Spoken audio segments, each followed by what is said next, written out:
Battling Records of the Chosen One Chapter 63 to Chapter 119. That night, under the leadership of Shirao Tianren, the village head, all the villagers gathered in the ancestral hall and began to distribute the daily necessities. This time, Lin Sun brought back a large number of items, including cloth, clothes, oil, salt, vinegar and other daily necessities, as well as some seeds of spiritual grains, spiritual vegetables and spiritual herbs, as well as tools such as hoes and sickles for farming in spiritual fields. When all the necessities were distributed, the villagers were extremely excited. In the past, when Lian Ruffing was the guard commander, the daily necessities he brought back could barely meet the needs of food and clothing. But what Lin Sun brought back today was not only abundant, but also varied. Comparing the two, it was obvious which was better. Most importantly, each household got 3 imperial silver coins, which was equivalent to 300 imperial copper coins. For the villagers who had never walked out of the 3,000 mountains, this was already a considerable amount of wealth. All these made the villagers more grateful to Lin Sun, and Lin Sun's reputation in the village reached an unprecedented height. Until late at night, the villagers left one after another, leaving only Lin Sun and the village head, Shirao Tianren, in the ancestral hall. What's the use of giving money to the villagers? They will stay in Feiyun all their lives. How can they have the chance to spend money? Shirao Tianren sighed, feeling that Lin Sun was too extravagant and didn't need to do so. It may not be useful now, but it may be useful in the future. Lin Sun smiled. What's more, the money is from selling Feiyun fire copper. Just take it as your salary for mining. Shirao Tianren said grumpily, the salary is at most 30 imperial copper coins. How can it be worth 3 imperial silver coins? Lin Sun smiled without saying anything. Although he had promised Shirao Tianren a long time ago that the villagers would only receive some salary when mining Feiyun fire copper, he would not take any profits. But how could Lin Sun really treat the villagers as servants working for him? In his eyes, Feiyun village was no different from his own home, and the villagers were his relatives. Naturally, they should have a share of the wealth he earned. On this point, Lin Sun would never be stingy with his financial resources. Alas, I really don't know what to say to you. Shirao Tianren sighed helplessly. In fact, Lin's action moved him a lot. Seeing that it was too late to turn back, he had to give up. Uncle Xiao, I believe that Feiyun village will only get better in the future. We should have a long-term vision. For the sake of the future, we must make everyone rich first. In this way, maybe all of us can live in the city one day. Lin Sun said seriously, don't you want your children and grandchildren to get out of poverty so that they can live a better life like the children in the city? Shirao Tianren was moved and fell into silence. At this moment, he was indeed moved by the beautiful vision described by Lin Sun. Yes, the villagers had been poor all their lives. Did they want the next generation to continue living in poverty? Of course not. Without saying anything more, Lin Sun got up and left. He knew clearly that it would take more than one day to change the situation. When the villagers of Feiyun village became rich with the income from the Feiyun fire copper mine, they would naturally think about long-term things. The so-called survival and life were two completely different states. In the past, the villagers of Feiyun village solved the problem of survival, which was the most important thing. But when they solved the problem of survival, they would naturally consider the quality of life and the cultivation of the next generation of children. Now, the Feiyun fire copper mine provided Feiyun village with a solution to the problem of survival and pursuit of life. Lin Sun was very sure that even if he left, the lives of the villagers would only get better and better. Of course, the premise was that no accidents happened. But considering the credibility and responsibility of Keystone business, there was no need to worry about it. The next morning, Gao Guiyong and Zhou Quan left. They had finished their task and reached an agreement with Shirao Tianren that they would come to purchase Feiyun fire copper in person every month and bring daily necessities for the villagers. It was a mutually beneficial deal. The only difference was that the place of transaction was in Feiyun village, which saved the villagers from many unnecessary risks. Also in the morning, Lin Sun gathered Ying Luer and the other 3 children who had stepped into the first level of martial realm and gave them the qi drawing elixir, internal strengthening pill, body opening powder and other elixirs purchased from Green Sun tribe. There were originally more than 20 children in the village, but regrettably, only 4 of them were able to sense qi and draw it into their bodies. In other words, amongst these 20-plus children, only Yingluer and the other 3 had stepped foot onto the path of cultivation, whereas the other children didn't have much hope. This was the reality. Only a few people in the world could become practitioners. From this day on, Lin Sun unloaded the responsibility of martial arts master in the village. He had taught all that he could, and the rest was up to the children to practice by themselves. As the saying goes, the master leads the way, but the cultivation depends on the individual. Whether it was eradicating Lian Ruffing and his followers or suppressing Wu business with the help of Keystone Business, they were all for the purpose of eliminating hidden dangers for Feiyun village. Excavating Feiyun fire copper and training the children to practice martial arts was for the future development of Feiyun village. Now, all these things had been carried out smoothly, and Lin Sun had completely extricated himself from all kinds of trivial affairs. But Lin Sun didn't relax at all. With the guarantee of many materials, Lin Sun didn't need to worry about food and cultivation anymore. He practiced martial arts and inscribing spiritual tattoos during the day, and refined his cultivation and soul at night. Every 3 days, he would enter the spiritual tattoo battlefield, Mill Waterfalls, to break through. He made full use of every bit of time. Occasionally, he would spare some time to fight with Xianxia in body refining, and the insights he gained were all used to perfect his self-created combat skill, separating tendons and dislocating bones. Xianxia, on the other hand, lived a carefree life except eating and sleeping. Half a month later. With the constant refining of blood marrow grit and the power of wine of 4 seasons, Lin Sun successfully stepped into the 5th level of martial realm, marrow cleansing. Whoosh! Whoosh! Whoosh! In the courtyard, Lin Sun's figure moved like lightning, leaving a series of residual shadows in the air. The sky breacher in his hand was like a bolt of lightning, wantonly displaying all kinds of moves of 6-word saber play. A boulder was thrown over, but it was cut into neat stone strips in the air by layers of saber shadows like tidewater, as easy as cutting tofu. Each stone strip was as thick as a thumb and 3 inches long, exactly the same. Bang! After that, every single stone hadn't even fallen to the ground when they exploded into pieces in unison, and they transformed into fine powder that rustled through the air. Lin Sun's speed and strength could be seen from this blow alone. Besides, the edge of the saber was not only full of sharpness, but also contained a kind of internal strength, which finally turned the boulder into powder and dissipated. Sure enough, after entering the marrow cleansing realm, my control of power has become stronger. Lin Sun put away his saber and stood still, quietly feeling the nuances of this blow. The marrow cleansing realm was the 5th level of martial realm. Upon reaching this realm, the whole body's bone marrow would show a silvery luster, as if it had been tempered 1,000 times. This was the so-called refining the blood like pulp, and the marrow like frost. At the same time, the advancement to the 5th level of martial realm made Lin Sun's spiritual energy more vigorous, which was twice as strong as before. His qi was surging. Just by standing there casually, Lin Sun looked fierce and aggressive. This was a sign that the qi inside and outside the body had been further improved. The next realm was blood burning, the 6th level of martial realm. As the name suggested, it was to refine the blood until it boiled like burning and ran in the body, making it full of vigor and vigor. At this stage, the skin, bones, blood, internal organs, qi, and other parts of the practitioner's body would enter a state of true gold fire refinement.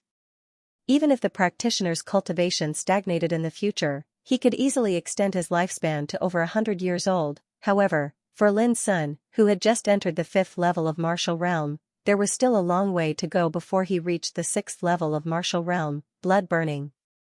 His top priority was to refine his foundation well.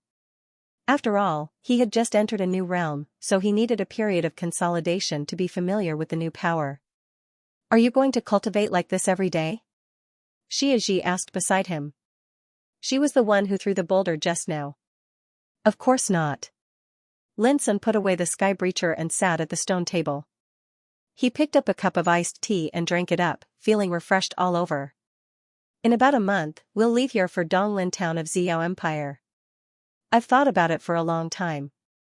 If you want to be stronger in the future, you must find a powerful teacher or enter a powerful school to study." Lin Sun said casually, "When we enter Donglin town, I'll help you inquire about this information." Xiaoji shook her head, I don't want to be apprenticed. Lin Sun was a little surprised, and then said with a smile, then I'll find a school to study in. There were different academies set up in every city in the empire. They mainly provided guidance on cultivation, but there were also some academies that taught some cultivation skills, such as spirit runes, weaponsmithing, alchemy, music, spirit plants, beast taming, military affairs, and so on. There was a wide variety of courses. Will you go? Xiaoji raised her little face and stared at Lin Sun with her clear and dark eyes, looking serious. Me? Lin Sun thought for a while and shook his head, I'm not sure. If you don't go, I won't go either, said Xiaoji. Lin Sun felt helpless, let's talk about it later. Anyway, you can't leave me alone. Xiaoji seemed to think of something, and her beautiful and quiet little face was full of firmness. After saying that, she turned around and walked into the room. Seeing Xiaoji's disappearing figure, Lin Sun, who was sitting alone in the courtyard, fell into silence. Time flew. Half a month passed in the blink of an eye. On this day, Gao Guiyong and Zhou Quan arrived as scheduled and were warmly received by the villagers of Feiyun village. They purchased more than 400 tons of Feiyun fire copper at the price of 700 imperial silver coins. At the same time, Gao Guiyong also brought Lin a letter written by Xu Liang. The content of the letter was very simple. It just told Lin that there was only 1 month left before the county test in Donglin town. If he wanted to participate in it, he should set off for Donglin town as soon as possible. Lin knew that the county test was usually held in December each year, the state test in March of the next year, and the province test in June, 3 months after the state test. As for the nation test, it would be held in September. It was said that in the forbidden city of Xiao Empire, the capital of Xiao Empire, Xiao flowers would bloom as scheduled in September every year, decorating every place in the city like a sea of flowers. It was a first-class spectacle in the world and was known as the Xiao Flower Festival. Those who could successfully pass the nation test were often praised as the best of Xiao, the best of the country. Then they would be arranged to go to the most famous imperial street in the Forbidden City to walk in the sea of Xiao flowers and accept the cheers and praises of the public. This tradition was also called the Journey of the Heavenly Suns. Lin Sun read the letter in his hand for a long time. When dusk fell, he finally made a decision. 3 days later. Before dawn, Lin Sun had packed up his luggage. Holding Xiaoji's little hand, he pushed open the door and walked out of the courtyard. Are you sure you won't tell the others? Xiaoji rarely asked.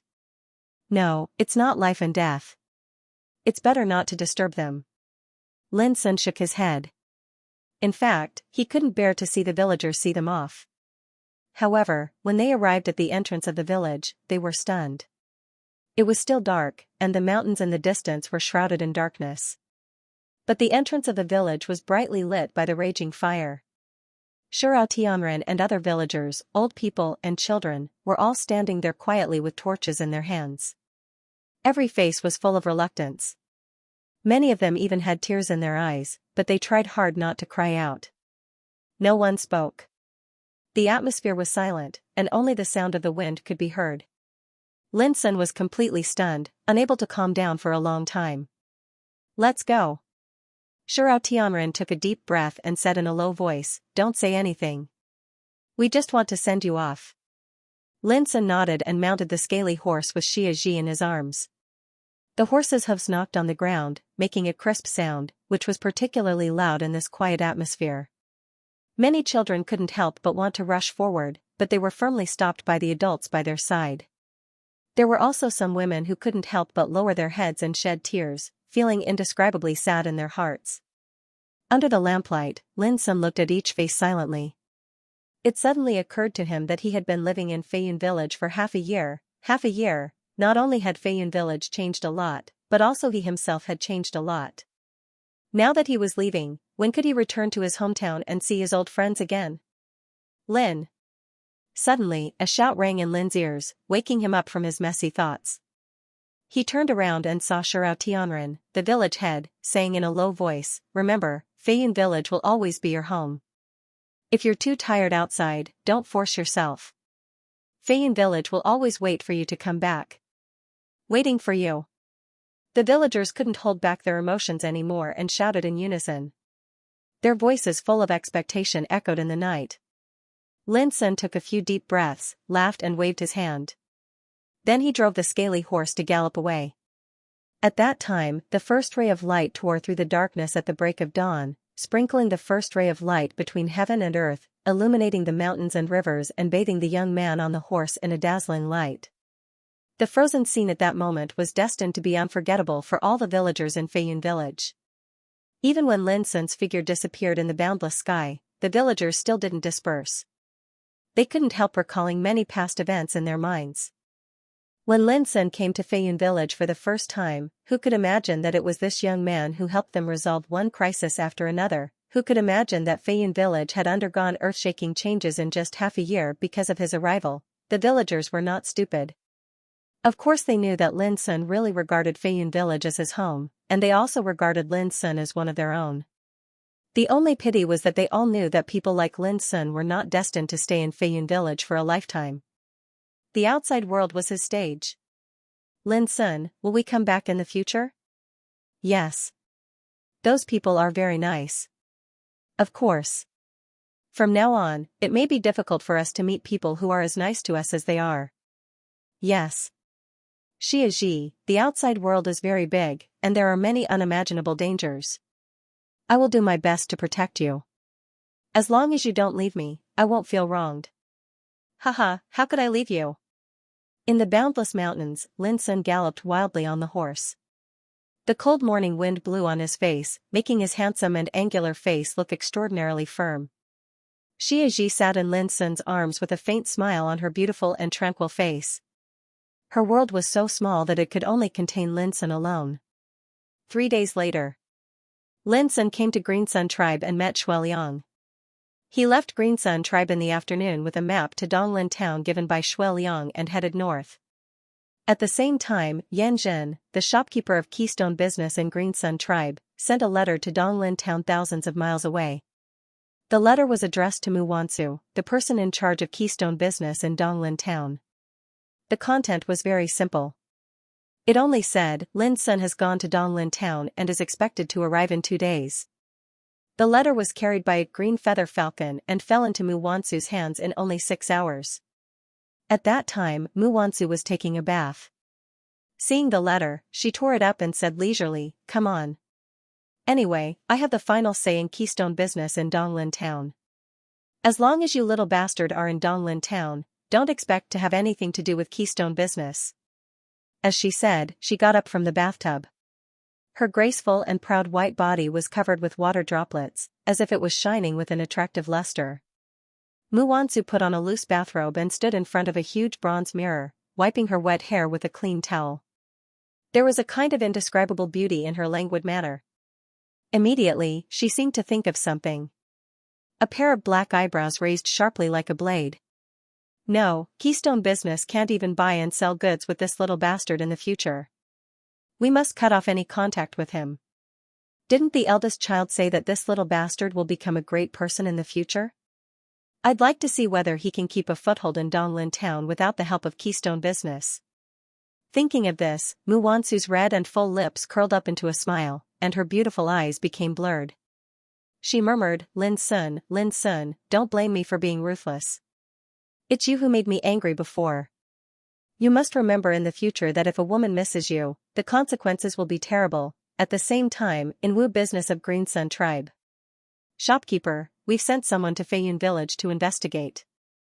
Deacon Wu Henshui and his subordinates, including Lian Ruffing, have all disappeared.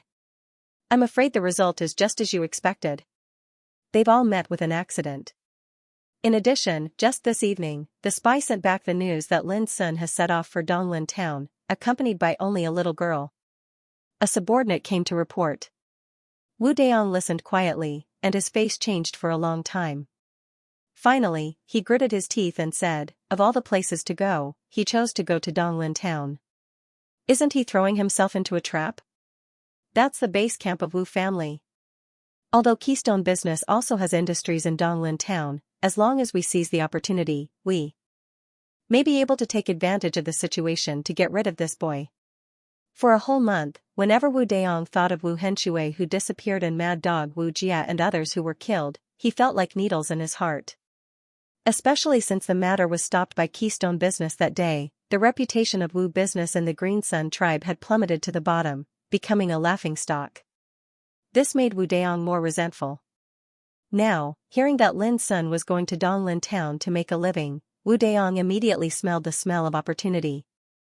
As he said, Donglin town was the base camp of Clan of Wu, and its power was intertwined. Although Keystone Business was a first-class behemoth in the empire, it could only be regarded as an outsider in Donglin town after all. As the saying goes, a powerful dragon cannot suppress a snake in its own territory. Wu Deong was very clear that there were thousands of ways to kill people.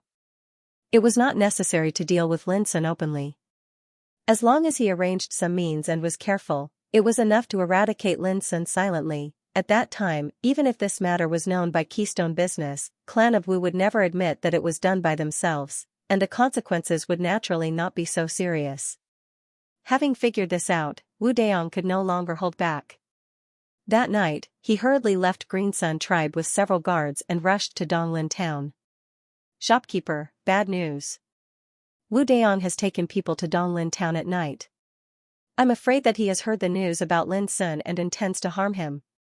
In Keystone Business, Shu Liang hurriedly found Yan Zhen and said worriedly. Don't worry. I've sent a message to Miss Wansu.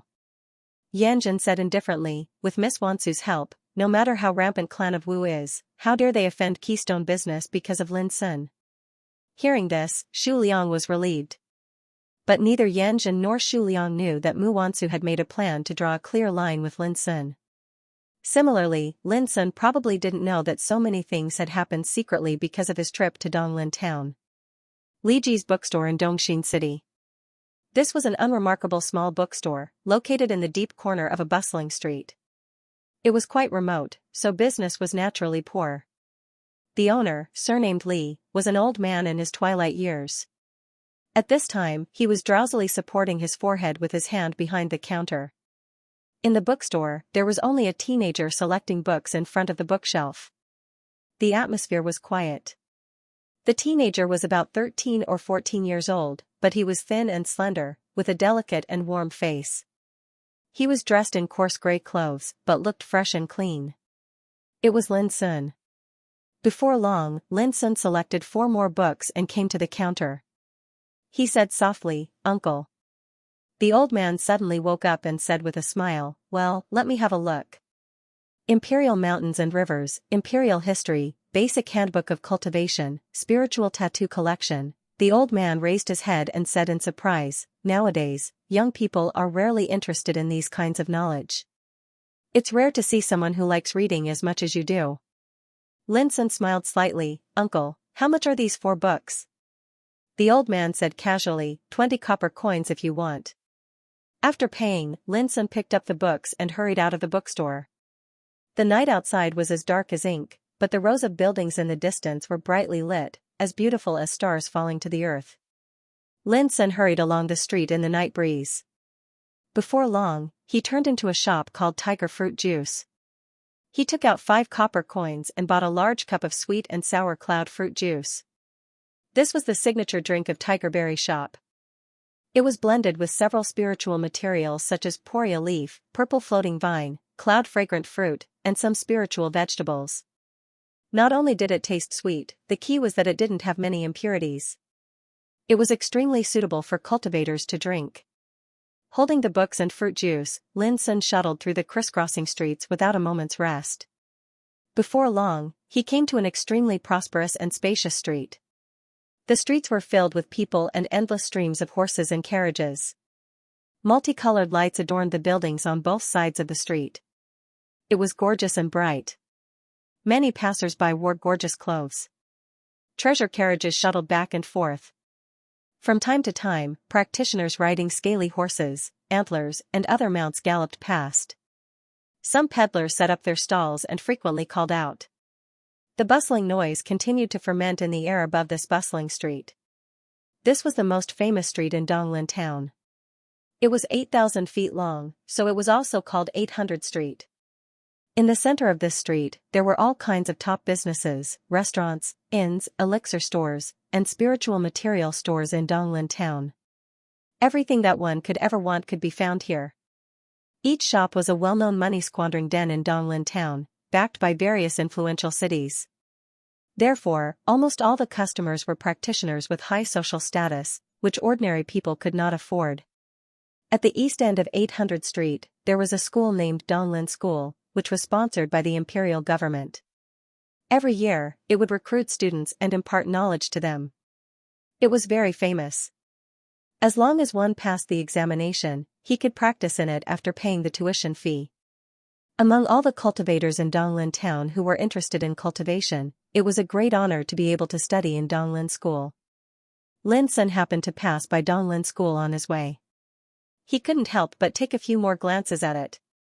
The school occupied a large area, with buildings scattered all over the place. From time to time, students came and went in the buildings. After standing there and watching silently for a moment, Lin Sun turned around and left. At this time, a group of young boys and girls came from the opposite side. They were all dressed in gorgeous marten coats and were in high spirits, which made them stand out from the crowd. 1 month later, I can take part in county test. I have already reached the 3rd level of martial realm, which is enough to pass the test easily. Ha ha ha, among us, which one of us is under 15 years old, and which one of us has not reached the 3rd level of martial realm? County test is a piece of cake for us. Right, county test is not worth worrying about at all. What we should really consider is whether we should directly go to Green Maple County to take part in state test in March next year after passing county test. You can't say that. This time, there are as many as 3,000 students in our Donglin school who will take part in county test, and only 1,000 are admitted. In this way, 2,000 people will be directly eliminated. Don't be careless. Alas, I'm also worried about this. As these young men and women walked, they chattered incessantly, and the topics of their discussion were all focused on the capital test. Lin Sun was about to pay more attention to them. Unfortunately, those young boys and girls had all walked into Donglin School. Obviously, they were all students of Donglin School. Seeing this, Lin Sun didn't want to catch up with them. I didn't expect so many people to take part in county test, and 2,000 people will be eliminated. That is to say, even if I meet the conditions of passing the test, I may not be admitted. Lin Sun thought as he walked. The so-called admission was to get the certificate of passing county test, and this certificate was one of the conditions for taking part in state test. Not long after, Lin Sun's figure disappeared from the 800 Avenue. After walking for half an hour, he entered a deserted, dark and dilapidated street. This was the civilian area of Donglin town, and most of the people living there were at the bottom of society. Compared with the prosperity of other places, this civilian area was undoubtedly extremely dilapidated, and the people living there were all kinds of people mixed together. The public security here was also very poor. Every day, thieves, hooligans, and murderers came and went. It was extremely chaotic. Lin Sun wouldn't have arranged his residence here if he had a choice. Lin Sun walked along a dark alley with dirty water stains under his feet, and the barking of wild dogs and cats came from afar from time to time.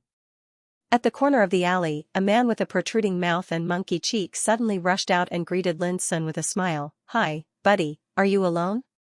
Crack! As soon as the man raised his hand, Lin Sun grasped it and broke the man's wrist with his palm and fingers. The man's raised palm loosened, and a small blade with cold light fell to the ground, making a clanking sound. The man felt pain and was about to scream, but he was knocked out by Lin Sun with a slap. His body went limp and fell beside the dirty road.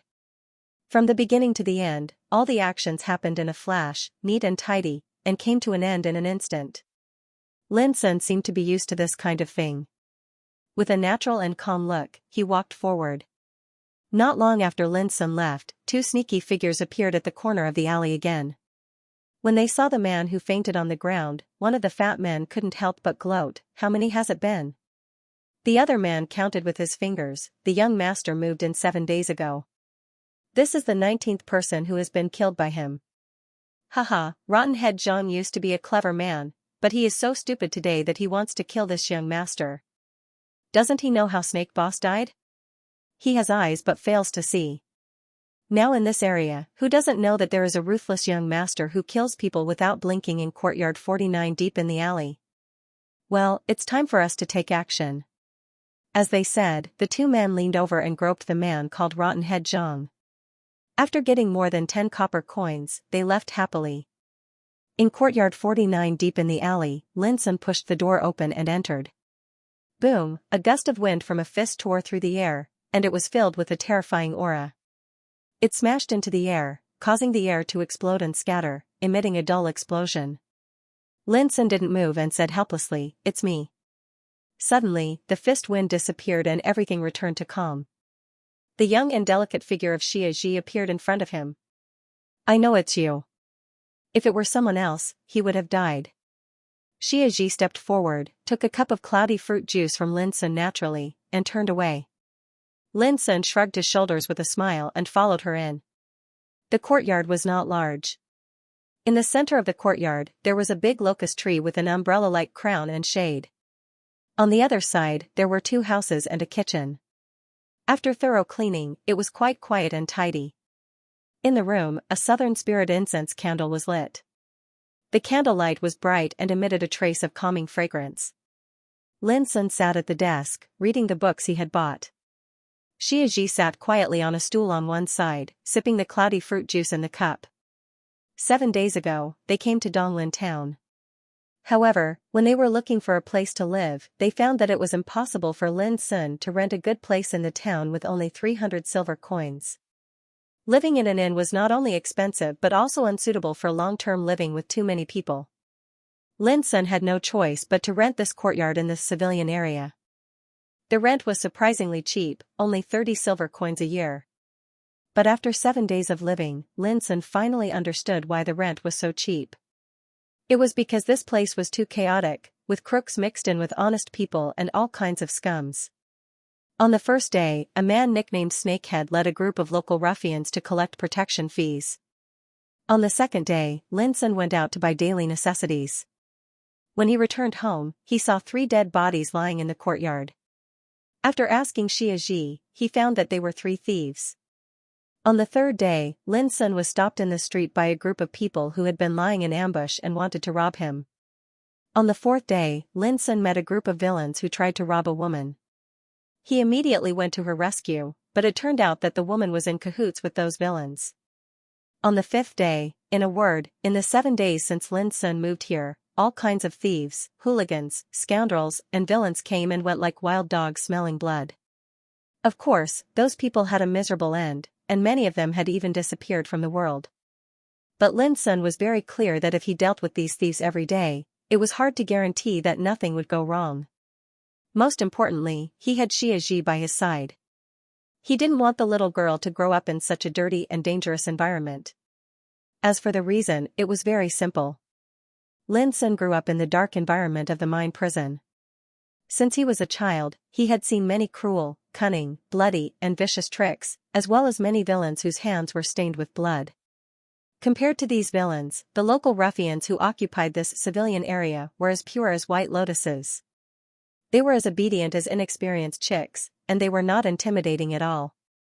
Lin Sun knew that if there had been no Master Lu, he would have been infected by this environment since he was a child, and would have sunk into the dark road and become inhumane.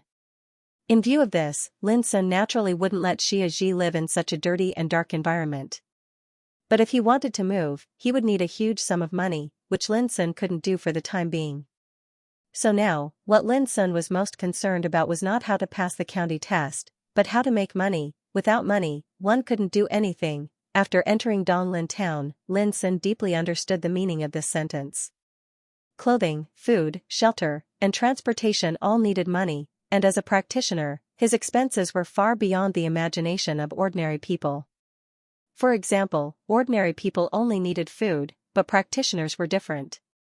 In order to keep their bodies pure, they had to eat spiritual grains, spiritual vegetables, and ferocious beasts' flesh and blood as ingredients, and the price of spiritual grains and spiritual vegetables was frighteningly high. There were even some practitioners with strong family backgrounds who would consume panaceas to replenish their body's needs in order to hone and refine their cultivation at all times. The value of these treasures was not something that an ordinary practitioner could afford. In addition, the clothes worn by practitioners, the mounts they rode, the battle equipment they used, and the cultivation methods they needed, all required a lot of money. Why was there a saying in the world that the poor study and the rich practice? That was to say, only the children of rich families with strong family background could not worry about money and concentrate on practicing martial arts. As for the poor, even if they had the aptitude for cultivation, they couldn't make bricks without straw. Because of the lack of all kinds of cultivation resources, they were doomed to not go far on the road of cultivation in the future. Why did the county test held by the empire every year attract so many practitioners to participate in it? Even many practitioners from poor families regarded the county test as an opportunity for them to leap over the dragon gate. Because, as long as they passed the county test, these practitioners from poor families could win the favor of many chambers of commerce, clans, and aristocratic families, who would take them under their command and provide them with the support of cultivation resources. Everything was for the sake of cultivation, but it was impossible to cultivate without the support of money. During the 7 days in Donglin town, Lin Sun often went out for nothing else but to familiarize himself with and integrate into the imperial city as soon as possible. It was also the experience of these 7 days that made Lin Sun realize the importance of money deliberately. Donglin town was different from Green Sun tribe. Green Sun tribe couldn't compare with Donglin town in terms of prosperity. There were unimaginable cultivation resources in the city, but it was extremely difficult to obtain them. Especially for Lin Sun, this was the first time in his life that he stepped into a city. It was even more difficult for him to settle down in this densely populated place with strong practitioners and complicated forces. Make money, this was the most urgent matter. This was Lin's current idea.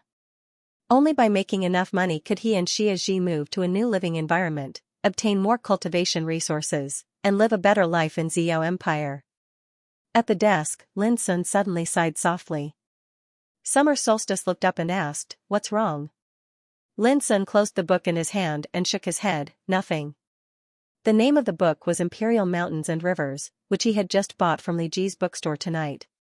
It was a book about the mountains, rivers, geography, and latitude of Xiao Empire. Lin had intended to find out where the mine prison where he had lived was located, but he could only find the location of 3,000 mountains. Further south was the wasteland of turbulence, where the Empire of the Dark, the mortal enemy of Xiao Empire, was entrenched. Lin Sun still remembered that he was pushed into a deep mine tunnel by Master Lu and then lost consciousness. When he woke up again, he was already in the 3,000 mountains. This made him suspect that the mine prison where he had lived was probably located somewhere in the 3,000 mountains. It was a pity that the 3,000 mountains were so vast and boundless that even imperial mountains and rivers didn't have a specific description of it. But this book was not bad. Lin Sun finally understood that the land under his feet was called the Xianxia mainland, which was vast and boundless. And Xiao Empire was just one of the known countries on the Xianxia mainland. "Are you still thinking about moving?" Xianxia suddenly frowned and asked. "Yes." Lin Sun answered casually and opened another book named Handbook of Cultivation Basics. As the name suggested, it talked about the knowledge of cultivation. Although the content was simple, it was well organized. The book was divided into 5 parts according to the 5 realms of Martial Realm, Gang Spirit, Sea of Spirit, Tao Insight, and Will Developing. For example, the 9 levels of Martial Realm, from the first level of Qi guiding to the last level of spiritual transformation, were all described. However, these were all theoretical knowledge instead of real cultivation experience. It could only let the readers know what the realm was like, what changes one could have after reaching this realm, and what the specific signs of advancement were. Although the content was very simple, Lin Sun read it with great interest. He knew how to cultivate, but what he lacked was the mastery of cultivation theory. No need to move. I like it here. Xianxia also picked up a book named Imperial History and flipped through it. Lin Sun raised his head and looked at Xianxia in surprise. "You like it here?" Xianxia said without raising her head, "It's rare that you can fight at any time here. If you move out, you will have no opponent to fight with. It's too boring." Speaking of this, she also raised her head and looked at Lin Sun seriously. "Do you know what I felt the most during those days in Feiyun village?" Lin Sun smiled bitterly and roughly guessed what Xiaji was going to say. As expected, Xiaji said the next moment, "It's boredom. I have analyzed my strength and confirmed a fact. If I don't fight, my strength will gradually weaken." Lin Sun was slightly surprised and said with his eyes fixed, "That is to say, only by fighting constantly can your strength not weaken?" Xiaji nodded, "More than that. Only by fighting can I become stronger. I don't need cultivation or cultivation methods. What I need is just fighting." Lin Sun was stunned and suddenly realized a problem. He had always subconsciously regarded Xiaji as a 5 or 6-year-old girl and had always tried his best to protect her. Although he had long known that Xiaji was different from other children, he had never seriously thought about what Xiaji really needed. At such a young age, she could easily kill Wu Henshui, who was on the 8th level of martial realm, and could live in the deep mountains and forests where fierce beasts lurked everywhere. Even his fighting capacity was far inferior to hers. So, what on earth did she need? Lin Sun didn't think about it before. He only knew that Xiaji liked to eat, sleep, and live a simple and carefree life. But after listening to Xiaji's words, Lin Sun completely understood that Xiaji had her own way of cultivation, her own ideas, and the life she wanted. Lin Sun pondered for a long time and said, "I see." Then he scratched his head and said, "But, fighting means killing. Do you know what it means?" Xiaji nodded, "I only kill enemies." Lin Sun smiled bitterly, "But we don't have many enemies." Xiaji asked in reply, "Really?" Lin Sun thought for a while and fell silent. Did he really have no enemies? Of course, the enemy who dug out his spiritual vein, the one who destroyed the mine prison, and the one who made Master Lu's life and death uncertain could all be counted as enemies. But for the current Lin Sun, it seemed that it was too far away to solve these hatred. Your enemy seems to be the barbarian warrior. Lin Sun suddenly remembered that when he saw Xiaji for the first time, she was being chased by a barbarian warrior of Sea Spirit Realm. I remember him.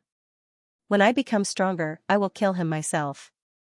Summer Solstice's expression was tranquil, and her voice was also very calm, as if for her, this matter was already destined to be done. Fight, fight. Lin Sun hesitated for a while. What Xiaji needed was to fight, but he couldn't help her at all. Don't worry. I like fighting, but it doesn't mean I can't survive without fighting, Xiaji said seriously. Lin Sun breathed a sigh of relief and said with a smile, "That's good." Xiaji paid no more attention to him. Instead, she raised the book in her hand, pointed at a paragraph on the last page, and said, "I fight to become stronger, but this man was born to fight. This is the difference between me and him." Lin Sun was curious and took it over. It read, "I was born with the luck of heaven and earth, and live for fighting. The glory of this life should be poured with the blood of enemies. If I die, I should take the battlefield as my grave and the bones of my enemies as my coffin. My head rests on the mountain of corpses and my body lies in the sea of blood. I will sleep with the sky and the earth. In this way, I will have no regrets. Ning Bugue, the Blood King of Xiao Empire." Just these words made Lin Sun's blood boil and a fighting spirit rise in his chest. He couldn't help but praise, "The spirit of the Iron Blood King is so great that it can compete with the sun and the moon and compete with the ages." Speaking of this, he looked at Xiaji, who was sitting quietly on one side, and said thoughtfully, "You are really different." A faint smile appeared at the corner of Xiaji's mouth. At that moment, her beauty seemed to make the room more dazzling. Fortunately, the smile disappeared in a flash. Even so, Lin Sun couldn't help reminding her, "Xiaji, don't show your face in public in the future." She was only 5 or 6 years old, but her beauty was too much. If she was seen by others, it would cause many unexpected disasters. Xiaji raised her little face and answered seriously. Lin Sun smiled and said no more. He turned around and sat at the desk, taking out an inscribing pen, a swallowing knife, and a plate of finished spiritual ink. The inscribing pen was made of the leg bone of the iron-beaked pheasant. It was slender and straight, with a light purple body. Its blade was as thin as a cicada's wing, and it was named Purple Pheasant by Lin Sun with a dazzling cold light. The swallowing knife was bought by Lin Sun from a weapon shop in the city tonight. It was made of the spiritual material Rosy Cloud steel. Because there was no spiritual tattoo, it could only be regarded as an ordinary weapon. The plate of spiritual ink was red fire spiritual ink, one of the most widely circulated spiritual inks in the market. It could be used to inscribe more than 10 kinds of basic spiritual tattoos of fire property. What Lin Sun needed to do now was to inscribe an explosive flame spiritual tattoo on the swallowing knife to transform it from an ordinary weapon to a spiritual weapon. This was one of the most effective ways Lin Sun could think of to make money at present. Holding the brush in his palm, Lin Sun sent a wisp of spiritual energy along the slim and straight lavender body to the sharp tip of the brush. Suddenly, a wisp of light as fine as a cow's hair was condensed at the tip of the brush. With a nimble movement of his wrist, the tip of the brush plunged into a plate of bright red spiritual ink. In an instant, all the spiritual ink was absorbed. The wisp of light at the tip of the purple pheasant inscribing brush was burning like a flame, revealing a bloody red light. These two steps were called drawing spirit into the brush and drawing ink as the source. The test was the compatibility between the spiritual energy and the inscribing brush. The better the quality of the inscribing brush, the more sensitive it would be to guide the spiritual energy and the fuller the spiritual ink would be.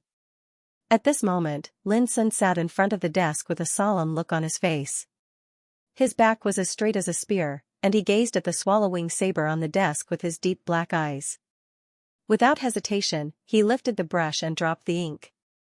The tip of the brush, like a sharp blade, suddenly moved on the bright and clean surface of the swallowing saber, making a sweet and subtle rustling sound.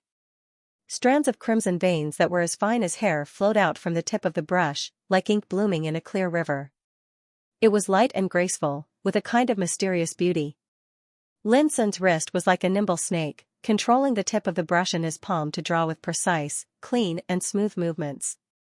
Although this was the first time in his life that Lin Sun really inscribed spiritual tattoos, he didn't feel nervous at all. Because he had practiced this for countless times in the past years.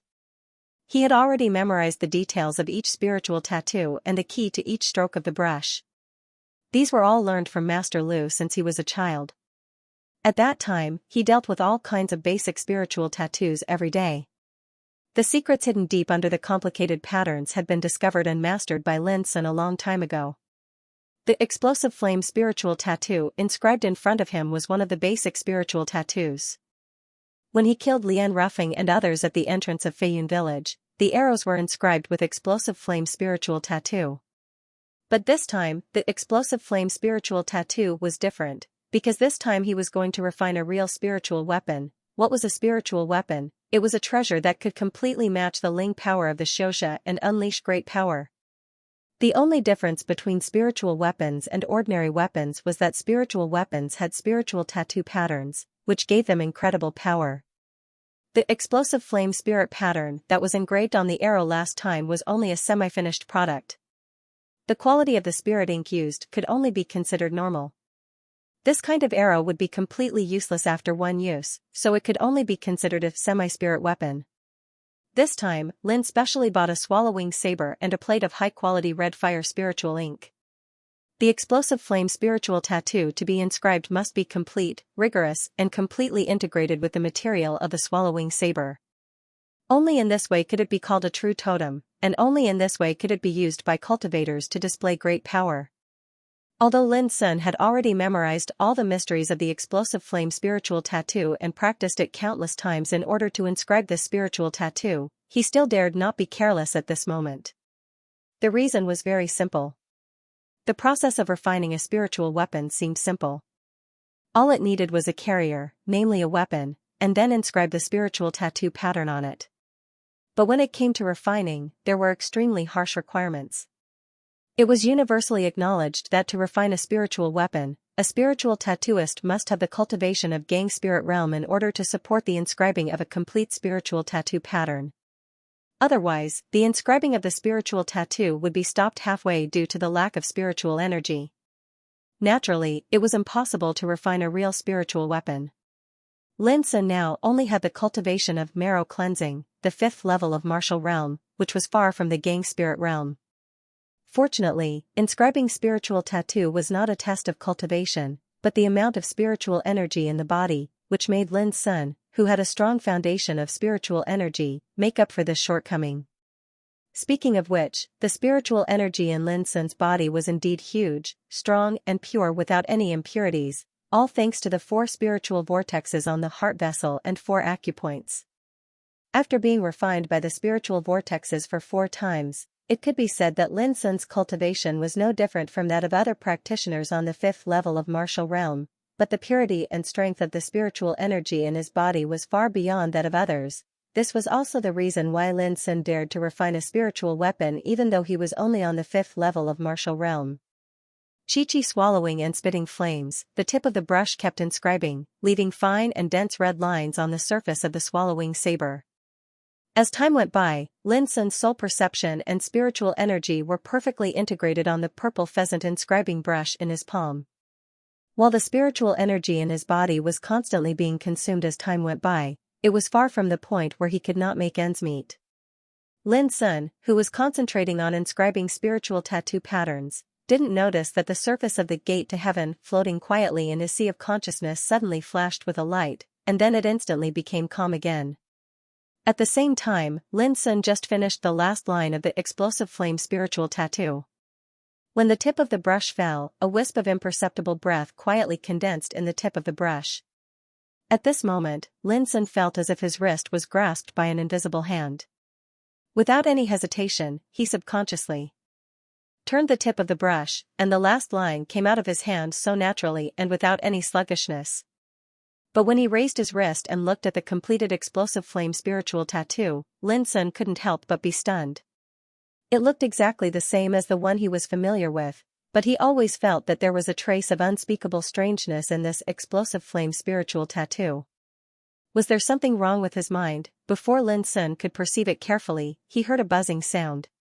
The surface of the swallowing saber, which used to be bright and clean, suddenly burst with dazzling light as if it was breathing, and then immediately became calm again.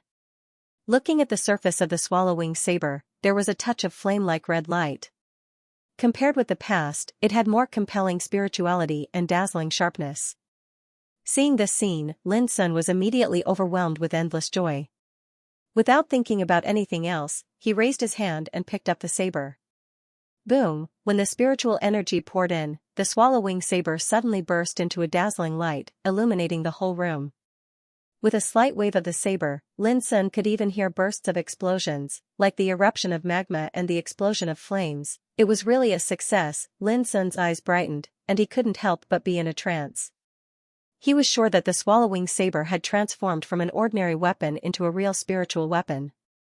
There was no doubt about it. Lin Sun didn't expect that he would succeed in refining a spiritual weapon for the first time in his life. Master Lu once said that no matter which spiritual tattooist refined a spiritual weapon, he would inevitably face the test of failure. Even the most experienced spiritual tattooist couldn't guarantee that he could refine a spiritual weapon at one time. In other words, it was normal to fail in refining a spiritual weapon, and it was abnormal not to fail. Why were spiritual weapons so expensive in today's market? The reason was that behind the refining of each spiritual weapon, there were often many failures, and each failure not only wasted spiritual materials and spiritual ink, but also the efforts of the spiritual tattooist. Generally speaking, in the eyes of all spiritual tattooists in the world, it was impossible for a spiritual apprentice at the 5th level of martial realm like Lin Sun to refine a spiritual weapon at all. But now, Lin Sun not only refined a spiritual weapon, but also succeeded on the first time. Lin Sun couldn't help but be in a trance because of this sudden success. In order to refine a spiritual weapon this time, he had prepared 3 portions of spiritual ink and 3 swallowing sabers, in order to have another chance in case of failure.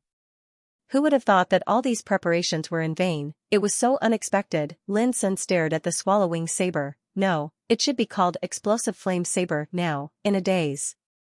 Who could imagine that he, a spiritual apprentice at the 5th level of martial realm, could not only refine a spiritual weapon, but also succeed on the first time? If other spiritual tattooists in the world knew it, how would they feel? Thinking about it, Lin Sun couldn't help but show a playful smile, but finally he shook his head and made up his mind that unless he was beaten to death, he would never disclose this matter. Lin Sun had long understood that the tallest tree in the forest would be destroyed by the wind. If this matter was known by others, it was bound to cause many unexpected disturbances. In the future, I will rely on you to make a fortune. Staring at the explosive flame saber, Lin Sun murmured to himself. He had made up his mind to sell the saber tomorrow, In order to refine a spiritual weapon, Lin Sun spent 60 silver coins just to buy 3 swallowing sabers and 3 plates of red fire spiritual ink. Plus the 30 silver coins he spent on renting a house and the money he spent on eating and drinking for the past 7 days, Lin Sun only had about 130 silver coins left from the original 300 silver coins he brought with him. If he didn't make money as soon as possible, it wouldn't take long for him to become poor. Fortunately, the explosive flame saber had been refined, which was a spiritual weapon and could be sold at a good price. Although Lin Sun didn't know the specific market price, he knew that even the worst spiritual weapon was worth more than 50 silver coins. This saber is more powerful than your saber. Are you really going to sell it? Xiaxi's voice sounded. Lin Sun was surprised to find that Xiaxi hadn't fallen asleep even though it was early in the morning. She had been sitting beside him all the time, which was rare. This is a spiritual weapon. Only in the hands of Gang Spirit Realm practitioners can its full power be exerted. Lin Sun said casually, of course, even if we don't talk about this, if I use this explosive flame saber, I'm sure I can exert more power than if I use sky-breaching saber. After all, it's a spiritual weapon, not an ordinary one. Speaking of this, Lin Sun couldn't help sighing, it's a pity that we need money now, so we can only sell it first. If I have a chance later, I will refine one for myself. Xiaxi said thoughtfully, but I think the material of your saber is very strange. You'd better not lose it. Lin Sun couldn't help being moved. Of course, he knew that sky-breaching saber was extraordinary. It was a self-defense weapon given to him by Master Lu. According to Master Lu, the spiritual material used to cast this saber was so rare that even Master Lu himself couldn't inscribe spiritual tattoos on it. It could be imagined that the material of sky-breaching saber was unique. Since it hadn't been refined into a spiritual weapon, the unique material of sky-breaching saber had been buried. The next morning, before dawn, Lin Sun had already got up and walked into the courtyard, practicing marching boxing casually. The wind generated by his fists was like a howling wind, shaking up waves in the air. Although marching boxing was a basic boxing method widely spread in the empire, few people could practice it to such a high level like Lin Sun. It was a pity that he still hadn't reached the level of mastery. He had mastered the essence and general trend of the boxing method, but he lacked a unique spirit, which belonged to his own martial style. Lin Sun knew clearly that if he wanted to make a breakthrough, he must go through a real battle and temper the spirit of the boxing method with blood and fire. After practicing for 30 minutes, when all his qi and blood were roaring like boiling water, Lin Sun stopped. He hurriedly washed his face and rinsed his mouth. After breakfast with Xiaxi, he pushed the door open and went out alone with a bag on his back. Today he was going to sell the explosive flame saber he had refined last night. Xiaxi was left at home by Lin Sun. The little girl was not interested in anything in Donglin town except reading. Lin Sun bought a lot of books for her these days, which were enough for her to read for many days. Even in the early morning, the civilian area was still quite gloomy, with intricate dilapidated buildings built randomly, forming long and narrow alleys like cobwebs.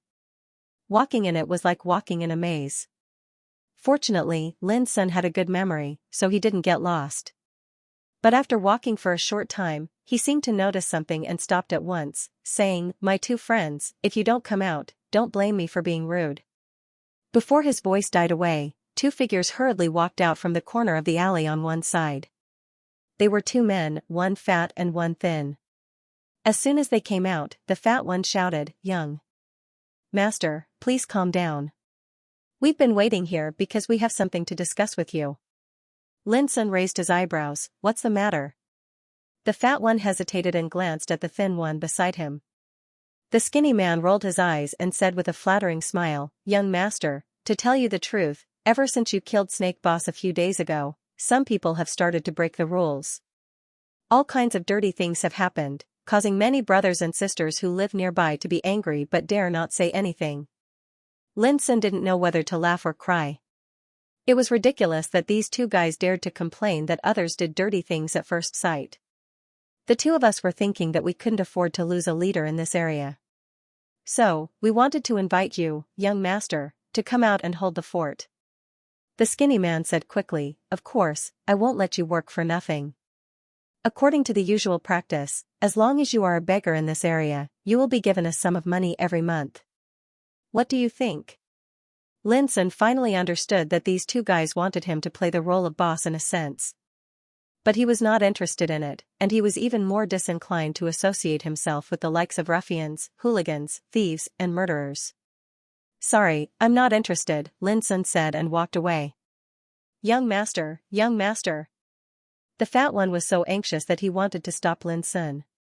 But when his eyes met Lin Sun's eyes, he suddenly trembled all over, feeling as if he was stabbed by a blade, and dared not to move again.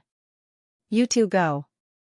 I said I'm not interested in it, so I will never intervene in this kind of thing, Lin Sun said lightly and soon disappeared in the depth of the alley. Seeing this, the fat one and the thin one were both depressed and sighed. Fatty Diao, what should we do? I don't want to rely on Boss Bear. Because of Snake Boss, I offended a relative of Boss Bear. The thin one said with a sad face. Damn, since Snake Boss died, Boss Bear has been eager to take action and wants to put his hands in our area. He's going too far. Fatty Diao gnashed his teeth and said, but it's a pity that this young master doesn't want to get involved. Alas, I don't know what to do now. This civilian district was very large, covering an area of dozens of miles. There were at least 100,000 people living here. Most of them were nobodies at the bottom of society. There were many people from all walks of life, thieves, ruffians, murderers, prostitutes, there were all kinds of people here. Naturally, gangs and gangs were born. It could be said that the order of the underground in the entire civilian area was completely controlled by more than 20 gangs. Each gang controlled an area, and there were often fights for territory. For example, Snake Boss, who was killed by Lin Sun a few days ago, was originally a gang leader in this area. As for Boss Bear, he was a gang leader in another area. But now, with the death of Snake Boss, Boss Bear seized the opportunity to encroach on the underground forces in this area. Damn, let's rely on Boss Liu. The thin one gnashed his teeth and said, Boss Liu is now the strongest of all the forces. Bones, are you muddle-headed? Boss Liu is greedy. If you follow him, be careful that Dark is involved. Fatty Diao shook his head repeatedly. The thin one called Bones smiled bitterly and said, then what do you think we should do? At this time, a light voice came from a distance, why don't you rely on me? With the voice, a delicate and young figure appeared, wearing a black windbreaker with a hat covering her face. Obviously, she was Xianxia, who was left at home to read books by Lin Sun. You? Fatty Diao was stunned. The figure looked mysterious, but it was just a kid. Fatty Diao's face darkened. He grinned hideously and said, Kiddo, how dare you make fun of me in broad daylight? Are you tired of living? Bang! Before his voice died away, Fatty Diao felt that his chest was hit by a giant hammer. He flew backward uncontrollably and fell hard on the ground. All his bones were almost broken, and he screamed. The Bones was dumbfounded. He didn't see it clearly, but Fatty Diao was flying out. Xianxia stepped forward, and her indifferent voice was filled with an undeniable coldness. From now on, I am the boss of this area, and you are my subordinates.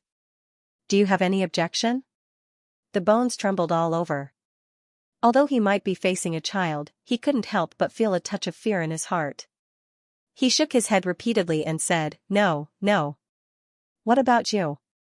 Xianxia looked at Fatty Diao. Fatty Diao's scream stopped abruptly. He suddenly climbed up and shouted, absolutely no objection. From now on, we are your loyal subordinates.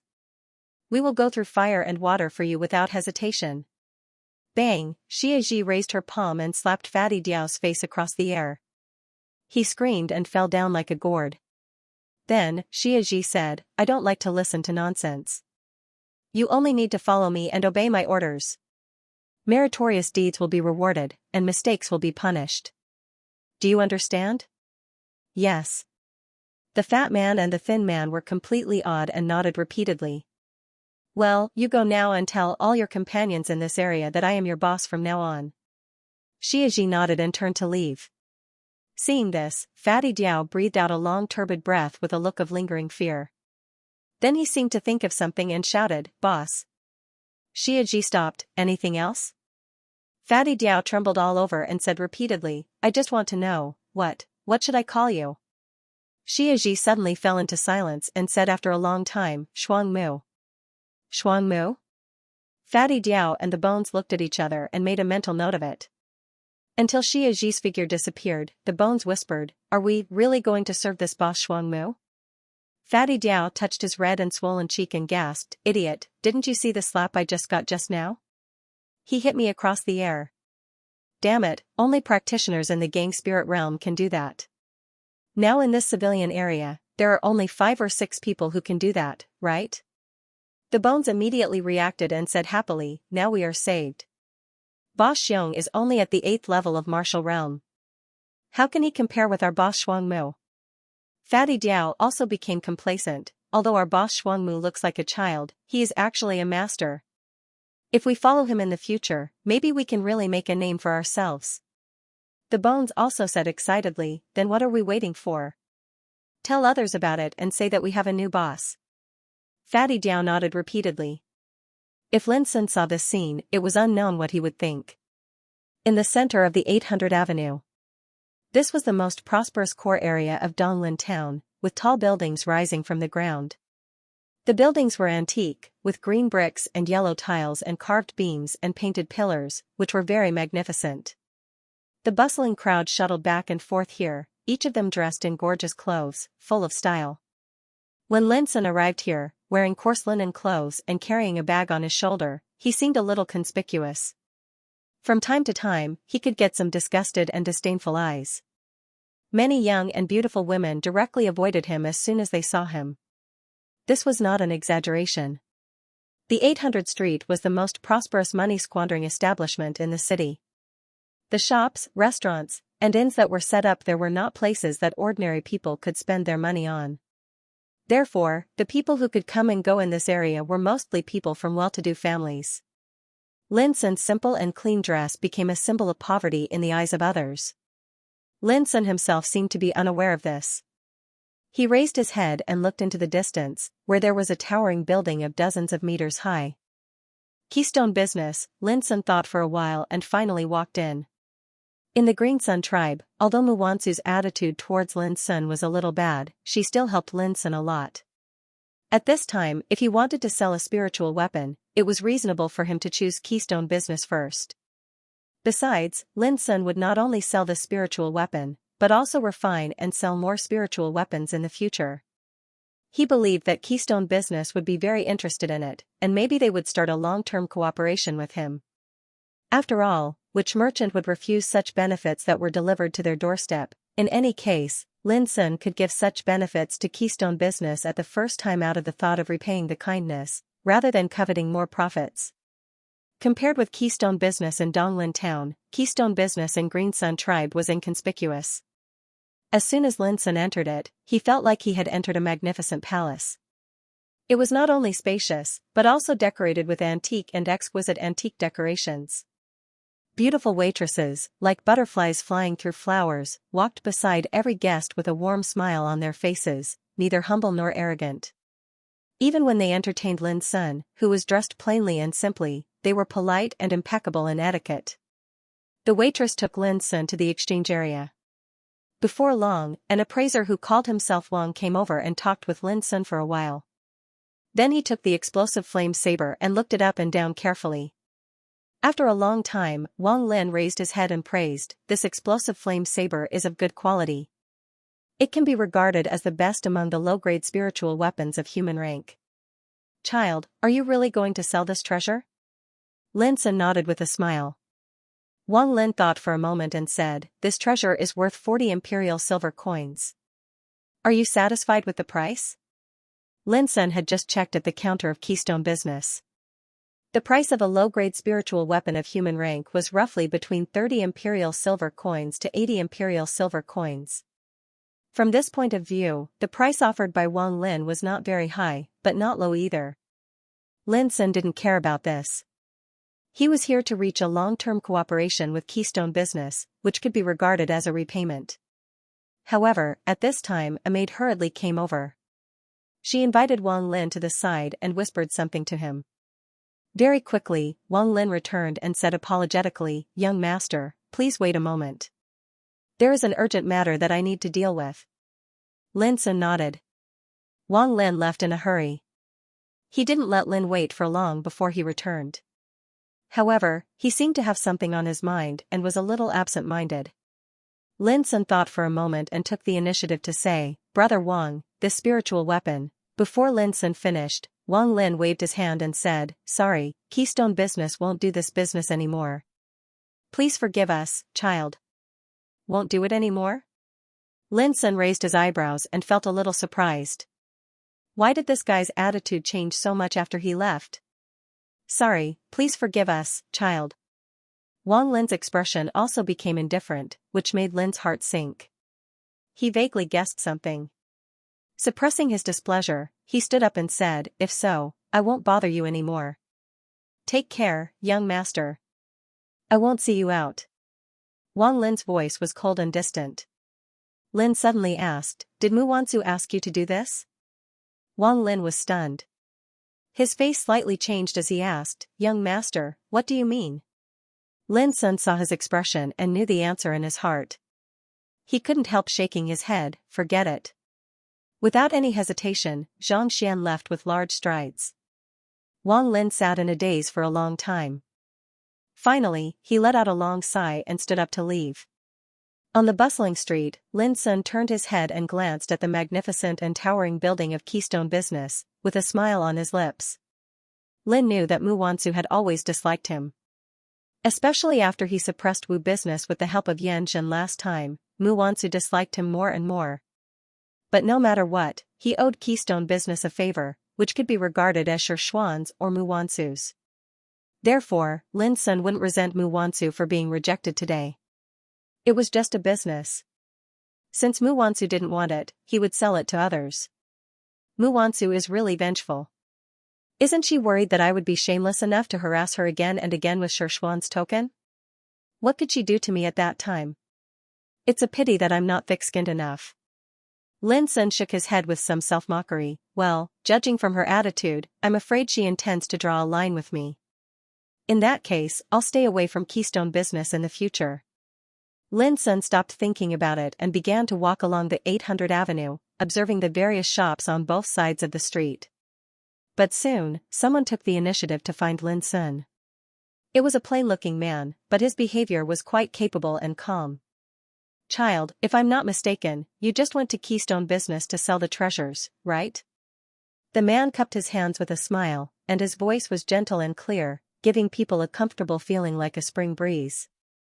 This was the temperament of a person, which was inadvertently revealed from his speech and behavior, which made this plain-looking man more amiable and difficult to make people feel disgusted. "Exactly." Lin Sun nodded. "Let me guess again. You must feel that the price offered by Keystone Business is not right, so you didn't make the deal in the end, right?"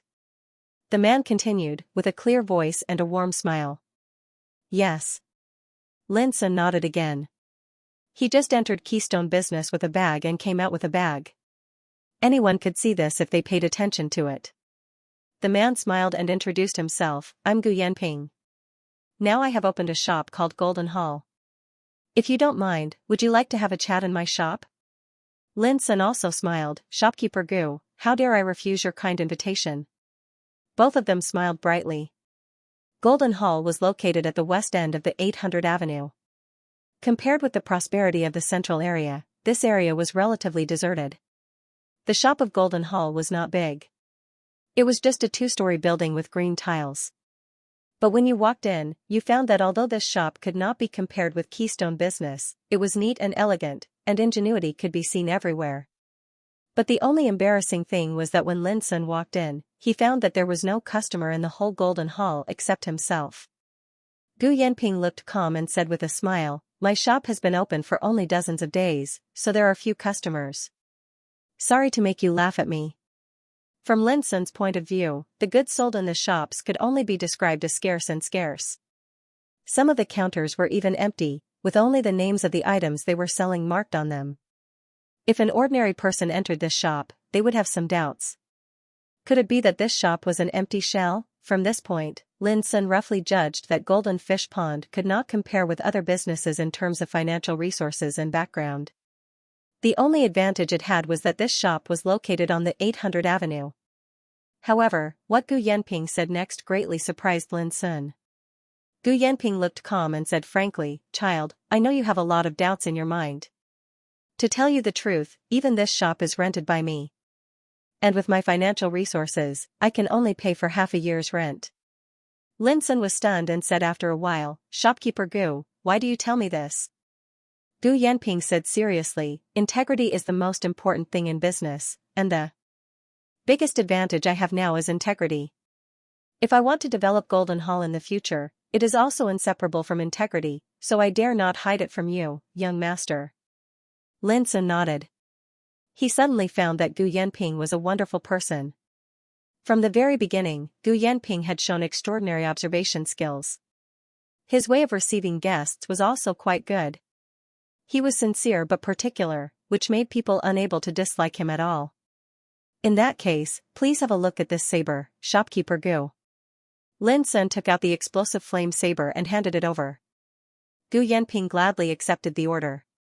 He took the explosive flame saber and looked at it carefully for a long time. Then he nodded and said, "It's a top-grade spiritual weapon of lower grade of human rank, worth between 200 and 300 imperial silver coins." Lin Sun thought of Wang Lin's evaluation in Keystone Business and couldn't help nodding. It showed that Gu Yanping was also good at appraising treasures. He said casually, 40 imperial silver coins, and this saber is yours."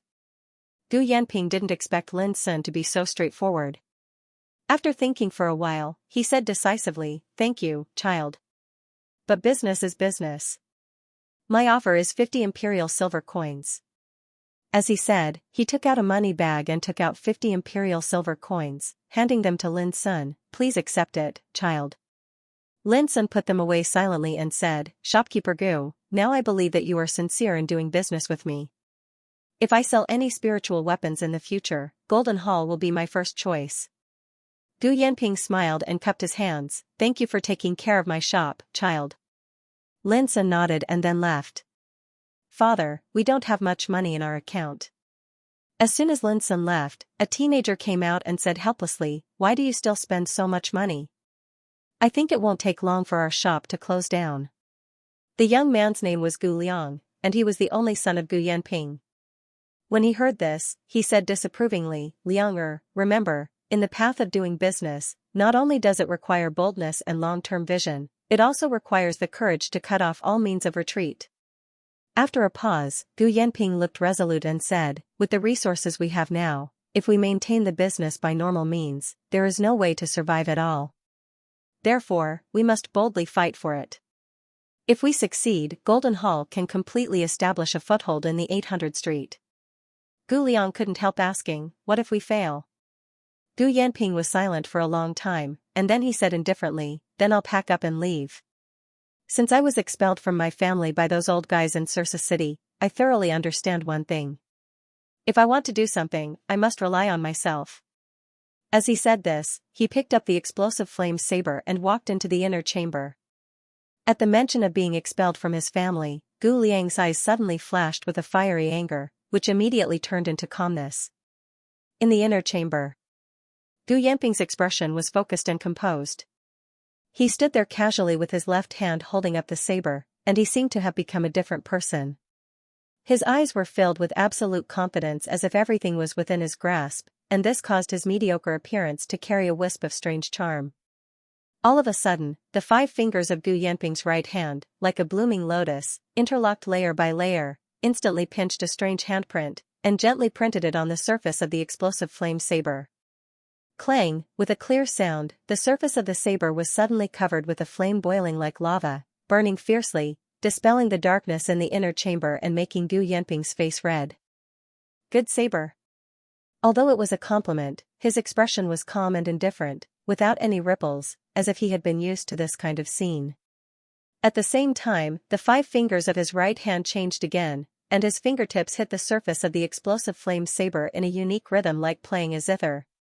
Boom! On the sharp tip of the saber, a brilliant saber light like red sunset suddenly burst out, constantly swallowing and spitting, flashing an extremely dangerous breath. "Good saber." Gu Liang was waiting quietly. 2 hours had passed, but there was no movement in the inner chamber, which made Gu Liang confused. Since the opening of Golden Hall, his father, Gu Yanping, had purchased 7 treasures, including spiritual armors, spiritual spears, and spiritual swords, all of which were combat spiritual weapons. However, the quality of these spiritual weapons was not satisfactory, and the quality could only be regarded as average. Besides, they were very common spiritual weapons on the market, so they had not been sold so far. This made Gu Liang doubt whether his father's method was feasible. What worried Gu Liang the most was that just the cost of renting this shop, in addition to the money spent to buy the 7 spirit weapons, was about to exhaust all of their savings. If this situation continued, it would not take many days for Golden Hall to completely close down. At that time, I'm afraid I can only pack up and leave with my tail between my legs, right? Gu Liang sighed in his heart, but he had admired his father since he was a child. Therefore, although he questioned his father's method, he had never strongly opposed it. Well, it's no big deal to leave. As long as I don't starve to death, there will be a day when I make a comeback. Gu Liang took a deep breath and abandoned the distractions in his mind. Inheriting many advantages of Gu Yanping, he knew that in some things, one should do one's best and leave it to fate. Worrying too much would make one's mind chaotic. At this moment, the door of the inner chamber was pushed open and Gu Yanping came out. To Gu Liang's surprise, his father in front of him seemed to have become another person, full of joy and radiance, as if he had become many years younger in an instant. Liang, it's time for us to make a comeback. Gu Yanping laughed. Father, what do you mean? Gu Liang was puzzled. The explosive flame saber that child just used is extraordinary. Gu Yanping couldn't help being excited when he thought of his own verification. Its power is about 20% stronger than that of other explosive flame sabers. 20%. A low-grade human-rank spiritual weapon has the power of a middle-grade human-rank spiritual weapon. Which explosive flame saber can compare with it in the world? Gu Liang's body trembled, and he was a little surprised. Is it really 20% more power? As far as he knew, explosive flame saber was also a very common spiritual weapon on the market. Even the best explosive flame saber could not increase its power by 20% out of thin air. Explosive flame saber was refined by a spiritual tattooist, so its material and spiritual tattoo pattern had long been fixed and could not be changed at all. This also meant that the power of the explosive flame saber could no longer have a breakthrough. Otherwise, it wouldn't be an explosive flame saber. That was why Gu Liang was surprised when he heard Gu Yanping's words. Gu Yanping understood this very well. Even he was shocked when he received the result just now, thinking that his eyes were playing tricks on him. But the facts proved that all of this was true. Liang, when I appraise treasures, I use the flying spirit treasure seeking technique. You should understand what it means. Gu Yanping casually explained. Gu Liang was completely stunned. Flying spirit treasure seeking technique. This was a secret technique passed down by their ancestors. It was a secret technique that was specially used to appraise treasures. Ever since their ancestors had used this technique to appraise treasures, there had never been a single mistake. This is actually real. Gu Liang couldn't help but be in a trance. An ordinary explosive flame saber's power can soar by 20%. If the spiritual tattooists in the world hear this, I'm afraid it will cause a great disturbance. Gu Yanping also sighed with emotion. I don't know who refined this treasure. It's a pity that the child left in a hurry at that time. Otherwise, we could inquire about it. Gu Liang laughed. Father, I'm afraid that the person who refined such a treasure is a spiritual tattooist with extraordinary attainments, or even a spiritual tattooist grandmaster. It's not easy to see such a person. Gu Yanping pondered for a long time, but shook his head and said, let's not talk about this. Go and contact some people to spread the news for me. Let's say that Golden Hall accidentally obtained a peerless saber. Who in the world can get it? We must shout out this slogan. Gu Liang rolled his eyes and smiled like a little fox. Peerless saber? Gu Yanping also laughed, isn't it? This slogan is just a gimmick often used by merchants to arouse some criticism. This way, they can attract more attention. Gu Liang nodded and said, leave it to me.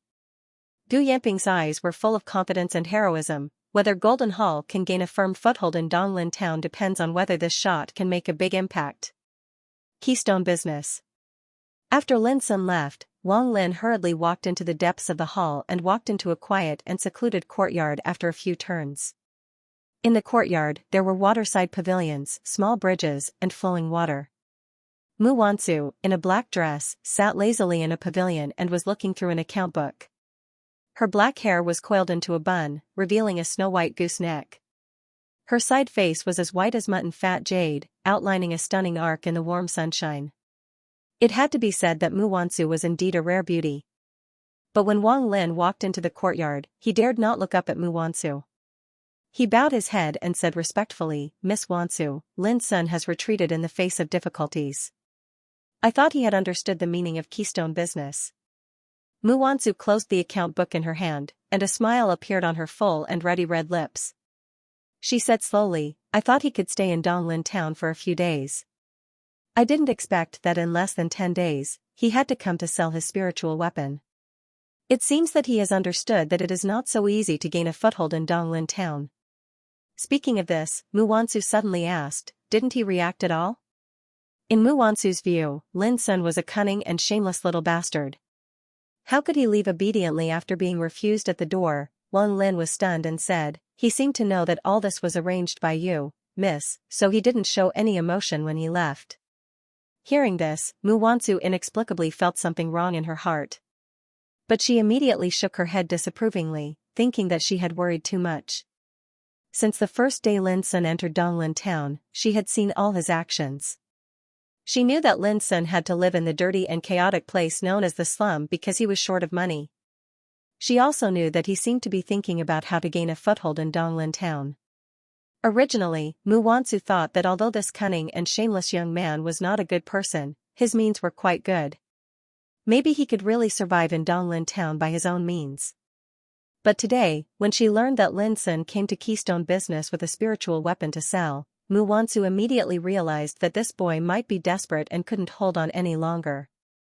Otherwise, how could a practitioner in martial realm like him be willing to sell a spiritual weapon? This made Mu Wansu feel happy and gloat at the same time. Was this the person the young master had taken a fancy to? Without the help of Keystone business, Lin Sun was too useless to make a move in Donglin town. If the young master knew this, what would he think? "Miss Wansu, I see that the treasures Lin Sun sells are extraordinary in appearance. I'm afraid there are many secrets in them. It's a pity to miss them." Wang Lin didn't understand Mu Wansu's mind. As a treasure appraiser, what he cared about was related to what he was good at. It's just a low-grade spiritual weapon of human rank. What's the big deal? Mu Wansu didn't take it seriously. But according to my observation, although the grade of this explosive flame saber is not worth mentioning, its appearance seems to be different from other explosive flame sabers, Wang Lin said quickly. Mu Wansu frowned and said, "No matter how different it is, it's just an explosive flame saber.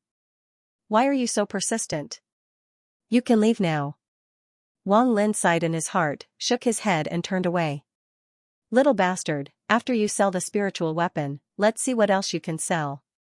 Keystone business won't let you take advantage of us anymore." Mu Wansu smiled gently and continued to review the accounts.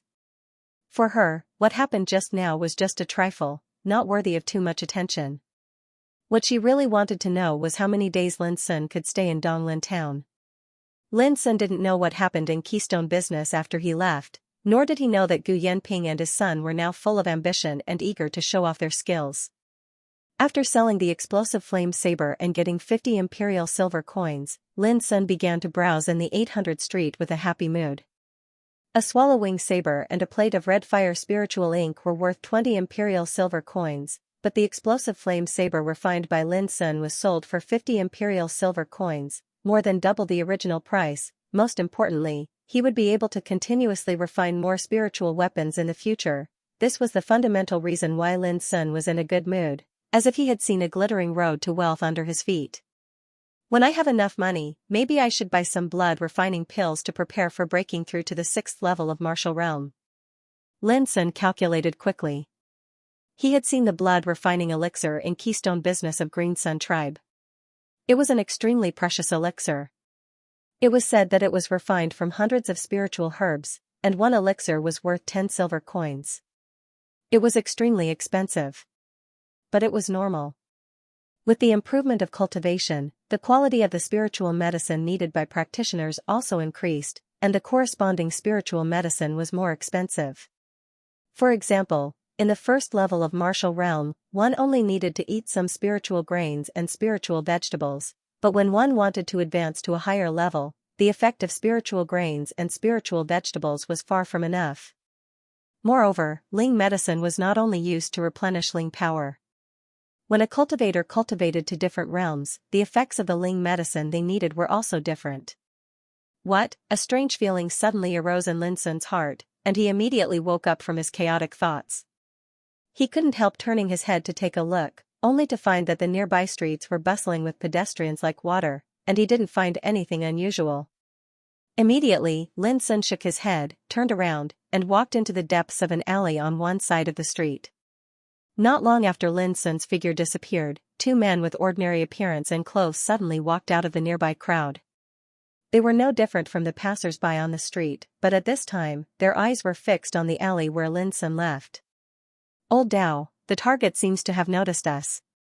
Shall we continue to track him?" A dark-skinned man frowned. The man called Old Dao pondered for a while and said decisively, "Go after him." The two of them walked into the alley in a flash. It was a civilian area nearby. The winding alleys crisscrossed like a spider web maze, dark and damp.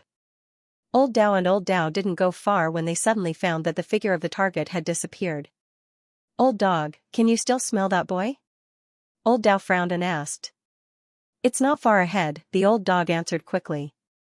Old Dao nodded and continued to move forward, but he felt a little uneasy. This alley was extremely narrow and long, less than 3 meters wide. It was deserted along the way. Even in broad daylight, it was extremely dark and damp. "Old dog, we have to be careful. Although it's perfectly justified to work for money, it's all in vain if you die." Old Dao felt something was wrong and couldn't help reminding Old Dao in a low voice. "Hey, he's just a little guy from a remote village.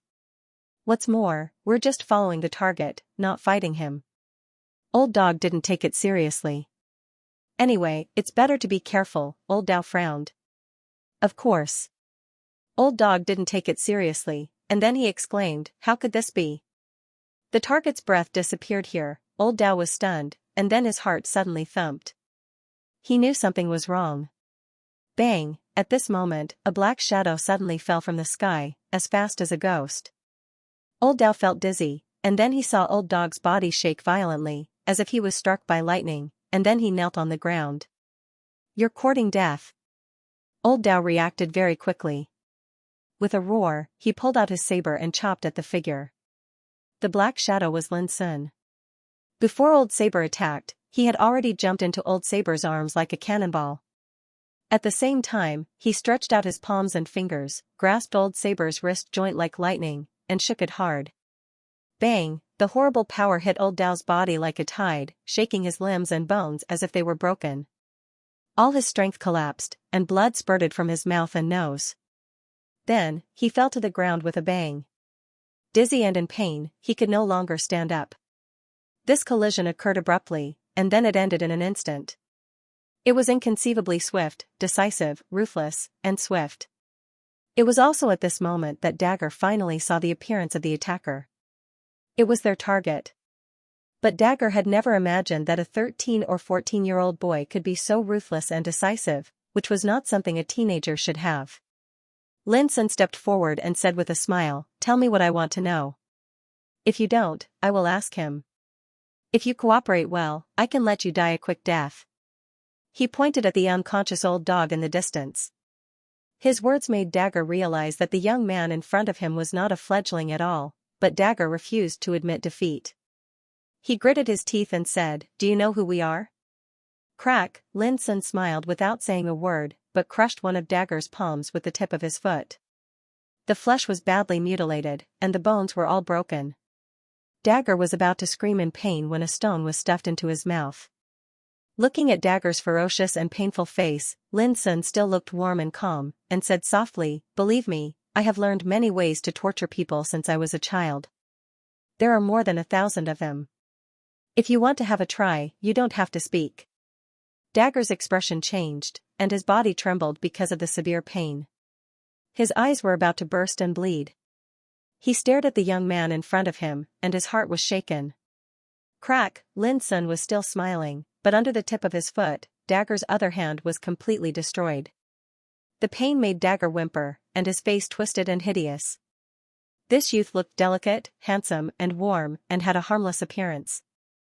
However, his experienced and efficient methods were even more ruthless than an executioner who was proficient in torture. He was not a young man, but a little devil. When Dagger saw Lin Sun squatting down, took out a pale cyan dagger, and was about to continue the torture, Dagger completely collapsed. Fear flooded his heart, and he couldn't help nodding crazily. Lin Sun smacked his lips with a little regret. I thought you would be a tough bone. Who would have thought that you couldn't stand it before the torture started? Hearing this, Dagger twitched all over. Hadn't the torture started? Lin Sun stopped smiling and looked at Dagger calmly. In this case, I won't embarrass you any further. I ask and you answer.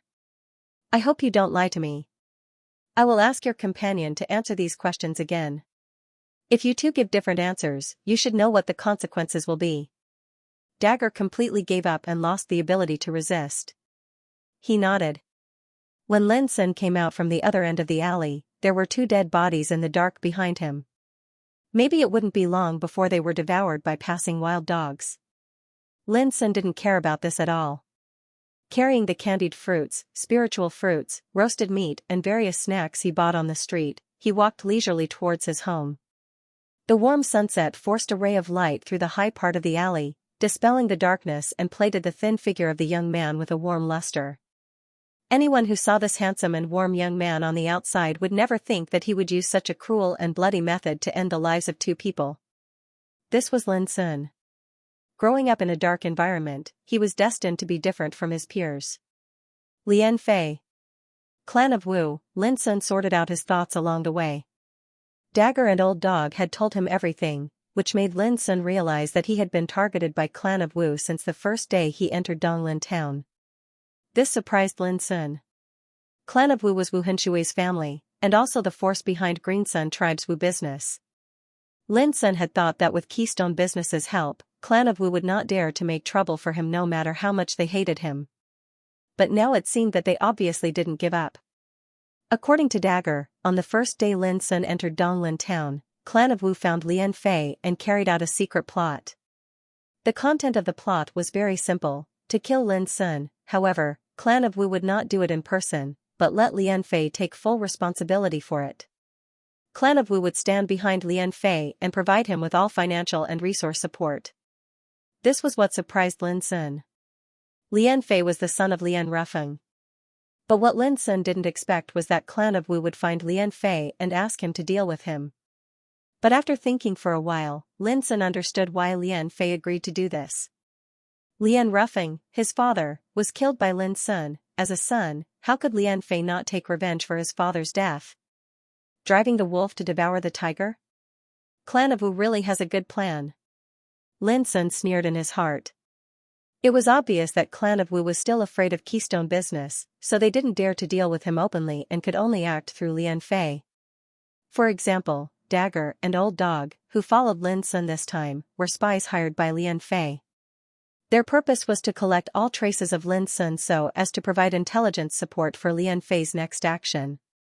At the same time, according to Dagger, Lian Fei had recruited many bloodthirsty outlaws with the financial support of Clan of Wu. All of them valued money more than life. They were waiting for an opportunity to give Lin Sun a fatal blow. In this case, although Lin Sun was not afraid of Lian Fei, he couldn't help but feel a headache when he thought that they had been secretly planning to kill him and might appear at any time. How could one be a thief for 1,000 days and guard against a thief for 1,000 days? However, Lin Sun learned that Lian Fei was 15 years old this year and had reached the 5th level of martial realm. He was now a student of Donglin School. According to Dagger, Lian Fei's mind was now on the county test in a month, so he hadn't killed Lin Sun yet. According to this information, Lin Sun could at least judge that if Lian Fei really wanted to kill him, he might do it after the county test in a month. But this was just Lin Sun's judgment. If Lian Fei knew that Lin Sun had discovered his plot, he might take action in advance. It seems that I have to hurry to collect some intelligence about clan of Wu and Lian Fei. A killing intent surged in Lin Sun's heart. What he hated most was to be schemed against and framed. Since clan of Wu still didn't give up, how could Lin Sun just sit still and wait for death? However, the current situation was that the enemy was in the dark while he was in the light. Lin Sun didn't know the specific situation of clan of Wu, so the urgent task was to understand the enemy's actual situation and make a plan before taking action. While thinking, Lin Sun had unconsciously walked to the door of his house. He immediately dispelled the distracting thoughts and pushed the door open. Lin Sun suddenly saw two figures standing in the courtyard, one fat and one thin. His eyes suddenly became cold, and his killing intent burst out. Almost at the same time, the two men, one fat and one thin, also turned their heads and saw Lin Sun. A flattering smile appeared on their faces at once, but when they met Lin Sun's cold eyes that were as sharp as a blade, their faces froze and they couldn't help but tremble. "What are you doing here?" Lin Sun recognized these two people. They were Fatty Diao and the Bones. He immediately felt at ease and hid the killing intent in his eyes. At this time, Fatty Diao and the Bones also secretly breathed a sigh of relief. They bowed together and said loudly, "Greetings, Lord Shuangmu." Shuangmu. Lord. When he heard this title, Lin Sun couldn't help but be stunned. Wasn't this title too unpleasant to hear? Lin Sun glanced at him and then looked at the closed door. An idea came to his mind and he went straight in. After entering the room, he saw Xianxia sitting at the desk, reading quietly. "What's going on outside?" Lin Sun asked. How could he not know that with Xianxia here, it was impossible for Fatty Diao and the Bones to break into his house with their ability, unless Xianxia let them in. "They are your subordinates." Xianxia put down the book in her hand, thought for a moment, and said, "I wanted to be their leader, but later I felt it was a little troublesome. So, I give the title to you." Looking at the serious expression on the quiet and white face of the little girl, Lin Sun's face became gloomy. What he hated most was to let Xianxia be contaminated with the dark and dirty things. But now, she took the initiative to get in touch with these dark things. How could she not learn bad things when she got involved with those ruffians, hooligans, rascals, murderers, and gangsters? Lin Sun was rarely flustered and exasperated. He rushed out of the room and drove Fatty Diao and the Bones out with a gloomy face. Then he took a deep breath and returned to the room. He looked at Xianxia and said seriously, "Why do you do this?" Xianxia's face was also full of seriousness. She asked, "Haven't you promised me?" Lin Sun was stunned. "Why did I promise you?" Xianxia said, "To fight." Lin Sun stared at Xianxia in silence. Xianxia also stared at Lin Sun with a pair of clear crescent eyes. Until the atmosphere in the room was so dull that it was difficult to breathe, Lin Sun sighed, "Let's eat first." He turned around and began to clean up the table. He spread the candied plums, spiritual fruits, roasted meat and snacks on the table one by one. Then they began to eat in silence. The extremely sumptuous dinner tasted like wax to Lin Sun. He finally put down his chopsticks and said, "I'm just a little worried about you." Xianxia nodded and said, "I understand." Lin Sun said in a low voice, "You don't understand. I've lived with those evil people since I was a child. I've seen many dark and bloody things. So I know very well that once I get involved with such people, I'll definitely be influenced by them in the future." Xianxia thought for a while and said, "But you're alive now, aren't you?" Lin Sun said grumpily, "I'm different from you."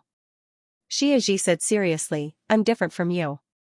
Although the words were awkward, Lin Sun understood the meaning and couldn't help but sigh again. At this moment, Xianxia put down her bowl and chopsticks and looked at Lin Sun. "I know what I'm doing. But if you're really angry, I'll choose to retreat." Her eyebrows were picturesque, and there was a touch of firmness in her tranquil expression.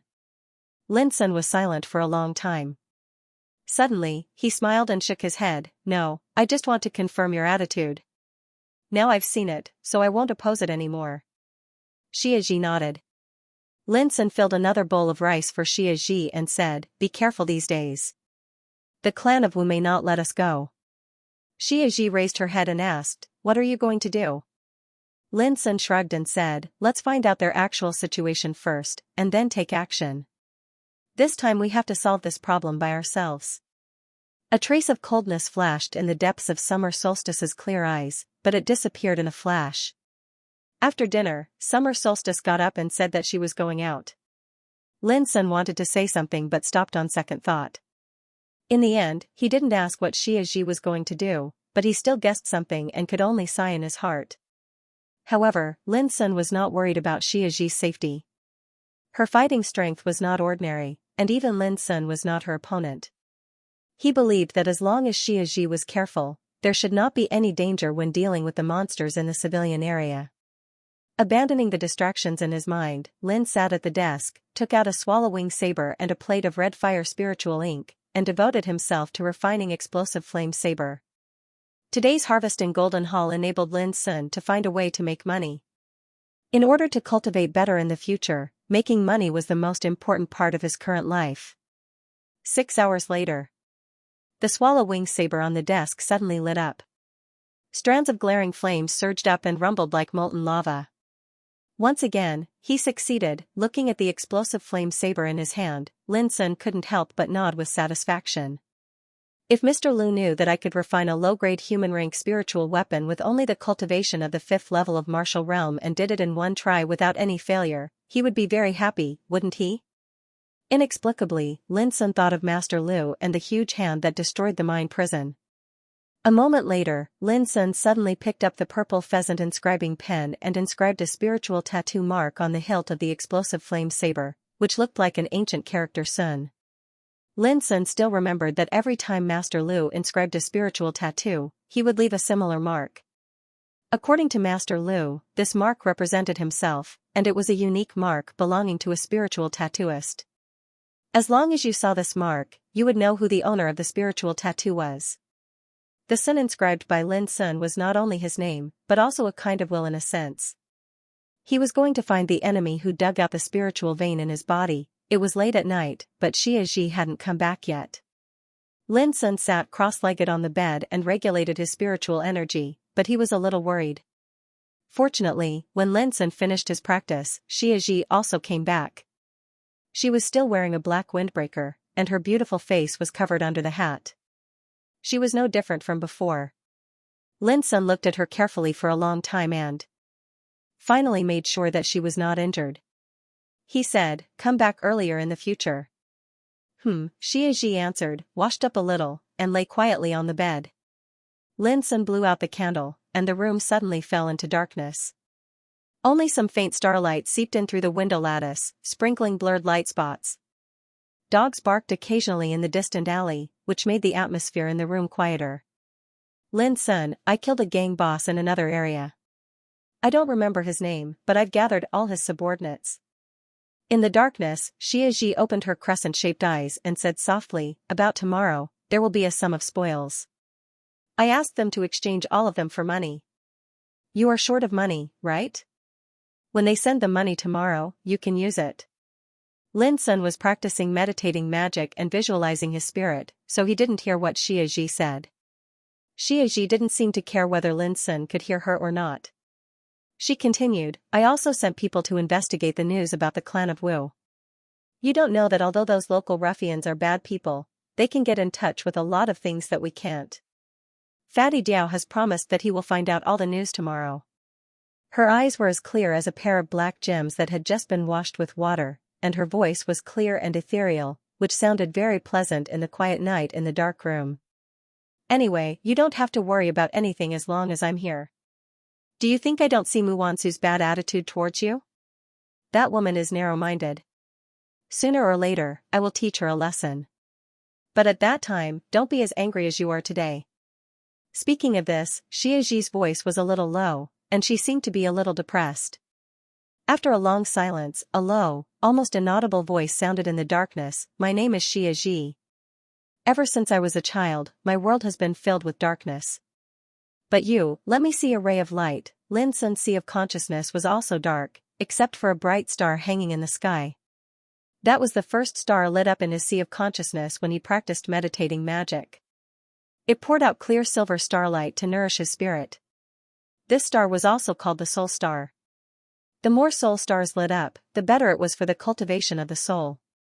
Until the scene of the universe surrounded by stars was condensed in the night sky of the Sea of Consciousness, the first realm of meditating magic, star circulation, could be regarded as the consummation. However, Lin Sun's current soul realm barely entered the threshold of star circulation, and he only lit one soul star, which was still far from the consummation. Strands of starlight drifted about like gentle ripples of water, and they silently nourished the soul. At this moment, Lin Sun's mind was clear and pure, and he could clearly feel his perception power was constantly recovering. Whether it was refining spiritual weapons last night or tonight, Lin Sun not only consumed his spiritual energy, but also his soul perception power. Generally speaking, spiritual tattooists needed to rest for at least 2 or 3 days, or even 10 days or half a month, to recover the consumed perception power after refining a spiritual weapon. But for Lin Sun, who had meditating magic, all this was no longer a problem. When his perception power was exhausted, he only needed to visualize the image of star circulation, and he could completely recover overnight.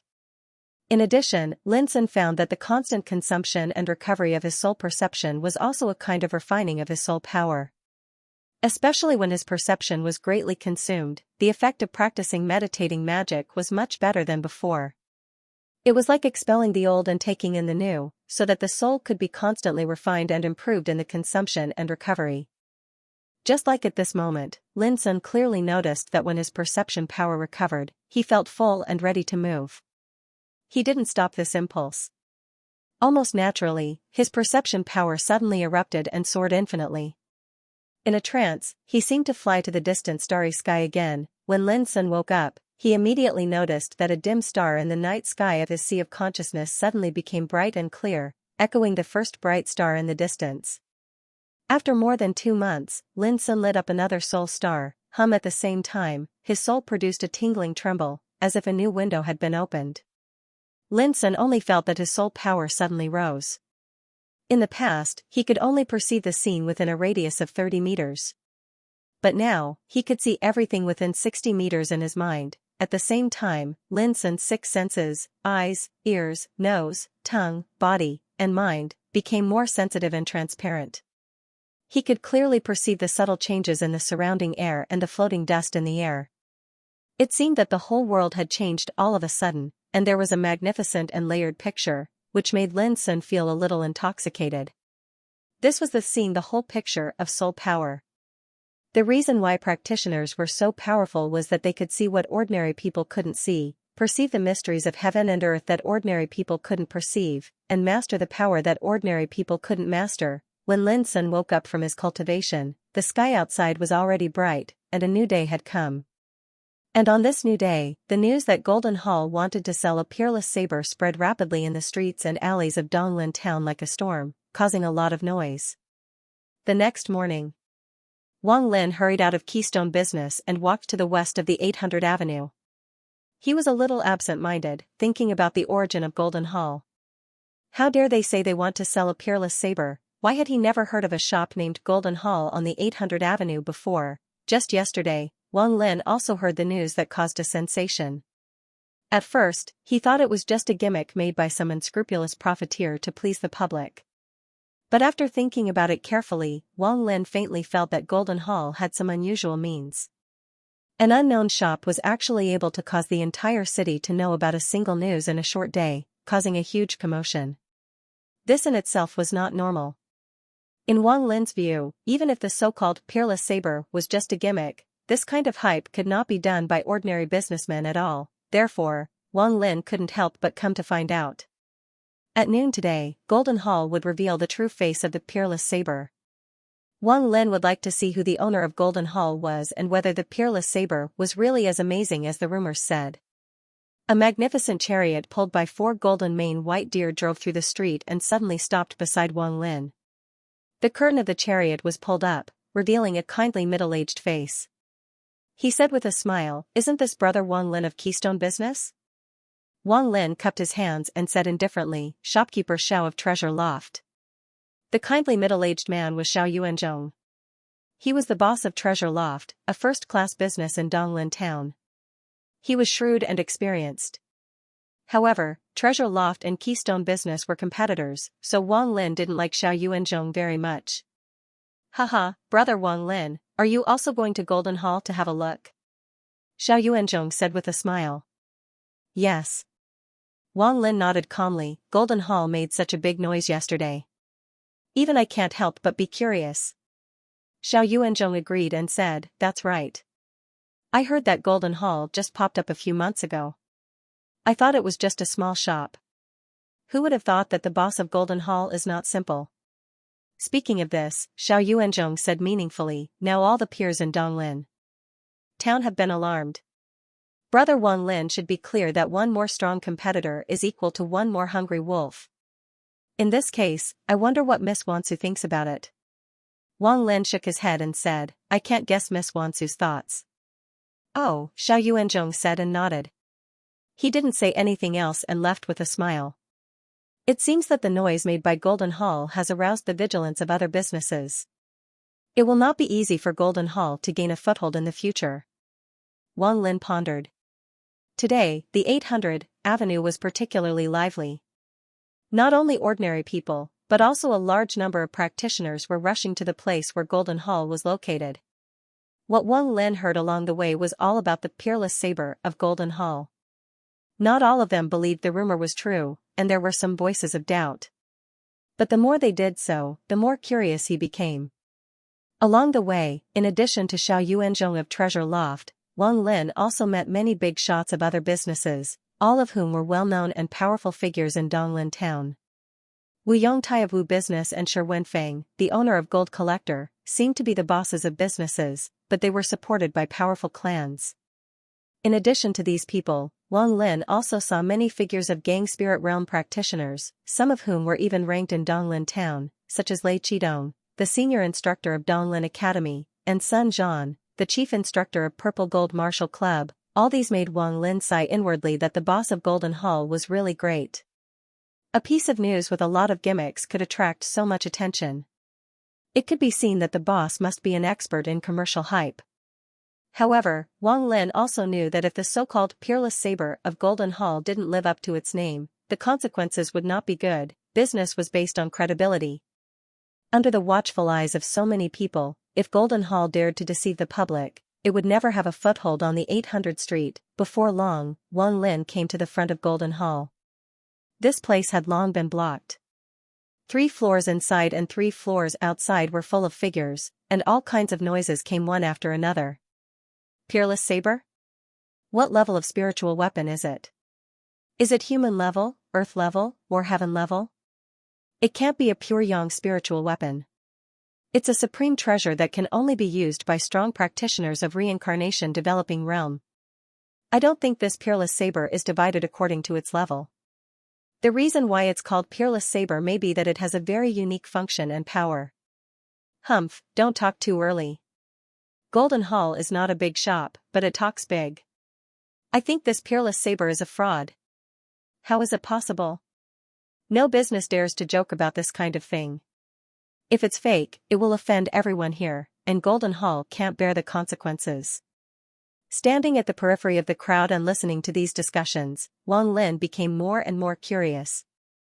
How would the shopkeeper of Golden Hall face this situation? Would Golden Hall become famous today and gain a foothold in Donglin town?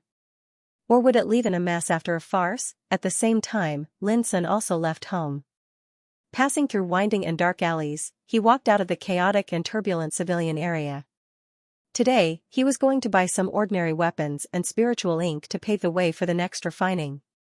The profits from refining weapons were extremely high, and through refining weapons, he could also hone his spiritual tattoos, which was very good for Lin Sun to become a real spiritual tattooist in the future. It was killing 2 birds with 1 stone. As far as Lin Sun knew, some spiritual tattooists in the world would more or less choose to rely on a certain big force in order to refine spiritual weapons for these forces. While gaining wealth, they could also achieve the purpose of honing their spiritual tattoos. Along the way, Lin Sun also heard some news about the peerless saber that Golden Hall was about to sell today, which made him a little confused. He was very clear that Golden Hall was like an empty shell now, short of financial resources and shallow foundation. How could it have a peerless saber for sale? Lin Sun was puzzled. Although he sold an explosive flame saber to Golden Hall yesterday, it was just a low-grade spiritual weapon of human rank, the most common kind of spiritual weapons. It couldn't be associated with a peerless saber at all. Lin Sun shook his head. He was not interested in wasting time on such a thing. What was more, even if Golden Hall really had a peerless saber for sale, Lin Sun could not afford it with his current financial resources. Soon, Lin Sun walked into a street corner shop specializing in selling ordinary weapons. At the same time, in Golden Hall, Gu Liang was restless, not because of fear, but because of excitement. The street outside the shop was already crowded with people, and the noise constantly rushed into the shop, making Gu Liang's blood boil. He clenched his fists tightly. Whether Golden Hall could make a name for itself depended on today. Is this scene worth being excited about? Gu Yanping came out of the inner room with a delicate jade box in his arms. Seeing his son's appearance, he couldn't help but shake his head. Gu Liang scratched his head, feeling a little embarrassed. When you experience more things in the future, you will not be so embarrassed. As the saying goes, calm in every big event is a character that a qualified commercial practitioner must have. Gu Yanping's expression was tranquil. On his ordinary face, there was a calm and unruffled aura. Commercial practitioner, it was a title of a practitioner who entered the Tao through commerce and fought for the road of cultivation with wealth. This title was full of the stink of money, and would often be despised and spurned by real practitioners. But in the young Gu Liang's mind, commercial practitioner was the most sacred road. His father was a commercial practitioner, who was also the person he admired most.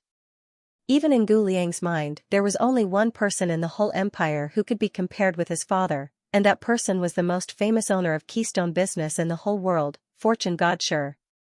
Let's go. Don't let our guests wait too long. Gu Yanping turned and walked out of the shop. Gu Liang hurriedly followed him. He came out. Is that the boss of Golden Hall? I thought he had 3 heads and 6 arms, but it turns out that he is just a mediocre middle-aged man. Look at the jade box in his hand. Is the peerless saber hidden in it? When they saw Gu Yanping and his son coming out and standing on the high steps in front of the door of Golden Hall, the crowd who had been waiting outside for a long time immediately became excited and clamorous. Wang Lin also narrowed his eyes and carefully sized up Gu Yanping. However, he discovered that Gu Yanping's face was too unfamiliar to him, and he didn't recognize who Gu Yanping was. But judging from his leisurely manner, he was indeed not an ordinary person. Wang Lin could not help but look forward to it. Did the boss of Golden Hall really have a peerless saber? Not only Wang Lin, but also Xiao Yuanzhong and other bigwigs from the major businesses in Donglin town were also secretly looking at all this at the moment. Gu Yanping waved his hand, and the lively atmosphere immediately calmed down. Without any opening remarks, Gu Yanping seemed to be straightforward and efficient. He directly opened the jade box and withdrew a spirit saber that was completely suffused with strands of a crimson sheen. The saber was 3 feet and 4 inches long and about 3 fingers wide. Its blade was curved like a swallow's wing, shining dazzlingly in the sunlight. Swish, the gazes of everyone converged onto the blade in unison. However, when they saw the appearance of the blade clearly and the aura it emanated, the atmosphere in the surroundings instantly became deathly silent while a wisp of surprise and bewilderment appeared. The expressions of many had become strange, astounded, and they seemed to not dare believe their eyes. At this moment, before Gu Yanping introduced it, someone had already shouted angrily, "What a profiteer! Is this the F*King Peerless Saber you said? It is obviously the most common explosive flame saber." That voice was furious and extremely loud. As soon as it was spoken, it completely destroyed the silence in the surroundings, and many people started cursing along with it. What the hell? An explosive flame saber? Do you think we're all fools? Get out of Donglin town. You've gone too far. Golden Hall is definitely an unscrupulous business. How dare you fool people with a low-level spiritual weapon? Get out of Donglin town. We don't welcome profiteers like Golden Hall. Get out of Donglin town. Many ordinary people who didn't know the situation also shouted. It was no wonder that they were disappointed. They had thought that the peerless saber was magical, but it turned out to be an explosive flame saber that was very common in the market. It was more than deceiving them. They were played like monkeys. Even the bosses of major businesses who came to investigate were surprised at the moment. The boss of Golden Hall didn't look stupid. Why would he do such a stupid thing as digging his own grave? However, these bigwigs were all very shrewd. They faintly sensed that things might not be so simple, so they didn't get angry and kept a cold attitude. If Golden Hall left Donglin Town with their tails between their legs, they would have one less competitor. But what if they didn't? They'd better not express their opinions before the final conclusion was made. Wang Lin was also among them. But different from other bigwigs, he was stunned at the first sight of the explosive flame saber. It wasn't that this saber was too magical, but that he had personally identified it yesterday. This was the explosive flame saber that Lin Sun sent to Keystone Business for sale. Wang Lin couldn't remember it wrong. At that time, he realized that this saber was indeed an explosive flame saber, but there was a trace of unique spirit in the saber, which made it extraordinary. Unfortunately, before Wang Lin could carefully examine it, he received Mu Wansu's order to keep Lin Sun and his saber out of the door. At that time, Wang Lin was a little unwilling, but Mu Wansu was so determined that he had no choice but to give up. Who would have thought that the explosive flame saber would appear in Golden Hall only one day later? What's more, the boss of Golden Hall took it as a peerless saber to hype it up. Thinking of this, Wang Lin felt a little aggrieved. Now he could be sure that the boss of Golden Hall was definitely not an ordinary person, nor was he an unscrupulous profiteer in the public's words, based on the previous extremely shrewd means of hype. Since he dared to take out this saber in public, it must be because this saber was different from other explosive flame sabers and had an extremely unique function. What was the use of it? While Wang Lin felt wronged, he became even more curious. Curses rose and fell in the surroundings, and all sorts of filthy words flowed out endlessly. The scene was chaotic to the point it faintly showed signs of losing control. Standing on the high steps, Gu Liang had never experienced such a situation before. He was so angry that his face flushed red, angry, and wronged. These short-sighted fellows didn't even know the specifics, yet they were already cursing. This was simply too much. Gu Liang was just about to refute when he was stopped by his father, Gu Yanping. At this time, Gu Yanping's expression was still calm and tranquil, as if he had not been affected at all. However, his eyes were sharp and bright, glancing at the audience like a knife. He said in a deep voice, whether it's true or not, and whether it deserves the title of peerless saber, we only need to identify it. He looked mediocre, but when he opened his mouth, his voice reverberated like thunder, immediately suppressing the curses on the scene. Many ordinary people only felt a buzzing in their ears, a surge of qi and blood, and their faces suddenly changed. The atmosphere also became quiet. What a strong spiritual power this guy had. Obviously, he was a strong practitioner in Gang Spirit Realm. Many practitioners present couldn't help but be surprised and felt that Gu Yanping was extraordinary. It was rare for a shop owner to have such ability in cultivation. His words shocked the scene, and Gu Liang couldn't help but feel admiration for him. "My friend, how are you going to identify it?" someone asked in a deep voice. This was a practitioner, with looming gang qi around him. Obviously, he was also a powerful figure. Gu Yanping smiled slightly and said with great confidence, "It's very simple. This Gu knows that there are quite a few people of the same profession present here. I only need to invite them over and have them tell everyone the truth. I believe that in this way, everyone will no longer doubt this Gu's intentions." Many people couldn't help nodding. This method was really good. At the same time, there were also many people looking at different places, where the bosses of major business stood, such as Xiao Yuanzhong and Wang Lin, etc. Wang Lin took the lead to say, "In that case, it's better to accept than to decline." He stood out. Suddenly, many people present recognized Wang Lin, who was a well-known treasure appraiser in Keystone Business. It was fair for him to come forward to identify the explosive flame saber. "I'd like to have a look and see what's so wonderful about this peerless saber." An amiable fat middle-aged man came out. Xiao Yuanzhong, the shopkeeper of Treasure Loft, seeing that he also stood out, the crowd became restless again. "How can we, Wu Business, be excluded from such a thing? Haha, I, Gold Collector, would also like to have a look and tell you the truth." Then, several people came out one after another, all of whom were well-known figures in the major business firms of Donglin Town. Seeing such a scene, the people present were completely relieved, but they still had some doubts in their hearts. Was there really any amazing secret hidden in this ordinary explosive flame saber? Please wait here for a moment. My peers will reveal the answer to you later. Gu Yanping cupped his hands to the crowd, then turned around and walked into Golden Hall with Wang Lin, Xiao Yuanzhong and others. Looking at Gu Yanping's back leading the way, except for Wang Lin, Xiao Yuanzhong and others sneered in their hearts. Gu Yanping wanted to solve the current crisis with their help? Impossible. As the representatives of the major business firms of Donglin Town, Xiao Yuanzhong and others certainly didn't want to see another competitor, which was quite natural. They had made up their minds that if the result was not satisfactory after the appraisal of this saber, they would never mind taking the opportunity to stab Golden Hall and make it disappear from Donglin Town completely. Outside Golden Hall, it was still crowded, and everyone was waiting for a result. Standing in front of Golden Hall, Gu Liang's heart was pounding. He vaguely felt that it was inappropriate for his father to do so. His peers in Donglin Town were eager to see Golden Hall make a fool of themselves. How could they help him, but out of respect and confidence for his father, Gu Liang didn't panic because of this. As time went by, there was no movement in Golden Hall, which made the crowd around impatient. Why did it take so long to appraise an explosive flame saber? When the crowd became more and more impatient, there was finally some movement in Golden Hall. The first one to come out was Xiao Yuanzhong, the boss of Treasure Loft. But at this moment, he was in a trance with his eyebrows tightly knitted.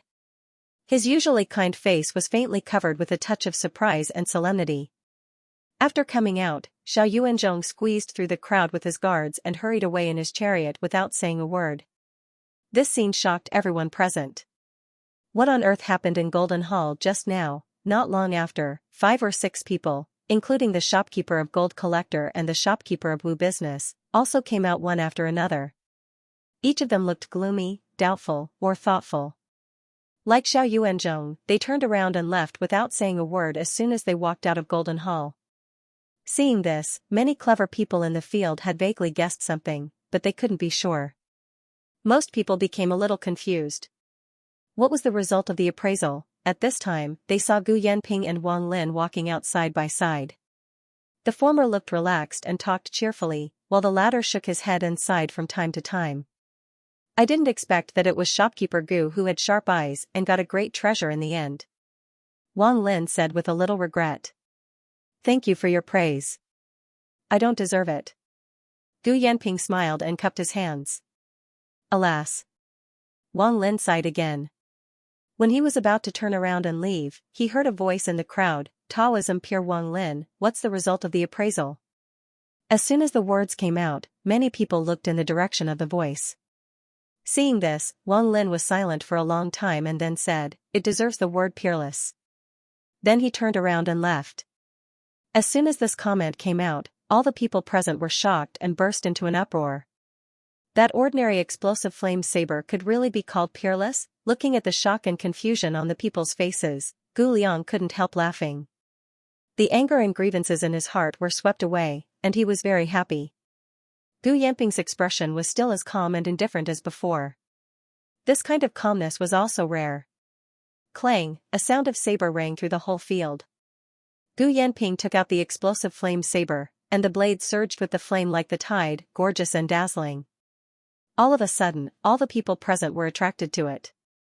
It seemed that they wanted to see what mystery this saber had and why it deserved the word peerless. It's hard to explain the mystery of this saber in a few words, but I can tell you that the power of this saber is 20% stronger than that of other explosive flame sabers, which can be compared with a middle-grade spiritual weapon of human rank. Gu Yanping said slowly with a confident look on his face. 20% stronger, only a few words shocked many practitioners present. They were all experts, so they naturally knew what it meant for a common low-grade spiritual weapon of human rank to have 20% more power. The most important thing was that this saber was still a low-grade spiritual weapon of human rank, but it already had the power comparable to a middle-grade spiritual weapon of human rank. This was really rare.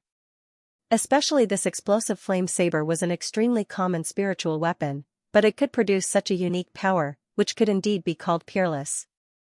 At least in the whole empire, there might not be a similar spiritual weapon, What made people even more curious was who refined such a rare spirit saber. Ordinary spiritual tattooists couldn't do this at all. A spiritual tattoo master might be able to refine a variety of high-grade spiritual weapons, but it would be very difficult for him to create a new power in the most common low-grade spiritual weapon of human rank.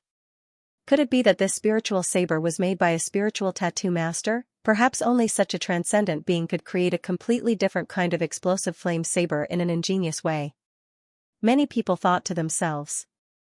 But unfortunately, they probably didn't know that the owner who refined this explosive flame saber was just a little-known spiritual apprentice, not even a spiritual tattooist. At 1:45 p.m, the storm caused by the peerless saber came to an end in front of Golden Hall. After confirming the extraordinariness of the explosive flame saber, many people started bidding on the spot. In the end, someone even offered 800 imperial silver coins for the saber, but it was finally bought by a practitioner in Gang Spirit Realm at the price of 300 imperial silver coins. The price of 300 imperial silver coins was outrageous, especially for a low-grade spiritual weapon of human rank, which was even more incredible. After all, the price of such a spiritual weapon in the market was generally between 30 imperial silver coins to 80 imperial silver coins, so 300 imperial silver coins were enough to buy a high-grade spiritual weapon of human rank. But those who knew the secret of this saber knew that the 300 imperial silver coins were not wasted, because it was so unique that there was no second one like it in the whole empire so far. The rarer something was, the more precious it was. When an ordinary spiritual weapon suddenly had a unique property, it was no longer ordinary. For Gu Yanping, the price of 800 imperial silver coins was too high. Anyway, the explosive flame saber was just an ordinary spiritual weapon, so 300 imperial silver coins were enough for him. His action won the praise and favor of many people present, and even improved the reputation of Golden Hall. It could be said that after today's event, Golden Hall had completely opened up the market in Donglin Town. But if it really wanted to stand firm, it still needed to operate step by step. And all this was thanks to a saber. Sitting in the inner chamber of Golden Hall, Gu Yanping unconsciously thought of Lin Sun again, thinking that Keystone Business really made a mistake this time and let him pick up a good treasure to reverse the situation. Father, I have contacted the supplier, and they have signed a cooperation contract with us. Gu Liang walked in and said happily. Gu Yanping nodded absent-mindedly and said, Liang, although we've opened up our business now, trouble will follow. The others in this city won't let us do business just like that. Gu Liang frowned, and the joy on his face faded a lot. Father, in your opinion, what should we do next? Gu Yanping muttered, do you remember the child who sold explosive flame saber yesterday? Gu Liang answered without hesitation, of course. Gu Yanping took a deep breath and said, your next task is to find this child and invite him to Golden Hall for a talk. Gu Liang's heart jolted as he vaguely understood his father's thoughts. He nodded and said, Father, don't worry. That young master is our savior. I will definitely complete this matter perfectly. Gu Yanping nodded. He suddenly sighed and said, a single treasure can only bring popularity for a short period of time. If you want this to continue for a long time, you must have more treasures. Only then can you compete with others in the same trade. However, this is easier said than done. Although the matter had come to an end, the news about what happened in front of Golden Hall had just begun to ferment. In just a few hours, the entire Donglin town knew that the peerless saber Golden Hall sold today was an explosive flame saber. However, such an ordinary explosive flame saber had rendered the representatives of the Treasure Loft, the Gold Collector, the Wu Group, and the other top firms speechless and frustrated. The same explosive flame saber caused many practitioners to compete for it, and it was finally sold at an amazing price of 300 imperial silver coins. Golden Hall was on fire. From yesterday to today, in just one night, Golden Hall's reputation had spread throughout Donglin Town, causing numerous discussions and uproars. The discussion about the uniqueness of the explosive flame saber was even more vociferous. Many practitioners who knew the truth were full of praise for it, and gave this unique explosive flame saber a new name, Flaming Spirit Saber. As for the major businesses in Donglin Town, they were more concerned about which spiritual tattooist made this Flaming Spirit Saber, and whether the spiritual tattooist was working in Golden Hall now. If they could find out all this, they would know the details of Golden Hall, and then they could take some precautions or suppression measures against Golden Hall. Even, they could spend a lot of money to invite the mysterious spiritual tattooist to work in their own businesses, and poach Golden Hall's talent. In the afternoon of the same day, these businesses all sent their spies to inquire about the mysterious spiritual tattooist who made the flaming spirit saber. Although it seemed to be done secretly, it still attracted a lot of attention. For a while, the discussion about the mysterious spiritual tattooist became a hot topic in Donglin town. As the initiator, Lin Sun didn't know all this at all. He had just bought more than 10 kinds of finished spiritual inks and more than 10 ordinary weapons. Although he had bargained with the shop owner again and again, he finally paid 120 imperial silver coins for them. When Lin Sun walked out of the shop, there were only 9 silver coins left. The speed of spending money like running water made Lin Sun feel a little heartache. I hope the treasures made of these things can be sold at a good price. Lin Sun exhaled a long breath and walked along the street to the civilian area. When he passed by a busy tea house, Lin Sun happened to hear something about what happened in front of Golden Hall today. When he heard that the so-called peerless saber was just an explosive flame saber, his face couldn't help but become slightly weird. He vaguely remembered that when he sold explosive flame sabers in Golden Hall yesterday, he didn't see another one. Could it be? Lin Sun was in a trance. 300 imperial silver coins. Lin Sun didn't calm down until he got home. Even if the explosive flame saber was made by him, so what? He had sold it to Golden Hall yesterday, so no matter how high the price was, it had nothing to do with him. You came back just in time. This is the information sent by Fatty Diao. Xianxia walked out of the house and handed Lin Sun a scroll made of animal skin. Immediately, Xianxia took out an animal skin bag, which made a beautiful sound of coins colliding with each other, which made Lin Sun's eyes move to it at once. These are the spoils, 200 imperial silver coins in total, Xianxia said casually. Lin Sun felt a little confused. He pointed to the animal skin scroll in his hand and the animal skin bag containing the imperial silver coins and asked, "Where did these come from?" Xianxia thought for a while and suddenly realized that although she said those words to Lin Sun last night, Lin Sun was cultivating at that time and didn't hear it. So Xianxia explained again. Lin Sun's lips couldn't help twitching. He didn't expect that Xianxia not only killed a gang boss last night, but also recruited a group of underlings. Not only did she get a lot of spoils, but she also sent Fatty Diao to help him collect information about the clan of Wu. After a long time, Lin Sun digested the information and said, "Be careful in the future." Xianxia nodded and said, "I'm hungry. I'm going to cook." Lin Sun turned around and walked to the kitchen, but he felt a little complicated. Xianxia's performance was beyond his imagination again, and he didn't know what to say for a while. Looking at Lin Sun's busy figure in the kitchen, Xianxia couldn't help but show a faint smile on her lips, which soon disappeared. She turned around and returned to her room, muttering another name in her heart, Green Wolf. This was a nickname that belonged to a gang boss in another part of the civilian district. After dinner, Xianxia left again. Lin Sun didn't stop her. He had changed his attitude towards Xianxia and no longer treated her as a child. Sitting in front of the desk, Lin Sun opened the animal skin scroll, on which all the information about the clan of Wu was clearly listed. In Donglin town, there were 3 local forces, namely, the clan of Wu, the clan of Xiao and the clan of Jin. Wu Business, Treasure Loft and Gold Collector, which were controlled by them, were one of the most powerful businesses in the whole Donglin town, sharing nearly half of the commercial profits in the town. According to the information, the clan of Wu had hundreds of direct clansmen, thousands of guards, vast fields of spiritual land and more than a dozen mines. What's more, they firmly controlled the trade of spiritual grains. Almost all the merchants who transported spiritual grains in the town got their goods from Wu Business. In addition, there were 3 overmatches in the gang spirit realm in the clan of Wu. Perhaps the overmatches in the gang spirit realm were not so outstanding in the whole Xiao Empire, but in a city on the border of Southwest Province, they could be regarded as the top bigwigs who could call the wind and summon the rain.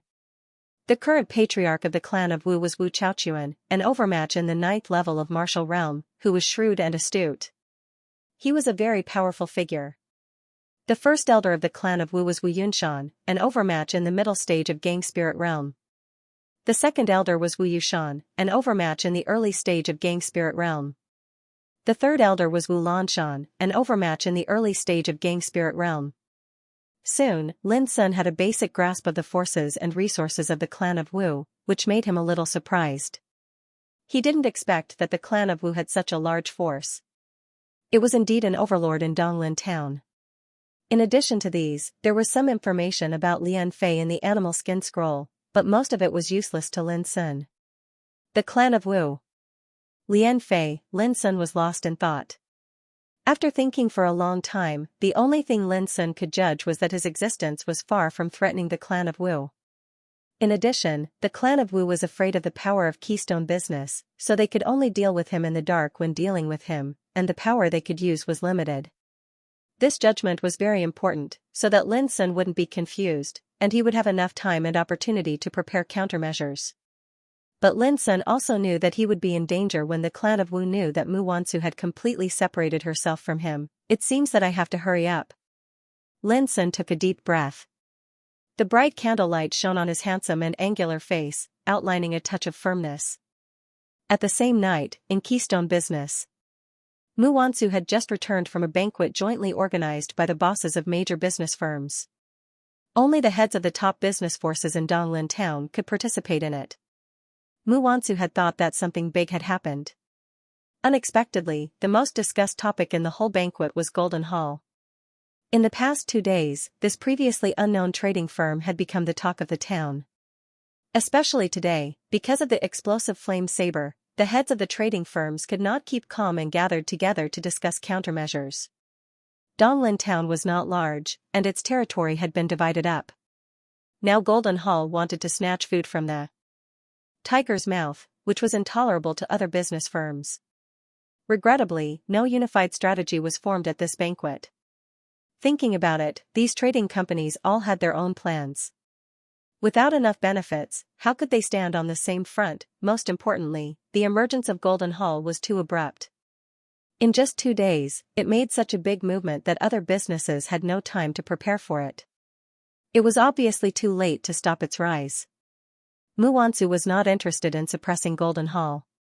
She knew very well that in the eyes of the 3 local forces, Wu Business, Treasure Loft and Gold Collector, Keystone Business behind her could only be regarded as an outsider, and there was an extremely cruel competition between them. Therefore, Mu Wansu was not in the mood to get involved in this kind of thing. When she returned to Keystone Business and arrived at her residence, Mu Wansu couldn't help but be surprised to see a person already waiting there. Wang Lin, what happened? Mu Wansu asked. That person was Wang Lin. Seeing Mu Wansu, he couldn't help but look a little complicated. He said, Miss Wansu, have you heard what happened in front of Golden Hall today? Why was it Golden Hall again? Mu Wansu frowned and said absent-mindedly, yes, I have. What's wrong? Wang Lin took a deep breath and tentatively asked, do you know the origin of the flaming spirit saber that night? Mu Wansu immediately showed a look of interest. She invited Wang Lin into her room and took a seat. Then she said, do you already know the owner of the spiritual weapon? After what happened at the banquet tonight, Mu Wansu couldn't help but wonder who the spiritual tattooist who could refine such a unique explosive flame saber was. Because of the increase in power, this saber was even named Flaming Spirit Saber, which was a great honor for a spiritual tattooist. Like other business heads, Mu Wansu was also calculating in her mind that if she could find this mysterious spiritual tattooist, she must use all means to draw him into Keystone Business. Wang Lin shook his head, I don't know who made the Flaming Spirit Saber, but I know who sold it to Golden Hall. Mu Wansu's spirits rose, and her clear eyes lit up. Oh, tell me about it. Seeing this, Wang Lin hesitated for a moment and whispered, Miss Wansu, do you still remember Lin Sun's visit yesterday? Mu Wansu was displeased. Why are you mentioning that brat at this time? Could it be? Suddenly, she seemed to realize something, and her beautiful face suddenly changed. She cried out involuntarily, are you talking about Lin Sun, the little bastard? Wang Lin nodded bitterly. Seeing this, Mu Wansu's original excitement suddenly disappeared, and her beautiful face was gloomy. After a long time, she said, you mean, the spiritual weapon he came to Keystone Business to sell yesterday is the flaming spirit saber that caused a sensation in the whole city? Although Wang Lin saw that Mu Wansu's mood was not right, he finally nodded. Yes, I personally identified this saber yesterday, and confirmed it in Golden Hall today. There is no mistake. It is the saber that Lin Sun brought yesterday. Bang, the teacup in Mu Wansu's hand was crushed, and her plump and attractive chest rose and fell violently. It could be seen how emotional she was at this moment. Indeed, she did not expect such a coincidence. Yesterday, she had just proudly expelled a little bastard whom she had hated for a long time, and completely drew a line with him. Then today, she learned that the little bastard was the one behind the scenes who helped Golden Hall to become popular overnight. The most terrible thing was that if she hadn't made the decision yesterday, the unique flaming spirit saber would have belonged to Keystone Business. Why didn't you say it earlier? Mu Wansu was a little unhappy and looked at Wang Lin coldly. Wang Lin smiled bitterly. I had agreed with Lin Sun yesterday, but Miss Wansu was so determined, I could only, Mu Wansu said angrily, you didn't say that the flaming spirit saber was very powerful yesterday. Wang Lin felt wronged by being reprimanded and argued, I told you yesterday. At that time, you said that it was just an explosive flame saber. No matter how unique it was nothing. Mu Wansu was stunned, and then suddenly remembered that she seemed to have said such words yesterday. She couldn't help but feel aggrieved. She didn't care about the flaming spirit saber. What she cared about was which spiritual tattooist made this flaming spirit saber. If a spiritual tattooist who could refine such a spiritual weapon could be invited to Keystone Business, it would definitely bring immeasurable benefits to Keystone Business in the future. Obviously, since Lin Sun had this saber, he must know the origin of this saber. But unfortunately, Mu Wansu ruined all of this with her own hands. Thinking of this, Mu Wansu couldn't help but feel regretful. If she had known this earlier, she wouldn't have fallen out with that guy yesterday. This bastard is simply too infuriating. Mu Wansu cursed in her heart. She finally realized that every time she encountered this kid, she would indeed suffer misfortune. Just like yesterday, she originally thought that she had vented her resentment, but who would have imagined that retribution would come back to her today? Could it be that this little brat was his nemesis? Mu Wansu felt her head swell. She had a belly full of rage that had nowhere to vent, and it caused her gorgeous and beautiful face to carry a wisp of resentment. Seeing this, Wang Lin couldn't help saying, Miss Wansu, this is actually a good thing.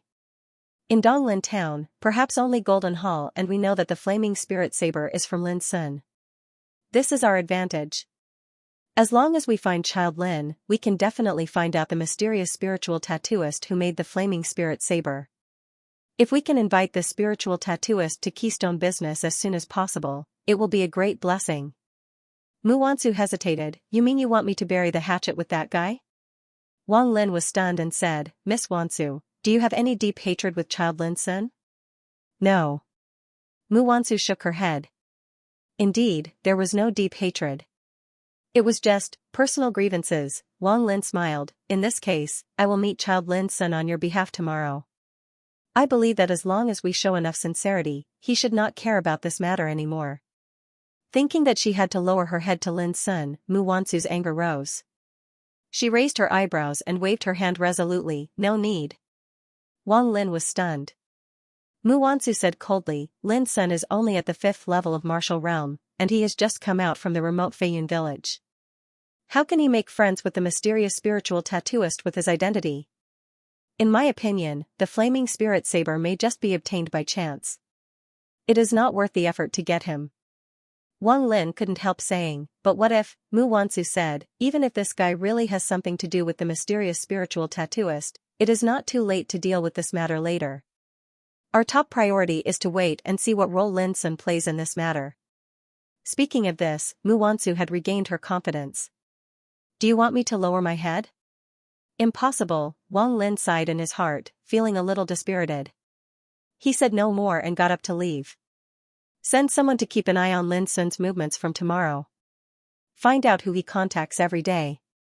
Maybe we can find some clues about the mysterious spiritual tattooist, Mu Wansu ordered. Wang Lin nodded and turned to leave.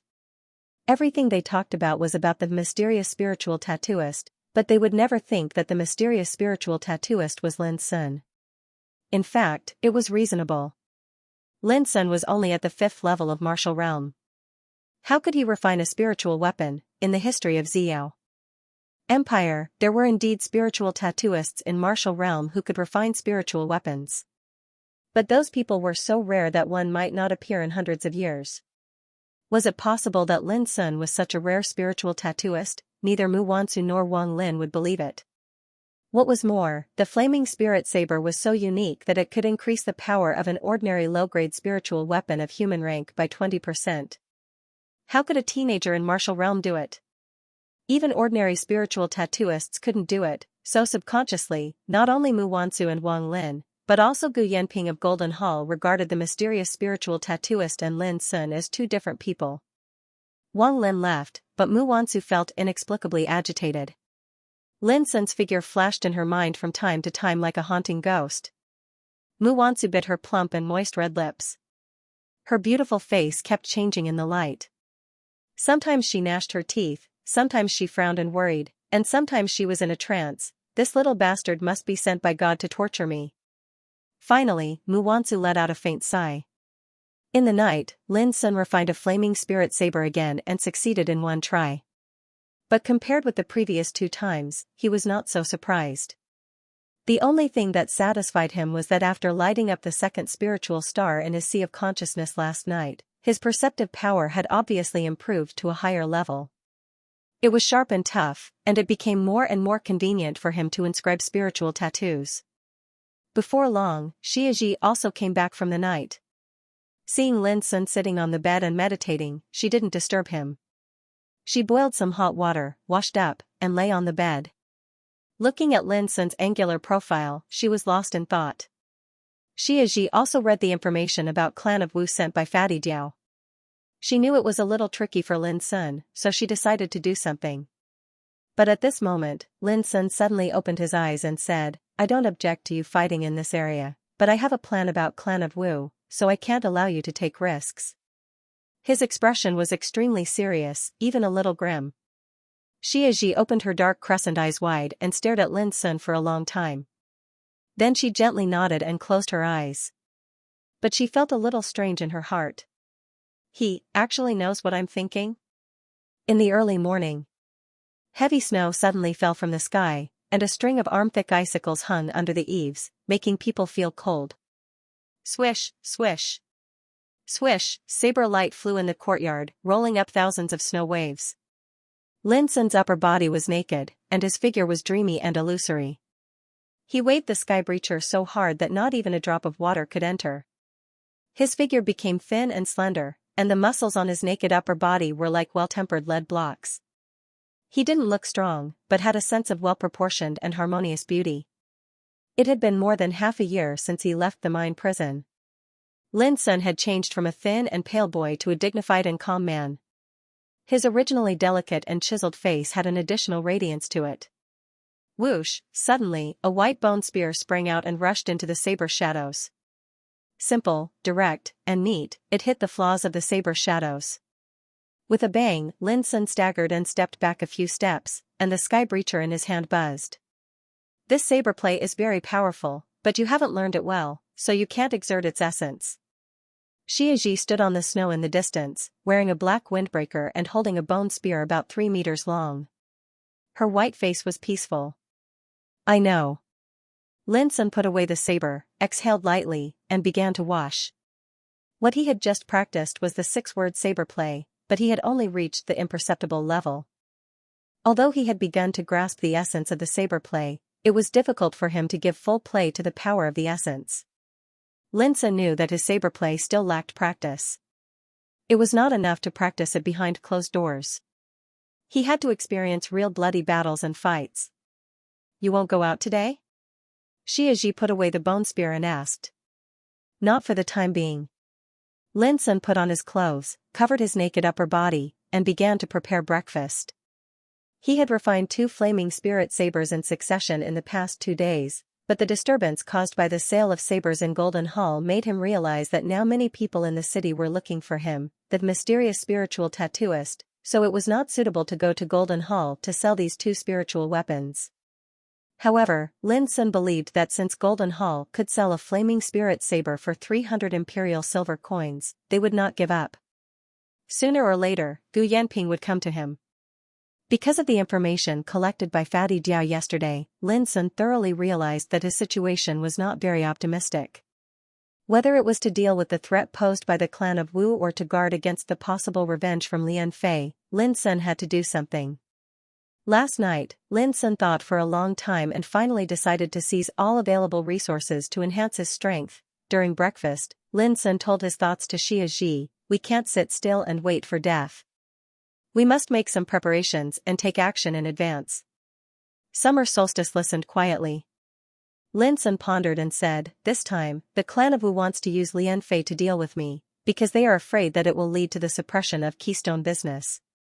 But now you know that Keystone business can no longer help us, so we can only rely on ourselves."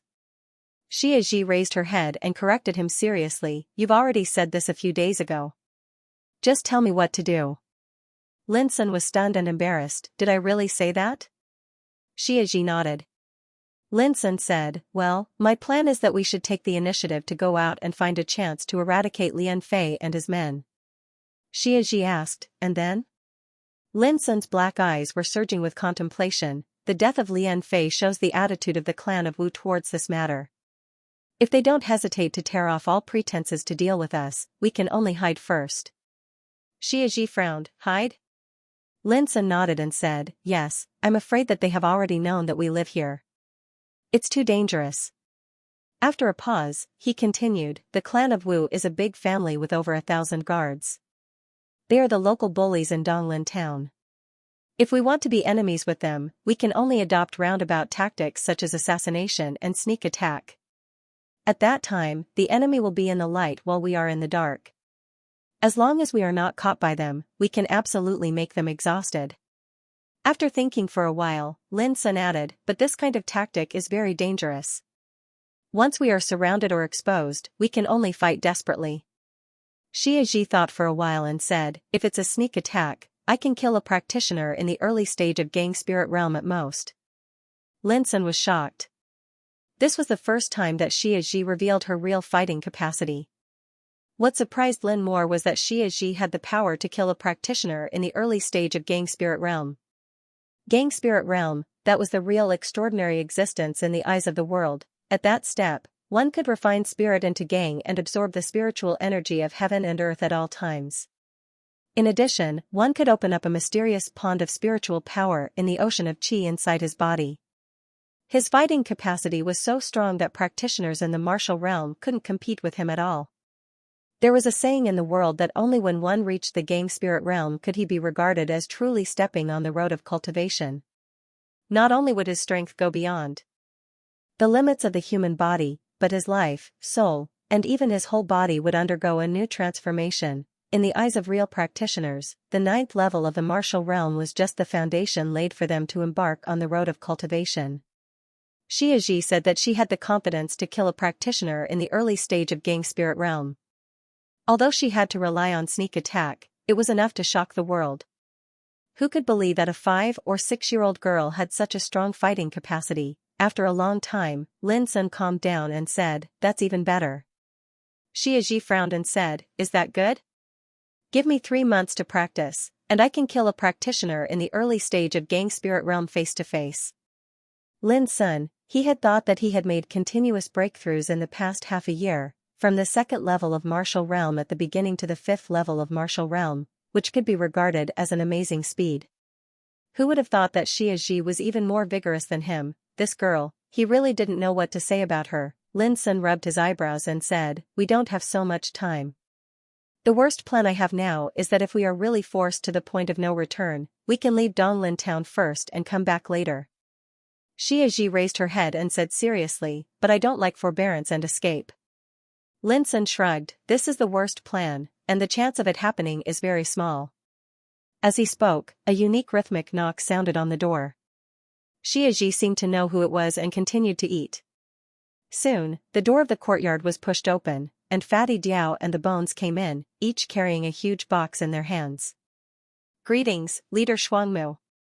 Seeing Lin Sun was also here, Fatty Diao and the Bones couldn't help being stunned, and then they squeezed out a flattering smile and saluted together. Lin Sun's lips twitched imperceptibly. It seemed that he couldn't refuse this ugly nickname at all. "Put the things over there, and you can go. Xiaxi gave an order casually.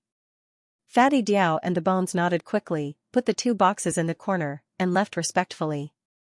What's this? Lin Sun asked. Xiaxi stood up and said, I took people to wipe out another gang last night, and this is the trophy. She opened one of the wooden chests, which was filled with shiny silver coins. There were about 500 of them.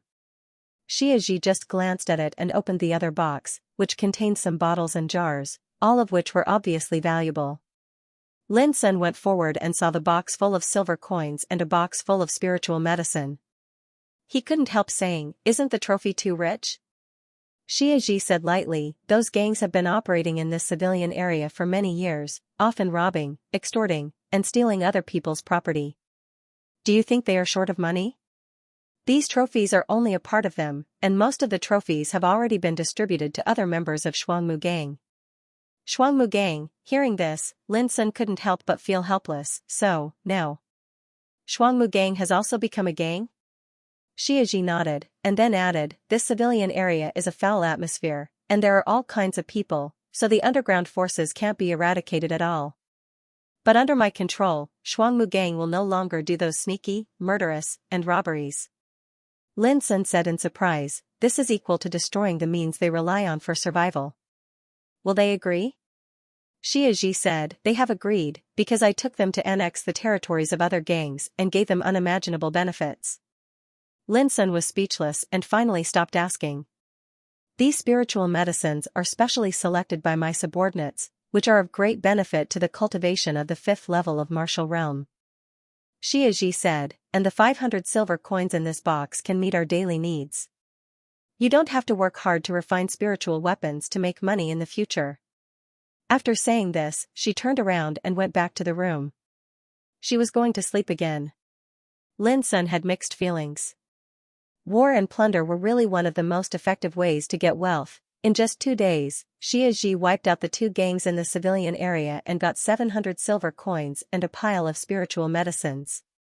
Compared with this, the profit Lin Sun got from selling spiritual weapons was not worth mentioning.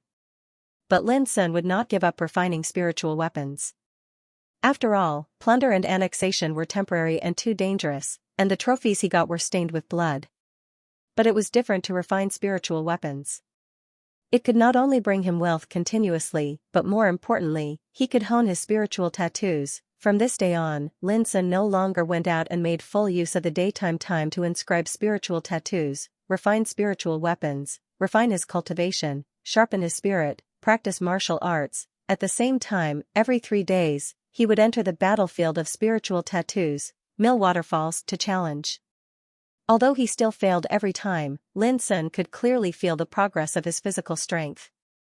As for Xiaxi, the little girl slept during the day and disappeared at night. Every other day, she would bring back some rich trophies, either silver coins or spiritual medicines useful for Lin's cultivation. If it weren't for the trouble of the clan of Wu, Lin Sun would even like this rare peaceful life. Unfortunately, life was not destined to be peaceful forever. On a night 10 days later, an assassination attempt against Lin Sun came quietly. Late at night, the biting cold wind was whistling. In the room, Lin Sun sat cross-legged and cultivated.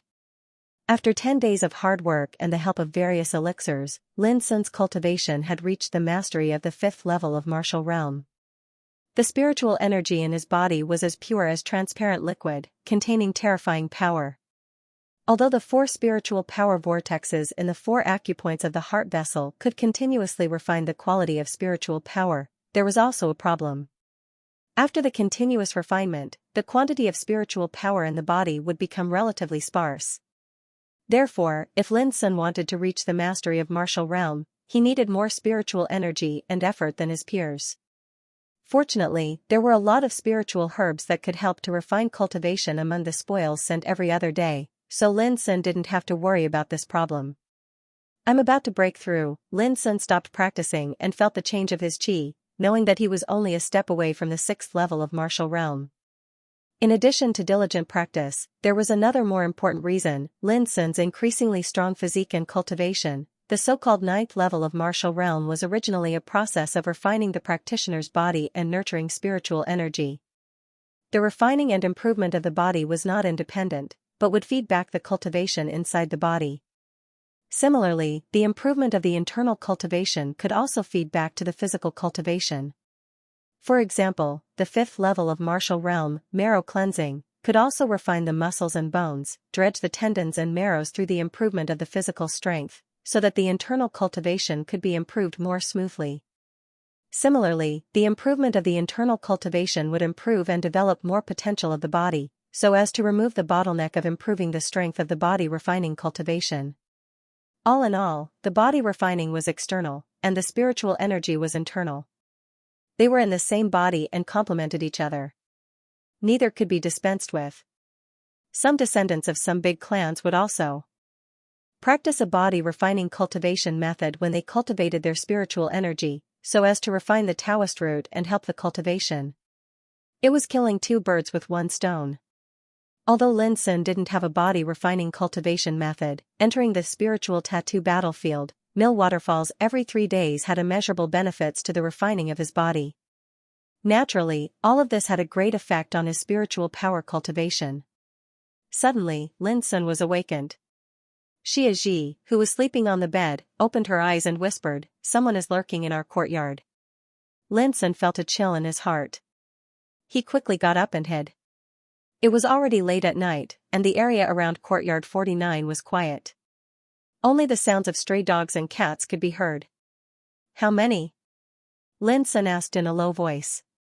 At the same time, he spread out his perception, but found no trace of the enemy.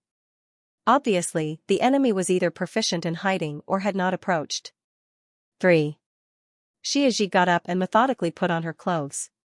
She got out of bed with her long bone spear in her hand. This bone spear was very special.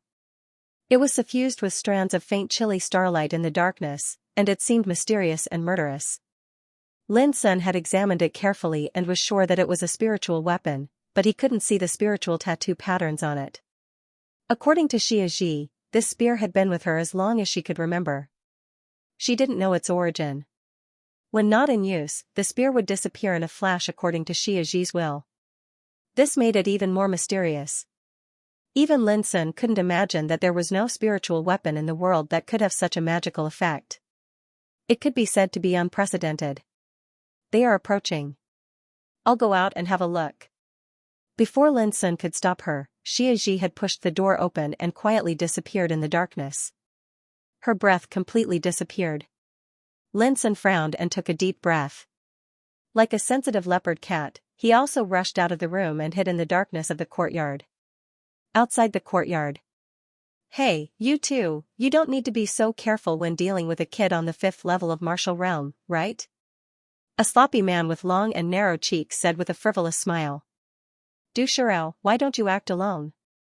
In the darkness of the alley, a woman in a tight black leather skirt stood. Her snow-white, plump, and slender legs were straight and attractive. Above her slender waist and abdomen were plump breasts that almost exploded. Her plump red lips were bright in the dark. Beside the woman stood an old man with a sad face.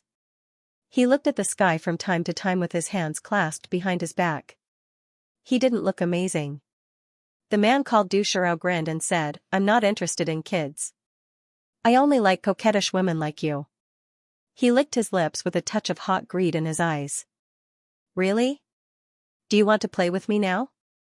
The woman smiled coquettishly and deliberately stuck out her plump, snow-white breasts, but her eyes looked cold. "Well, I don't want to die. Who doesn't know that as long as I sleep with you, Black Widow, I won't live to see tomorrow's sun?" Du Shirao shook his head and glanced at the woman's plump breasts unscrupulously. He said with an intoxicated expression, "Hey, I haven't seen you for a few days, but your breasts seem to be much bigger than before. It seems that you have harmed many pretty boys again. I asked you to do it, but you don't dare to do it. You only dare to look. Are you a man?" Black Widow said disdainfully. "Do you think I don't dare to do it?" Du Shirao's face darkened. "Are you done fooling around?" The old man with a sad face opened his mouth. His voice was stiff and dry, but it was indisputable. "If the target this time is so easy to deal with, the 3 of us wouldn't have to go together." The 2 of them were shocked at the same time. The old man never talked nonsense. Since he said so, it must mean that the mission this time should be very difficult. Let's go. The old man's figure flashed. Like an old bat, he glided in the air, stepped on the wall of the courtyard silently, and disappeared suddenly. His qigong was very experienced. It was obvious that he had practiced it for many years.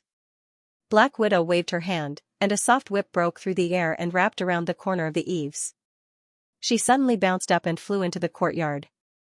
Du Shirao seemed to be sloppy, but once he moved, he was extremely vigilant. His hands climbed up the wall quietly like a gecko. It seemed slow, but his figure disappeared in the blink of an eye. The courtyard was dark, and the cold wind was whistling. The old locust tree in the courtyard rustled and swayed. The atmosphere was so quiet that it was terrifying. Since some time, even the sounds of wild cats and dogs had disappeared. It was as if they had smelled the hidden danger in the night and fled with their tails between their legs. The three of them entered the courtyard and moved forward in a triangular formation. The three of them had rich combat experience and had experienced all kinds of assassinations. However, as soon as they walked into the dark courtyard, they could not help but feel a trace of fear in their hearts. It was as if someone was watching them in the darkness. Something is wrong. My soul perception can detect within a radius of 15 feet. I can confirm that the target is not in the room. Black Widow suddenly said in a low voice. Her voice was as soft as a mosquito, but it was clearly heard by the two people next to her. In other words, I haven't locked on to the target's position. Her face became solemn. Assassinations were meant to kill the target by surprise. However, she could not even lock on to the target's position. The situation was a little serious. Is there something wrong with the information? Du Shirao's eyes were filled with a blade-like cold light. No, the source of the information is reliable. The target has been staying here for the past 10 days and has not left. The old man's face was gloomy, and there was a trace of doubt in his eyes. In my opinion, the target seems to have found us and avoided our detection in advance. Huh? Du Shirao's heart trembled. At the same time, Black Widow suddenly stopped without any warning. Swoosh, in the cold wind, there was a sudden ear-piercing sound. Watch out. The old man's face suddenly changed. He exerted all the strength in his body and stretched out his hand. A bronze shield appeared in front of him. The other two reacted quickly as well. They drew their weapons in unison to defend themselves. Bang, the thunder-like impact sounded so loud that it almost burst the eardrums. The bronze shield in the old man's hand suddenly burst into pieces like a piece of paper, and the old man was violently thrown backward. At this moment, the old man's cruelty was fully demonstrated. He suddenly jumped up and glided to one side like a frightened bat. Black Widow and Du Shirao also realized that something was wrong. One of them threw out a long whip and wrapped it around the branch of the old locust tree next to her. She suddenly flew backward like a shooting rainbow. The other directly rolled on the ground and rushed out close to the ground. Bang, a white bone spear fiercely pierced into the place where the three of them had been, blasting a big hole in the ground. The three of them were instantly shocked. How could a young man on the 5th level of martial realm exert such power? A trap, they fell into a trap, the same thought occurred to the three of them. The power of one strike made them all horrified. Such strength was too chilling. Retreat, the three of them had cooperated for many years and had a tacit understanding with each other. They resolutely gave up the action and rushed out. The dark courtyard and the bitter cold wind had become ghastly and horrible in their eyes. The biting chill spread uncontrollably in their hearts. Endless killing intent was hidden in the darkness. It was a trap that had been set for a long time. Bang, suddenly, a shrill cry sounded out. The old man in the darkness seemed as if he'd been blasted by a cannonball, and he was blasted flying. After that, he crashed through the wall and became completely motionless. Run! Du Shirao was so scared that his soul almost left his body. But at this moment, a cyan blade suddenly appeared, which was so dazzling in the darkness. It is indeed an ambush. The target is not only one person. Du Shirao roared and a slender awl appeared in his hand. He fiercely hacked at the old man. Bang, bang. Bang, in the darkness, there was a sound of collision and sparks flew in the courtyard. Du Shirao was trapped, without looking back, Black Widow knew that Du Shirao was in danger. She had no time to care about that. The old man was dead and Du Shirao was dying. She had to escape now. As long as she could escape from this gloomy and horrible courtyard, Black Widow believed that she could definitely fight her way out. Whoosh, her figure swayed in the air and flew out. She was a little relieved. This action was definitely the most dangerous one in years. Until now, they had not even seen the shadow of their opponents. Such a trap made her feel terrified.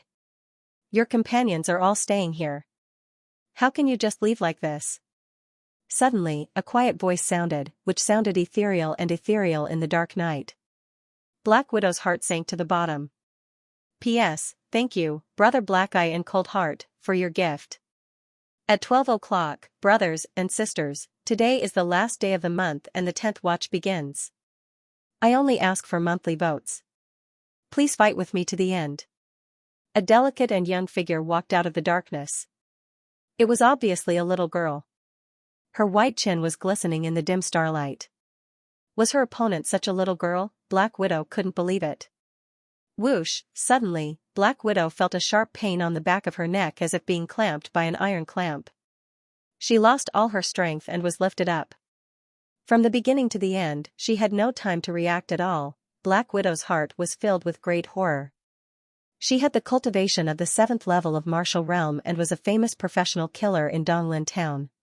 She was experienced in fighting, but it was the first time that she had been defeated so easily, and the opponent was just a little girl. How could it be? Black Widow was in a trance. Soon, Xianxia returned home with Black Widow. She threw Black Widow on the ground and looked at the center of the courtyard. There, Lin Sun was fighting fiercely with Du Shirao. The air was buzzing and the dust was flying. Lin Sun swung his sky breacher. The brilliant cyan saber light was fierce, swift and clean, displaying the 6-word saber play to the extreme. But his opponent, Du Shirao, was not ordinary. On the contrary, Du Shirao's fighting capacity was more fierce and fearless than Lin Sun's. Du Shirao held a slender awl in his hand. His moves were light and tricky, so Lin Sun had to choose to dodge and defend sometimes. Xianxia stood on one side of the courtyard and watched quietly, without any intention to help. Beside her, the Black Widow had also completely given up on the thought of escaping. Her expression kept changing as she watched the battle in the field. Who do you think will win? Hearing the voice, the Black Widow was startled. She glanced at Xianxia. She couldn't see her face clearly, but she felt that the little girl beside her was like a mountain, suffocating her. She didn't dare to move at all. Taking a deep breath, Black Widow gritted her teeth and said, Du Shirao is on the 7th level of martial realm, and his fighting skill, Rolling Cloud Sting, has reached the level of precision in martial Tao. But that boy is only on the 5th level of martial realm. Although his saber play is exquisite, he obviously lacks fighting experience. If there is no accident, Black Widow didn't dare to say anything more. In her opinion, even if Du Shirao won this battle, it would be difficult for him to escape death because this mysterious and powerful little girl was still by his side. Black Widow couldn't help but feel a sense of despair when she thought of this. Not to mention Du Shao, I'm afraid I won't be able to survive this time as well. She glanced around and saw a corpse lying in the corner of the courtyard, in front of a collapsed wall. It was her other companion, Old Frown. This made Black Widow's heart churn again. With the cultivation of the 8th level of martial realm, Frowning Elder's fighting capacity was extremely strong, far beyond that of ordinary people. Years ago, he had successfully assassinated a practitioner on the 9th level of martial realm, which made Frowning Elder famous and a senior killer in Donglin town. Yet now, Old Frown, who was capable of causing countless people to be unable to eat or sleep, had transformed into a corpse. How could this little girl's combat prowess be so terrifying? Black Widow felt an irrepressible sense of loss. There will be no accident. Your companion is bound to lose this battle. Xianxia stared at the battlefield and said calmly, don't you see that Lin Sun has gradually adapted to the battle? He is about to make a breakthrough. Breakthrough? Black Widow's heart shook fiercely. Looking at the battlefield, she found that the lad seemed to be suppressed, but as the battle went on, his sabersmanship became more and more condensed, and his temperament became more and more serious. In particular, his chi was like smoke rising to the sky, boiling like a torrent. Every time he exerted his strength, there was a rumbling sound of thunder. Wisps of white mist pervaded his body, which was a sign that his blood and chi were about to be burned, and it was also a sign that he was about to reach the level of blood burning, the 6th level of martial realm. He is going to make a breakthrough in the battle. This is a level that can only be achieved when his cultivation foundation is extremely solid. Black Widow was shocked. She had only noticed the dreadfulness of Xianxia and didn't pay much attention to Lin Sun. But now seeing such a scene, she suddenly realized that she had underestimated this lad. With the cultivation of the 5th level of the martial realm, it was incredible that he could hold on until now under Du Shirao's attack. At least if he were an ordinary cultivator at the 5th level of the martial realm, he would have been easily killed by Du Shirao. But now, judging from the fighting chi he showed, it seemed that he was going to make a breakthrough in the battle. Those who could achieve this step could almost be called peerless geniuses. As far as Black Widow knew, Wu Lingsong, who ranked 2nd in the Empire's Nation test 3 years ago, had made a breakthrough in the battle and reached the Gang Spirit realm. Even the Emperor of the Empire praised Wu Lingsong as the one who ranked 1st in the world's martial arts luck. The 1st place in the Nation test was Shi Yutong, the young Sword King, and the 3rd place was Song Xinglia. Both of them were well-known talents in the world, but only Wu Lingsong could win such praise from the Emperor. Although the young man in front of him was only at the 5th level of martial realm and was far from being a match for Wu Lingsong, the fact that he could show signs of leveling up in the battle was already shocking enough. Black Widow was overwhelmed with emotions. A lad and a little girl, one more horrible than the other. Compared with them, even she couldn't help but feel frustrated. They were really incomparable. Your companion is going to lose. Xiaji's sudden words awakened Black Widow. When she looked at the battlefield, she found that although Du Shirao's attacks were still extremely fierce, he was gradually unable to suppress. Lin Sun. Du Shirao kept roaring. His long and narrow face was full of shock and anger. It seemed that he also couldn't believe that his opponent was so tenacious. Boom, with a long roar, Du Shirao suddenly thrust the awl in his palm, ready to fight desperately. At the same time, Lin Sun's skin suddenly glowed with a dazzling red color, as if there was a furnace suddenly erupting in his body. In an instant, the aura in his entire body suddenly rose explosively. It was like he'd been reborn, and he'd been reborn to become a completely different person. He made a breakthrough, the Black Widow's heart skipped a beat, and she was in a daze. Such a rare thing had actually been done by this young man, impossible. You. Du Shirao also seemed to be frightened by this sudden scene. His ferocious face was full of endless unwillingness. Bang! At the same time, the saber light in Lin Sun's hand fiercely chopped away the awl in Du Shirao's hand. The terrible power made Du Shirao's wrist crack. He screamed and flew out fiercely. Puff! Lin Sun jumped forward and cut off Du Shirao's throat with a clean cut. A touch of scarlet hot blood suddenly burst out and sprinkled in the night, which was sad and beautiful. Hu Lin Sun gasped for breath. He looked at Xiaji and directly sat cross-legged on the ground, meditating with all his strength. The battle just now lasted for a long time and was full of unpredictable dangers. It was completely a battle between life and death. Even Lin Sun had to admit that Du Shirao was absolutely the strongest opponent he had met so far. Not only was Du Shirao's cultivation 2 levels higher than Lin Sun's, but Du Shirao's fighting experience was also extremely shrewd, far beyond that of ordinary practitioners. In the end of the battle, Lin Sun's spiritual energy was almost exhausted, which was extremely dangerous. Fortunately, at the last moment, he finally seized the opportunity to break through at the critical moment and turned the situation around. But now, although Lin Sun killed Du Shirao, he made a breakthrough in the battle, which made the blood in his body burn like a boiling furnace. The soaring spiritual energy was more like a runaway wild horse, rampaging in his body. If he didn't control it as soon as possible, he would be in danger of being possessed by the devil. In the night, Lin Sun looked serious and calm. He had devoted himself to cultivation. Black Widow didn't care about this. She stared at Du Shirao's body dully, and her beautiful face looked dejected and helpless in the night. After Old Frown, even Du Shirao was dead. If she had known this earlier, she wouldn't have made this assassination deal, the Black Widow thought bitterly. Next, it should be her turn, right? If you tell me who sent you here, I will let you go immediately, Xianxia said softly, her voice still tranquil and ethereal. But when Black Widow heard it, she felt a chill all over her body, knowing that death was not far away. I'm just an assassin who helps my employer assassinate the target. We can't know the identity of my employer. Just kill me if you want. Black Widow looked pale and her voice was depressed. She really didn't know. Even if Lin Sun didn't believe her, she had nothing to say. From the moment she became an assassin, she had been ready to accept death if she failed the task. This was a test that every qualified assassin had to face. Xianxia said after a moment of silence, "You can go now." For a moment, Black Widow almost doubted that she had heard it wrong. After a long time, she cried out involuntarily, "You want to let me go?" "It's meaningless to kill you," Xianxia said indifferently. Black Widow thought that Lin Sun was soft-hearted, but when she heard this reason, she found bitterly that Lin Sun didn't take her seriously at all. What did it mean by meaningless? It meant that even if she died, she was worthless to others. "Thank you." Black Widow kept silent for a long time, stood up and bowed to Xianxia. Then she pointed at the bodies of Du Shirao and Old Frown in the distance and said, "They are both dead. Can I take their bodies away and bury them?"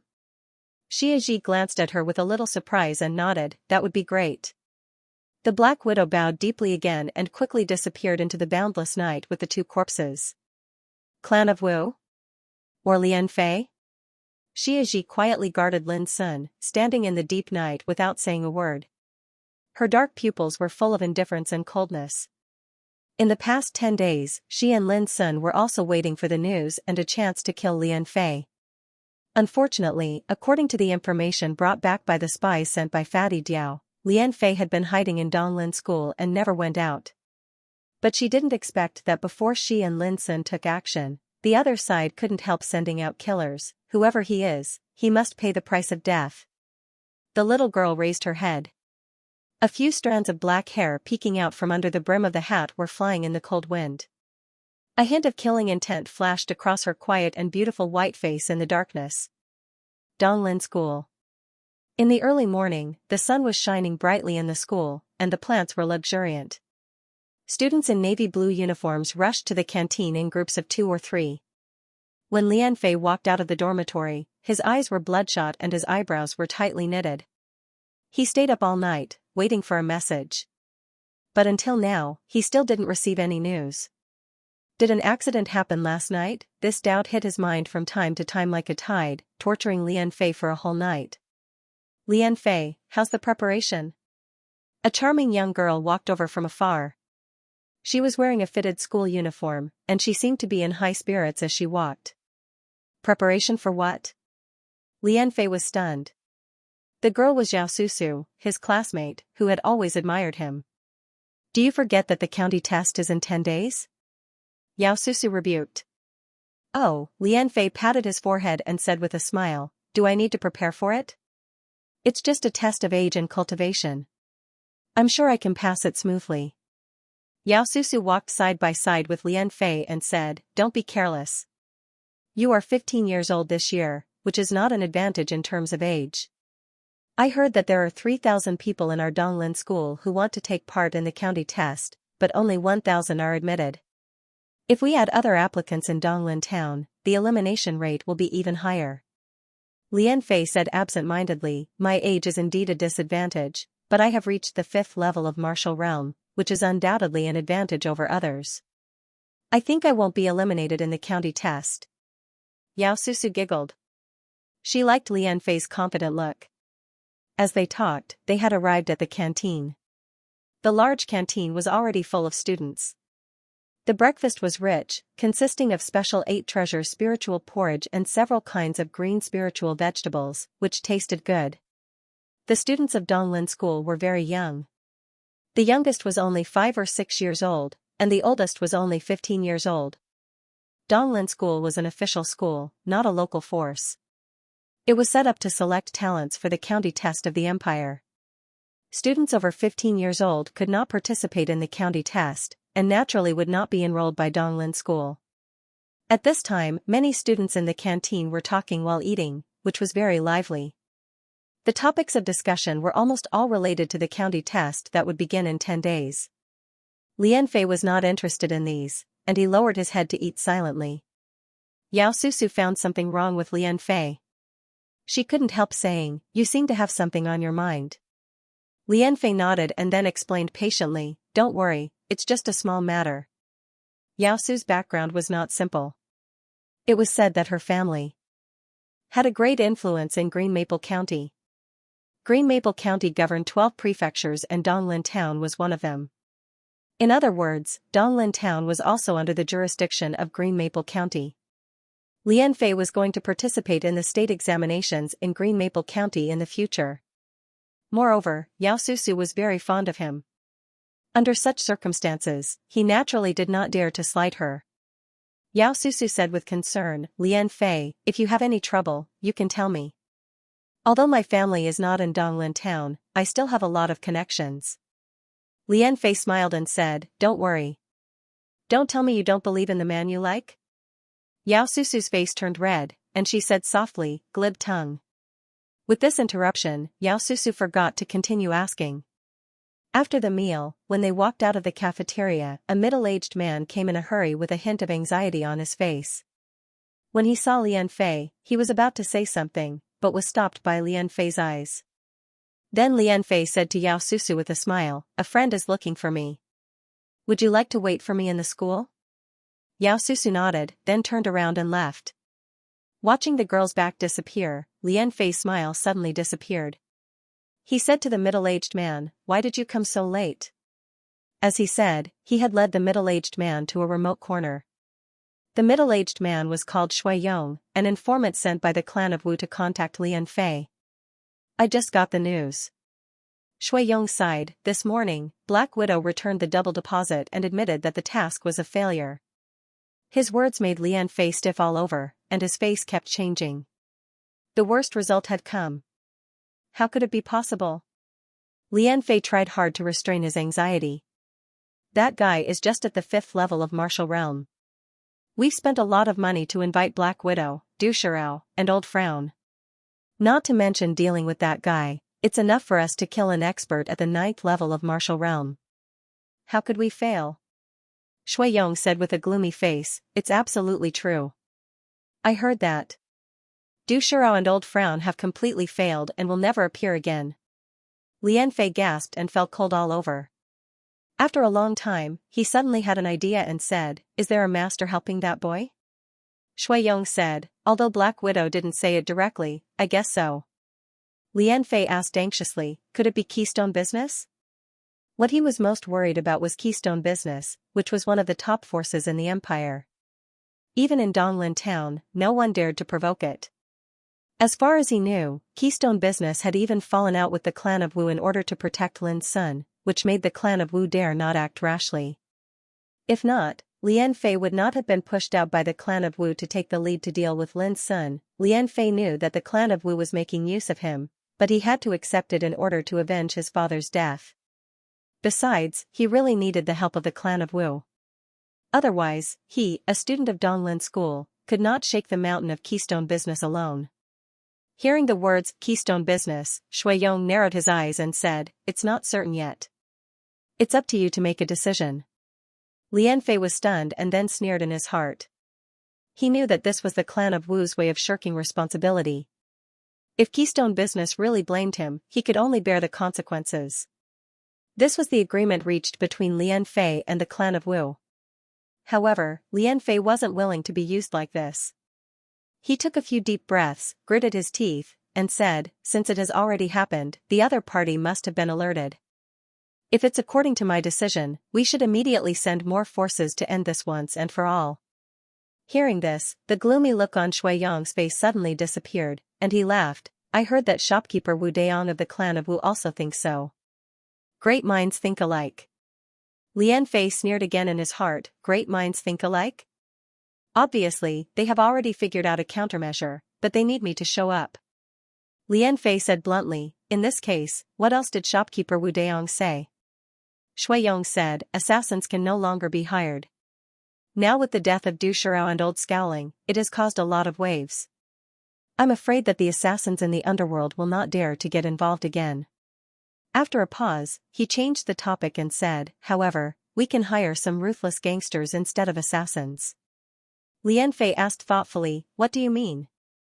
Shui Yong smiled meaningfully. Lin Sun now lives in the civilian area, where there are many underground gangs. Coincidentally, he is the leader of the largest gang, Tiger Liu. It is said that he is a ruthless man who cares about money more than his life. What's more, Tiger Liu seems to be very old, but he is a veritable practitioner in the early stage of gang spirit realm. Lian Fei was shocked. Ask a practitioner in the gang spirit realm to take action? I'm afraid it will cost a lot, right? Is it worth it? Shui Yong showed a fierce look. Du Shirao, Old Scowling and Black Widow can't do anything to Lin Sun even if they take action together, so we can only ask Tiger Liu to take action. We must cut the Gordian knot with a knife. The longer we delay, the more disadvantageous it will be for us. Speaking of this, he suddenly realized something and said with a smile, of course, it depends on whether you agree or not, child. Lian Fei dared not to agree. He said coldly, that's the best. Let's see whether Tiger Liu is a real tiger. Shui Yong didn't delay and left with a smile. Looking at his back disappearing, Lian Fei couldn't help showing a strong sneer. What bullshit clan of Wu? Afraid of the power of Keystone business, you can only use me as a knife.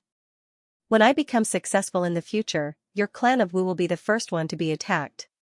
When Lian Fei returned to the school, Yao Susu had already reserved a place for him. Looking at Yao Susu's pretty face, Lian Fei couldn't help showing a bright smile. Whether he could become successful in the future depended on whether he could control Yao Susu. Commoner District, Courtyard 49. Sitting under the old locust tree with a cup of hot tea in his arms, Lin Sun said in surprise, did you let that Black Widow go? Xia Ji sat quietly on the opposite side, reading a book called Records of the Empire's Past Years. The warm winter sunshine sprinkled on her quiet and beautiful little face, full of holy aura. Well, they are just assassins who work for money. It doesn't make much sense to kill them. Xia Ji said casually. Indeed, it didn't make much sense. Lin Sun thought for a while and appreciated Xia Ji's way of doing things. She knew what she should do and what she shouldn't. The county test will be held in 10 days. Xia Ji suddenly raised her head and glanced at Lin Sun. Yes. Lin Sun smiled, I am less than 14 years old this year. Last night, I broke through to the 6th level of martial realm. I think it should be no problem for me to pass the county test. Speaking of this, he suddenly said, by the way, do you want to take part in it? Xia Ji shook her head, I'm not interested. Lin Sun didn't insist anymore. Xia Ji had always been very independent. Although she would follow his ideas on everything, Lin Sun didn't intend to go against her heart. What are you going to do about the clan of Wu? What happened last night should be done by them. Xia Ji asked. Lian Fei has never left Donglin School. He is very smart. I'm afraid it's impossible to kill him first. Lin Sun was also a little surprised. He was the enemy who killed Lian Fei's father, but this guy could bear it and hide in Donglin School obediently. His patience and intelligence were not simple. While they were talking, someone came to visit. Lin Sun opened the door and saw a glamorous woman in a short black leather skirt with a hot figure in front of him. Black Widow, Lin Sun narrowed his eyes. What was she doing here? Black Widow didn't come for revenge. On the contrary, she came to deliver a message. I heard that Tiger Liu will send a group of subordinates to deal with you tonight. If you believe me, please leave here as soon as possible. After saying this, Black Widow left in a hurry. Lin Sun was in a daze. He closed the door and said with a little emotion, this woman is grateful. Unfortunately, she became an assassin. Xia Ji said seriously, it seems that yesterday's failure didn't make them restrain themselves. Instead, it made them more determined to eradicate us. Lin Sun became serious and frowned, I just wonder who Tiger Liu is. I know. Xia Ji said casually, this guy is one of the few strong practitioners in the gang spirit realm in the civilian area. He is also the leader of the largest gang in the civilian area, the Black Tiger Gang. There are thousands of gang members under his command, among which there are more than 300 practitioners. She took a sip of tea and continued, I planned to annex the Black Tiger gang after a while, but I didn't expect that they came to me voluntarily. Lin Sun raised his eyebrows. I see. In order to deal with us, the clan of Wu invited a gang leader in the gang spirit realm. They really think highly of us. Xianxia said disdainfully, Tiger Liu is nothing. I heard that he broke through the gang spirit realm in his 50s, which shows how poor his aptitude for cultivation is. He always values money more than his life. It's not surprising that the clan of Wu asked him to do this. For the first time, Lin Sun found that Xiaxi's original decision didn't seem to be a mistake. She integrated the Shuangmu gang and annexed the two nearby gangs. What she got was not only rich trophies, but also various related intelligence. These intelligence let Lin Sun know the specific power of the clan of Wu in the shortest time. And it was also the intelligence that made Xiaxi reveal the details of Tiger Liu at the first time. Do you believe the news of Black Widow? Lin Sun asked. Xiaxi stood up and said, I'll send someone to check Tiger Liu's territory, and then we'll know whether the news is true or not. Saying this, she walked out of the courtyard. Just 30 minutes later, Xiaxi came back and confirmed that the news was true. Tiger Liu was mobilizing people. Obviously, he was going to make a big move. Anyone who was not blind could see it. Knowing all this, Lin Sun said, It seems that if we don't leave this place as soon as possible, there will be a fierce battle tonight. Summer Solstice asked, Are you afraid? A killing intent surged in Lin Sun's black eyes. I've been attacked one after another. If I don't fight back, I'll look too useless. Xiaxi nodded and said, I think so too. In the evening, Lin Sun was ready.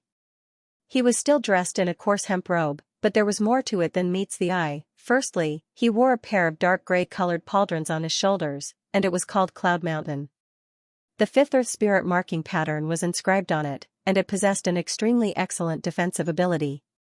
A pair of green wrist guards were attached to his wrists. They were called Army Breaker and were engraved with Vast Flow spiritual tattoo. Not only could they protect the wrists, but when used with weapons, they could also effectively mobilize the spiritual power in the body and increase the power of the release of spiritual power. On his upper body, he wore a layer of soft armor called overlapping scales, which was covered with layers of fine iron. Together with the 1000 Vortex spiritual tattoo, it could absorb and dissolve the opponent's attack power. It was also a defensive spiritual weapon. On his feet, he wore a pair of flying spirit boots, which was engraved with strong wind spiritual tattoo, which could enhance the agility and speed of body movements.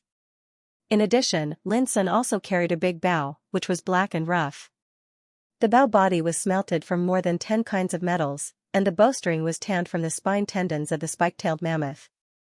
This bow was called Spiritual Arm, and it was engraved with gold-splitting spiritual tattoo. In addition, there were 30 scorching arrows inscribed with explosive flame spiritual tattoo hidden in Lin Sun's storage ring. There was also a flaming spirit saber on Lin Sun's waist. These were all standard spiritual weapons, which were extremely common in the market. But since they were spiritual weapons, their value was naturally high. But Lin Sun was different. These spiritual weapons were all personally refined by him in the past 10 days, and he only consumed a lot of ordinary weapons and spiritual ink, without spending any money. It was worth mentioning that Lin Sun only failed once when refining these equipment, and the reason for the failure was that a mouse suddenly ran into the room at that time, distracting Lin Sun, which led to a slight mistake when inscribing the spiritual tattoos. Anyway, if other spiritual tattooists knew such a near-perfect success rate, they would definitely go crazy. But for Lin Sun, he had been used to it, so he didn't feel much surprise.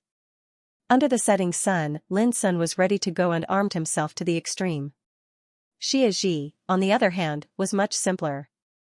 She still carried the white bone spear and wore a black windbreaker, with a hat covering her beautiful and fair face. Let's go. Lin Sun took a deep breath and walked out. Wait, someone is coming. Xiaxi frowned, and her ethereal voice was filled with a hint of killing intent. Walking in the narrow and dark alley, Gu Liang was a little annoyed. A few days ago, his father Gu Yanping asked him to find the child who sold the flaming spirit saber. He thought it would be easy to find him, but he didn't expect that he found nothing after running all over the prosperous areas of Donglin town these days.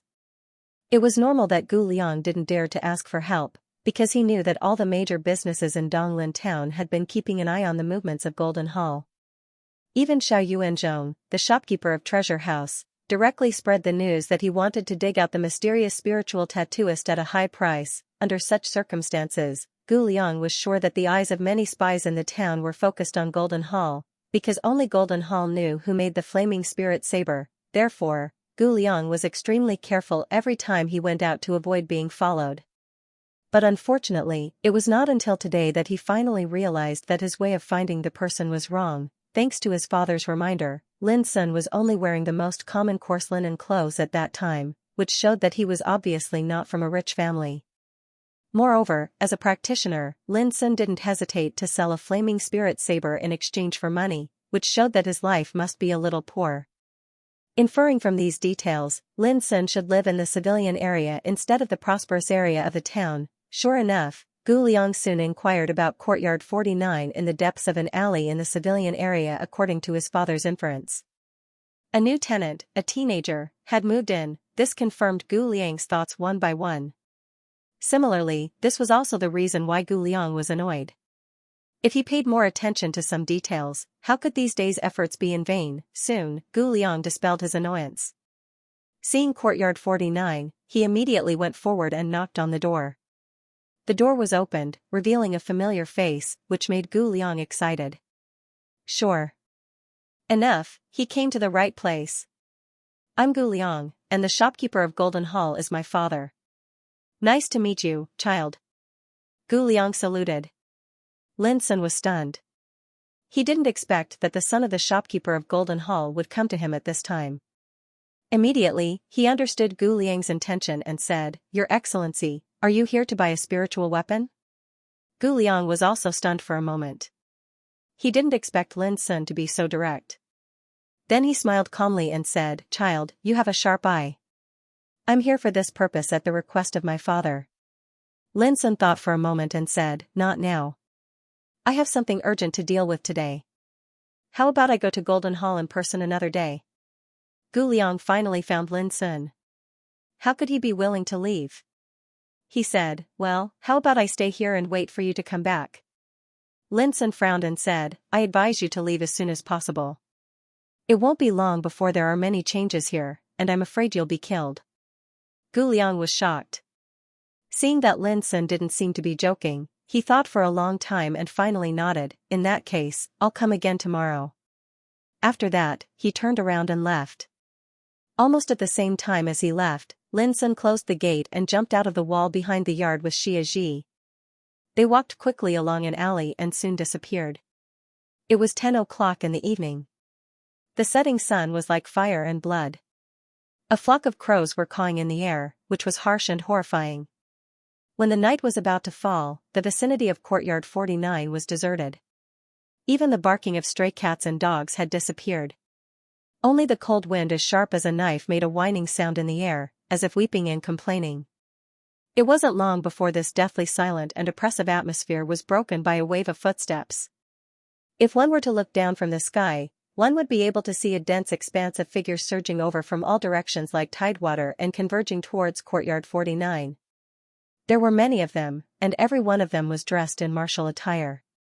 Their expressions were fierce, and there were at least 500 to 600 of them. If there were experienced people here, they would be able to see that there were many cultivators among these people. Needless to say, they were all members of Black Tiger Gang. When the night came and darkness covered the sky of Courtyard 49, Tiger Liu appeared there at the same time. Although Tiger Liu was in his 60s, he was burly and strong. His long gray hair was meticulously combed. There were many scars on his face, which made him look extremely ferocious. His light brown eyes were as fierce and cunning as a wolf's. Among the underground forces in the civilian area, Black Tiger Gang was the most powerful. In the Black Tiger Gang, Tiger Liu had the highest status. In the eyes of many people, Tiger Liu could even be called the underground king of the civilian area. At this time, Tiger Liu, with his hands behind his back, looked at the closed gate of Courtyard 49, and a cold curve appeared at the corner of his mouth. This time, someone sent him a good spiritual weapon and a large sum of 1,000 silver coins, intending to let him kill a teenager named Lin Sun. Tiger Liu agreed without hesitation. but he was not stupid. Since the other side paid such a huge price, it showed that the target must be difficult to deal with. Therefore, he not only came in person, but also brought 500 gang members. Tiger Liu believed that with such a force, it was enough to wipe out the entire civilian area, and it should be more than enough to deal with a teenager. Grand Master, the nearby brothers sent the news that the target didn't go out today and must still be at home at this time. A spy came forward and reported quickly. Tiger Liu nodded and waved his hand, do it.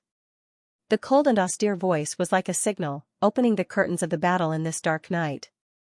P.S. Thanks to Crazy Tsunami, Dark Night Carnival, and my old brothers Peach Blossom and Qingdong for their support and votes. Next update, 4:30. Boom, the closed door was blasted open, and a group of ferocious men from Black Tiger Gang rushed in. At the same time, hundreds of people separated and completely blocked the entire courtyard 49. Not to mention people, even a fly couldn't fly out. Seeing this, Tiger Liu couldn't help but nod with satisfaction. His subordinates were all elites of the gang, shrewd and neat. Tiger Liu didn't rush in. Although the target was just a teenager, he was very clear that the employer paid a spiritual weapon and 1,000 silver coins, which proved that the teenager was absolutely not easy to deal with. Under such circumstances, Tiger Liu naturally wouldn't take risks before he figured out the situation. Time passed little by little. Tiger Liu suddenly frowned. His subordinates had rushed into the target's house, but there was no sound of fighting until now. Was there an accident? Just as this thought came to Tiger Liu's mind, a subordinate hurried to report, Grand Master, the target is not at home. Tiger Liu's face darkened, have you searched everywhere? The subordinate said indignantly, we've searched everywhere, but we couldn't even find a single copper coin, let alone a person. I think the target has already smelled the news and fled early when he saw the situation was not good. At this time, those who rushed into courtyard 49 had returned, their faces full of disappointment. Seeing this, Tiger Liu suddenly had a bad feeling in his heart. He said in a cold voice, a group of useless trash. Go and kill all the spies stalking here. How dare they ruin my plan? Yes. Immediately, more than a dozen strong men took the order and left. Grand Master, it seems that the target has indeed fled early. This time we will return without accomplishing anything. Someone sighed. Tiger Liu's face was as gloomy as water. He came here with a murderous look, but he didn't catch the target. He was quite aggrieved. Should he admit his failure like this? Tiger Liu was extremely unwilling.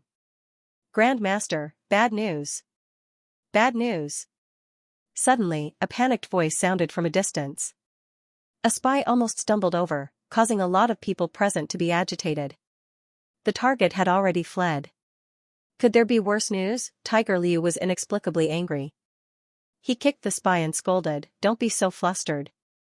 Are you F***king here to deliver news or to announce the death? The spy rolled on the ground in pain and wailed, gang leader, it's really bad. Tiger Liu was so angry that he wanted to chop this coward.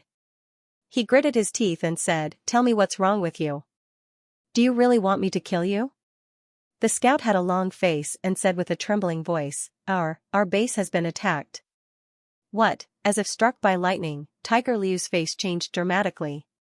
The expressions of the other gang members present changed abruptly, and a thought surged into their hearts in unison.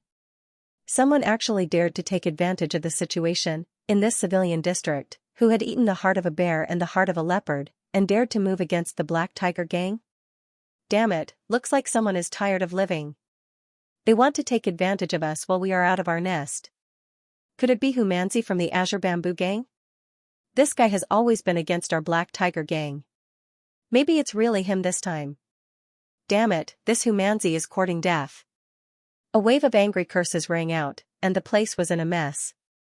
At this moment, it was revealed that these gangsters were a bunch of bandits who could not be seen in public.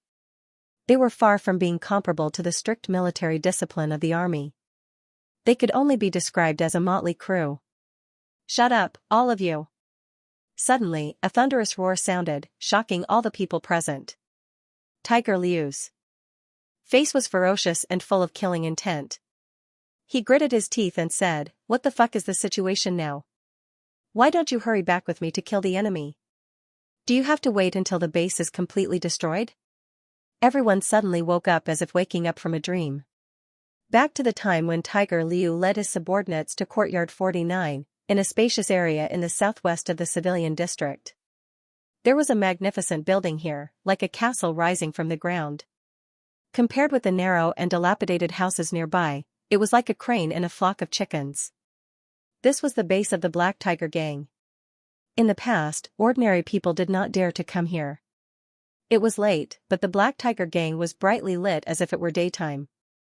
Although Tiger Liu took 500 gang members away, there were still hundreds of people guarding the base. On a house opposite, Lin Sun hid carefully. Looking at the base of the Black Tiger Gang dozens of meters away, he whispered, "Have you hidden all the valuable things in your house?" "Yes." Xiaxhi's voice sounded in the darkness, ethereal and ethereal. Even with Lin's soul power, he could not perceive her specific position. Such a way of concealing one's breath and shadow was amazing. Lin even had a feeling that Xiaxhi was born to belong to the darkness, illusory and elusive. "We don't have much time. It's time to act," Xiaxhi reminded. Lin Sun took a deep breath, and a killing intent flashed in his black eyes. He said, "Let's start." Swish, before his voice died away, he took off the spiritual arm bow, squatted and took a wrong step. Exerting strength in his arms, he pulled the bow like a full moon. A scorching sun arrow tore the air like lightning and suddenly shot out. The whole movement was as smooth as floating clouds and flowing water. In an instant, in the base of the Black Tiger Gang dozens of meters away, a guard standing guard in front of the window on the second floor fell down and died on the spot, as if struck by lightning. At the same time, with a boom, a ball of raging fire exploded in that position, burning fiercely. This was the power of the explosion after the scorching sun arrow was triggered. The flame could cover an area of 30 meters, which was extremely vicious. The fire rushed up, causing a lot of exclamations. The guards distributed in the base of the Black Tiger Gang were all alarmed, causing an uproar. On the top of a house in the distance, Lin Sun looked calm. After shooting the first arrow, he didn't stop. Looking for opportunities, he quickly shot more than 10 arrows. Bang! Bang! Bang! The scorching sun arrows, like meteors tearing the night, drew different trajectories with ear-piercing screeches, and instantly disappeared into the base of the Black Tiger Gang. The base was in chaos. Many figures ran around like headless flies. Obviously, without Tiger Liu, they became leaderless and at a loss. This gave Lin Sun the best hunting opportunity. The scorching sun arrows fell one after another, producing thunderous explosions. Each arrow would kill one person, and the raging scorching sun swept and raged. In the blink of an eye, the base of the Black Tiger Gang seemed to have turned into a sea of fire. Screams, roars, and the sound of raging flames were everywhere. Most of the members of the Black Tiger Gang were ordinary people, and only a small part of them were practitioners. In addition, Tiger Liu went out with the elites of the gang, which made the base extremely fragile. Just one round of arrows was enough to make them flee in panic. However, there was still a small group of practitioners who remained calm. It was obvious that they had encountered an enemy attack. These Xianxia had hidden themselves and were waiting to attack. They knew very well that as long as they held on for a while, Tiger Liu would inevitably return after hearing the news. At that time, no matter how many enemies came, they would suffer the cruelest blow. "Listen. Be careful to hide. Kill any intruders without mercy," a burly bearded middle-aged man shouted in a low voice. With his bulging muscles, he stood behind a huge stone pillar like an iron tower with 2 axes in his hands. From this position, he could see the main gate. The main gate was raging with flames dancing in the air. Before long, a small and delicate black figure walked out of the flames. She held a white bone spear and wore a black windbreaker. The brim of her hat covered most of her face, revealing only a small section of her delicate white chin. In the night of the flowing flames, she looked extremely mysterious. "A little girl?" The burly man frowned. He didn't expect that the enemy would be a little girl. But soon, he calmed down, and a touch of fierceness appeared in his eyes. No matter who it was, as long as they dared to break in, they must die. Xiaxhi seemed indifferent to everything around her. She walked straight forward, seemingly slow, but in the blink of an eye, she had entered the hall. When she walked in front of a stone pillar, a sudden shout sounded, "Go to hell." In the roar, a pair of bright and sharp giant axes smashed down. But when the blow fell, Xianxia had already disappeared. The burly man's pupils shrank suddenly, and he knew it was not good. But it was too late. With a pu sound, a white bone spear pierced through his chest from behind, and even his heart was shattered by the impact. Immediately, the burly man fell to the ground with his eyes bulging. He died with everlasting regret. When he looked at Xianxia again, she had already disappeared.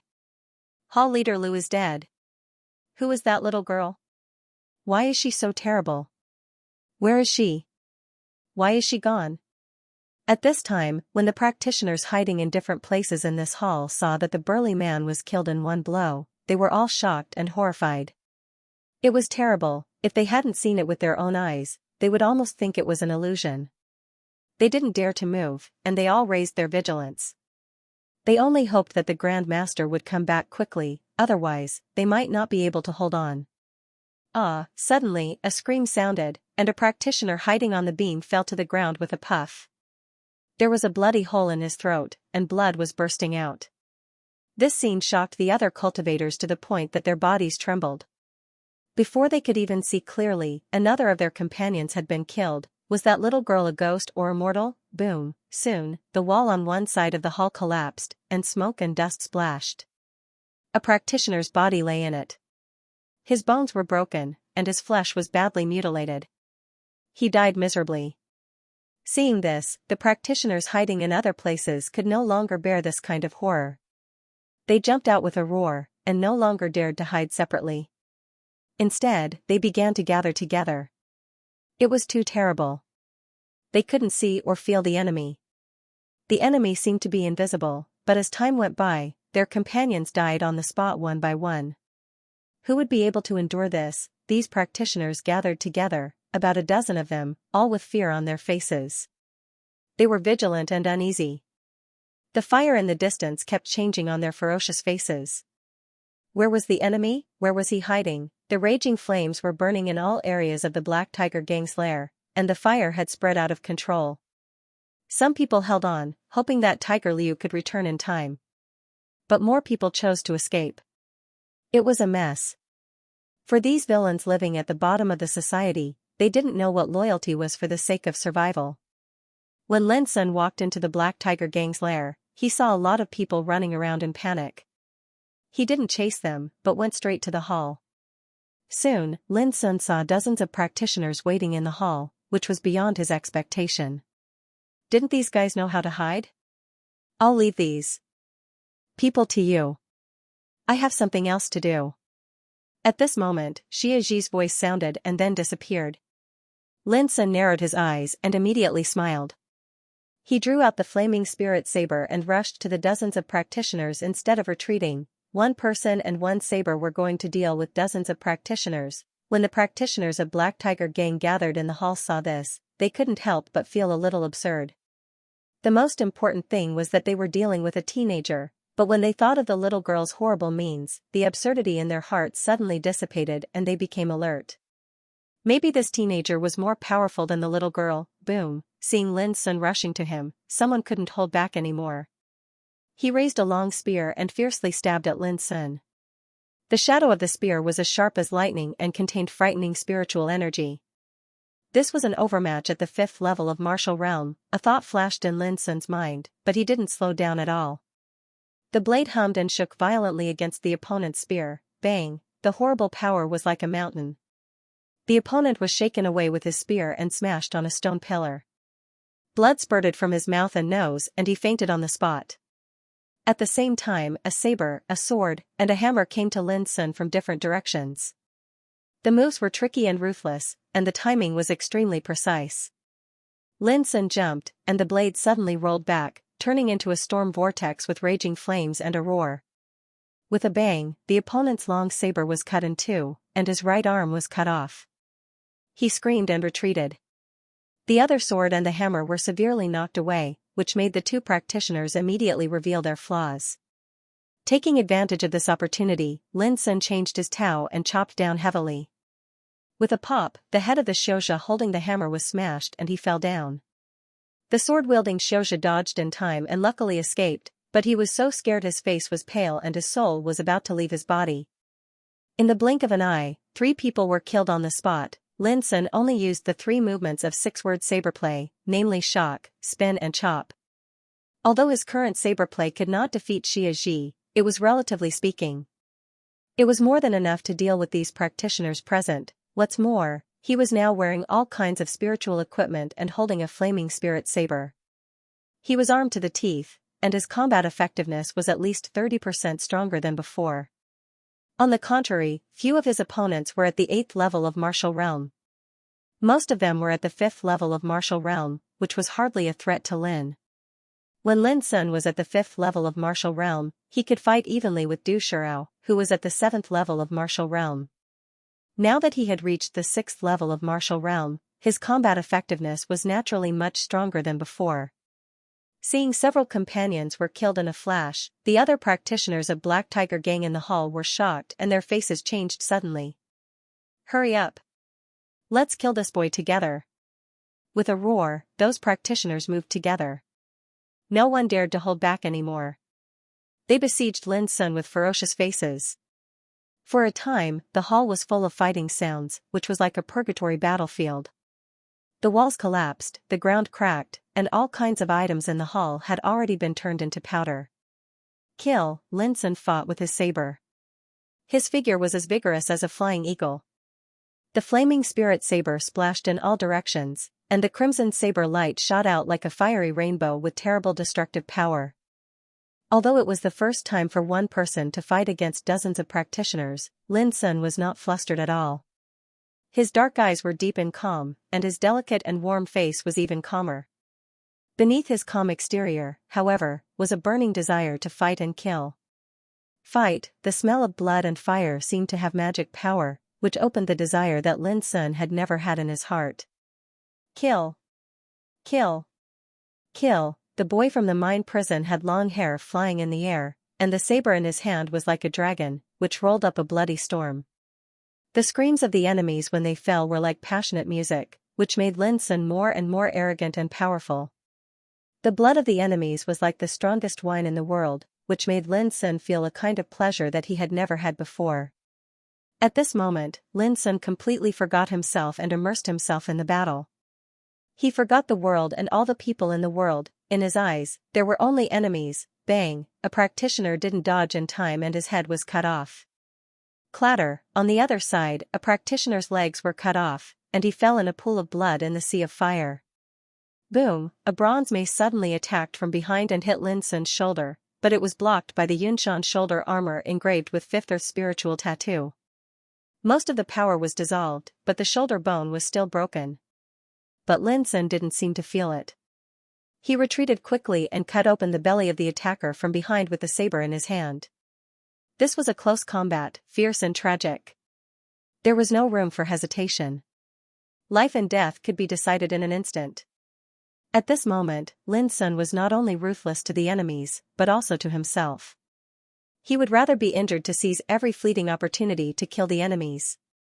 The enemies were falling down constantly, and Lin Sun's body was covered with wounds. The blood was spreading and staining his clothes.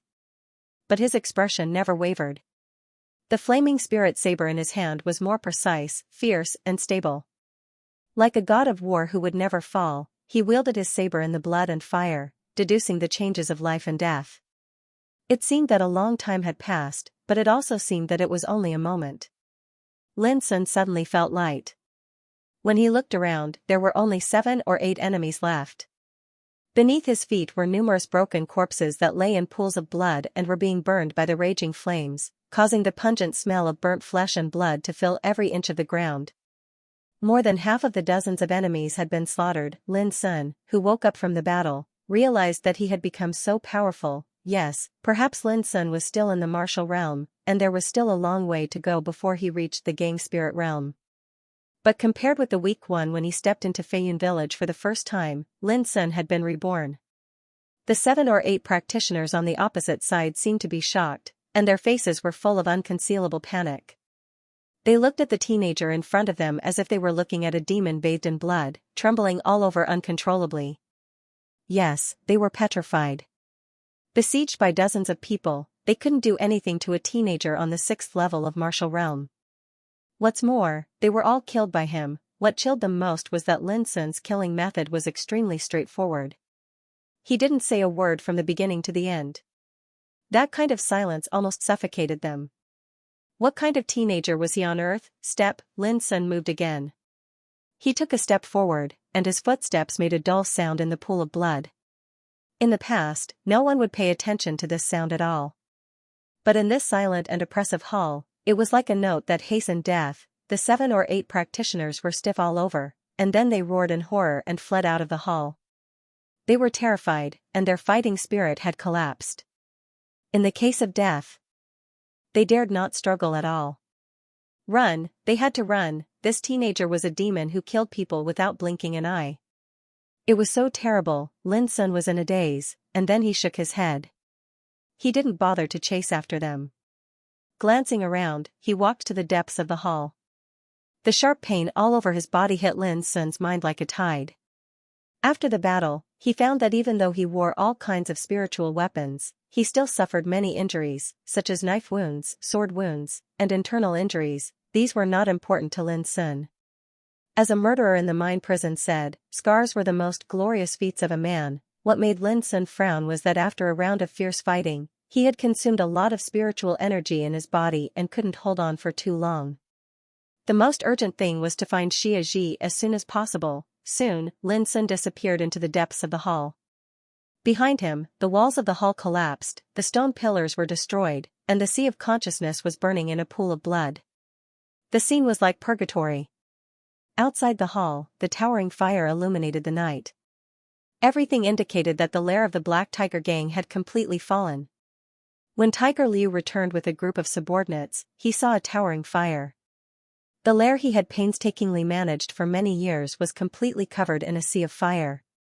For a moment, Tiger Liu's face was extremely livid, and his eyes almost popped out of his eye sockets. Behind him, all his subordinates changed their expressions and cried out involuntarily. When they left, there were still many people left in the lair. Had they all been killed? Boss, you are finally back. A practitioner with disheveled hair and a dirty face rushed over and burst into tears. Who did it? Tiger Liu's voice seemed to be squeezed out from his teeth, revealing endless coldness. It's a teenager and a little girl. The man gnashed his teeth and roared, they not only killed many of our brothers, but also set fire to our territory. Boss, you must avenge our brothers. All the people were in an uproar.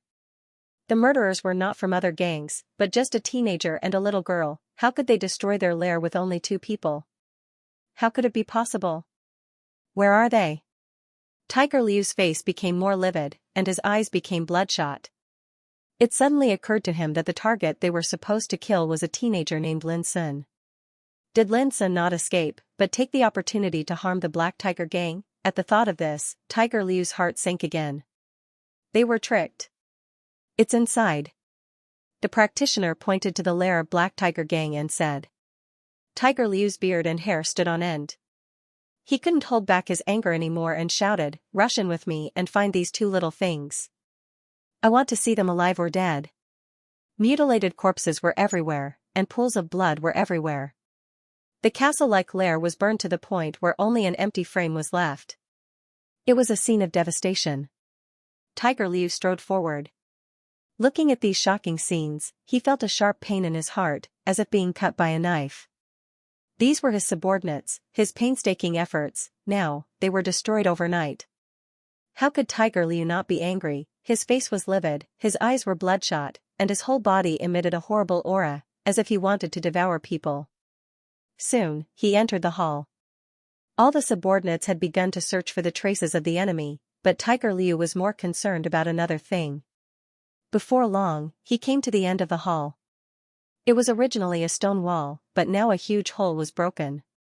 Inside the hole, there was another world, and a spiral staircase led to the underground. Damn it! Seeing this, Tiger Liu's face twitched violently. He waved his hand, gritted his teeth, and said, "You all stay here and wait." With that, he rushed into the hole and disappeared along the spiral staircase. Seeing this, the subordinates of the Black Tiger gang who followed him all looked at each other in surprise and doubt. "It seems to be the treasure place of the gang leader?" Someone lowered his voice. "It's more than the treasure place. The wealth collected by the gang leader over the years, as well as the property plundered by the gang, are all piled up here. But it seems that this place has been discovered by the enemy." Voices of discussion arose, and everyone looked gloomy. Had it not been for Tiger Liu's order, they would have rushed in to find out. However, they all knew that no matter whether the treasure place was stolen or not, Tiger Liu, who valued money more than his life, would definitely not let them get close. "Alas, we've obviously returned too late. I'm afraid that thief has already fled long ago." Someone sighed, which made the others look more and more gloomy. At the bottom of the spiral staircase was a basement. The 4 walls were inlaid with moonstones, and the soft luster dispelled the darkness. This was the treasure place of the Black Tiger gang, but when Tiger Liu set foot here again and saw the scene in the basement clearly, he was so angry that he almost vomited blood. In the large space, there were more than 10 huge bronze chests that were originally filled with gold, silver, jewels, spiritual medicines, and spiritual materials. But now, they were all lying on the ground. The bronze locks on the chests were all broken, and the chests were completely empty. Not even a single copper coin was left. It took Tiger Liu decades to collect those treasures, but now they were looted. The feeling of grievance, anger, and madness made Tiger Liu's face ferocious. Blue veins stood out on his forehead. He couldn't help roaring, "Damn it!" His voice was like a clap of thunder, causing the walls to tremble. Boom! Suddenly, the innermost corner of the wall collapsed, revealing a bronze door. However, a crack had been forcefully broken open on the door, just enough for people to squeeze through. Seeing this, Tiger Liu was so angry that he trembled all over. His eyes were about to crack and bleed. It was a door of escape that he had personally repaired. It was for the sake of leaving a way out for himself. If there was a day when unpredictable danger really occurred, he would be able to safely escape with his enormous wealth. In order to repair the door, Tiger Liu specially invited a spiritual tattooist to carve a spiritual tattoo lock on the door. In the end, the spiritual tattooist was even killed by Tiger Liu in order to prevent the secret from leaking out. Who would have thought that this door of escape was also discovered and even destroyed? Tiger Liu was so angry that his beard and hair stood on end. His whole body emitted a tyrannical aura, and his face was livid and terrible. Seeing this scene, how could he not understand that the enemy had already taken his wealth and escaped through the door he repaired? Decades of painstaking efforts were all wasted by others in one move. At this moment, Tiger Liu was so angry that he was about to explode. "Bastard who deserves 1,000 cuts. Don't let me catch you, or I'll kill you one by one." Tiger Liu roared. Swish! At this moment, a flash of saber light suddenly flashed out from the corner. Like a sudden flash of lightning, it violently attacked Tiger Liu from behind. Tiger Liu was immersed in rage, but his fighting instinct still existed. He sensed danger at the first time, but he didn't dodge. Instead, he suddenly turned around and slapped down with his palm and fingers. Rumble! In an instant, the terrible gang spirit chi became tangible, rumbling like a raging sea, and even the air was shattered and dispersed. Before the saber light approached Tiger Liu, it was fiercely slapped out like a small boat falling into the sea. Bang! A black shadow hit the wall in the distance with a muffled groan. It was Lin. Soon. But at this moment, his face was pale, his pupils contracted, and his heart palpitated. Was this the power of a strong practitioner in the gang spirit realm? At that moment, he thought it was an excellent opportunity. Even if he couldn't kill Tiger Liu, he could at least injure him seriously. Unexpectedly, when he was fighting with Tiger Liu, Lin Sun found that he was wrong, ridiculously wrong. As a strong practitioner in the gang spirit realm, Tiger Liu's body was covered with a layer of force field, all of which were transformed by the gang spirit force. It was impossible to break this layer of gang spirit force, let alone get close to him. Just now, Lin Sun only felt that he was like a fish rushing into the sea. Before he could react, he was slapped away by a huge wave. He couldn't even resist and resolve it, this was the horror of a strong practitioner in the gang spirit realm. At this realm, practitioners were covered with dense gang spirit, like an iron wall, full of lethality. Strong practitioners in the martial realm couldn't get close to them at all. Although there was only one realm between the martial realm and the gang spirit realm, there was a world of difference between their strength. It was no different from an ant shaking a mountain. Little bastard. You didn't escape. Ha ha ha. Tiger Liu was not surprised but happy. Lin Sun didn't escape. Didn't it mean that there was still a chance to get back his treasures? At this moment, Tiger Liu's mood was full of ups and downs. He was so sad and happy that he could hardly control his emotions. As he spoke, he suddenly broke through the air and clawed at Lin Sun in the distance. Rumble, the dazzling black gang spirit turned into a solid giant claw, covering the air.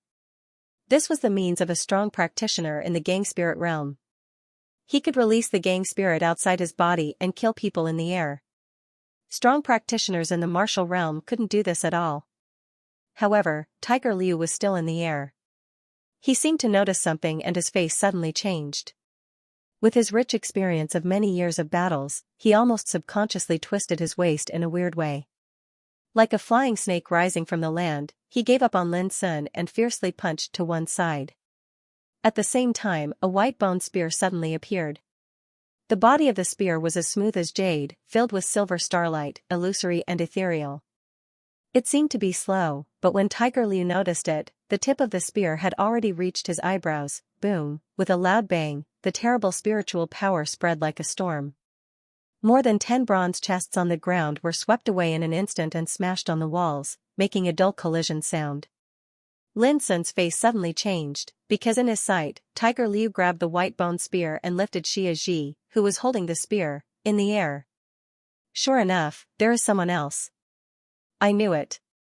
With his level, he couldn't kill his way into my territory. Obviously, the real mastermind of today's disaster is you, little girl. Tiger Liu laughed with a ferocious and cruel face. His light brown eyes were full of cunning.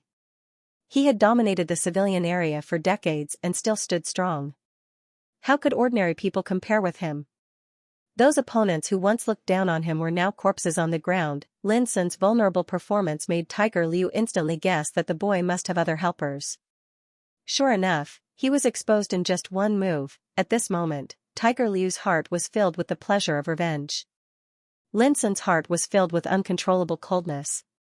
Tiger Liu was so cunning that he and Xianxia still underestimated him. Without much delay, Lin Sun subconsciously rushed out to save Xianxia. But at this moment, Xianxia suddenly raised her head, revealing her face covered by the hat. At that moment, the whole basement seemed to be dim. The indescribable beautiful face, which seemed not to belong to the world, appeared in front of him at this moment. Lin Sun was slightly dazzled. He felt that Xianxia's beauty today seemed to be more dazzling than before, and even had a charm that could make the soul sink. Tiger Liu also held his breath, with a trace of trance on his face. Puff, with a muffled sound, Tiger Liu's shocking roar rang in Lin Sun's ears, completely waking him up. When he looked up, he saw that the white bone spear, which was originally held by Tiger Liu, had penetrated Tiger Liu's chest at some point. At the same time, Xianxia was slapped away by a palm. F***CKU. Lin Sun was so angry that his eyes almost popped out, and a touch of uncontrollable anger surged in his heart. He rushed out violently and chopped at Tiger Liu with his saber. Xianxia was slapped away, which was like a stab in his heart. The feeling was so strong that Lin Sun completely lost his temper. Lin Sun didn't notice that when he lost his mind in rage, a pair of blood-like vortexes were reflected in the depths of his pupils, under which was an endless abyss. Puff, with one chop, Tiger Liu's head was directly cut off and thrown away, which seemed to be very easy. All this was because Xianxia's blow had already crushed Tiger Liu's heart and completely cut off his vitality.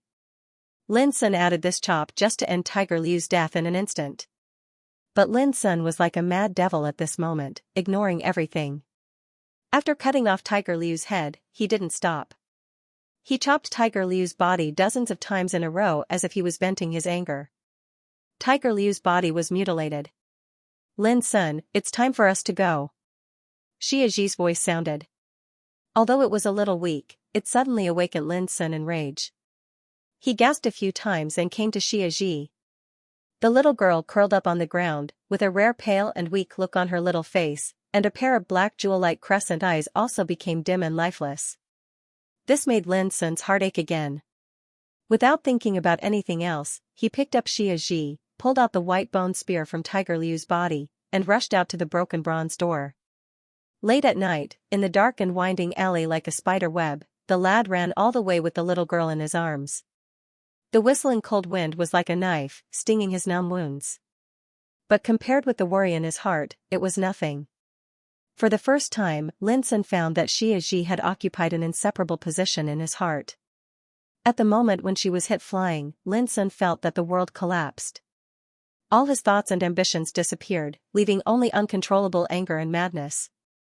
This feeling made Lin Sun's heart tremble, because for the first time, he knew that he could be irrational. Xianxia, who was held in his arms, opened her eyes and looked at Lin Sun quietly. She didn't speak, but there seemed to be a faint smile on her pale face.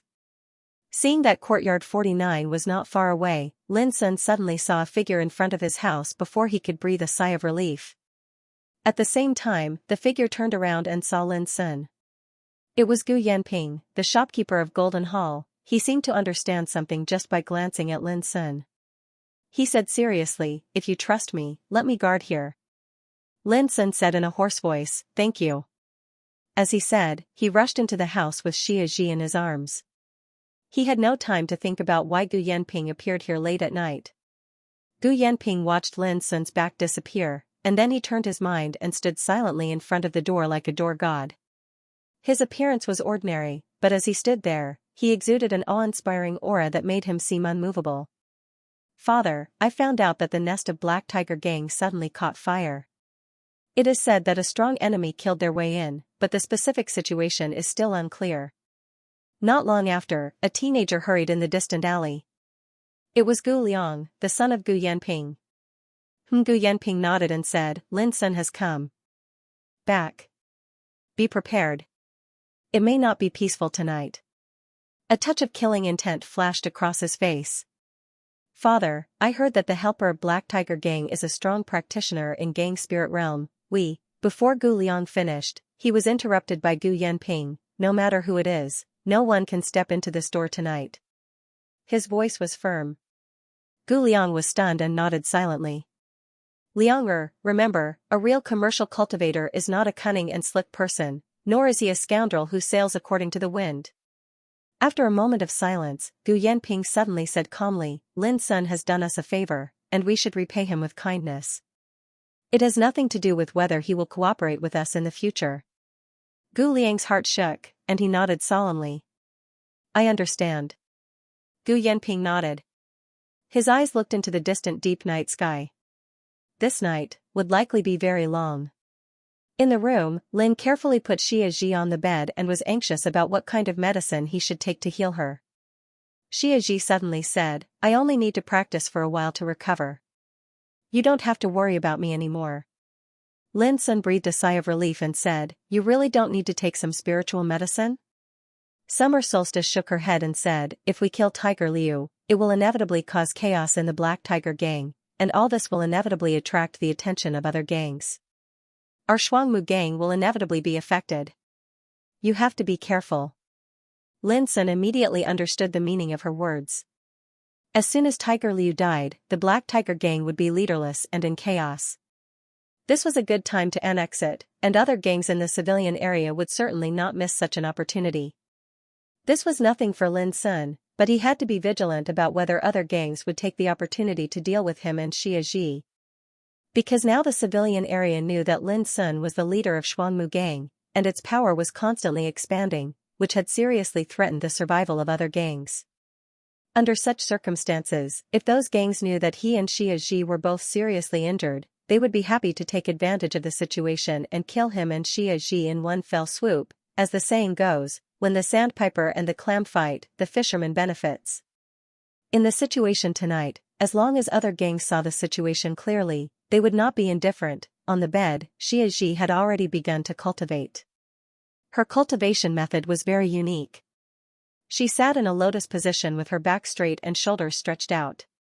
Her 10 fingers were interlocked, forming a strange hand seal and hugging in front of her.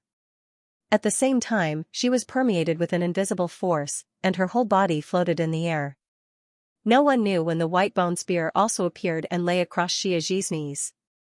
Wisps of silver light floated from the surface of the spear and poured into Xiaxi's body. It could be clearly sensed that Xiaxi's breath was quiet and long, as if she had entered a mysterious deep level of practice. In the past, Xiaxi only ate and slept, as if she had never practiced at all. This was also the first time that Lin Sun saw Xiaxi practicing. Very mysterious, this was Lin Sun's biggest feeling. After staring quietly for a long time, Lin Sun saw that Xiaxi's breath became stable, so he was completely relieved and quietly turned around and walked out of the room. Xiaxi was very mysterious. Lin Sun knew it from a long time ago, and he had long been accustomed to it. The night was like a curtain. Tonight the sky was covered with thick clouds, and the stars and moon could not be seen. It seemed very dull.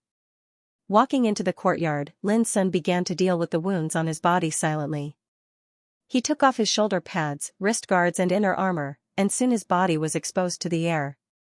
Bloody scars crisscrossed on his body, and there were bruises and internal injuries on his shoulders, ribs, and waist. Each kind of injury represented a kind of unbearable pain. With so many injuries piled up, it could be imagined how great the pain was.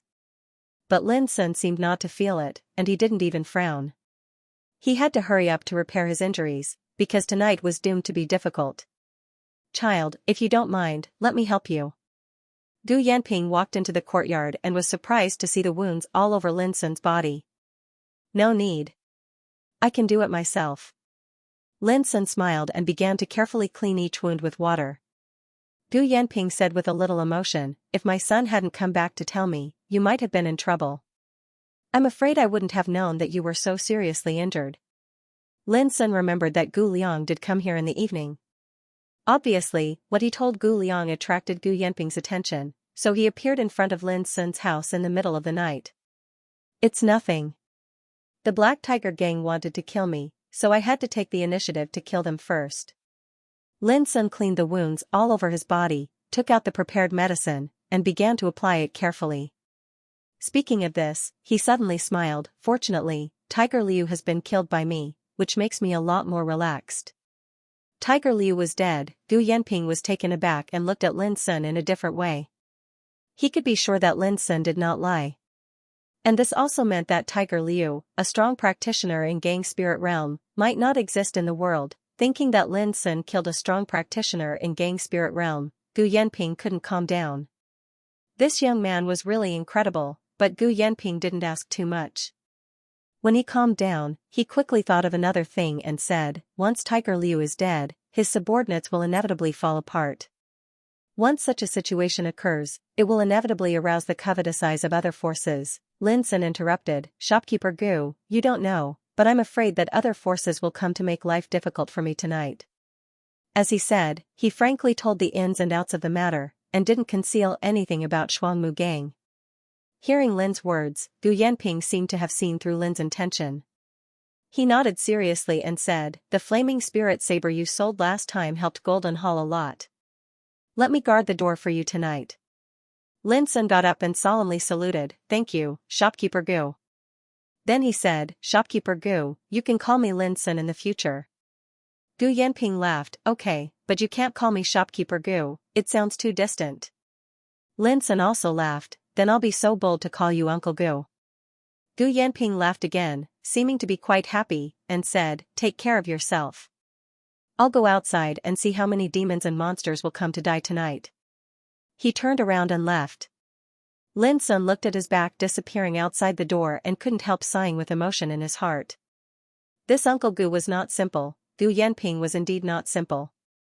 With only a flaming spirit saber, he made the whole Donglin town boil and made Golden Hall completely famous. Was this something an ordinary person could do? Now, he visited Lin Sun in the middle of the night just because of a word from his son, Gu Liang, which helped Lin Sun a lot. This was not icing on the cake, but a timely help. But from beginning to end, Gu Yanping never made any request, which was not like a businessman at all. But in this way, Lin Sun owed him a big favor. Even if he had any request in the future, Lin Sun would not refuse as long as he could do it. This was wisdom and means. Apart from making people deeply grateful, they also handled the matter beautifully. Even Lin Sun couldn't help admiring him at this time. At the same time, Gu Yanping, who was standing outside the door, also sighed with emotion in his heart. He had a rich life experience and had seen a lot of amazing young people. Some of them were outstanding in cultivation, and some of them were abnormally intelligent. Compared with these people, Lin Sun didn't seem to be so great. But Lin Sun had a unique breath, which was completely different from others. Gu Yanping couldn't tell the difference, but he was sure that as long as nothing happened to Lin Sun, this young man, he was destined to show amazing brilliance in the future. Would there be such a day? Gu Yanping's thoughts drifted for a moment as he thought of many things in the past. Suddenly, a sound of footsteps came from the alley in the distance, which immediately made Gu Yanping narrow his eyes and wake up from his thoughts. He still stood there motionless, but there was a faint horrible breath gathering and running all over his body. His plain face had imperceptibly exuded a kind of compelling majesty. Tiger Liu, the leader of Black Tiger Gang, was killed. In less than the time it took for a stick of incense to burn, the news spread throughout the entire civilian area, attracting the attention of many other gangs. The leaders of the gangs realized at the first time that the opportunity to expand their territory had come. Black Tiger Gang was the largest underground force in the civilian area of Donglin Town. In the past years, Black Tiger Gang's territory had been expanding because of Tiger Liu, a strong practitioner in the gang spirit realm, who controlled many lucrative sources of profit. But now, with the death of Tiger Liu, Black Tiger Gang had completely lost its sharp fangs and became a piece of tempting fat, which everyone wanted to have a bite of. This was the only opportunity. If they couldn't seize it, it would be too late to regret later. So, on that night, almost all the gangs in the civilian area, such as Green Bamboo Gang, Blackwater Gang, Scorpion Gang, for a time, the alleys of the civilian area were full of ferocious gang members. Like a group of hungry wolves smelling blood, they rushed to the territory of Black Tiger Gang. Before long, the sound of fighting and cursing began to ring in various areas. The light of knives and swords, the rain of blood, and the wind of foul wind, intertwined in the dark night, staging a tragic scene of life and death. This night was indeed not peaceful. The night shrouding the civilian area seemed to be bleeding. Before long, someone found out that Tiger Liu was killed by the leader of Shuangmu Gang. According to the intelligence, the leader of Shuangmu Gang had been seriously injured in the fight with Tiger Liu. Regardless of whether this information was true or false, it made many of the gang leaders think of another opportunity. In today's civilian area, Shuangmu Gang, like a rising star, rose strongly in less than a month and annexed 5 or 6 nearby gangs, which was also a serious threat to other gangs. Now, hearing that the death of the leader of Black Tiger Gang was related to Shuangmu Gang, other gangs immediately realized that the present situation was a situation of when the sandpiper and the clam fight, the fisherman benefits.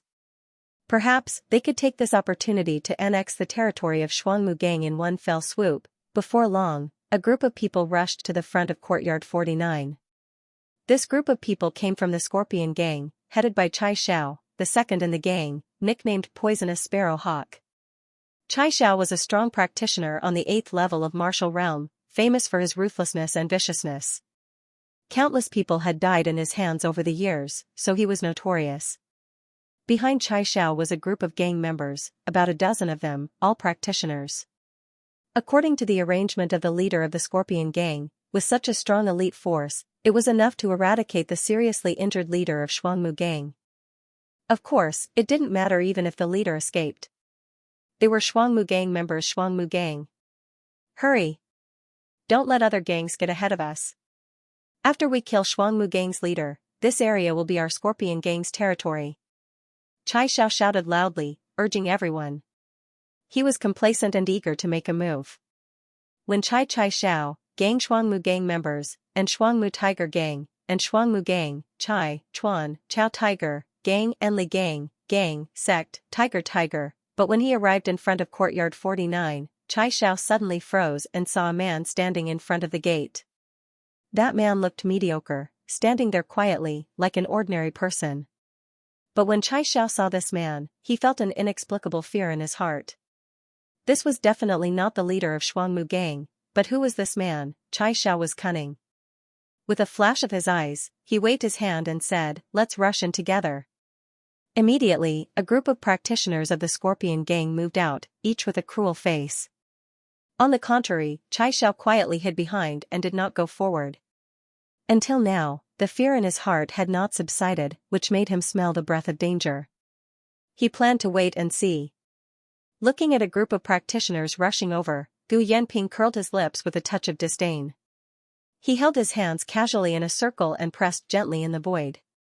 Clatter, like the sound of rushing water, the bright and dazzling blue power of gang spirit surged like a lifelike water dragon, hovering between Gu Yanping's palms and making a vigorous roar, like a dragon's roar.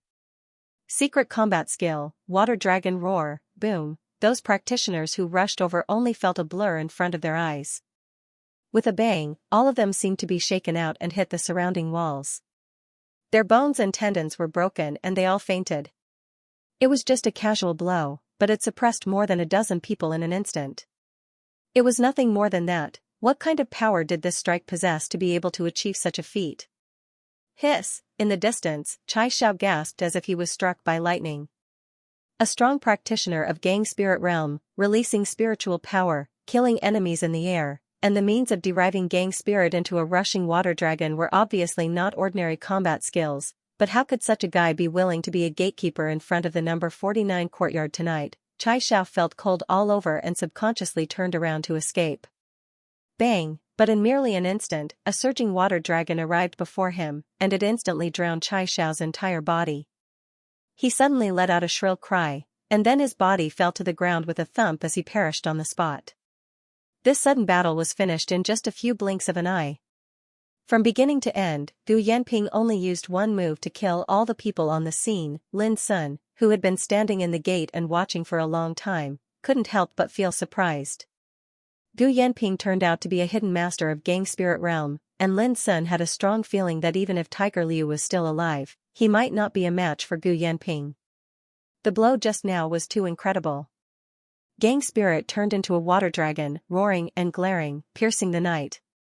Its power was also extremely terrible.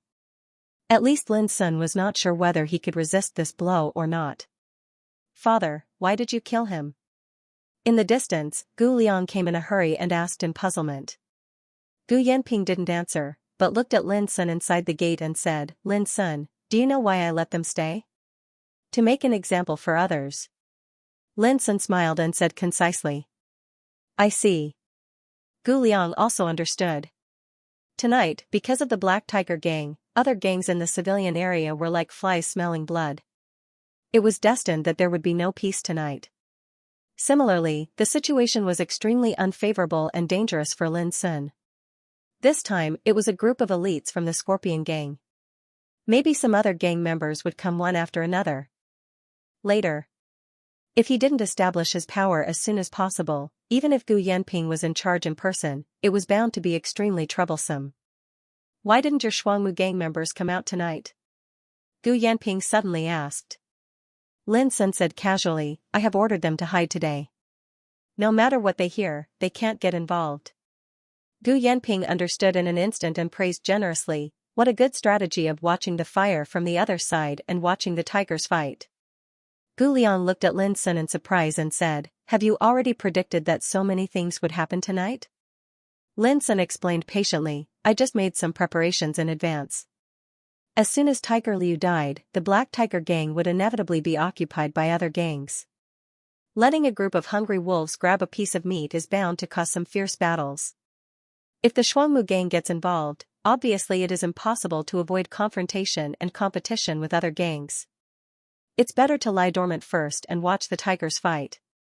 After a pause, he continued, "After this fight, other gangs may be able to occupy a lot of territory of the Black Tiger gang, but they will also lose a lot of strength because of the fight. When there is a chance in the future, it is not difficult to annex them one by one." Listening to Lin Sun's orderly and calm analysis, Gu Liang said with slight admiration, "No wonder my father appreciates you so much. You are really different from others." Originally, he didn't think much of Lin Sun when he saw that Lin Sun was only a teenager of 13 or 14 years old, who was a few years younger than him.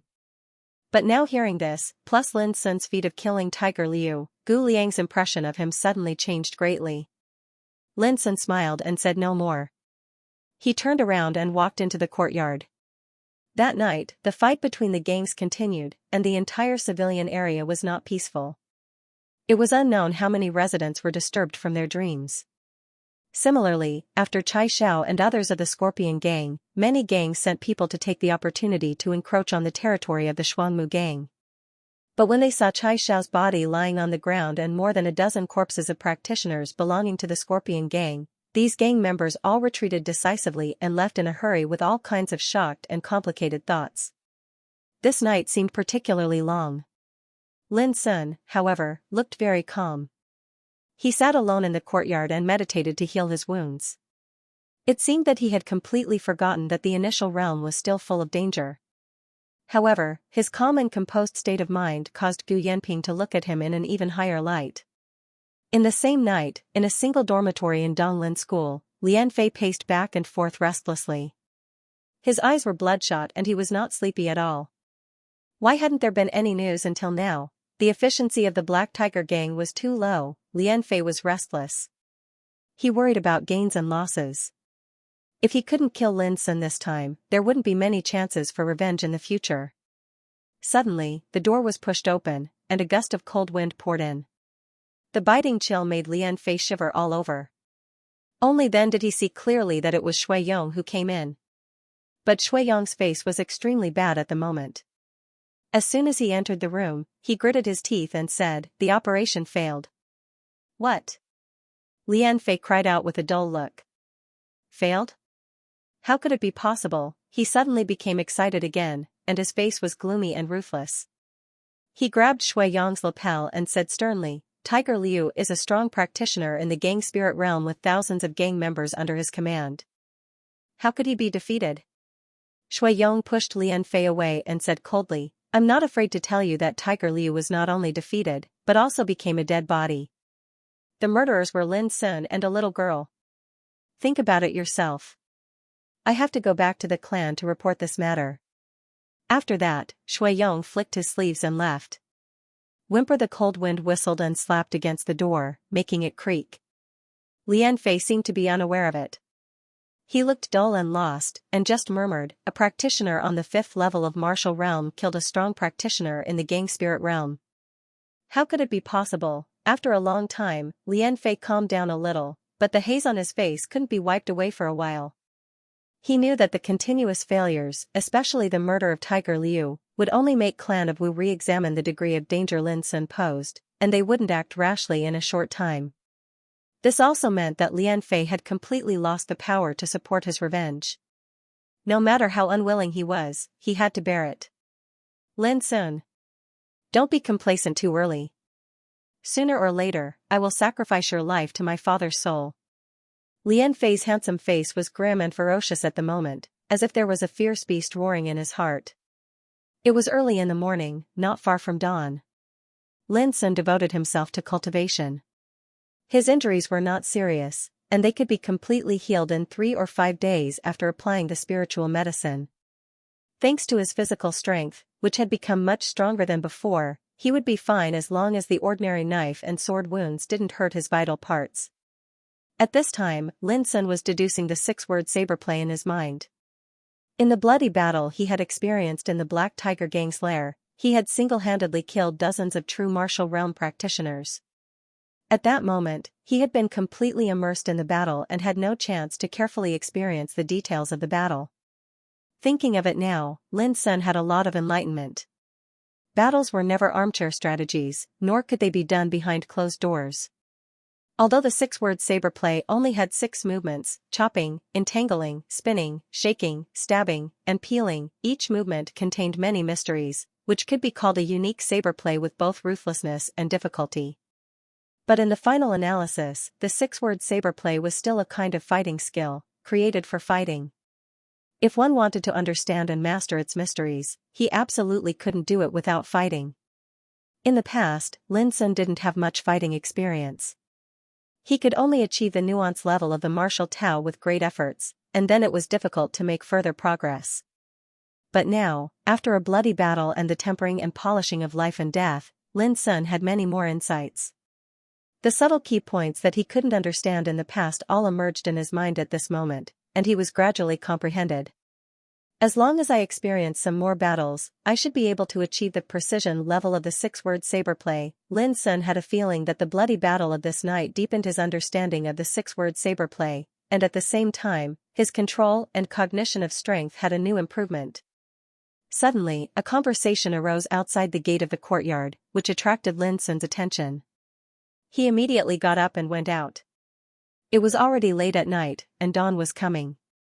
The fighting in the civilian area had begun to gradually decrease. In front of Lin Sun's house, Gu Yanping, a strong practitioner in the gang spirit realm, had completely cut off the possibility of other gangs attacking. Who would come at such a time? When he walked out of the gate of the yard, Lin Sun saw an unexpected person, Fu Wanglin, an appraiser of Keystone business. What surprised Lin Sun the most was that Wang Lin was not alone. He also brought a group of subordinates with him, carrying a string of bloody heads in their hands. Could it be that after Mu Wansu heard about what happened tonight, she found her conscience and sent Wang Lin to support her? As soon as this idea came to Lin Sun's mind, he immediately denied it. Mu Wansu was a woman who had a clear distinction between love and hate. Moreover, her attitude was decisive. If she wanted to help him, she would have immediately arranged some means when the Black Tiger gang was preparing to deal with him. Why would she wait until now? Then, why was Wang Lin here? Lin Sun was a little uncertain. A few days ago, he was driven away from Keystone business by Wang Lin. Although he knew it was Mu Wansu's idea, Lin Sun still had a little grudge in his heart. On that day, he personally sent the flaming spirit saber to Keystone business. He thought that Keystone business would appreciate it, and it could be regarded as his repayment for the previous kindness. Who would have thought that he was asked to leave, which was a bit uncomfortable. Wang Lin was talking with Gu Yanping. Seeing Lin Sun, he immediately smiled and said, "Child Lin, please forgive me for disturbing you so late at night." Lin Sun said with a smile, "Uncle Wang Lin is too polite." His attitude was neither cold nor warm, neither humble nor arrogant, and he didn't mean to invite Wang Lin into his home. Seeing this, Wang Lin couldn't help sighing in his heart. This little guy still had resentment in his heart. On his face, Wang Lin smiled more amiably and said, "Late at night, I heard that some thieves were going to make trouble for Child Lin, so I hurried to support you with my subordinates. On the way, I met some thieves who were going to make trouble for you, so I made the decision to take them all down." Speaking of this, he pointed to a string of human heads in the hands of his subordinate next to him and said, "Child, please have a look. There seem to be some big shots from the Green Bamboo Gang among them." Lin Sun immediately understood that Wang Lin came to express his goodwill. Obviously, he had found out the relationship between Lin Sun and Shuangmu Gang, so he showed great sincerity. Taking the Green Bamboo Gang as an example could be regarded as an act of making amends. But why did Wang Lin do this? Obviously, all this had something to do with the flaming spirit saber sold to Golden Hall a few days ago. And Wang Lin might have guessed something when he came here, so he made up his mind to express his goodwill to Lin Sun. "Thank you, Uncle Wang Lin." Lin Sun cupped his hands and said, "Haha, it's nothing. As long as you are safe and sound, it's enough." Wang Lin laughed loudly. "Lin Sun, it's about to dawn. I think the situation has stabilized, so I won't bother you anymore. Goodbye." Gu Yanping suddenly said. "Uncle Gu, wait a minute." Lin Sun suddenly thought of something and hurried back to his room. When he came back, he handed a parcel to Gu Yanping and said, "This is a gift from me. Please accept it." Gu Yanping raised his eyebrows and said, "If it's just some worldly possessions, take them back. I didn't come to help you for these." Lin Sun smiled and said, "Uncle Gu, you can open it and have a look." Gu Yanping thought for a while and finally took the parcel. When he opened it, his eyes suddenly narrowed. There was a flaming spirit saber overflowing with cold light in the parcel. Seeing this scene, Wang Lin on one side was also shocked. Sure enough, Lin Sun had more than one flaming spirit saber. He must have something to do with the mysterious spiritual tattooist. Gu Yanping put it away calmly, glanced at Wang Lin, and nodded to Lin Sun. "Golden Hall is in urgent need of such a good treasure to keep up appearances. I will accept it. But when this treasure is sold, Golden Hall will give a fair price for the profit. When Lin Sun was about to say something, Gu Yanping waved his hand and interrupted him with a smile. Just listen to me. Well, goodbye. As he said, he turned around and left with Gu Liang. The demeanor of scrupulously abiding by rules and propriety was obviously different from that of other businessmen. This was a commercial practitioner. As soon as Gu Yanping left, Wang Lin also said goodbye and hurried away with a group of guards. Lin Sun didn't ask Wang Lin to stay. He watched Wang Lin leave, but he was very clear that Wang Lin would tell Mu Wansu everything he saw today after returning to Keystone Business. If Mu Wansu knew that he had more than one flaming spirit saber, what would she think? Lin Sun thought with some ridicule, and then shook his head silently. He and Mu Wansu were not enemies. Speaking of which, he still owed Keystone Business a favor. So although Lin Sun had some complaints about Mu Wansu in his heart, he wouldn't do anything to disgust Mu Wansu. The reason why he let Wang Lin see the flaming spirit saber tonight was also a signal sent by Lin Sun to reconfirm Mu Wansu's real attitude towards him. Without thinking more, Lin Sun closed the gate of the courtyard and returned to the house. Xianxia was still practicing, and there was no sign of her waking up. He couldn't help thinking that after what happened tonight, whether it was Clan of Wu or Lian Fei, as long as they were not stupid, they should restrain themselves a little. Clan of Wu in the splendid conference hall, there were endless quarrels. Since Tiger Liu of Black Tiger Gang was killed, this kind of quarrel had been going on. Wu Chaochuan, first elder Wu Yunshan, second elder Wu Yushan and third elder Wu Lanshan all looked gloomy. The core of the quarrel was whether to continue the action of killing Lin Sun. Some people said that Wu Henshui, Wu Jia and others were all killed by Lin Sun, which made Clan of Wu lose face. They must eradicate Lin Sun to defend the dignity of Clan of Wu. Some people also said that Black Widow, Du Xiao, and Elder Frown were all defeated in the operation these days. Even Tiger Liu of Black Tiger Gang was killed, which made the huge price paid by the Clan of Wu go down the drain. All these had completely proved that Lin Sun was not easy to deal with. The urgent task was not to continue the action, but to reformulate a plan and make a plan slowly. These two views had their own reasons, so they didn't reach a consensus after quarreling for a long time. It wasn't until dawn arrived that a scout came to report. Only then did this long quarrel come to end. The news was very simple. It said that Gu Yanping, the shopkeeper of Golden Hall, had stood up for Lin Sun. At the same time, Wang Lin of Keystone Business went to Lin Sun's home with a group of guards. All these showed that Keystone Business also began to intervene in this matter. When they learned all this, the bigwigs of Clan of Wu completely realized the seriousness of the situation. Finally, they reached a consensus that they should bear it for the time being and wait and see. They were not afraid of Lin Sun, a teenager, but they had to consider the power of Keystone Business. Gu Yanping, the shopkeeper of Golden Hall, was not simple either. He was a strong practitioner in Gang Spirit Realm, who could be regarded as a top figure in Donglin Town. Under such circumstances, even if Clan of Wu was unwilling and aggrieved, they had no choice but to change their strategy against Lin Sun. At the break of dawn, the deep night was dispelled, and a new day ushered in the world. On this new day, the chaos and blood of last night in the civilian area had already come to an end. Even if there were still some undercurrents, at least they had been temporarily stabilized. All these waves were confined to the civilian area and did not affect other areas of Donglin Town. This was quite normal. Every year in the civilian area, some gangs were destroyed and some new gangs were born. The change of old and new forces was so frequent that people living here had long been accustomed to it. On the same new day, Golden Hall announced again in the morning that it would sell a new flaming spirit saber, which immediately caused a lot of uproar and attention. Wang Lin walked into the deepest courtyard of Keystone Business and was ready to report to Mu Wansu what had happened last night. In courtyard 49 of the civilian area, Lin Sun had washed up in a hurry and began to repair the severely damaged and messy courtyard.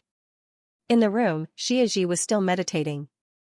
Her quiet and beautiful face was bathed in the morning sunshine, which was picturesque. After 10 minutes, I wanted to write a speech, but my mind was blank as I sat there.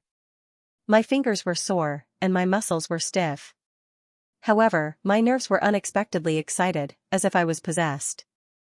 This wasn't right, I knew. But I still had to say something. I wouldn't feel good if I didn't. Those who had read Rune Emperor before would know that Goldfish had started preparing for this new book in November last year.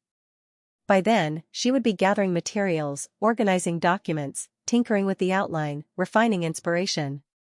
She would be extremely busy. After preparing for around 3 months, she finally decided on the theme of the Heavenly Genius battle in February this year.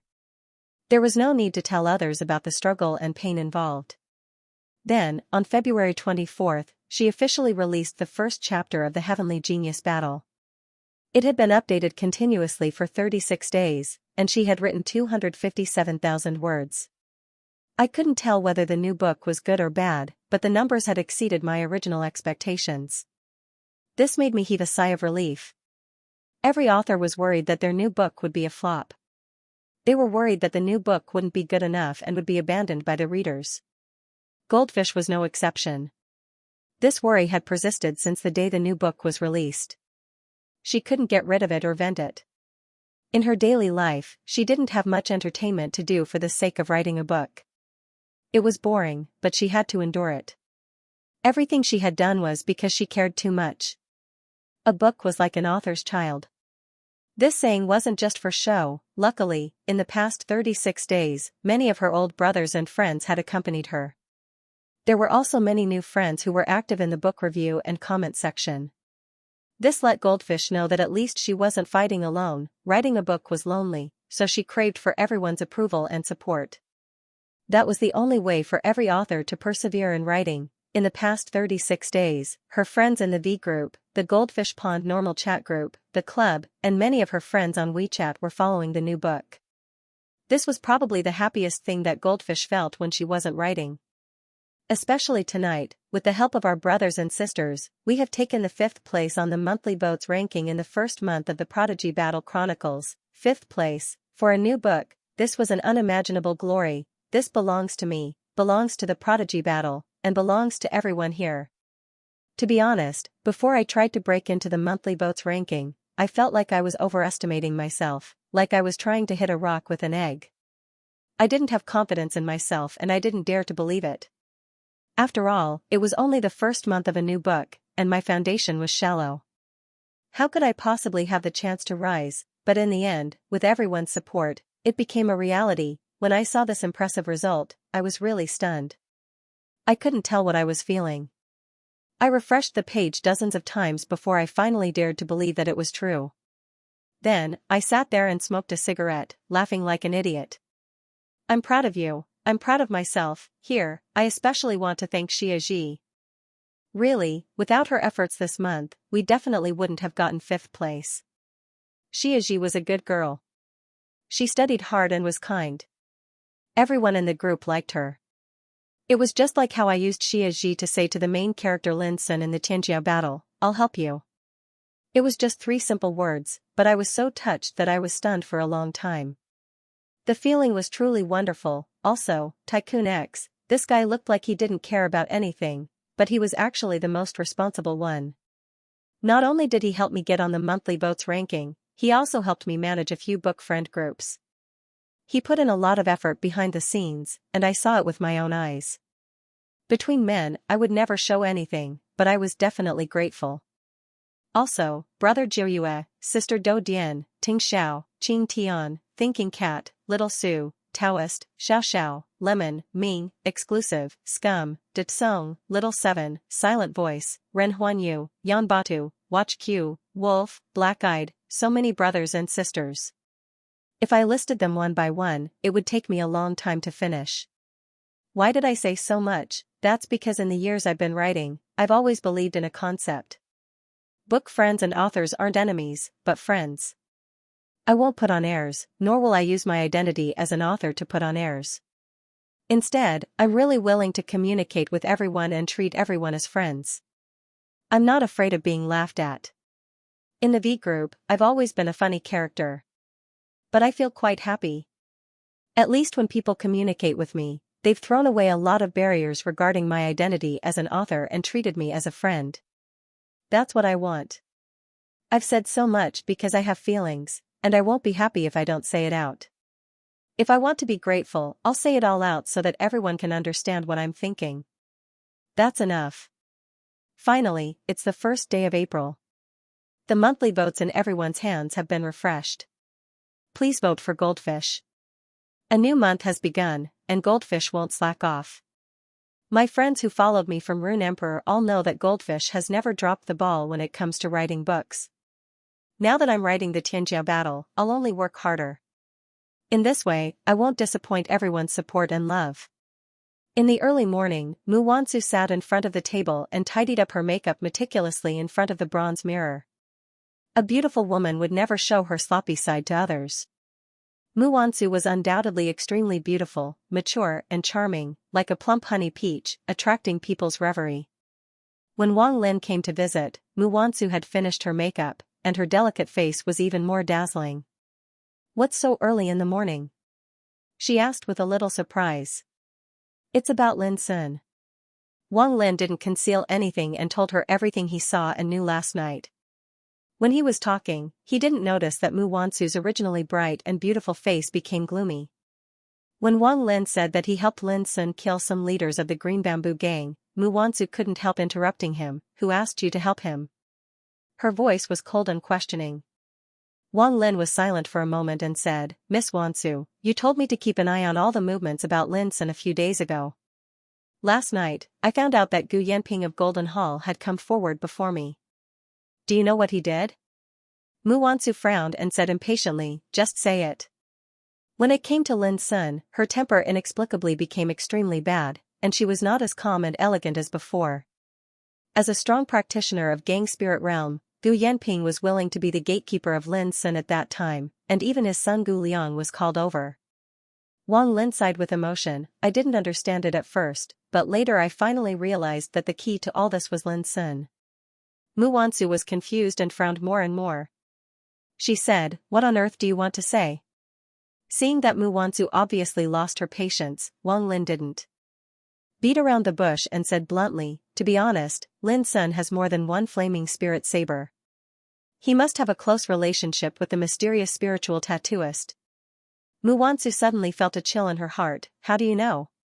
She really cared about the mysterious spiritual tattooist. Now all the major businesses in Donglin town were looking for him with all their strength, because everyone knew that if they could control this mysterious spiritual tattooist, it would definitely bring them immeasurable wealth in the future. Although Keystone Business was a top force in the empire, Mu Wansu could only rely on herself if she wanted to expand in this remote Donglin town.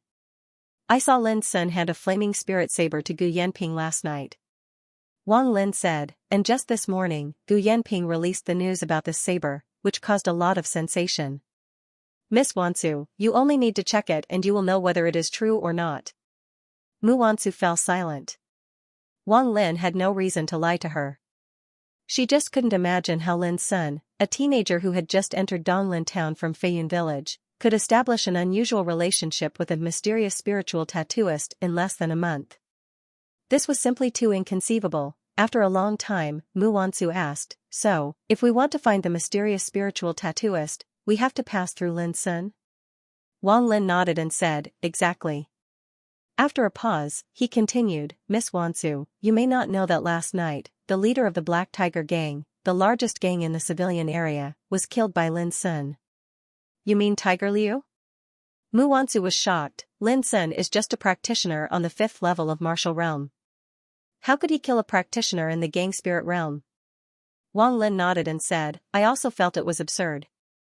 But then I thought it might have something to do with the mysterious spiritual tattooist behind Lin Sun. The existence who can refine the flaming spirit saber must be extraordinary." Such an explanation was reasonable, and even Mu Wansu couldn't help but be a little shaken. But the two didn't know that they had misunderstood, but it was understandable. The existence of Xia Ji had always seemed insignificant. After all, she was too young and rarely showed up in public, so no one cared about her. Besides, no one believed that a practitioner in the martial realm like Lin Sun could refine a spiritual weapon like the flaming spirit saber, so they subconsciously thought that there must be a master behind Lin Sun. This series of misunderstandings led to a lot of deviations. Under such circumstances, even though Wang Lin's information clearly stated that it was Lin Sun and Xia Ji who broke into the base of Black Tiger Gang, Wang Lin still directly ignored Xia Ji and put all the credit on the mysterious spiritual tattooist behind Lin Sun. because only in this way could it be reasonable. Mu Wansu's heart was in turmoil. Her reason told her that what Wang Lin said was all true. But when she thought of Lin Sun's hateful face, she felt depressed. Did she really have to bow her head to this shameless boy? By the way, did you help Lin Sun last night? Mu Wansu suddenly asked. Her words let Wang Lin know that Mu Wansu's mind had changed. He quickly nodded and said, "It's not really a help. I just made up for my mistake." Did the boy appreciate it? Mu Wansu continued to ask. Wang Lin thought for a while and said, "At least he didn't show any rejection. Mu Wansu nodded and her clear eyes were full of thoughts. Lin Sun came to Donglin town this time to take part in the county test. How about this, after the county test, invite him to meet me? Wang Lin suddenly hesitated and said, "Miss Wansu, I'm afraid you have to go there in person." Mu Wansu was in a daze and then understood Wang Lin's meaning. She felt irritated and aggrieved. After a long time, she took a deep breath and said, "Okay, I will take the initiative to visit him." She felt a little bitter in her heart. After all, she had to bow her head to that little bastard, but in next to no time, Mu Wansu pulled herself together and said to herself, "If that little bastard thinks he can win just like that, then he's underestimating me too much." 3 days later, when Lin Sun completely repaired the severely damaged courtyard of his house, Xianxia, who had been in the state of cultivation, also woke up.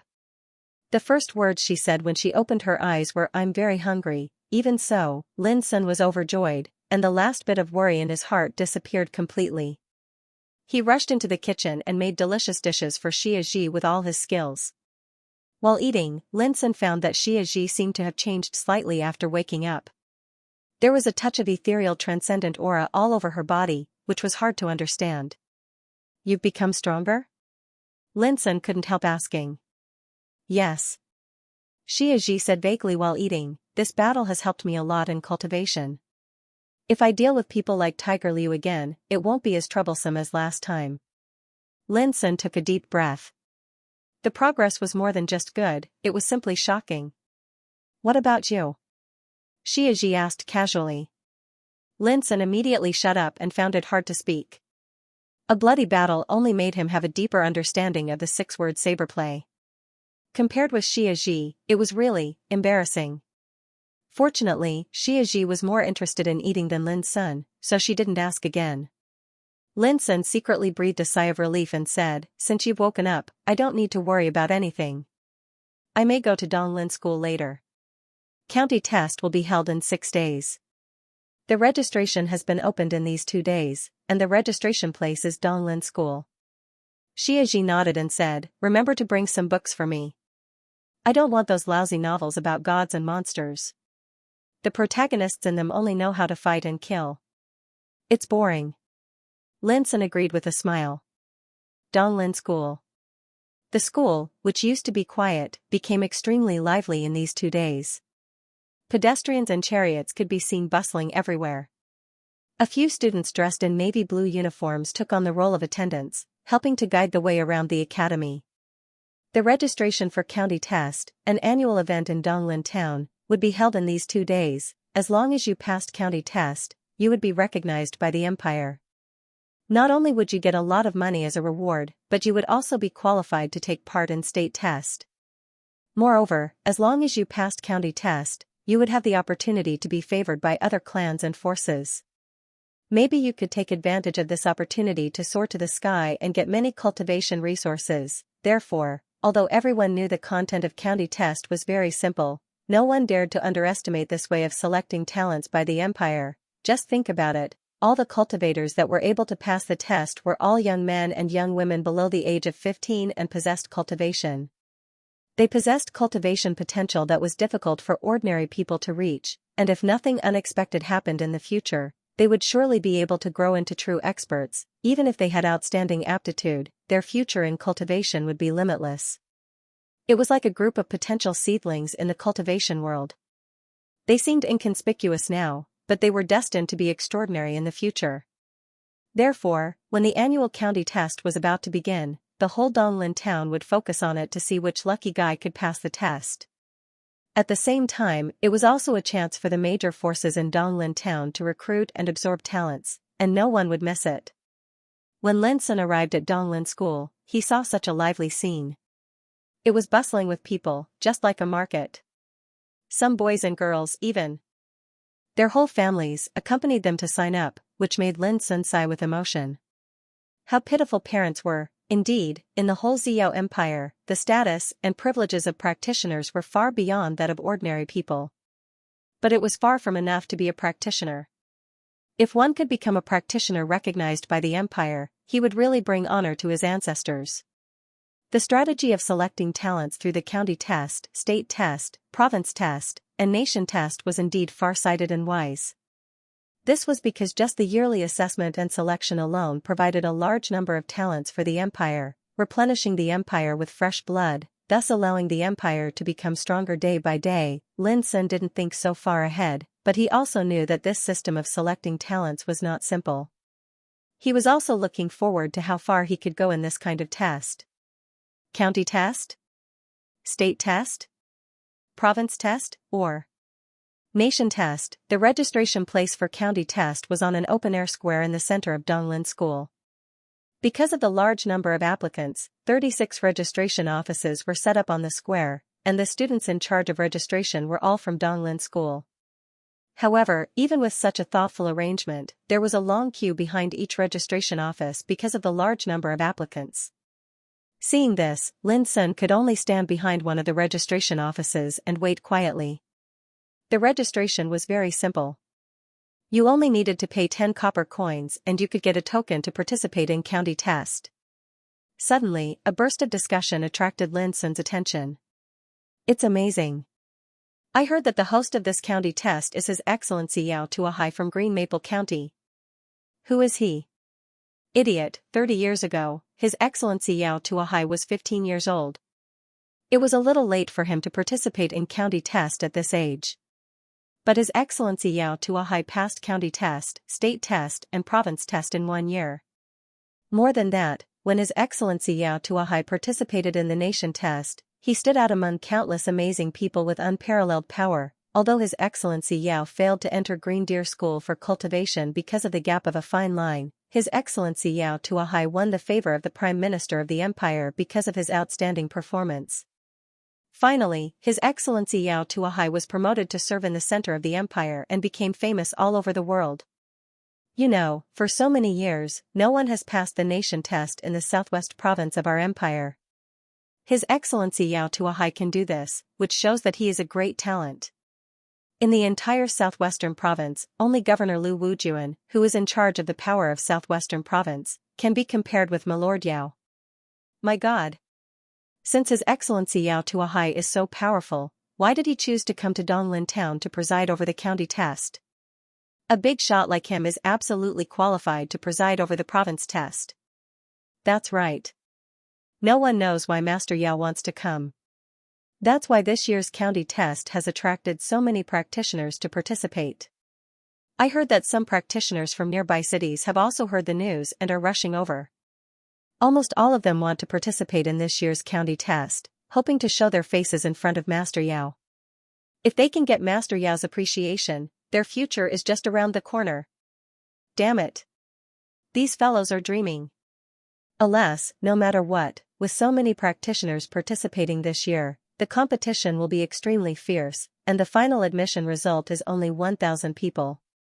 I'm afraid that even if some practitioners meet the requirements, they will be eliminated. Hearing this, Lin Sun couldn't help but be surprised. He didn't expect that there would be so many changes in this county test. At the same time, the name of Yao Tuahai came into Lin Sun's sight for the first time. Hearing about the glorious deeds of Yao Tuahai, Lin Sun realized that Yao Tuahai, who had been favored by the Prime Minister of the Empire 30 years ago, was definitely an extremely powerful figure. And why did such a figure come to Donglin town to preside over the county test in person? There must be a reason behind this, but Lin Sun didn't care about it. He was speechless when he heard the discussion just now. Because of the arrival of Yao Tuahai, the number of practitioners participating in the county test suddenly increased. Among them, there must be a lot of outstanding talents. It could be imagined how fierce the competition would be for the final admission. I am now at the 6th level of martial realm, and I am less than 14 years old. I don't know if I can pass the county test. Lin's son was full of confidence before, but now he was a little uncertain. The content of the county test was very simple. First, the age was required to be no more than 15 years old, and second, the cultivation was required. It could be said that the Xianxia who dared to participate in the county test must have fulfilled these two conditions. But because of the quota limit, during the county test, only the best of the best would be chosen. Normal Xianxia were destined to be eliminated. Soon, Lin's son came to the registration desk. Behind the registration desk sat two students of Donglin School, one male and one female. One was in charge of collecting the registration fee, the other was in charge of issuing tokens, and the other was in charge of recording the personal information of the applicants. After Lin's son paid 10 copper coins, the female student sitting behind the registration desk raised her head and asked, "Please tell me your name and place of origin." Lin's son said casually, "Lin's son, from Feiyun village in Donglin town." As soon as the words came out, the male student in charge of issuing tokens suddenly raised his head and said, "You are Lin's son?" The male student was handsome and talented, but his face was a little gloomy. He looked listless and absent-minded when issuing tokens just now. But at this time, his eyes became as sharp as a knife. He stared at Lin's son with a very emotional look. But soon, he seemed to realize that he had lost his composure, so he withdrew his eyes and became calm again. "Do you know me, my friend?" Lin's son raised his eyebrows and asked. Lin's son's perception was extremely sharp. At that moment, the male student was not only emotional, but also had a hint of killing intent. Although he hid it very well, it couldn't be hidden from Lin's son at all. "You mistook me for someone else." The male student shook his head and said in a cold voice. Lin's son said with a smile, "That's really a coincidence." The male student handed a token to Lin's son expressionlessly and said, "There are many coincidences in the world, and there are also many unfortunate ones.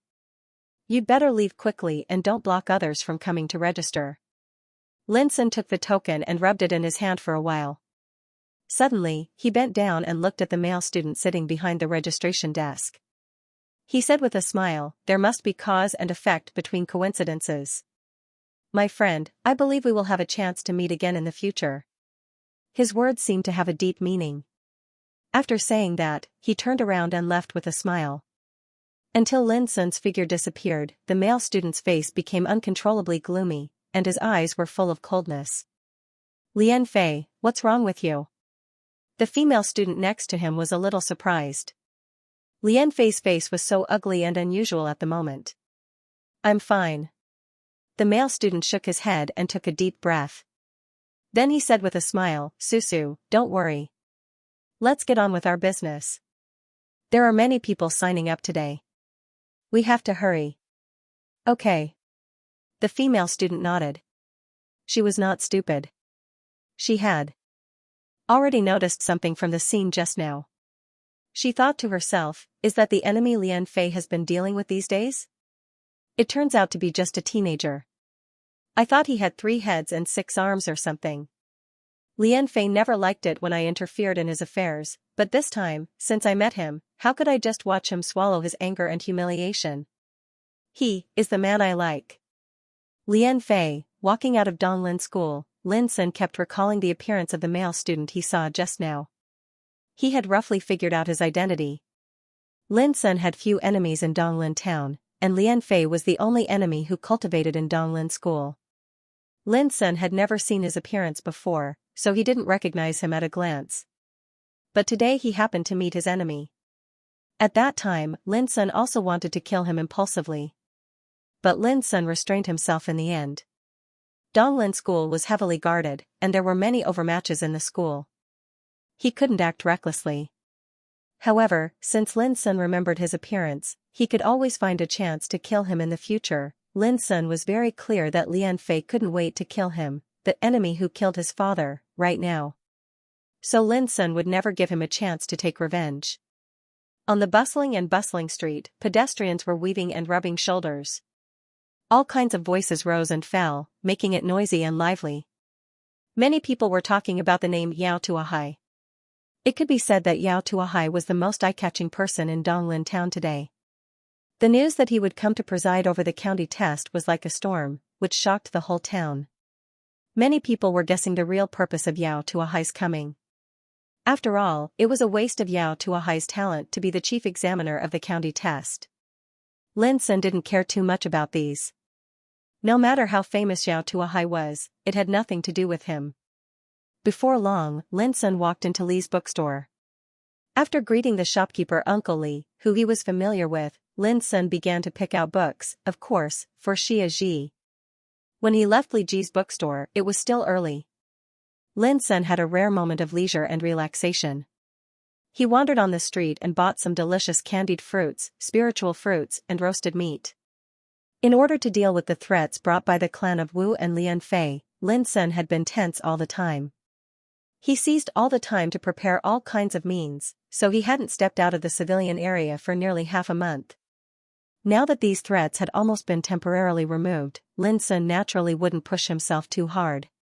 In the way of cultivation, there was a balance between tension and relaxation. Overdoing it would be as bad as falling short. Before long, Lin Sun's eyes were attracted by a place called Donglin Martial Practice Hall on the side of the street, and he unconsciously stopped. "Young hero, would you like to have a try? There is a spirit testing stone in our martial practice hall, which can accurately measure the level of your spiritual energy, which will be of great help to your future cultivation." A manservant with bright eyes quickly came up and invited warmly. In addition to the spirit testing stone, our martial practice hall also has a martial practice room specially prepared for practitioners, in which there are copper puppets of different levels, which can help you refine your martial power to your heart's content without being hurt. "Oh, I can also refine my martial power?" Lin Sun suddenly became interested. Seeing that Lin Sun seemed to be interested, the manservant quickly struck while the iron was hot and said, "If you are not interested in these, there is another martial arts arena in our martial practice hall. If you participate in it, you can not only learn from other practitioners, but also win a lot of money if you win." Lin Sun was not interested in fighting in the arena, but he was interested in the spirit testing stone and the martial practice room. He was also very curious about the extent of his power now. After thinking for a while, Lin Sun casually threw 5 copper coins to the manservant and said, "Take me to see the spirit testing stone first." The manservant put away the money and said with a smile, "Okay. Young hero, this way please." The Donglin Martial Practice Hall occupied a large area and was divided into 3 areas, namely the martial practice room, the spirit testing hall, and the arena. The manservant led Lin Sun to walk in the hall. From time to time, they could see practitioners of all kinds, even some students wearing uniforms with the logo of Donglin School. However, most of them were on the 9th level of martial realm, and it was rare to see a practitioner in gang spirit realm. Obviously, though the martial practice hall was large in scale, its main customers were practitioners in martial realm. Before long, Lin Sun entered the spirit testing hall under the guidance of the manservant. It was an extremely spacious hall, with a dark golden stele about 30 meters high standing in the center of the hall, emitting wisps of spiritual energy fluctuations. This was the spirit testing stone. It was said that it was a kind of spiritual weapon refined by a master in the Academy of Spiritual Implements of the Empire, which could perfectly test the spiritual energy of a practitioner. Looking carefully, the surface of the spirit testing stone was marked with precise carvings, each of which represented a different meaning. Lin Sun noticed that each carving had a corresponding number, namely 100 June, 400 June, 600 June, 800 June, 1000 June, and so on.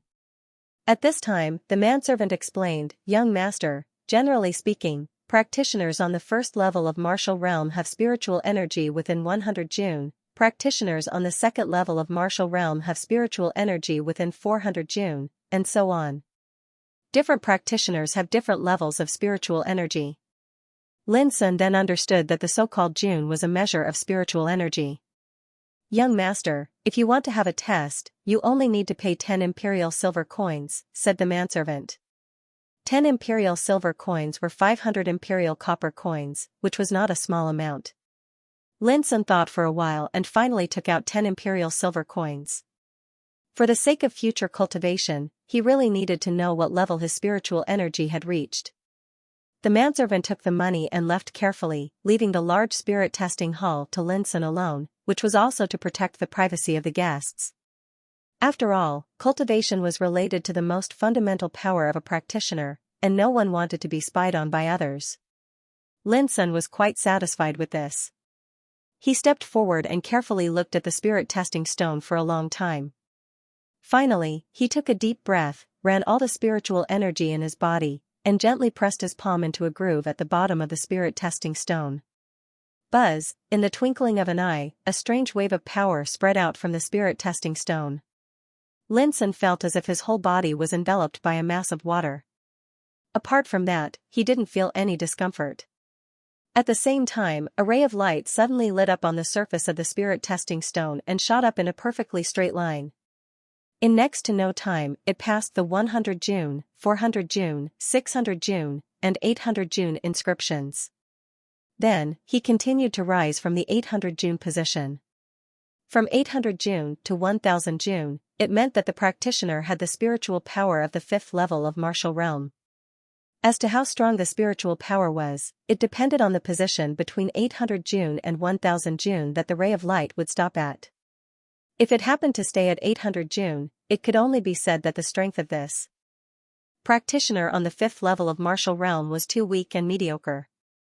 If it stayed at the position of 1000 June, it proved that the practitioner's inner strength had reached the peak of the 5th level of martial realm. Generally speaking, the strength of most practitioners on the 5th level of martial realm would hover between 800 June and 1000 June, either high or low. It was worth mentioning that this test standard was divided according to the strength possessed by most practitioners in the world. Although it was accurate, it only represented the strength of spiritual power, not the strength of cultivation. Soon, the ray of light rushed to the position of 1800 June, which meant that the spiritual power possessed by Lin Sun was already at the peak of the 6th level of martial realm in the world. However, it was not over yet. After the beam of light reached the 1800 June position, it did not slow down and continued to rise. Seeing this, Lin Sun couldn't help feeling surprised. Between 1800 June and 3000 June was the spiritual power possessed by practitioners on the 7th level of martial realm in the world. Could it be that the strength he possessed was enough to compete with practitioners on the 7th level of martial realm? Before Lin Sun came to himself, he saw the ray of light kept rising and reached the position of 3000 June in a few breaths. But it was not over yet. Before long, the ray of light rushed into the area between 3000 June and 5000 June, which belonged to the power possessed by practitioners on the 8th level of martial realm. However, when the ray of light reached this area, its rising speed gradually slowed down. Lin Sun forced himself to restrain his emotions and watched it carefully. Finally, the ray of light stopped at the position of 4900 June and didn't rise anymore. This position represented the strength of Lin Sun's spiritual power, which was only a little bit away from the peak of the 8th level of martial realm, Great Zhou. But Lin Sun's current cultivation was only at the level of blood burning, the 6th level of martial realm, which was 2 levels lower than the 8th level of martial realm. It could be seen that Lin Sun could completely compete with the practitioners on the peak of the 8th level of martial realm in terms of the strength of his spiritual power, not to mention his cultivation. Seeing such a test result, Lin Sun couldn't help but wonder whether the spirit testing stone was broken. If all this was true, didn't it mean that in terms of the strength of his spiritual power, even ordinary practitioners on the 8th level of martial realm couldn't be his opponent? Ordinary practitioners on the 8th level of martial realm and those on the peak of the 8th level of martial realm were two different concepts. After thinking in silence for a long time, Lin Sun could only attribute all this to the 4 spiritual vortexes in the heart vessel and 4 acupoints. After being refined by the 4 vortexes, the spiritual power in his body became extremely pure and of superb quality, so the power it contained was naturally extremely terrifying. Now I have the strength of 4900 June. When I reach the 6th level of martial realm, to what extent will my spiritual power be improved? Lin Sun walked out of the spirit testing hall while thinking. However, as soon as he went out, he saw the hall was in chaos and uproar. Immediately after, a group of soldiers clad in the Empire's standard heavy armor and surrounded by an austere aura rushed in to clear a path. Some practitioners couldn't dodge in time and were directly thrown out by those soldiers. In the blink of an eye, the team of soldiers opened a way in Donglin Martial Practice Hall. A tall and valiant lad in a scarlet cloak strode in. The lad had broad eyebrows, tiger-like eyes, and a slender and mighty figure. His every move revealed a domineering spirit. "Where is the spirit testing stone?" the valiant lad asked in a low voice. It's over there." A manservant was shocked by such a scene and stammered while pointing at the place behind Lin Sun. The valiant young man flipped his palm and flicked out a bright gold coin when he heard this, and then he tossed it to the attendant. "This is the fee. Use all the extra money to buy wine and entertain these brothers behind me." Saying this, he walked towards the spirit testing hall. Lin Sun moved his feet and calmly avoided the body, making way for the young man. The young man showed up with great momentum and obviously came from a powerful background. Since he could take out a gold coin at will, he must be extremely rich. The lad glanced at Lin Sun and suddenly thought of something, saying, "Did you use the spirit testing stone just now?" Lin Sun nodded. "Judging from your age, you are only 13 or 14 years old. What realm have you reached in cultivation?" The lad's voice was deep and straightforward, which seemed rude. After all, it was a taboo for practitioners to directly inquire about each other's cultivation. But with curiosity in his eyes, he didn't seem to find fault with Lin Sun on purpose. Lin Sun thought for a while and said vaguely, "I have just stepped into the 6th level of martial realm, burning blood. I think I am far inferior to you." This was modesty, but the lad didn't seem to understand it. He nodded and said, "You know yourself well. I had reached the 9th level of martial realm when I was 9 years old.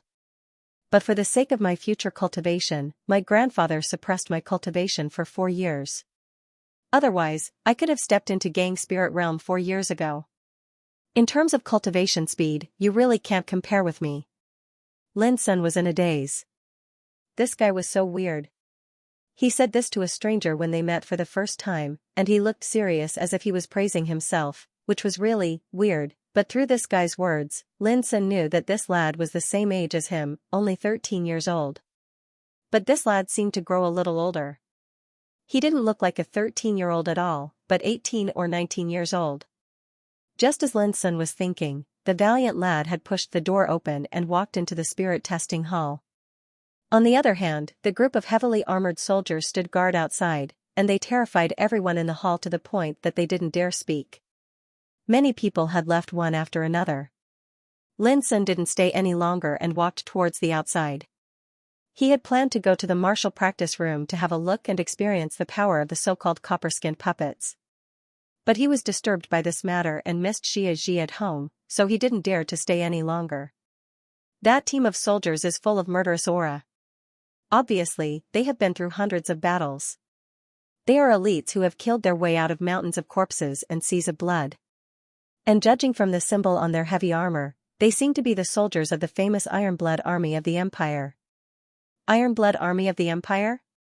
Gosh, is it the Iron-Blood Army under the command of the Iron-Blood King who is stationed on the western border of the Empire? Except for the Iron-Blood King's subordinates, who dares to wear this kind of heavy armor specially made for the Iron-Blood Army? But who is that lad? How can he be guarded by a team of Iron-Blood Army soldiers all the way? He must not be simple. Maybe he has something to do with the Iron-Blood King. What I'm curious about is that the Iron-Blood Army is stationed on the border of the Greensand province in the western border of the Empire, which is tens of thousands of miles away from our Donglin town. Now the soldiers of the Iron-Blood Army appear in Donglin town. What are they going to do? Is something big going to happen? Before walking out of the gate of Donglin Martial Practice Hall, Lin Sun heard a burst of discussion, which made his heart skip a beat. Iron-Blood King? Could it be Ningbu Gue, the Iron-Blood King who lives by fighting, rests his head on a mountain of corpses and lies in a sea of blood, contrasting with the sky and sleeping with the earth? Lin Sun couldn't help but stop and turn his head to take a look at the team of soldiers inside.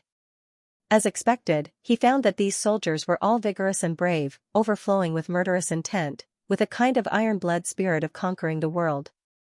If they are really soldiers under the command of the Iron-Blood King, the lad's background is even more extraordinary. Lin Sun thought for a while and then shook his head. He turned around and disappeared in the bustling street outside Donglin Martial Practice Hall. At the same time, in the spirit testing hall, the valiant lad's angry roar suddenly sounded. What a little liar. You obviously have the power of the peak of the 8th level of martial realm, But you lied to me that you were only on the 6th level of martial realm. Since I was a child, when did anyone dare to deceive me? Damn it, damn it.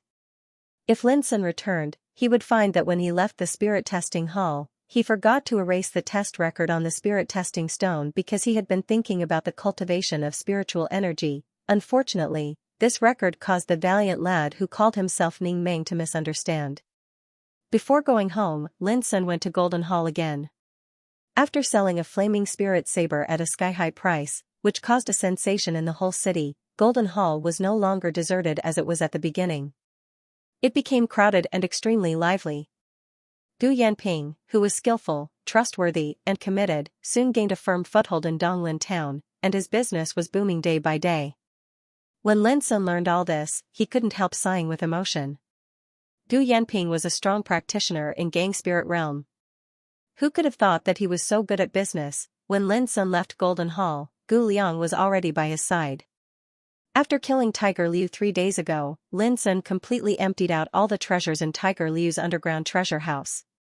These treasures included gold, silver, jewelry, elixirs, spiritual materials, and ores, all of which were obtained by Tiger Liu's hard work over the past decades. Their value was amazing. However, after selecting, Lin Sun found that most of the items were useless. This time, he came to Golden Hall to sell these useless items. When Gu Yanping learned all this, he readily agreed and directly sent his son Gu Liang back home with Lin Sun to count the value of these items. Courtyard 49 of the civilian area. After spending the time it took for a stick of incense to burn, Gu Liang finally counted all the items one by one and evaluated their specific value, 116 gold coins. Lin Sun couldn't help but be surprised.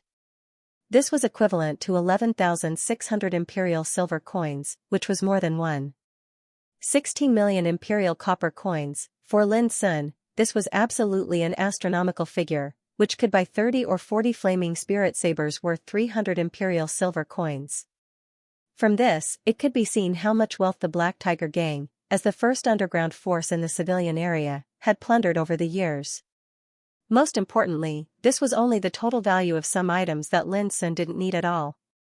In addition, some spiritual herbs, money, and spiritual materials that Lin Sun had already picked out, added up to at least hundreds of imperial gold coins. In this regard, Lin Sun could only sigh again that war and looting were indeed one of the most effective means to accumulate wealth. Finally, under Lin Sun's insistence, 116 imperial gold coins were erased and turned into 100 imperial gold coins, and the transaction with Golden Hall was completed. Lin Sun's initiative to give up the value of 16 gold coins made Gu Liang very grateful and admire him. In his heart, he already regarded Lin Sun as a worthy friend. He promised Lin Sun that after Golden Hall sold all these items, he would send the money in person. Gu Liang had no choice. With the current financial resources of Golden Hall, they couldn't come up with 100 gold coins for the time being. Lin Sun was not in a hurry. After making the deal, he chatted with Gu Liang. Soon, Lin learned that the second flaming spirit saber given to Gu Yanping a few days ago was sold at the price of 200 silver coins, which was 100 silver coins cheaper than the first one. This was easy to understand. As the saying went, the rarer something was, the more valuable it was. Any treasure that was unique would be the most valuable. On the contrary, if there was a second or third treasure that was the same, then the price would drop. However, according to Gu Liang, even if there were more flaming spirit sabers on the market in the future, the final price would never be lower than 160 silver coins. Excluding the commission of Golden Hall, Lin Sun could get 110 silver coins in return. Lin Sun calculated in his heart that the cost of refining a flaming spirit saber was about 30 silver coins. In this way, as long as he sold a flaming spirit saber, he could earn more than 3 times the profit. Why were spiritual tattooists so aloof and highly respected? Because spiritual tattooists could create amazing wealth that could make many people jealous. What flowed out of each spiritual tattooist's fingers was not only spiritual tattoos, but also endless golden sand. At present, Lin Sun was not a spiritual tattooist, because he couldn't inscribe a complete spiritual tattoo formation alone, so he was still a spiritual apprentice. However, relying on his true martial realm cultivation, he was able to refine a spirit weapon, which could be said to be unparalleled in the world, second to none. Fortunately, only Lin Sun and Xianxia knew this secret, otherwise other spiritual tattooists in the world would be frightened. After all, who dared to believe that a teenager who was only 13 or 14 years old, who was far from a practitioner of gang spirit realm, had the ability to refine spiritual weapons? And if those spiritual tattooists knew that Lin Sun could not only refine spiritual weapons, but also had almost no failure rate, what would they think? Of course, if those spiritual tattooists further knew that the power of explosive flame saber refined by Lin Sun was 20% more than usual, what would they think? Lin Sun was no longer a fledgling. He deeply understood the meaning of making a fortune in silence, so he would not tell these secrets. But it was hard to keep this secret. Just at this time, Gu Liang suddenly said, "Lin Sun, there is an ancient mark of Sun on the second flaming spirit saber, which is obviously unique to spiritual tattooists. As long as you see this mark, you will know it is a masterpiece of a spiritual tattooist." Speaking of this, Gu Liang looked at Lin Sun with some surprise and doubt. "Is the mark of Sun? Do you think I can do it with my ability?" Lin Sun asked with a smile. Gu Liang hesitated for a long time and finally shook his head. "It can't be you." Although there are examples of spiritual apprentices in the real martial realm who can refine spiritual weapons, they are extremely rare. Besides, those spiritual apprentices all come from ancient big forces, so it's rare to see them. After a pause, he continued, "The most important thing is that the two flaming spirit sabers are very unique.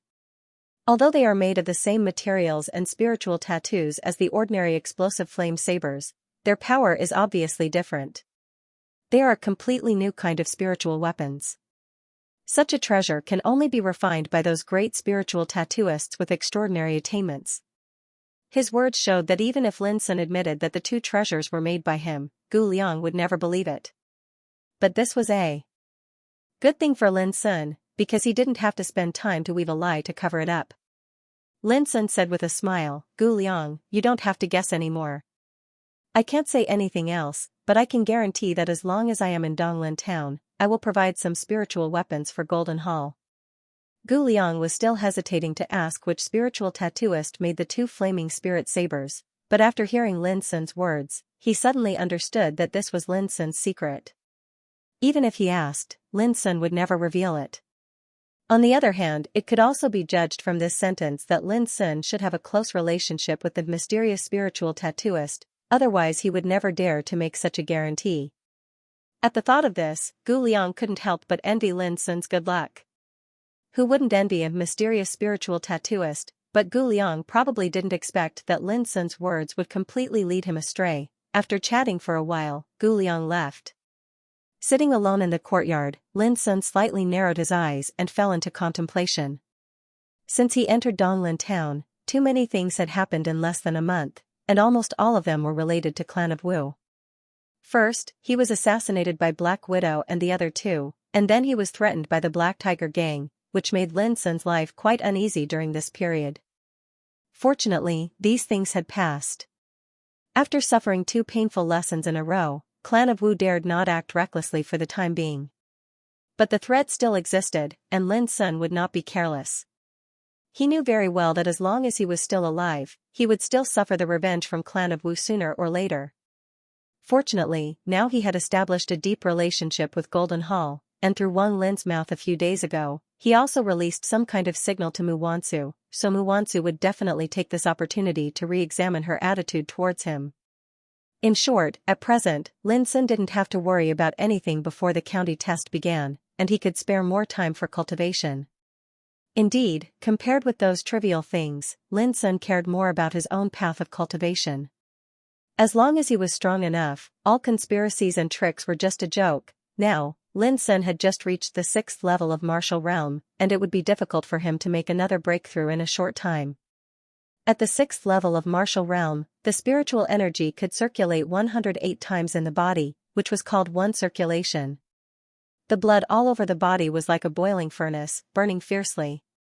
The 7th level of martial realm was the level of small circulation.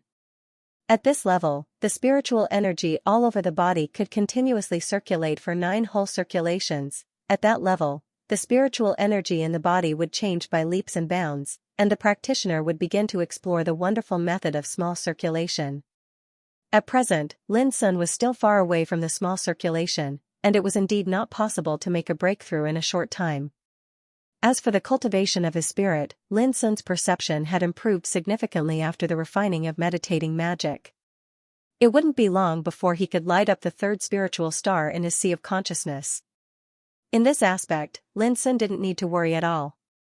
Like the cultivation of his spirit, the strength of his body was constantly strengthened under the refining of the heaven-accessing place every 3 days. Now, Lin Sun's body could be described as copper skin and iron bones, which could hardly be hurt by ordinary knives and swords. In a word, since the sequelae on the heart vessel and 4 acupoints were no longer there, Lin Sun seemed to have changed his fate and been reborn. No matter in any aspect of cultivation, his potential broke out beyond the imagination of ordinary people, which enabled Lin Sun to have today's achievements. The only knot in Lin Sun's heart now was that he still hadn't found out any information about the enemy who dug away his spiritual vein. From the first day he entered Donglin town, he often went to the bookshops in the city to read some ancient books, trying to find some records about the devouring abyss. Unfortunately, he got nothing. Because the devouring abyss was a kind of spiritual vein, and the so-called spiritual vein was a kind of inborn cultivation talent, there were so many practitioners in the world, but those who had the spiritual vein were absolutely few and extremely rare. It could be said that 1 in 10,000 was as rare as a phoenix feather or a unicorn horn. Under such circumstances, the number of books related to origin spirit veins naturally became even rarer. Donglin town was just a remote border city in the southwestern province of the empire. It was conceivable how little hope it was to find the information about the devouring abyss from here. There were only 5 days left before the county test. Lin Sun still practiced as usual, practicing martial arts in the daytime and refining his spiritual energy, soul, and spiritual tattoos at night. He didn't change or adjust the pace of his life because of the coming county test. He seemed quite calm and composed. After Xianxia woke up from her serious injuries, she slept during the day and went out alone at night as usual. Lin Sun didn't need to guess to know that every time the little girl went out at night, a gang in the civilian area would suffer. In general, Courtyard 49 seemed to be the same as before. But in Donglin town, many big events happened in recent days, which shocked the whole town. First of all, Yao Tuahai, the famous big shot, was now in Donglin town and would take the post of chief examiner to preside over the coming county test. Because of Yao Tuahai's arrival, the number of practitioners participating in the county test suddenly soared. Before the test began, the number of applicants had exceeded 8,000. Only about half of them were local practitioners in Donglin town, while the other half were practitioners from other cities, all of whom admired Yao Tuahai's reputation. Because of this, Donglin town suddenly became livelier than before. Almost everyone on the streets and alleys was talking about the reason why Yao Tuahai did this. At the same time, the news that the members of the Blood Army in the western border of the empire escorted a mysterious lad to Donglin town made a big stir in the already gossipy Donglin town. The Blood Army, this was an elite troop famous in the empire, under the command of Ningbu Gue, the Blood King of the military headquarters of the empire. Ningbu Gue was a legendary overmatch in the empire, and the Blood Army was a legendary troop in the army of the empire. Today, a team composed of members of the Blood Army escorted a lad to Donglin town, which could be imagined what a big stir it would cause. Why did the members of the Blood Army appear here? Why did they escort the lad here? Everyone was guessing and discussing, but no one could give an accurate answer. Even the well-informed superpowers in Donglin town were confused and at a loss about what to do. Yao Tuahai came to preside over the county test in Donglin town, but everyone knew that his real purpose was certainly not so simple. The Blood Iron Warriors had arrived, and they had even escorted a youth here. This made it even more difficult to guess what they were going to do. All of this covered the situation in Donglin town with a layer of confusing colors and made the atmosphere in Donglin town treacherous. Keystone business.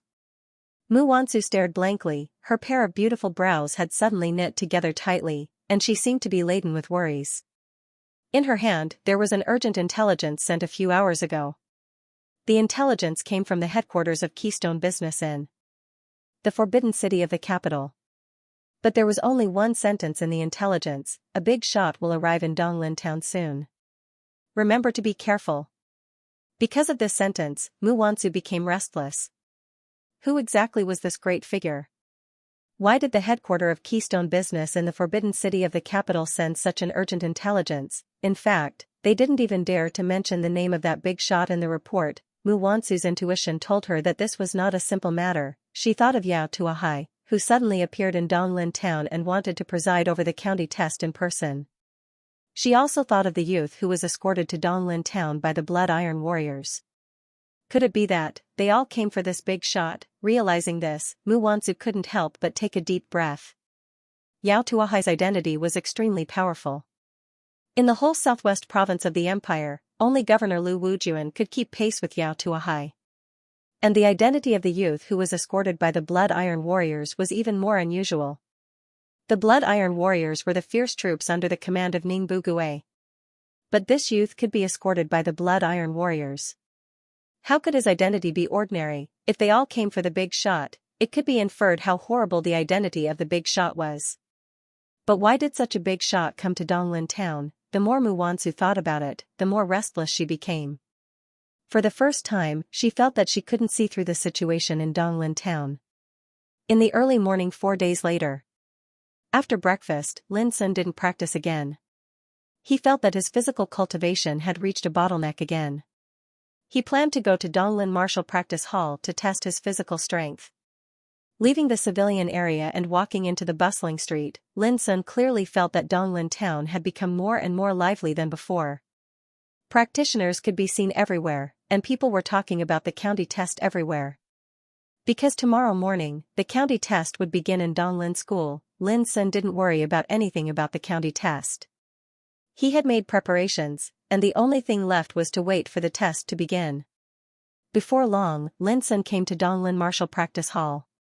After paying 10 imperial silver coins, he was led into the martial practice room by a manservant respectfully. The martial practice room was very spacious, like a small martial practice field, and there were many copper puppets distributed in it. The so-called copper puppets, in essence, were a kind of spiritual weapon integrated with mechanism skills. The bodies of the puppets were made of hard spiritual materials and ores. Finally, a spiritual tattooist inscribed a unique spiritual tattoo pattern inside the puppets. Then, the puppets could move autonomously through the internal mechanisms and spiritual energy source. Some of the more powerful copper-skinned puppets could even fight like real Xianxia. However, the copper puppets in Donglin Martial Practice Hall were just common goods and could only carry out some simple actions. Their biggest function was to test the martial power of practitioners. At the same time when Lin Sun entered Donglin Martial Practice Hall, in the depths of the 3,000 mountains thousands of miles away from Donglin town, the mountains were dense and the sea of clouds was steaming. Suddenly, under the blue sky, a strange team appeared. In front of the team, there was a group of men in imperial court dress. But the color of their dress was not lavender, but a kind of deep black like the night. There were 16 men in total, leading the way in 2 rows. Their bearing was solemn. Even if they were walking in the sky in clouds, they still maintained a strict neat posture. It seemed as if they weren't stepping on clouds in the sky but a flat and solid path instead. Every single step they took and every single tiny movement they made maintained a unique rhythm, and it was orderly and exactly the same. Only Sea Spirit Realm cultivators could fly in the sky, but not all Sea Spirit Realm cultivators could maintain the strength to walk in the clouds. Even if they could walk in the clouds, they might not be able to maintain the same pace and speed as the 16 men in black court attire, who were all moving at the same pace and at a speed that was as precise as a ruler. But such 16 men, who had obviously reached the Sea Spirit Realm and possessed horrible strength, were just playing the role of pathfinder for a team at the moment. Because behind them, there was a carriage. The carriage was black, and no one knew what material it was made of. Its surface was engraved with dense and obscure spiritual tattoos. Under the blue sky, it was covered with a layer of dark and deep breath like the eternal night. Pulling the carriage were 6 black horses. Their eyes were dark green like will-o'-the-wisps, and there was a single horn on their heads. They looked very much like the legendary unicorns. However, unicorns were white, while these 6 black horses were pure black. They looked like ghost horses that had escaped from hell. Above the luxuriant mountains and beneath the dark blue sky, a group of people in black court attire and a black carriage that was as deep as the eternal night had suddenly appeared. Such a scene was truly horrifying, and it seemed unreal, as if it was an illusion. Screech! Suddenly, a loud cry sounded in the far sky, shaking the sky. In just a moment, a black shadow rushed over and came to the side of the carriage. It was a strange black bird, with 4 claws, black iron-like wings, and golden eyes. It seemed to be small, but it exuded a terrible and fierce aura. However, in just a moment, with a bang, the strange black bird suddenly exploded and turned into a tall and slender old man in a black court dress, with his long hair combed neatly. "Miss, I have been searching for a long time, but I haven't found any clues. It should be that someone deliberately destroyed all the traces. We came too late."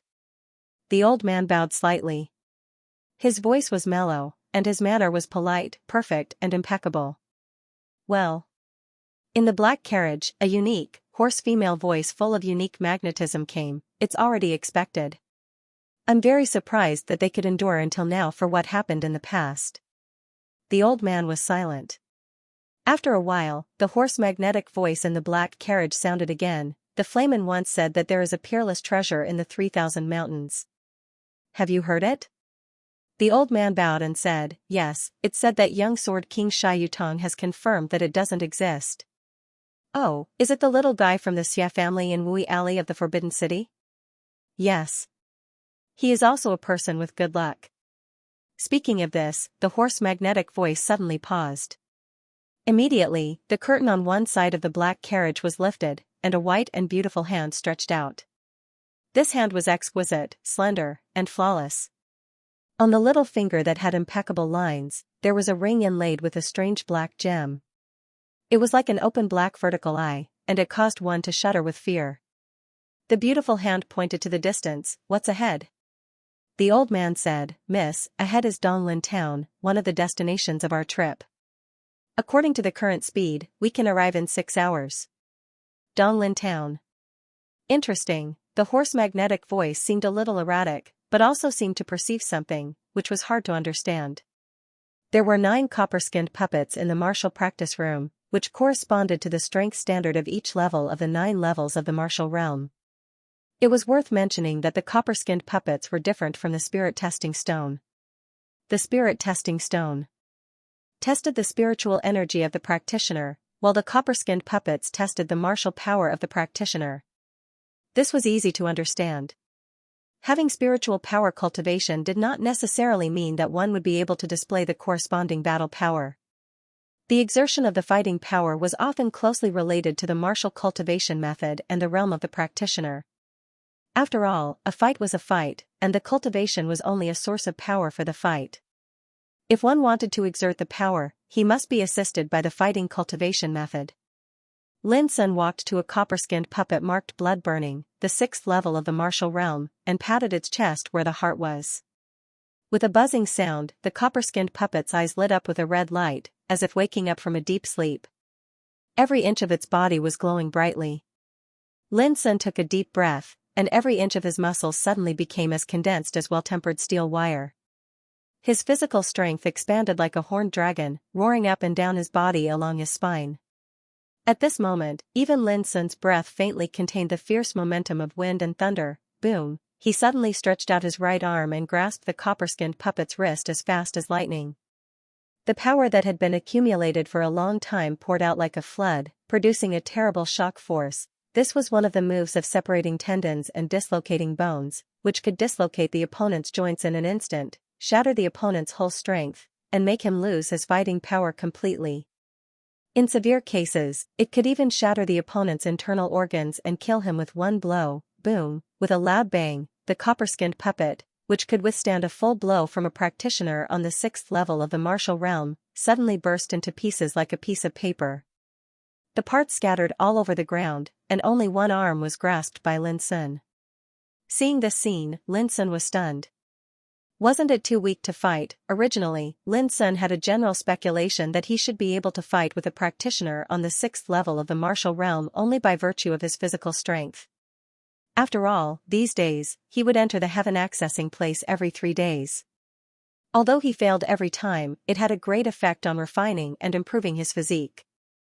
Until now, even Xia Ji once said that Lin's progress in body refining was definitely faster than his spiritual power cultivation. But Lin still didn't expect that he could smash a copper-skinned puppet on the 6th level of martial realm with just one blow. Of course, this was a test of the power of martial arts. Even so, Lin Sun's physical strength with the help of separating tendons and dislocating bones was beyond his expectation. After thinking for a while, Lin Sun came to another copper-skinned puppet, which was on the 7th level of martial realm. This time, Lin Sun changed his strategy. With a simple punch, he used the most direct technique to exert force. Boom, the copper-skinned puppet was sent flying. At the same time, its chest caved in deeply and a striking fist imprint appeared. At the same time, with a tinkle, a voice came from the copper-skinned puppet. "Congratulations, my guest. Your martial strength can threaten a practitioner on the 7th level of martial realm." Looking at his fist, Lin Sun pondered for a long time, and then turned around and walked out of the martial practice room. But when Lin Sun left, he had to pay a high price of 100 imperial silver coins as compensation for completely destroying a copper-skinned puppet. Although Lin Sun had become rich now, 100 imperial silver coins was still a big expense. Lin Sun couldn't help complaining in his heart. If he had known this, he would have directly taken the copper-skinned puppet on the 7th level of martial realm for the test. But all in all, Lin Sun was quite happy when he found out that his physical strength could threaten a practitioner on the 7th level of martial realm. Of course, this was only a test of martial arts power. In a real battle, the situation was ever-changing. Moreover, the amount of combat experience a practitioner had, the quality of the equipment he wore, and the power of the cultivation method he practiced were all important factors that affected the outcome of a battle. Now I have 4,900 Jun of spiritual energy, which is enough to compete with a practitioner on the peak of the 8th level of martial realm, and my physical strength can already threaten a practitioner on the 7th level of martial realm. As long as I keep practicing diligently, there may be unexpected benefits when I reach the Gang Spirit realm. After walking out of Donglin Martial Practice Hall, Lin Sun summarized the strength he possessed in his heart and rushed home. Tomorrow was the county test, so he was not in the mood to wander around. But when he arrived at Courtyard 49, Lin Sun suddenly heard a burst of curses coming from his own yard. "Damn it! I'm the young master of Shui Family Martial Club in Donglin Town. How dare you bully me like this? You're courting death. Let us go. Wait and see. You're in big trouble, and no one in Donglin Town can save you." Lin Sun raised his eyebrows and pushed the door open. Immediately, he saw more than 10 teenagers in luxurious clothes, who were tied up like prisoners and lying on the ground in a mess. All of them had bloody noses, swollen faces, and disheveled hair, which made them look miserable. In the center of the courtyard, Xianxia was sitting by herself, quietly reading a book, as if she didn't hear these curses at all. Beside Xianxia stood Fatty Diao and the Bones, but both of them looked a little bitter, as if they had lost their wits. "What's wrong?" Lin Sun frowned. "You tell him that I'm a little sleepy and go to bed." Xianxia closed the book, told Fatty Diao and the Bones, and then turned around and walked into the room. Lin Sun glanced at Fatty Diao, who immediately came forward and narrated all this with a sad face. It turned out that not long after Lin Sun left home in the morning, these teenagers came to him, claiming that they were from Donglin School. Somehow they heard that Lin Sun's fighting capacity was quite good, so they clamored to have a competition with Lin Sun to see who was better. Xianxia originally didn't want to bother with them, but who would have thought that they wouldn't let it go? Their words also became unpleasant, and they said some contemptuous and insulting words. As a result, Xianxia was immediately angered, so she attacked and took them all down. If Fatty Diao and the Bones hadn't come in time, Xianxia would have almost killed these students of Donglin School. Knowing all this, Lin Sun's eyes suddenly narrowed. The county test would be held tomorrow, but more than a dozen students of Donglin School came to his home and wanted to challenge him. It was a little strange in any way. Could it be a conspiracy? Lin Sun thought of Lian Fei, who was hiding in Donglin School. He was even sure that even if it was not Lian Fei's idea, it must have something to do with him. "You are Lin Sun? Hurry up and let us go. Otherwise, you, a wild boy from the countryside, can't bear the consequences. Untie me." Seeing Lin Sun coming back, the students of Donglin School not only didn't stop abusing him, but also became more arrogant with all kinds of dirty words, as if they were not afraid that Lin Sun dared to kill them. A chill flashed in the deep of Lin Sun's eyes, but a bright smile appeared at the corner of his mouth, and he walked over. "Boss, please calm down." Fatty Diao hurried forward and whispered anxiously, "We have just inquired about the good news. These guys seem to be just students of Donglin School, but their backgrounds are not simple. Almost all of them are playboys from big families in Donglin Town. We can't kill them, or there will be endless troubles in the future." "Oh." Lin Sun was silent.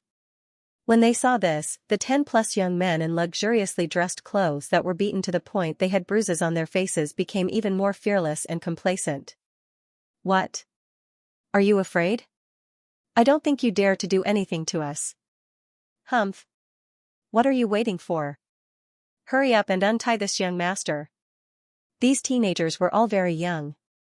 The youngest was only 11 or 12 years old, and the oldest was no more than 15 years old. They were all arrogant and obviously had never experienced any setbacks.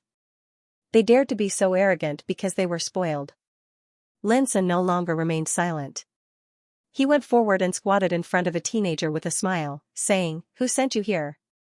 What a joke. Who in Donglin Town can order me around? Don't talk nonsense. If you don't let us go, you will suffer endless hardships in the future."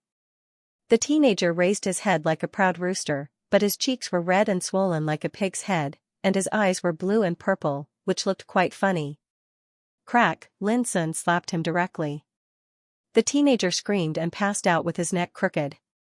This scene shocked a group of teenagers nearby, and they all became stiff. They didn't expect that Lin Sun dared to hurt people at this time. Wasn't he afraid that they would get even with him later? "Boss, this."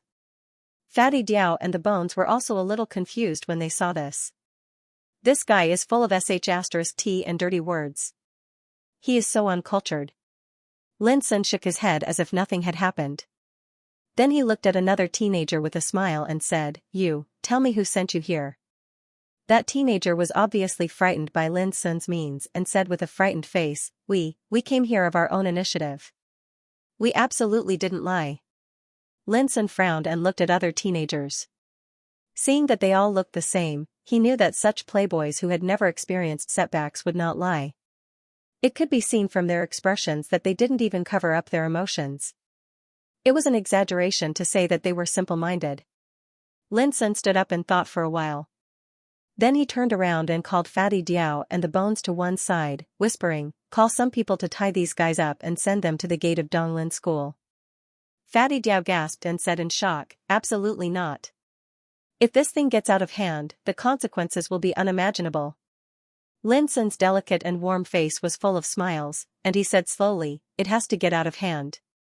Otherwise, even if we let them go now, there will be countless troubles in the future." Speaking of this, he touched his chin and said thoughtfully, "At that time, I need you to put on a show together. If this thing is not made known to the whole town, no one can live in peace in the future." Looking at Lin Sun's serious look, Fatty Diao and the Bones finally realized that their boss Shuangmu was not joking. Donglin School. Lian Fei found Yao Susu angrily and said, "I heard that Yang Kun gathered a group of students to pick a fight with Lin Sun. Did you do it?" Yao Susu didn't seem to care and nodded casually, "Although I didn't do it, I did have something to do with it. I just told Yang Kun that Lin Sun was a young genius and often looked down upon the students of Donglin School as inferior. I didn't like it." Lian Fei's face darkened, "Then Yang Kun couldn't stand the provocation and went to compete with Lin Sun?" Yao Susu laughed, "Yes, Yang Kun is impatient and pompous. He can't stand the provocation. I didn't provoke him much and he went to compete with Lin Sun with his students." Stupid. Lian Fei felt a headache. He was really angry, but he couldn't be angry with Yao Susu. His face darkened, "Lin Sun can kill Tiger Liu. How can he be compared with ordinary people? Yang Kun and others are no match for Lin Sun at all. Isn't it asking to be humiliated?" Yao Susu said, "I don't expect them to teach Lin Sun a lesson. On the contrary, the worse they lose, the better." Lian Fei was in a daze and keenly realized that it might not be as simple as he thought.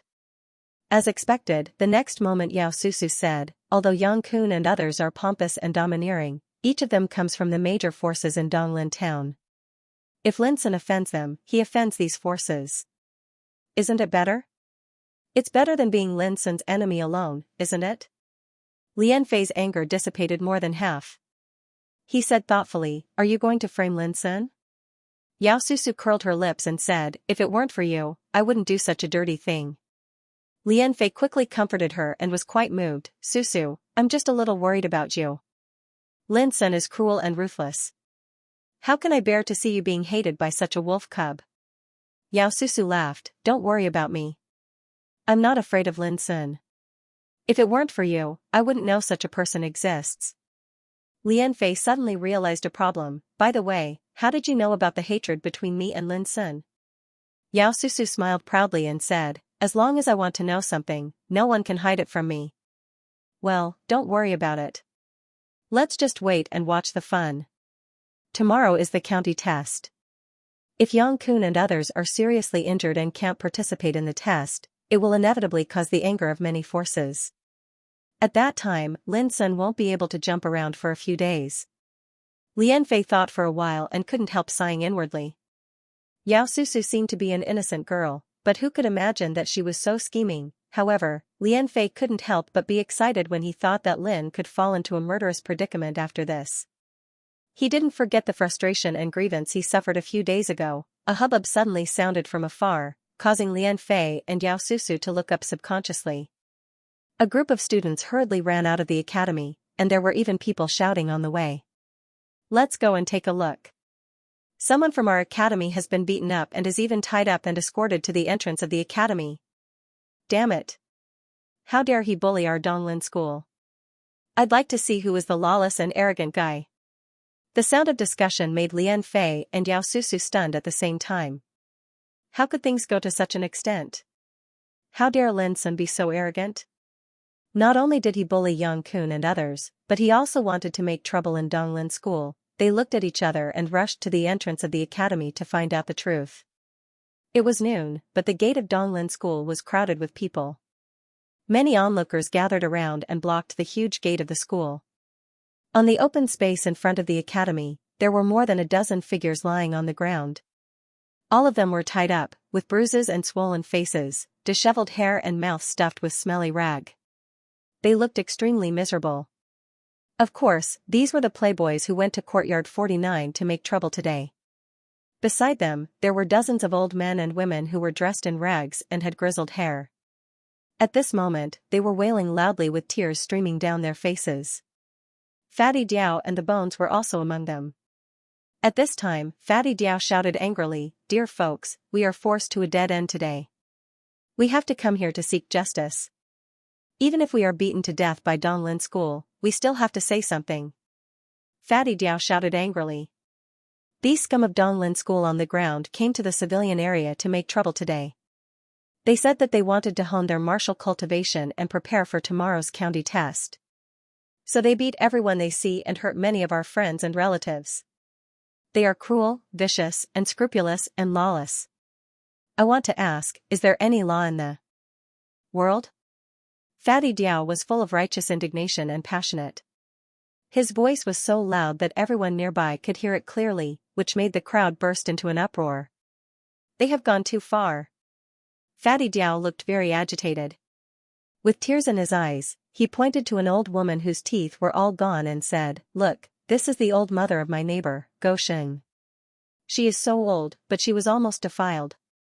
Hearing this, the crowd burst into an uproar. Defiled? Who the hell would be blind to defile an old woman? However, Fatty Diao looked very sad. He gnashed his teeth and came to a young man who was tied up on the ground. He said excitedly, "You may not believe it, but I swear to God that it's this guy. He may be young, but his taste is very heavy. If I hadn't arrived at Goshing's house in time, he would have raped Goshing's old mother." The teenager on the ground was so angry that his eyes almost popped out. He struggled to say something, but his mouth was stuffed with a stinky rag, so he could only make a whimper. And the old woman also knelt down and kowtowed very cooperatively. Her head was broken and bleeding, which was shocking to see. People nearby could not help but wonder if it was true. Before they could figure it out, Fatty Diao pounded his chest and cried to the sky, "Believe me, we are all poor people living at the bottom of the civilian area. If we were not driven to a dead end by these scums, how dare we come to the gate of Donglin School to cry our grievances? Hearing this, the crowd nodded secretly. Yes, these people seemed to be nobodies who lived at the bottom all year round. According to common sense, they would not dare to come to Donglin School to make trouble, even if they were very bold. There must be a reason. At this time, many students had gathered in front of the gate of Donglin School. Seeing a group of schoolmates tied on the ground, they all looked angry. But after all, they were too young to have experienced such a fight. After hearing Fatty Diao's bitter and desperate cry, they could not help but wonder if it was true. Some people wanted to come forward and rescue Yang Kun and the others, but they were stopped by a group of old women and old men, who seemed to say, "If you dare to rescue them, you must step over our dead bodies." These old men and old women had no cultivation. They were all ordinary people, and they were so old that they had one foot in the coffin. It would be too troublesome if they were hurt under the watchful eyes of so many people. It would also be bad for the reputation of Donglin School. In the future, people might say that students of Donglin School only bullied the old, which would be a great shame. Today, I will come to Donglin School to seek justice at the risk of my life. Fatty Diao began to roar again. Yes. Seek justice. The Bones also shouted at the top of his voice. I heard from these scums that they were instigated by a student named Lian Fei to deliberately go to the civilian area to make trouble. They said that people living in the civilian area were not human and their lives were as cheap as paper. No one would care if they killed them at will. Isn't it disregarding human life? Seeing that the Bones could even call out the name of the instigator, the onlookers became more and more suspicious. At this time, Lian Fei and Yao Susu arrived at the gate of the school and happened to hear this. Lian Fei was immediately dumbfounded. When did I say such idiotic words? Lian Fei's face became gloomy. At the sight of this, he knew that this was a revenge deliberately arranged by Lin Sun. Damn it! Lian Fei was so angry that his lungs were about to explode. He didn't do anything, but the *T was put on his head. However, he didn't know how to explain it at the moment. As the saying goes, the mouth of the masses can melt gold. Yao Susu's face was also very gloomy. She never thought that Lin Sun was so treacherous and cunning, and his reaction was so fast. He not only beat Yang Kun and the others violently, but also made up a cover and brought this matter to Donglin School. Even if it was proved later that all this was a lie, who would believe it at that time? Even Yao Susu could imagine that once this matter was spread out, it would be exaggerated by many people to make it even more outrageous. This was the rumor, a groundless thing. After being processed by people with evil intentions, it would be spread into various stunning versions. The more you explained, the more they would doubt the rumor was true. Fatty Diao and the Bones were still crying angrily. They had thrown caution to the wind and knew that the bigger the trouble was, the safer they would be. So they tried their best to put *T on Lian Fei. As time went on, more and more onlookers gathered. At a place 300 meters away from Donglin School, Lin Sun watched all this from a distance. Finally, he smiled silently and turned away. The matter had been blown up. No matter what the final result was, at least the sensation caused by this matter was enough to make the forces behind those childs worry for a while. If they really dared to deal with Lin Sun at all costs, it would completely prove that all the rumors were true. This result was certainly not what the big shots behind those childs wanted. Fatty Diao and the Bones have good acting skills. It's rare that they suddenly thought of blackmailing a group of old people. This idea is so good that the practitioners of Donglin School can't do anything rash. But they will definitely be hated to the bones in the future, and I'm afraid that they can't stay in Donglin Town anymore. It seems that I have to find a way out for them as soon as possible. As he walked, Lin Sun was thinking calmly. Today's farce was indeed created by him. Although the immediate danger was temporarily solved, sooner or later it would be found out that he was the manipulator behind the scenes. But Lin Sun didn't care about this. When the county test was over, he would naturally choose to leave Donglin Town, a troublesome place, and go to Green Maple County to prepare for the state test in March next year. Not long after Lin Sun left, the farce in front of Donglin School became bigger and bigger, and more onlookers gathered. Seeing the situation was getting out of control, a teacher of Donglin School finally came out in person to control the situation. This teacher was a senior practitioner in gang spirit realm and had a good reputation. He made a statement in public to give justice to Fatty Diao and his fellows. Fatty Diao knew when to stop. Knowing that it would be disadvantageous for him if he continued to make trouble, he left in a hurry with a group of old men and women. And Yang Kun and other playboys who had been tied up and escorted were also rescued one by one and brought back to Donglin School. Although the incident was over, the rumor about it spread throughout Donglin town in the shortest time, causing a lot of uproar and laughter. And Lian Fei and Yang Kun and their fellows were completely reduced to a laughingstock. Of course, no one cared whether the rumor was true or false. Even if it was not the case, a rumor was a rumor. For those who had nothing to do with it, who would care about the truth, in Golden Hall? When Gu Yanping heard the rumor, he thought for a moment and instantly understood it. He couldn't help laughing and sighed. Lian Fei wanted to frame Lin Sun, but he probably didn't expect that Lin Sun's counterattack would be so fierce. Instead, he made trouble for himself. Gu Liang was surprised to hear this. Is it Lin Sun who instigated this incident? It's a bit extreme. Although it seems that he won, the students of Donglin School and the forces behind them will inevitably see Lin Sun as a thorn in their side, which will do more harm than good. Gu Yanping praised, Liang, it's really rare for you to think of this. But if you were Lin Sun, what would you do? To resolve the crisis? Gu Liang immediately understood that his father was testing him. He thought quickly and said, if it were me, I would definitely not fight with those playboys. At worst, I would avoid them first and settle accounts with them one by one later. Gu Yanping nodded and said, although your method is conservative, it can be considered as the most appropriate method. However, you've overlooked a problem. Those young masters are domineering and arrogant. If they want to cause trouble for you, you won't be able to avoid it at all. After a pause, he continued, so, although Lin Sun's approach is a little extreme, it is the wisest choice to solve this problem. Only by making it known to the whole city, the enemy can only bear it even if they hate Lin Sun's guts and dare not retaliate in a short time. Otherwise, the rumor today will be confirmed to be true, which is extremely unfavorable to their reputation. Even if these forces in Donglin town do all kinds of bad things in the dark, they still care about their reputation and reputation in the town. Gu Liang frowned and said, but what about after that? When the storm calms down and no one pays attention to it, how can those forces hold back from attacking Lin? After that, Gu Liang was stunned, and then he realized something. He clapped his hands and said excitedly, I understand now. Lin Sun doesn't intend to stay in Donglin town at all. After passing the county test, he will definitely participate in the state test. In this case, no matter how big the trouble today is, as long as he leaves, who can do anything to him? Gu Yanping praised with a smile, yes, this is Lin Sun's decision. You have grown up since you can think of this. Gu Liang felt a little ashamed and shook his head. Compared with Lin Sun, this is nothing. Gu Yanping sighed with emotion. Lin Sun is so wise at such a young age.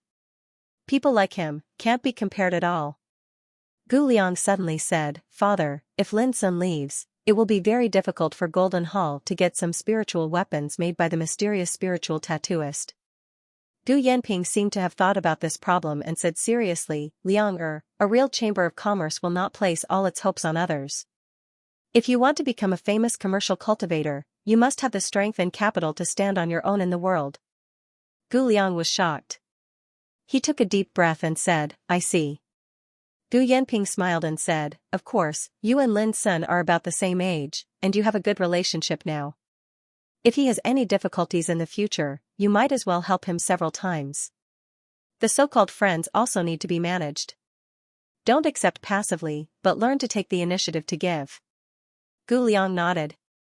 He really admired Lin Sun now and was eager to become close friends with such a person. But Gu Liang also had his own ideas. He would not maintain the relationship with Lin Sun with interests, but would use real strength and power to make Lin Sun really approve of him. Gu Liang was 15 years old this year. He was a young man full of vigor and pride in his heart, keystone business. Hearing the news from Wang Lin, Mu Wansu's expression became more and more strange.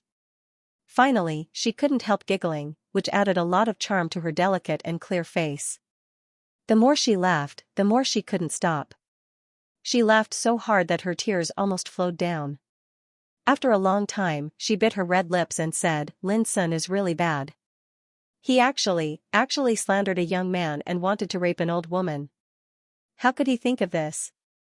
After a pause, she suddenly frowned and said, does he do this because he has decided to leave Donglin town?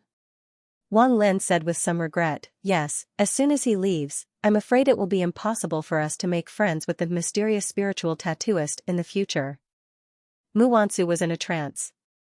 Normally, if Lin Sun left, she would only applaud and celebrate, hoping that the little bastard would disappear as soon as possible. But when it was really going to happen, Mu Wansu suddenly had a trace of inexplicable disappointment in her heart, which made her feel quite uncomfortable. A little bastard who made her suffer again and again suddenly left one day, which made her feel inexplicably upset. What on earth was she upset about? Mu Wansu frowned. After a long time, she gently bit her red lips and whispered, humph. Even if he leaves, the thing between us is not over. One day, I'll definitely teach you a lesson, you little bastard. After saying this, she saw Wang Lin's puzzled expression and suddenly came to her senses. She was a little disinterested and didn't even care about the mysterious spiritual tattooist. She waved her hand and said, you can leave now. Wang Lin cupped his hands and left with puzzlement. Clan of Wu. Looking at the message in his hand, Wu Chaochuan, the patriarch, took a deep breath and his face changed slightly. What a vicious little bastard. He even learned to incite public anger and make a false accusation. Wu Chaochuan felt lucky that the clan of Wu had restrained themselves these days and didn't deal with Lin Sun. Otherwise, if they were involved in today's event, they would lose face greatly. Patriarch, this little bastard's action is too extreme and resolute. He has completely offended many forces. This is undoubtedly good news for us. Someone said. Wrong. Wu Chaochuan's eyes flickered and he said coldly, tomorrow is the county test. Do you think this little bastard will still stay in Donglin town to wait for death after passing the county test? Since he dares to do such a thing so unscrupulously, it is obvious that he has made up his mind to leave. That explains it. We can't let this little bastard leave like this. Otherwise, where would we put our Wu family's face? Yes, we are forbearing now just to deal with him later. But if he leaves, what's the use of forbearing? Everyone in the hall was anxious. Wu Chaochuan took a deep breath and stood up, saying, don't worry, everyone. I will pay a visit to the dean of Donglin School later. Isn't that little bastard going to take the county test? I will make him go back in failure. He won't pass the test so easily. Donglin School. Lian Fei and Yao Susu stood in a long corridor. At the end of the corridor was the office of the dean. Lian Fei's face was gloomy. Thinking of what had happened in front of the school gate just now, he was so angry that his heart almost convulsed. It was too cruel. Lin Sun's false accusation not only made Lian Fei lose face, but also his reputation was greatly affected. Even if he tried to explain, no one would believe him.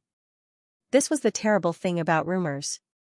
Just like now, the teenager who was accused of wanting to defile an old woman was suddenly given the nickname Crazy Old Lover, which caused a sensation in the whole school. It was extremely vicious. The only comfort was that there was no direct evidence to prove that all this was instigated by Lian Fei. But now the instructors in the school had found out that Yang Kun and others were bewitched by Yao Susu, which indirectly led to what happened today. Lian Fei couldn't help but look at Yao Susu, who looked calm and didn't seem to worry about any punishment at all. Yao Susu even comforted Lian Fei, don't take it too hard. Lin Sun is too vicious and cunning. I won't let him go if I have a chance. Lian Fei smiled bitterly and didn't know what to say. At this time, the door at the end of the corridor was pushed open, and a dignified middle-aged man in a purple robe came out. Yu Zonglin, the dean of Donglin School. Lian Fei's whole body stiffened and his expression tightened. Yu Zonglin, a famous overmatch of Sea Spirit Realm, was one of the few overmatches of Sea Spirit Realm in Donglin Town. When he and Yao Susu were asked to wait here together this time, he was wondering whether the dean would punish him in person since this matter had alarmed him. If so, the consequences would be too serious, so seeing Yu Zonglin appear at this moment, Lian Fei couldn't help feeling anxious. However, to everyone's surprise, Yu Zonglin, who had always been known as old-fashioned, serious in the academy, waved his hand to Suli with a smile. Susu, come here quickly. Your father is waiting for you. Lian Fei opened his eyes wide and was a little confused. Yao Susu seemed to have expected all this. She nodded with a smile and dragged Lian Fei to the hall at the end of the corridor. From the beginning to the end, Yu Tsunglin looked at them with a smile and didn't stop them at all, which made Lian Fei more shocked and finally realized a problem. It seemed that Yu Tsunglin acted like this because of Yao Susu's father. Then who was Yao Susu's father? Lian Fei tried his best to think about it. At the moment when he walked into the hall, a name that was very popular in Donglin town recently suddenly appeared in his mind, Yao Tuahai. When he walked out of the hall, Lian Fei's back was soaked with cold sweat. Although the conversation with Yao Tuahai had lasted less than a quarter of an hour, it allowed Lian Fei to feel the oppressive force of a powerhouse. Yao Tuahai looked elegant and gentle. He sat casually without any disdain, but when facing Lin Sun, he felt like an ant looking up at a towering mountain. That was the invisible coercion produced when one's cultivation reached a certain level, which was beyond Lian Fei's ability to resist and resolve. Are you all right? Yao Susu asked with concern. Lian Fei shook his head and forced a smile. His face was slightly pale. I didn't expect that your father is His Excellency Yao Tuahai. It really surprised me. Yao Susu said casually, I never hid it from you, but you never asked me. Lian Fei smiled bitterly. Thinking of the conversation with Yao Tuahai just now, his heart was pounding with ecstasy. If he could marry Yao Susu in the future, wouldn't he be able to soar to the sky with the help of Yao Tuahai? Are you telling the truth just now? Yao Susu suddenly asked. Lian Fei was stunned for a moment, and then he immediately responded with a firm look, Susu, if I can't avenge my father's death in person, how can I be worthy of you? In the conversation just now, Yao Tuahai had said frankly that he had learned about the hatred between Lian Fei and Lin, and made it clear that he would not help Lian Fei. Lian Fei was more direct. He swore in front of Yao Tuahai that he would avenge his father with his own hands, which won a little appreciation from Yao Tuahai. Yao Susu nodded and said, although my father won't avenge you directly, you should also know that with the power of our Yao family, he can certainly give you all kinds of help. Don't waste this opportunity. You must cheer up and strive for my father's approval. Lian Fei took a deep breath and said solemnly, Susu, don't worry. I will not only win Uncle Yao's approval, but also marry you. Yao Susu smiled sweetly and said no more. Lian Fei was very happy and complacent. With Yao Tuahai as his backer, there was no need to worry about his failure in the future.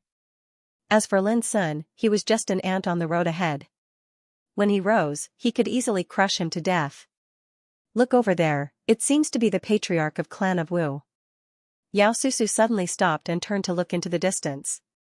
Lian Fei looked up and saw Yu Tsunglin, the dean of Donglin School, and a middle-aged man in a black hat walking towards them. The middle-aged man in the black hat was Wu Chaochuan, the patriarch of Clan of Wu. Lian Fei's face turned cold. He did not have a good impression of the Wu clan. Susu, have you finished talking? At this time, Yu Tsunglin also saw them and walked over with a smile. Yao Susu nodded and saluted, yes. Lian Fei, you're here as well. Wu Chaochuan greeted her with a smile.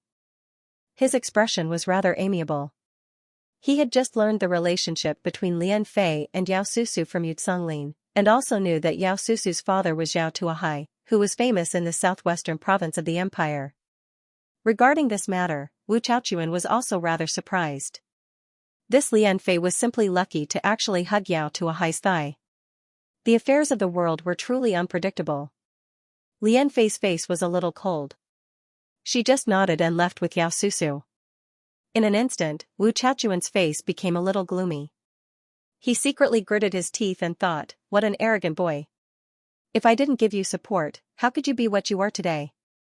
At the same time, Lian Fei secretly sneered, Wu Chaochuan, you old dog, you want to use me as a tool? You're daydreaming. I have a general understanding of your affairs. With His Excellency Yao Tuahai in person, I believe he will give you a satisfactory answer. At this time, Yu Tsunglin said in a low voice. Thank you, brother Yu. Wu Chaochuan smiled and cupped his hands, feeling relaxed. Don't mention it. Lin Sun has bullied our Donglin school this time. As the dean, I will not tolerate such a rascal to be rampant any longer. Yu Tsunglin waved his hand and said with disdain. The next morning, Lin got up at the first glimmer of dawn. After washing, he had breakfast with Xianxia. Today was the day when the county test began, but Lin's son was as usual, without any excitement or expectation. "Will we leave after the county test?" Xianxia asked. Lin's son answered yes, and added after thinking, "Now I have offended many people. Donglin town has become a place of trouble. I must leave as soon as possible." Xianxia said with a little regret, "In half a month, I can annex all the gangs in the civilian area." Lin's son was speechless. After breakfast, when Lin was about to go out, Xianxia suddenly said, "I want to go with you." Lin's son was stunned. "Are you worried?" Xianxia nodded, opened her dark crescent eyes, and said seriously, "I feel that those opponents won't let you pass the county test so easily." She also knew what happened in front of Donglin school yesterday and how big the disturbance Lin's son made was.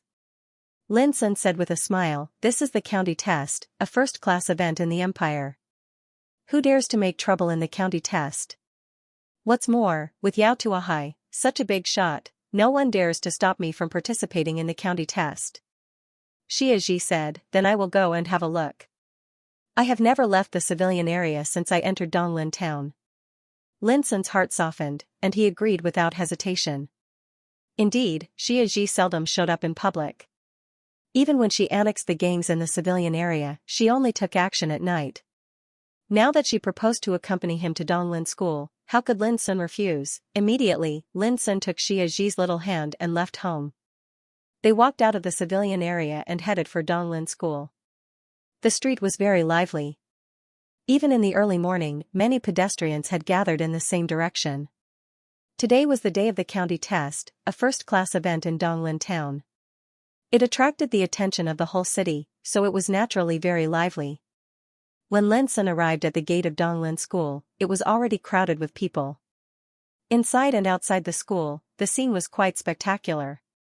Most of them came to watch the fun, and some were parents and relatives who came to accompany the examinees. Lin's son took out the token he received when he registered and smoothly entered Donglin school with Xianxia without any hindrance.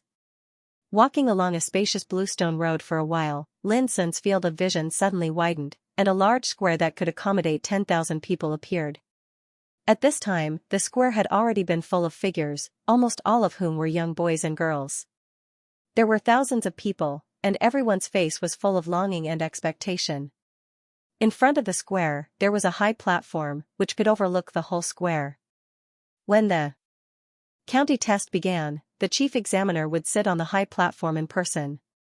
At that time, the distinguished guests who came to watch the test would also come to the high platform and accompany the chief examiner. More than 30 meters away from the high platform, there stood 2 stone tablets, each of which was more than 30 meters high, emitting different spiritual fluctuations. The 3 stone tablets were the bone testing tablet, which tested the bone age, and the spiritual realm tablet, which tested the cultivation. When the county test began, the registered practitioners would take the test in front of the 2 stone tablets. Under the watchful eyes of the public, no one could cheat. It was fair and just. "I'll wait for you here." Xianxia stopped at the periphery of the square, chose a place, and said quietly. Lin's son nodded. He trusted Xianxia very much. The little girl had extraordinary wisdom, and she wouldn't act recklessly on such an occasion. The place where summer solstice stood was a remote corner. The morning breeze blew her clothes. No one would notice that this little girl, who wore a windbreaker and covered her face with a hat, had an unparalleled beauty. She stood there quietly. Lin's son was the only one in her eyes in the vast world. Seeing Lin's son's figure gradually walking into the crowded square, Xianxia's delicate eyebrows frowned, and a trace of inexplicable irritation surged in her heart. Since last night, she had been aware of this irritation. She believed in her intuition, so she deliberately followed Lin's son here today. She didn't know what would happen today, but no matter what, she must see it with her own eyes. As long as she was with Lin's son, she was fearless. There was still an hour before the county test, but many practitioners had gathered in the square, and all of them were discussing something. Lin's son stood alone, looking at the empty seats on the high platform in the distance. He knew clearly that today's county test was the last chance for his opponents to take action. It depended on whether they dared to act recklessly under the watchful eyes of so many people. This was the Empire's county test, a first-class event. Not only in Donglin town, but also in all the major cities in the world would hold the county test on the same day. No one dared to act recklessly at this time. Otherwise, if the higher-ups of the Empire knew about it, they would inevitably be killed. Lin Sun didn't worry about his own safety, but he was a little worried about whether those people would let him pass the test smoothly. After all, there were as many as 9,000 practitioners applying for the county test this time, and only 1,000 would be admitted in the end. If they wanted to target him, as long as the chief examiner found a random reason, he could be eliminated. Would they dare? Lin Sun was not sure. Suddenly, Lin Sun felt something. He turned his head and saw Lian Fei staring at him indifferently in the crowd not far away, with well-concealed hatred and coldness in his eyes. Beside him was Yao Susu, who had dressed up nicely. Lin Sun smiled silently and took the initiative to walk up to him, saying, "My friend, we meet again. What did I say a few days ago? There must be cause and effect between coincidences. I feel that there is still a lot of unforgettable predestination between us." Lian Fei was slightly stunned. It seemed that he didn't expect Lin Sun would dare to take the initiative to approach him at this time. Immediately, his face darkened and he said, "Really? I don't think so." Yao Susu looked at Lin Sun curiously, and then smiled gently, saying, "I see that your glabella is dark today, and your eyebrows are full of bad luck. I'm afraid that you will be unlucky today." Then, she took Lian Fei's arm and walked forward. Lin Sun narrowed his eyes, looking at their backs, and was lost in thought. Before long, a group of people appeared on the high platform of the square one after another, which immediately attracted the attention of all the people present. Look at the one in the middle. It must be Yao Tuahai, His Excellency Yao, who is well known in the southwest and highly valued by the Prime Minister. 30 years ago, His Excellency Yao passed the county test, state test and province test within 1 year. His peerless demeanor is really a model for our generation. Yes, it is said that His Excellency Yao now has the lofty cultivation of Tao Insight realm. In the whole empire, he can be regarded as a top figure with real strength. Look, even Yu Tsonglin, the president of Donglin School, Wu Chaochuan, the patriarch of Clan of Wu, Mu Wansu, the Black Rose of Keystone Business and other big shots can only accompany His Excellency Yao. What is power? This is it. On the square, more than 9,000 disciples who participated in the county test were all talking about it with excitement. Lin Sun looked up and saw an elegant man sitting in the center of the high platform. He wore a black wide-sleeved robe with 3 strands of willow whiskers under his chin, looking like an immortal. Sitting there casually, he gave people a kind of invisible majesty of connecting with the sky and looking down on the world. His eyes seemed indifferent and gentle, but a casual glance revealed a heart-palpitating deterrent. This was Yao Tuahai. As early as 30 years ago, he had become famous in the nation test of the empire. In today's southwest province of the empire, only Governor Lu Wujuan could compare with him. Tao Insight realm, I really don't know what terrible power such a strong man has. Lin Sun sighed with emotion in his heart. The more he cultivated, the more he understood the difficulty of cultivation. It was like climbing a mountain with bare hands. Each mountain was higher and more dangerous than the other. It was lucky for ordinary practitioners to be able to enter the Gang Spirit realm in this life, not to mention the higher mysterious realms such as Sea Spirit and Tao Insight realm. At the same time, Lin Sun also noticed Wu Chaochuan of the clan of Wu. He was a middle-aged man with an honest face and a black hat on his head. He looked ordinary, but the more ordinary he was, the more people felt he was not simple. It was a symbol of his identity to be able to sit on the high platform as a guest of the clan of Wu. Ordinary people were not qualified to sit on the high platform at all. Mu Wansu was also there, but Lin Sun only glanced at her before withdrawing his gaze. Dang! The clear and melodious bell rang over Donglin School, like a signal, announcing the beginning of the county test at this moment. The atmosphere in the square became solemn, and there was absolute silence. Immediately, Yu Tsonglin, the dean of Donglin School, stood up and announced the meaning of county test in a loud and clear voice. Then he briefly explained the rules of county test and led the topic to Yao Tuahai. As the chief examiner this time, Yao Tuahai stood up with a smile and glanced at the audience. He said in a deep voice, "Everyone here is the future pillar of the empire. I hope that you will perform well today and serve the empire as soon as possible so that you can forge your own glorious achievements." His voice was calm and carried a force that instilled reverence in others, and it clearly resounded in every corner of this world. In an instant, thunderous applause rang out. Some boys and girls were so excited that their blood was boiling, but Lin Sun felt a little bored. Such a cliché could only fool those immature children. County test was indeed a first-class event in the empire. But as long as one calmly thought about it, he would know that it was just the most basic level in the empire's assessment. Even if one passed, it only meant that his aptitude was not bad, and it could not be related to glory. In the 34 provinces and countless cities of the empire, countless outstanding talents emerged from the county test. Every year, but only a small group of people could reach a higher position, and most of the others could only fade into the world. Fortunately, the boring time soon passed. Under the announcement of Yu Songlin, the dean of Donglin School, county test really began. The rules of the test were very simple.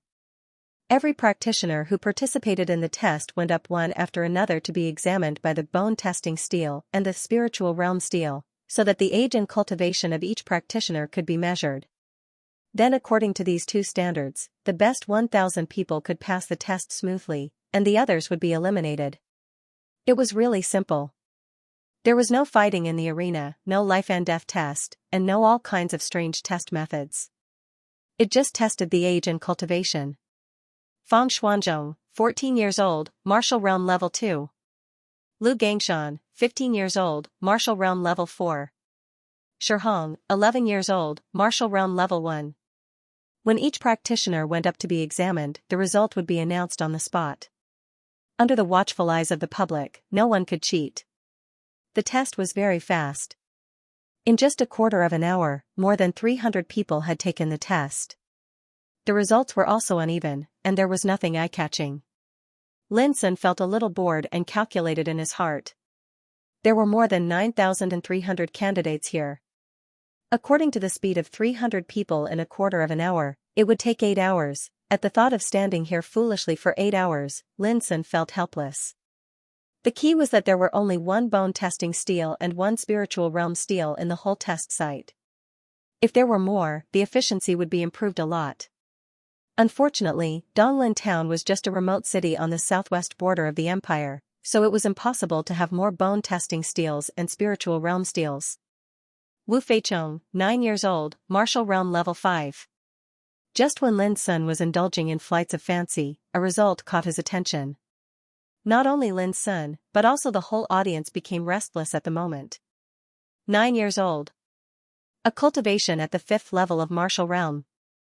He was simply a natural cultivation genius, which was extremely rare. For a capital test like this, there was no need to announce the final result of the test. One would know how outstanding one was, and passing the test was a matter of course. Wu Feichong? It is said that he is a genius born in the clan of Wu. He is born with a strong spiritual power, and the clan of Wu has high hopes for him. It is said that they will train him to be an outstanding spiritual tattooist at all costs. The clan of Wu is lucky. If Wu Feichong grows up, the status of the clan of Wu in Donglin town will inevitably rise. Discussions broke out everywhere. Even Wu Chaochuan on the high platform was flushed with joy. Wu Feichong was his grandson, and now he could attract the attention of the whole audience, which made him proud. Especially when he heard Yao Tuahai praised him with a smile and said rare, Wu Chaochuan felt more and more comfortable. Well, it turns out that he is from the clan of Wu. If I cripple him, will the clan of Wu suffer a heavy blow?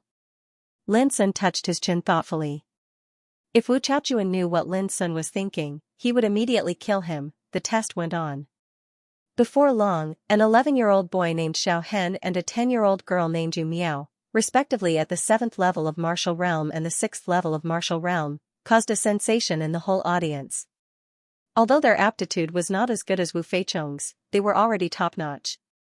It was worth mentioning that Xiao Hen was the nephew of Xiao Yuanzhong, the current shopkeeper of Treasure Loft. He was sent to Donglin School to cultivate since he was a child. And Yu Miao was the granddaughter of Yu Songlin, the dean of Donglin School. Witnessing all this, Lin Sun was calm. He was very clearly aware that perhaps Wu Feichong, Xiao Hen, and Yu Miao's natural endowments weren't bad indeed, but most importantly, all three of them had the support of great powers behind them. They'd received the guidance of great masters since a young age and the support of various cultivation resources, so the cultivation education they received was far from something that those disciples from poor backgrounds could compare to. At least until now, the test had been carried out for nearly 4 hours, and more than 4,000 people had been tested, but none of the poor children's names and results had caused a sensation. Lin Sun didn't look down on the poor children. He himself could be counted as coming from a poor family. But he was very clear that even if those poor children had amazing cultivation talents, it was too late when they really started to cultivate due to the lack of cultivation resources, which undoubtedly buried their talents and wisdom. This was the cruelty of the reality. It might be too absolute to say that it was difficult for the poor children to produce talents. But compared with those children from famous families, it was too difficult for the poor children to stand out. After a while, Lin Sun restrained his mind and dared not think more, because it was his turn to take the test. Whoosh! When Lin Sun's figure came to the bone-testing steel, which was several meters high, Mu Wansu, who seemed to be bored to death on the high platform, suddenly sat up straight and looked at the steel with a hint of complexity in her beautiful eyes. Noticing Mu Wansu's action, many bigwigs of Donglin town on the high platform were also secretly guessing whether this young boy had something to do with Keystone business. Wu Chaochuan, who knew Lin Sun's background, narrowed his eyes, and an imperceptible coldness flashed in the depth of his eyes. He thought to himself, "Little guy, no matter how good your performance is, you can't escape this time." As for Yu Lin and Yao Tuahai, they didn't have any reaction. At the same time, in the square, Lian Fei and Yao Susu also looked over. Lian Fei's face was gloomy, while Yao Susu's lips were curved into an intriguing sneer. In a remote corner farther away from the square, Xia Ji, who hadn't raised her head since the beginning of the test, suddenly raised her clear eyes and looked at Lin Sun from afar. But soon, a familiar irritation rose uncontrollably in her heart, which made her subconsciously move her eyes to the other side. It was the gate of Donglin School, which was empty. At this moment, except for some guards who maintained order, there was no one worth paying attention to. A wisp of bewilderment couldn't help but arise in Xia Ji's eyes, and she frowned. Lin Sun didn't notice all this. He stepped forward and took the test in front of the bone-testing steel and the spiritual realm steel one by one, and then returned to the square. He looked calm from beginning to end, and didn't look at the high platform at all. Lin Sun, 13 years old, the 6th level of martial realm. However, as soon as the test result was announced, many exclamations broke out in the square. There were not many surprised and doubtful voices, which were scattered in different areas of the square. All this could only prove that Lin Sun, at the age of 13, had reached the 6th level of martial realm, which was not outstanding at all. It was just a little higher than the average, so it didn't cause any big uproar and sensation. But those who knew Lin Sun's name couldn't keep calm at this time, not because of Lin Sun's outstanding performance in the examination, but because of his name. For most of the people present, Lin Sun was just a strange symbol, but for those who knew Lin Sun made many of them feel abhorrence and hatred. Just like at this time, those surprised voices came from Yang Kun and his fellows. They, the playboys of Donglin town, were captured by Xia Ji yesterday and escorted to the gate of Donglin School, becoming the most miserable clowns in the farce. How could they not hate Lin Sun? At the same time, Yu Lin, the president of Donglin School, suddenly raised his head and thoughtfully looked at Lin Sun's back, who was returning to the square. He thought of the conversation he had with Wu Chaochuan, the patriarch of clan of Wu yesterday. Soon, he thought of the disturbance that happened in front of Donglin School yesterday. He couldn't help frowning and falling into contemplation. Yu Lin didn't notice that Yao Tuahai, who was beside him, also glanced at Lin Sun's back at this moment. Yao Tuahai still looked calm, but there was a trace of doubt in his heart. How could a young man on the 6th level of martial realm make his daughter and Lian Fei suffer losses in his hands? The corner of Wu Chaochuan's eyes twitched imperceptibly. He clearly remembered that Lin Sun was only on the 5th level of martial realm when he entered Donglin town a month ago. Who would have thought that he had broken through the realm in just 1 month? Such a young man with potential, scheming and resourcefulness was bound to be a big disaster in the future once he grew up. Wu Chaochuan had the intention to kill Lin Sun, but he didn't show it on the surface. Muwansu's expression was more complicated. If she remembered correctly, when she met Lin for the first time in Feiyun village, he was only at the 3rd level of martial realm. It was with the help of Shishuan's wine of 4 seasons that he had an epiphany and stepped into the 4th level of martial realm. Only a few months had passed, but he had already reached the 6th level of martial realm. Such a rapid progress shocked Muwansu. For the first time, she realized that she didn't realize that this boy had an excellent talent in cultivation because she only cared about gains and losses with Lin before. Lin Sun didn't seem to notice all this. He returned to his original position and kept silent, looking down at the ground. He didn't have to guess to know that when his name resounded, it was like a strand of blood that would instantly attract the attention of those latent hungry wolves. However, Lin Sun was not worried that they would make trouble in the county test. Sure enough, as Lin Sun speculated, his appearance didn't cause any trouble. The county test was still going on. One after another, boys and girls took the test with excitement, expectation and nervousness, got the results and then returned to their original places. In the face of the test results, some people were happy, some people lamented, and some people were uncertain. When it was close to noon, all the tests of more than 9,300 people came to an end, but the final result of the county test hadn't come out yet. No one left. Compared with the waiting and boredom just now, the atmosphere in the square became tense and depressing at this moment. Everyone raised their spirits and looked at the high platform in the distance. Their faces were full of desire, tension, and expectation. The final result of the test was about to be announced. Who would be eliminated and who would be admitted would be revealed at this moment. On the high platform, the main examiner, Yao Tuahai, did not let anyone wait for long. He stood up and swept his gaze across the entire audience, saying, "This time's class test has opened my eyes, and I have discovered many good seedlings in cultivation. Unfortunately, the final result of the test is only 1,000 people. I hope that those young friends who failed do not be discouraged, and continue to work hard, and can participate in the test again next year. And those young friends who passed the test, do not be arrogant and complacent. You all must know that the class test is only the first step. In the future you all will face many challenges." After speaking eloquently for a long time, Yao Tuahai's expression became solemn as he instructed in a deep voice, "Fellow Tsang Lin, you will announce the results of the capital exam this time." As he said, he handed a scroll that had been written long ago to Yu Tsonglin beside him. Yu Tsonglin was refreshed and accepted the order with a smile. But when he stood up and opened the scroll, his expression suddenly became dignified and solemn, and his eyes were like lightning. In this test, those who are under the age of 15 and whose cultivation is lower than the 5th level of martial realm will be eliminated. Those who are under the age of 14 and whose cultivation is lower than the 4th level of martial realm will be eliminated. Those who are under the age of 13 and whose cultivation is lower than the 3rd level of martial realm will be eliminated. Those who are under the age of 12 and whose cultivation is lower than the 2nd level of martial realm will be eliminated. His speech was neither too fast nor too slow, but every word was like thunder, shaking the square. Especially the word eliminated, which shocked many boys and girls present and made it difficult for them to calm down. Those boys and girls who were directly declared to fail the county test were even more pale with bitter and unwilling expressions. Many of them even couldn't help crying on the spot. Crying did indeed seem very comical, and it was easy for others to ridicule them.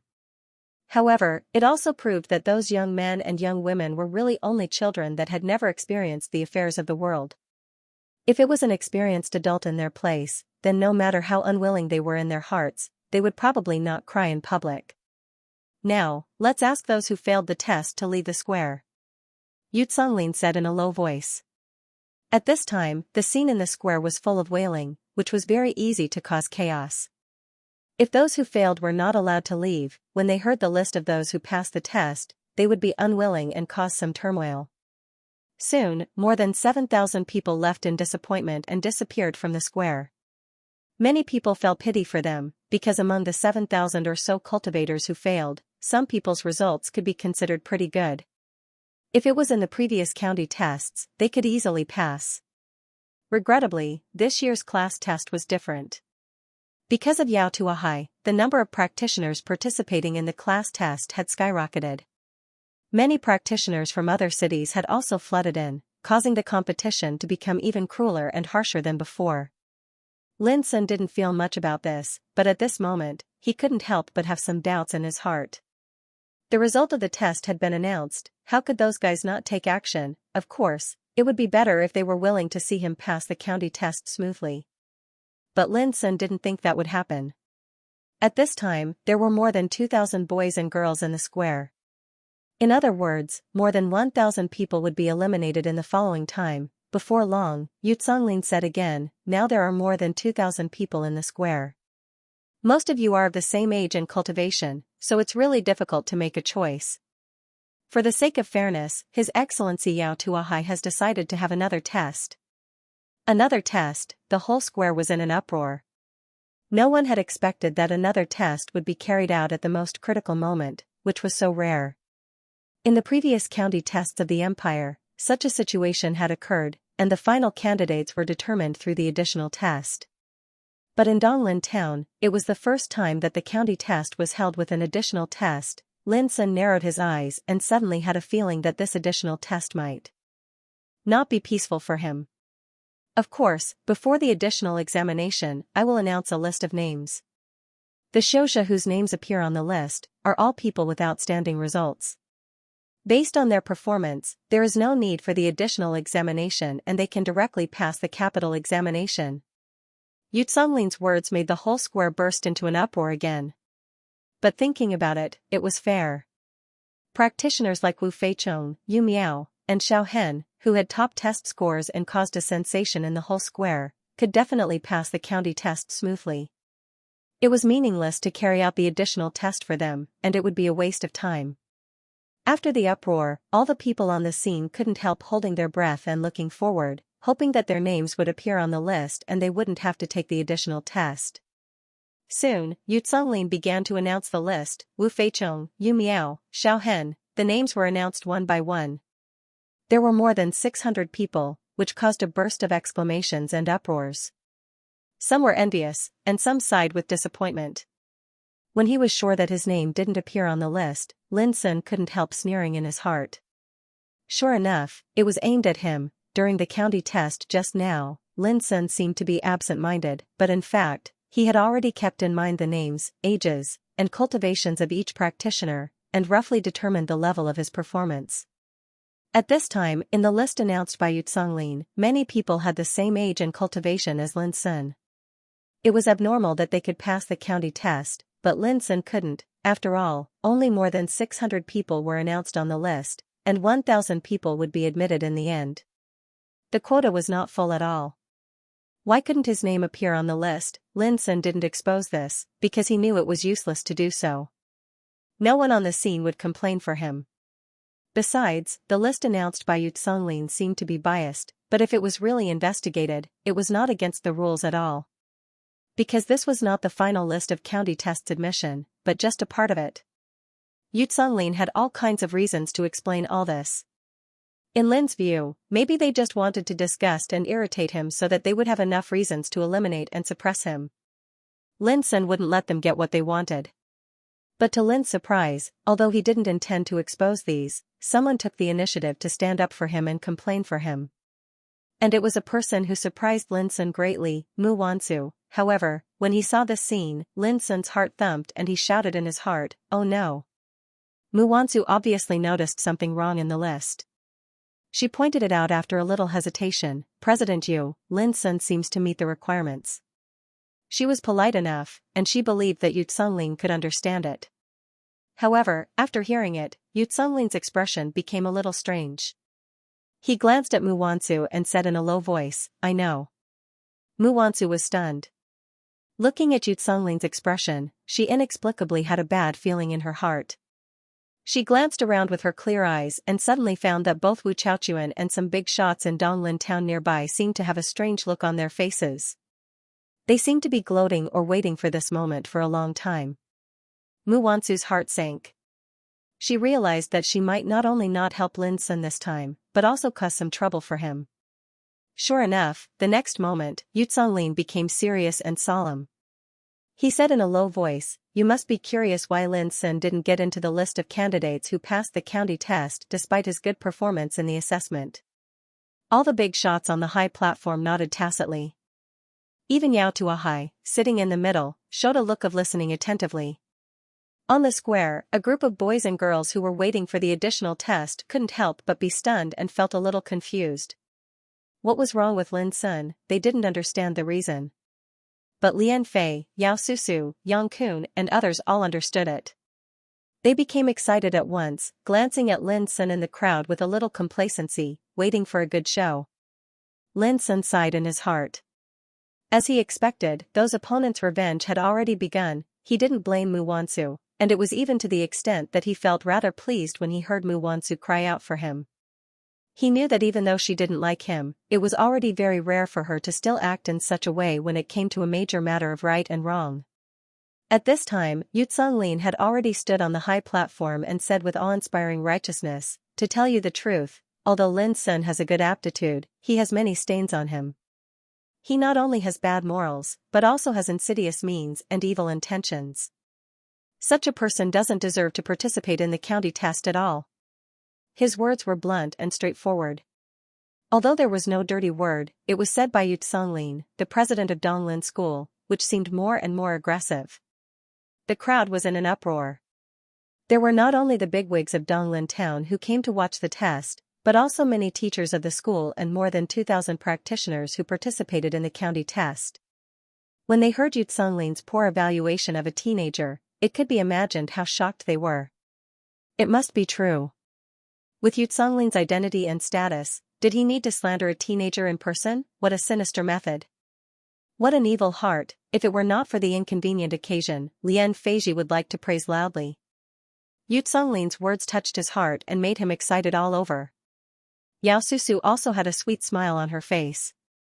She said in a low voice, "I've said it before. This guy's glabella is dark today, and his eyebrows are full of killing intent. He must be in big trouble." Lian Feiji couldn't help laughing, feeling very proud.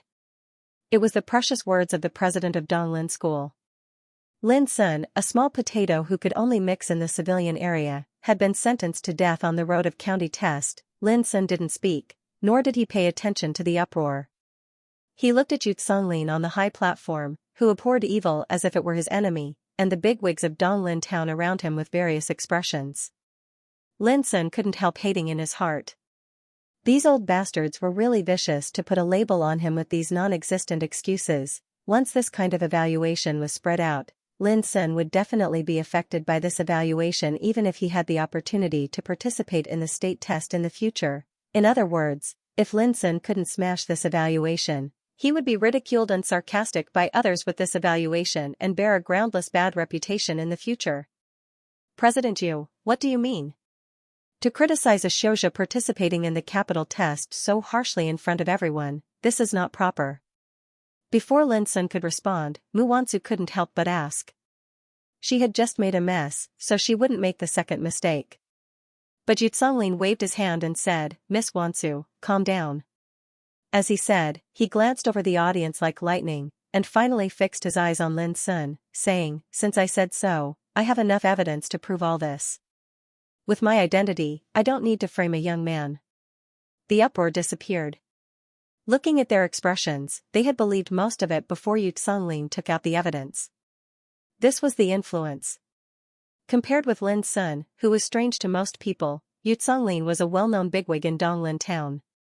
He was not only the president of Donglin School, but also one of the few strong practitioners in sea spirit realm in the town, who dared to question what such a bigwig said. "Lin Sun, let me ask you, are you the boss of Shuangmu gang in the civilian area?" All of a sudden, Yu Songlin shouted like a thunderclap. Shuangmu gang, many people on the scene were confused, but some people who knew about this matter were all shocked and spread the news they knew. Soon everyone on the scene understood that Shuangmu gang was actually an underworld force in the civilian area, and it was quite famous recently. It had annexed more than 10 gangs in succession. Underworld forces like this all did some shady business that couldn't be seen in public. Naturally, there wouldn't be any good people in it. Many people on the scene knew how chaotic and dirty the civilian area was. Although they also knew that there were many underworld forces there, when it was really put in the light, the meaning changed. Under the gaze of the crowd, Lin Sun was silent for a moment, and then nodded, "Yes. There was a commotion on the scene. It seemed that they didn't expect that Lin Sun would admit it. Didn't this confirm the comments of President Yu Songlin just now? Even Yu Songlin didn't expect that Lin Sun would admit it without any nonsense, which really surprised him. But soon he didn't think more about it. In his view, Lin Sun was still too young. At this moment, Lin Sun's reaction was completely shocked by his power and didn't dare to resist anymore. Then let me ask you again. Yesterday, was it also you who secretly instigated those underworld members to make trouble in front of the Donglin school? Yu Songlin shouted again, his eyes like lightning, and his power became more and more oppressive, as if he was judging a prisoner. Many people who didn't know the truth before couldn't help bursting into an uproar again. The farce in front of the Donglin school yesterday had spread all over Donglin town. Who could think that it was a teenager who instigated it? If it was true, didn't it mean that the farce was actually a conspiracy? At this moment, Lin Sun didn't look flustered. He looked straight at Yu Songlin on the high platform and said, yes. Seeing Lin Sun admit it again, even Mu Wansu couldn't sit still at this moment. She was very anxious. This little bastard used to be so cunning and treacherous. Why did he suddenly wilt today? Didn't he know that once he admitted it, he wouldn't be able to walk out of the Donglin school today, let alone pass the county test? On the high platform, Mu Wansu was so confused that she didn't know what to do. All the people present were big shots in Donglin town. Even if she had Keystone business behind her, it was impossible for her to control the current situation. Compared with Mu Wansu, Wu Chaochuan beside her looked serious, but his eyes were full of gloating complacency. After all, Lin Sun was too young to be a match for these old guys. At this moment, Yu Songlin withdrew his eyes from Lin Sun and said in a low voice, everyone, now you understand why I said that just now, right? That's why I refused to put his name in the list of passing the county test. On the high platform, all the big shots of Donglin town nodded. Yao Tuahai, sitting in the center, didn't say anything, but his silence showed that he had acquiesced. At this time, Yu Songlin suddenly sighed with emotion and said, originally, His Excellency Yao and I planned to let him participate in the next additional test for the sake of his young age and the chance to turn over a new leaf in the future. If he performed well, we might give him a chance. But it's a pity that even if I want to take care of him now, I'm afraid many people present won't agree. A strong disgust rose in Mu Wansu's heart. It was obvious that Yu Songlin had calculated all this, but he pretended to be righteous, which was too hypocritical. She really didn't expect that the dean of Donglin school was such a person. But no matter what Mu Wansu thought, as soon as Yu Songlin's words fell, there was a burst of excitement in the audience. Absolutely not. He's wicked and filthy. We absolutely can't let him participate in the county test. Right. Such an evil thief is so vicious at such a young age. When he grows up, I'm afraid he will poison the whole country and bring disaster to the world. Not only can he not be allowed to participate in the county test, but also such a thief should be arrested and severely punished as a warning to others. Young people were always easy to be incited. Especially when they targeted at people who had nothing to do with them, they became more and more unscrupulous. Angry curses were heard all over the place. Those boys and girls participating in the county test in the square all stayed away from Lin Sun, seeming to be ashamed to be associated with him and abhorred evil. In such a large open space, only Lin Sun's figure was left. Seeing this scene, Mu Wansu had a sense of helplessness. She sighed in her heart, why did Lin Sun become so stupid today? Who could believe that it was just a coincidence that the county test turned into such a situation? It must have been carefully arranged. Couldn't Lin Sun, who had shown his wisdom in the past, see it? Lian Fei laughed excitedly, and Yao Susu also threw out her chest, proud and complacent. The result gave them a sense of satisfaction and catharsis. On the high platform, Wu Chaochuan and Yu Songlin looked at Lin Sun as if they were staring at a dead man. Yao Tuahai still said nothing, and his mind was unpredictable. On the square, the crowd was indignant, and the curses and accusations were still echoing. Condemned by thousands of people and spurned by tens of thousands of people, Lin Sun didn't expect that he would be treated like this one day. He looked at the gazes around him that seemed as if they wanted to skin him alive, at the angry faces of the crowd, and at the righteous old men on the high platform. He suddenly smiled. His smile was very bright. The smile on his delicate and warm face was so dazzling in the sunshine, as if he was mocking the world. "Why are you laughing?" Suddenly, Yu Songlin shouted in a deep voice with a cold look. In his expectation, Lin Sun was like a prisoner. In such a situation, Lin Sun would either argue loudly because of anger or cry and kneel down to atone for his crime. But he never thought that Lin Sun could still laugh. And he laughed so unscrupulously and dazzlingly, which made Yu Songlin angry and couldn't help shouting. "Why were you laughing?" His voice stirred the whole audience, which made the people who were scolding, accusing and ridiculing Lin Sun suddenly stunned and looked at Lin Sun together. Sure enough, the boy was laughing. Seeing the smile on Lin Sun's face, everyone felt very strange and absurd, and then endless anger surged out. How could such a vicious thief laugh at this moment? Lin Sun was alone, but he seemed to be unaware of it at this moment. He glanced around and finally fixed his eyes on Yu Songlin, saying, "I laugh at you for being blind and unable to distinguish right from wrong. You regard me as an unpardonable villain only by some rumors.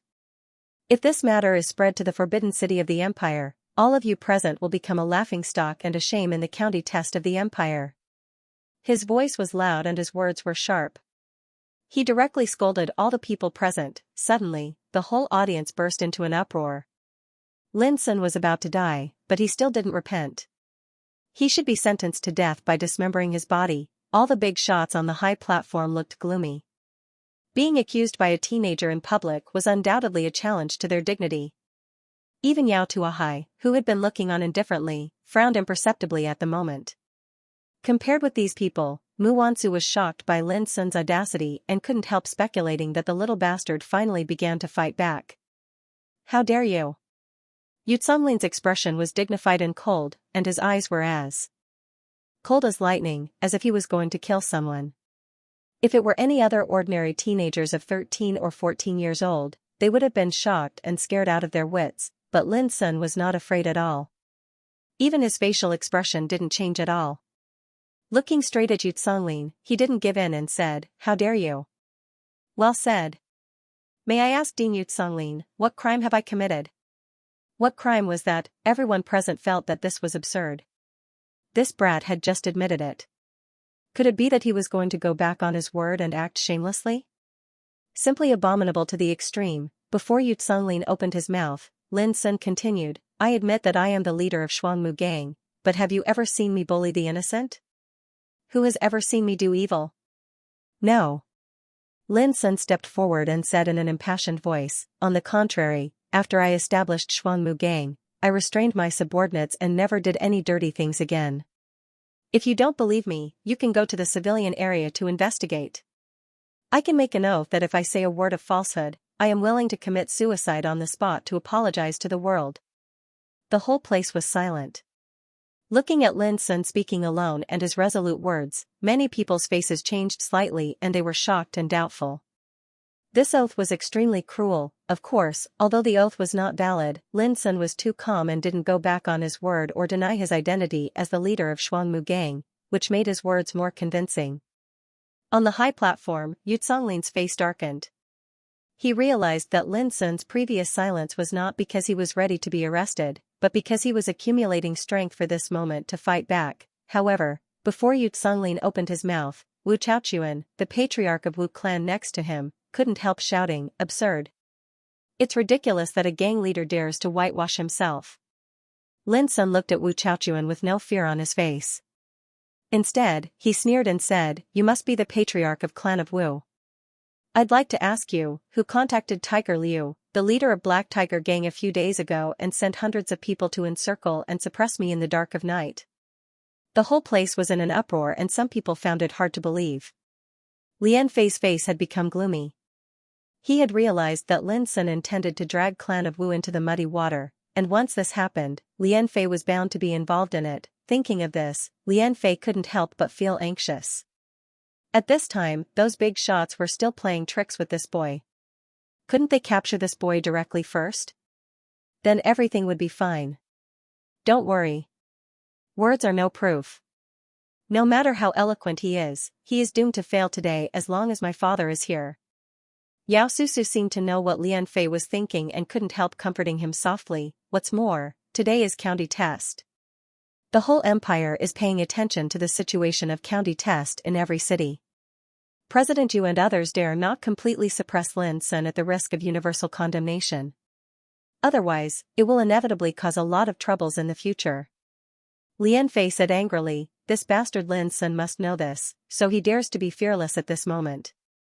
That being said, Lian Fei knew clearly that if he wanted to completely beat Lin Sun down, he could only do it according to the will of those big shots on the high platform, which was beyond his control. At this time, Wu Chaochuan on the high platform had a gloomy face and shouted, "Don't slander me. If you dare to talk nonsense again, I will kill you on the spot." Lin Sun sneered, "How arrogant you are. Today is county test, and I am a practitioner taking part in it. As long as I pass the test, I will be a pillar of the empire in the future. If you really dare to kill me, just do it. It doesn't matter if I die, but if this matter is spread to the empire, your Wu family won't have an easy time." Kill to kill. Hearing this word, Wu Chaochuan couldn't help but twitch his lips. He finally saw the cunning of this lad in front of him, who inadvertently put labels on others, which was extremely insidious. If he really killed Lin Sun at this moment, it was equal to confirming everything he said was true, and hearing the words "I will be a pillar of the empire in the future," many people's faces became strange. This sentence was really arrogant, but the point was that it was said by Yao Tuahai before county test. In addition, even if they were unwilling, they had to admit that Lin Sun's performance in county test was really not bad. So at this moment, no one dared to question this point even if they were very uncomfortable. As the original author of this sentence, Yao Tuahai's lips also twitched imperceptibly, but he didn't say anything in the end. Seeing that the situation was somewhat out of control, Yu Songlin frowned and said in a low voice, "Silence. Today is county test, not a trial in court." His words made all the people present realize why the topic suddenly changed to Clan of Wu.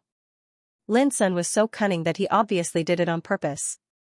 Lin Sun was not in a hurry and said loudly, "Well said, President Yu. Today is county test. If I may be so bold to ask, is the accusation that you made to me just now related to the county test?" Yu Songlin's face suddenly darkened. "Why not? You have bad conduct, evil intentions, and insidious means. You are full of stains.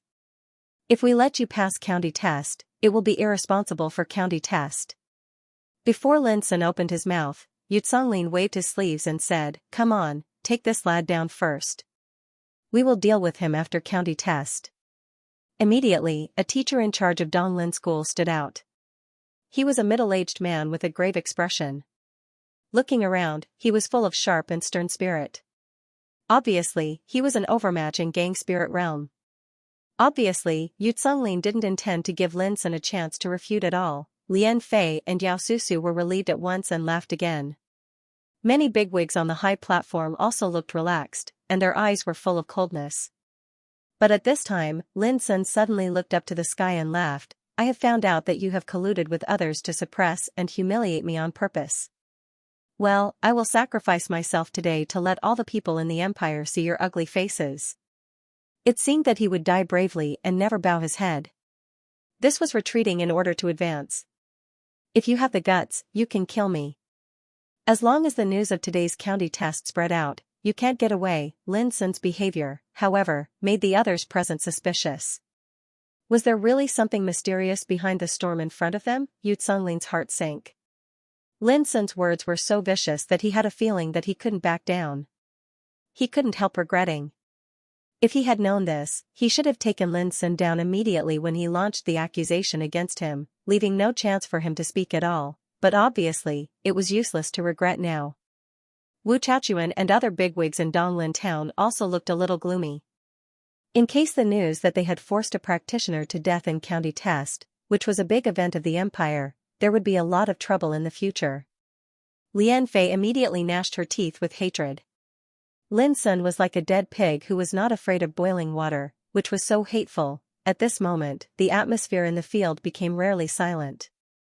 All the people looked at Lin Sun with a touch of indescribable complexity, including surprise, hatred, surprise, schadenfreude, admiration, and more disgust. But Lin Sun seemed to be unaware of it. He had already thrown caution to the wind.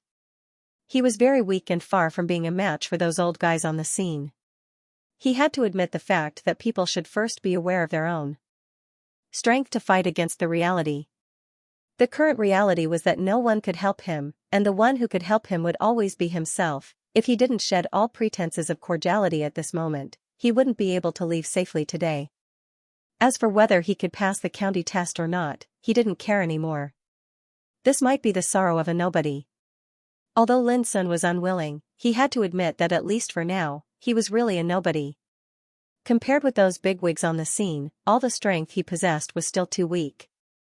So he could only gamble with his life. Even if he died, he would drag a group of them down with him. P.S. Actually, I don't want to write a plot of verbal argument. Only the weak try to conquer the enemy with words. But this plot must be written, because the protagonist must go through such an experience to deeply understand what was reality and what was real strength. If he helped the protagonist to cheat and beat down all the enemies without saying a word, it was unreasonable at least for now, and the pleasure would be a little boring. This county test was indeed different from the previous ones. An additional test, which had been fixed, was the first one in the past county tests in Donglin town. Now, because Lin's name didn't appear on the list of those who had passed the test, it caused another storm. No one had expected such a thing to happen. But Lin knew that it was unavoidable. Those enemies who had already made enemies with him would never let him pass the county test and leave Donglin town easily. Everything that happened in front of him proved that his prediction was not wrong. Lin had no time to be angry, hate, lament or be indignant.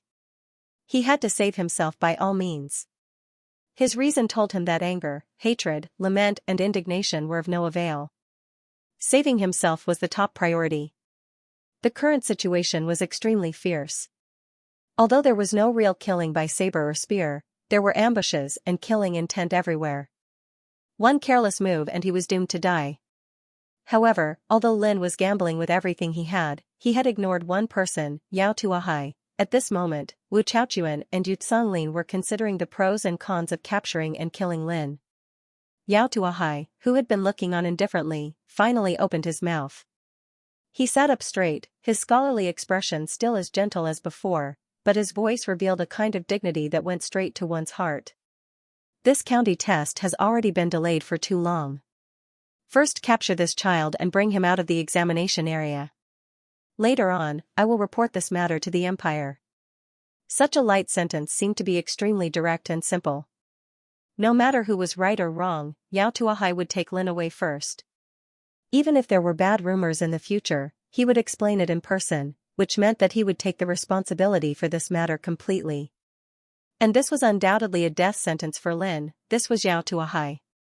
It was fine when he didn't speak, but once he did, it was a thunderous blow that didn't give you any room to maneuver. Lin's heart sank to the bottom.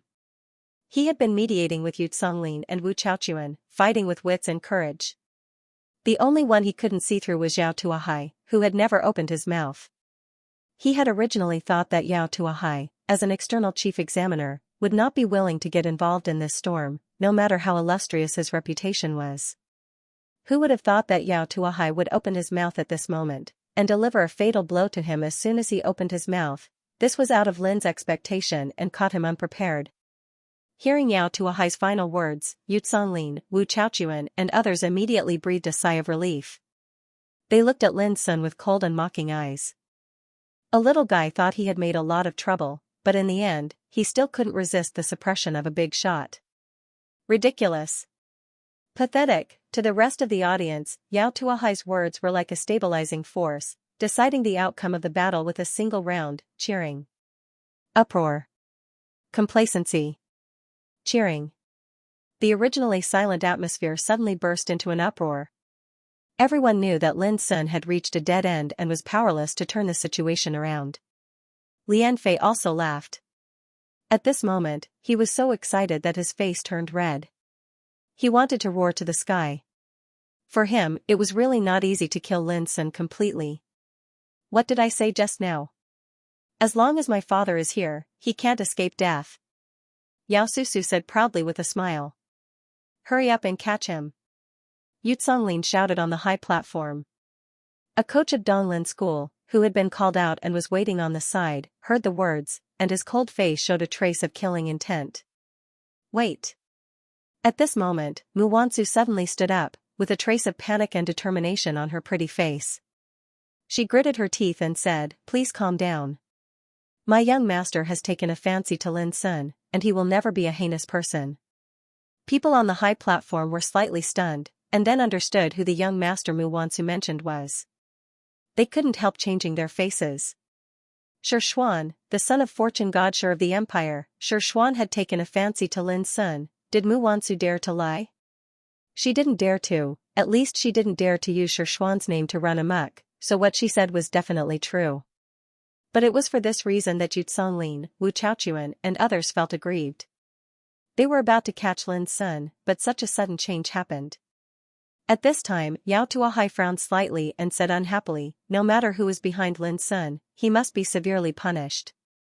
As the chief examiner of this county test, I don't need others to tell me what to do." What kind of person was Yao Tuahai? He had been valued by the prime minister of the empire as early as 30 years ago. Throughout the southwest province of the empire, only Lu Wujuan could compare with him. Even if he did not have great power, he was at least a giant. Naturally, he would not be scared by a word from Yao Tuahai. No matter how powerful Shi Xuan was, he was the son of fortune godshur. Unless he came in person, Yao Tuahai might give him face. But now, it was impossible for Yao Tuahai to take back his words with just a word. Hearing this, Mu Wansu's pretty face suddenly turned pale. She was at a loss and completely desperate. Today, Lin Sun was indeed doomed, and there was no way to save him. Yu Songlin, Wu Chaochuan and others were completely relieved and sneered. It was useless to use the name of fortune godshur's son. Lin Sun, who in the world could save you? Boom, suddenly, the teacher of Donglin School took action. He was a stern middle-aged man and also a gang spirit realm practitioner. As soon as he took action, he didn't say a word of nonsense at all. He took a step forward and rushed straight to Lin Sun like a violent rainbow with a fierce momentum. Lin Sun took a deep breath, and there was a touch of firmness in his eyes. He knew that he was in a desperate situation today, but he would never give up without putting up a fight. But when Lin Sun was about to take action, whoosh! A sharp whistling sound suddenly sounded in the void, stinging the eardrum. After that, a bone spear appeared out of thin air, and it carried fine silver-colored starlight as it rubbed against the air and emanated a terrifying force as it shot towards the cold middle-aged man.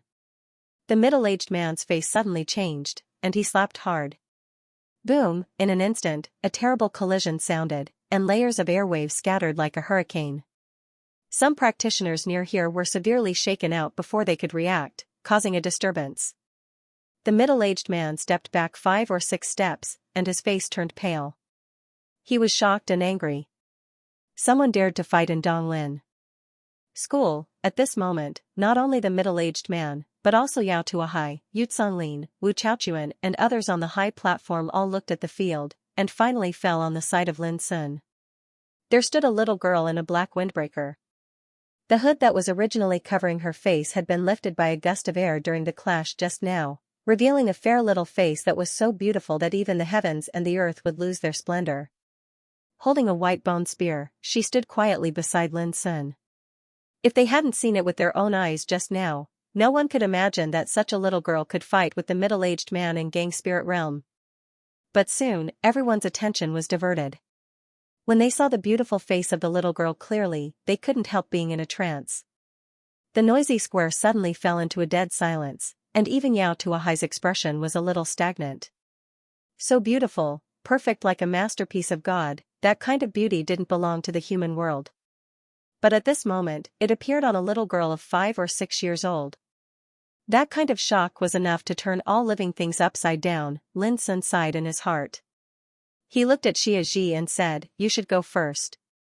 Even if I die today, you can avenge me in the future." Xianxia shook her head. "If you die, there will only be darkness in my world. In that case, I can't find the meaning of living." She didn't say anything about dying together, but such words made Lin Sun's heart tremble, and unspeakable complex emotions welled up in his heart. "You must go." Lin Sun suddenly gritted his teeth and said in a voice that could only be heard by Xianxia, "You can't find the meaning of living, can you? Remember the appearance of those people on the high platform. Except Mu Wansu, you can kill all of them in the future." Then I can die in peace. Xiaxia frowned and looked up at the people on the high platform, with a touch of indifference in her clear and dark crescent eyes. Before Xiaxia could speak, Yao Tuahai on the high platform suddenly said in a low voice, breaking into the examination room without permission and destroying the order of county test, "Neither of you can leave today." As soon as the words came out, the whole audience was shocked. Lin Sun could no longer control the anger that had been suppressed in his heart for a long time. It surged through his body like boiling lava, burning him to the point of exploding. It did not matter to him if he was alone, but when Yao Tuahai wanted to make Xiaxia stay as well, he could not control his sudden anger, causing all the hatred he had suffered today to rush out from the bottom of his heart. Last time when he killed Tiger Liu, he saw Xiaxia was seriously injured. Endless anger burned in his heart like a flame, making him completely lose his mind. No one noticed that in the depth of Lin Sun's eyes, a pair of bloody vortexes as deep as the abyss emerged. Xiaxia noticed it. She was slightly stunned, with a rare trace of tension on her tranquil and fair face. She subconsciously grabbed Lin's hand and said, "No." Lin Sun was shocked and sobered up from the endless anger. He looked at Xiaxia with some perplexity, and then looked at the indifferent faces and pairs of complacent eyes around him. He said, "I will try my best to create a chance for you to escape. You must escape at all costs. This is an order. Do you understand?" Xiaxia was in a daze for a long time, with a layer of mist in her eyes. After a long time, she nodded. On the high platform, Yao Tuahai couldn't help frowning when he saw this. He immediately stood up and said coldly, "You want to escape? I'm here. Dream on." No one knew why Yao Tuahai was so murderous at the moment. He was no longer calm and composed as before. Only he knew that when he saw Xiaxia's face, a desire to possess her surged in his heart, which was completely uncontrollable and uncontrollable. It was an instinctive desire, as if there was some kind of power under the incomparably beautiful appearance of Xiaxia, which was enough to let him possess her at all costs. Yao Tuahai's abnormal behavior attracted the attention of all the people present. Especially when they saw him walking down the high platform at this moment, all the people present couldn't help but be shocked. Was His Excellency Yao going to do it himself? Thinking of this, all the people present were excited. Yao Tuahai was a famous strongman in the southwestern province of the empire. As early as 30 years ago, he became famous in the nation test of the empire and was favored by the prime minister. As early as a few years ago, some people speculated that Yao Tuahai had stepped into the Tao Insight realm, and the only one who could compare with him in the whole southwestern province was Governor Lu Wujuan. Such a famous overmatch had already caused a great sensation when he came to Donglin town to preside over the county test in person. Now he seemed to be going to deal with Lin Sun and the little girl in person, which undoubtedly made people more excited. What a great honor it was to be lucky to witness a top strongman in action. Even Yu Songlin, Wu Chaochuan and others on the high platform couldn't help but be moved.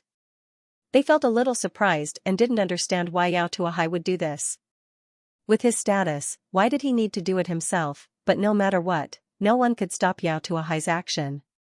With his hands behind his back, he looked like he was strolling leisurely. His elegant face was full of disdain, like a king patrolling his territory with victory in his grasp. At this moment, the entire place was deathly silent.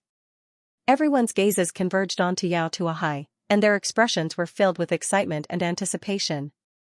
No one cared about the life or death of Lin and the little girl. Everyone just wanted to see how Yao Tuahai, who was famous in the southwestern province, would capture these two people. Lin felt a terrible pressure, which came from Yao Tuahai, who was walking towards him. Every time Yao Tuahai took a step, Lin felt as if he was pressed by a huge stone of Mount Tai, and his soul, flesh, and spiritual energy seemed to be imprisoned. Lin's face turned pale, and a touch of firmness emerged in his black eyes. The pressure all over his body made him unable to move at all, and he was almost unable to bear the pressure and kneeled down. Beside him, Xiaxia's black windbreaker was fluttering, and her transcendent beautiful face was indifferent. Only a wisp of light silver light emerged in her crescent eyes. It could be assumed that she was also enduring a terrifying pressure. In the final analysis, Lin Sun's cultivation of the 6th level of martial realm and Xiaxia's power, which could fight against gang spirit realm overmatches, were still too weak in front of Yao Tuahai, who was walking towards them. Suddenly, Lin Sun's body trembled, and a trace of blood spilled from the corner of his mouth. His face was extremely pale. Xiaxia felt a sharp pain in her heart when she saw this.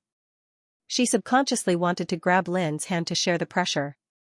At that moment, Yao Tuahai's eyes lit up. He raised his right hand that was behind his back and made a grabbing motion in the air. Buzz, a large formless hand condensed. It was resplendent and blazing, burning with surging black flames. It was like a demonic claw that came from hell, about to seize the creatures of the mortal world. At this instant, the heavens and the earth seemed to tremble as an indescribably terrifying might was emitted from the black flaming hand, and it caused everyone present to feel suffocated while a chill ran down their spines, and they felt as if they'd fallen into an icy pit. For Lin and Xiaxia, it was like seeing a black sea of fire falling from the sky, pouring down and trying to drown them. There was no way to escape or hide.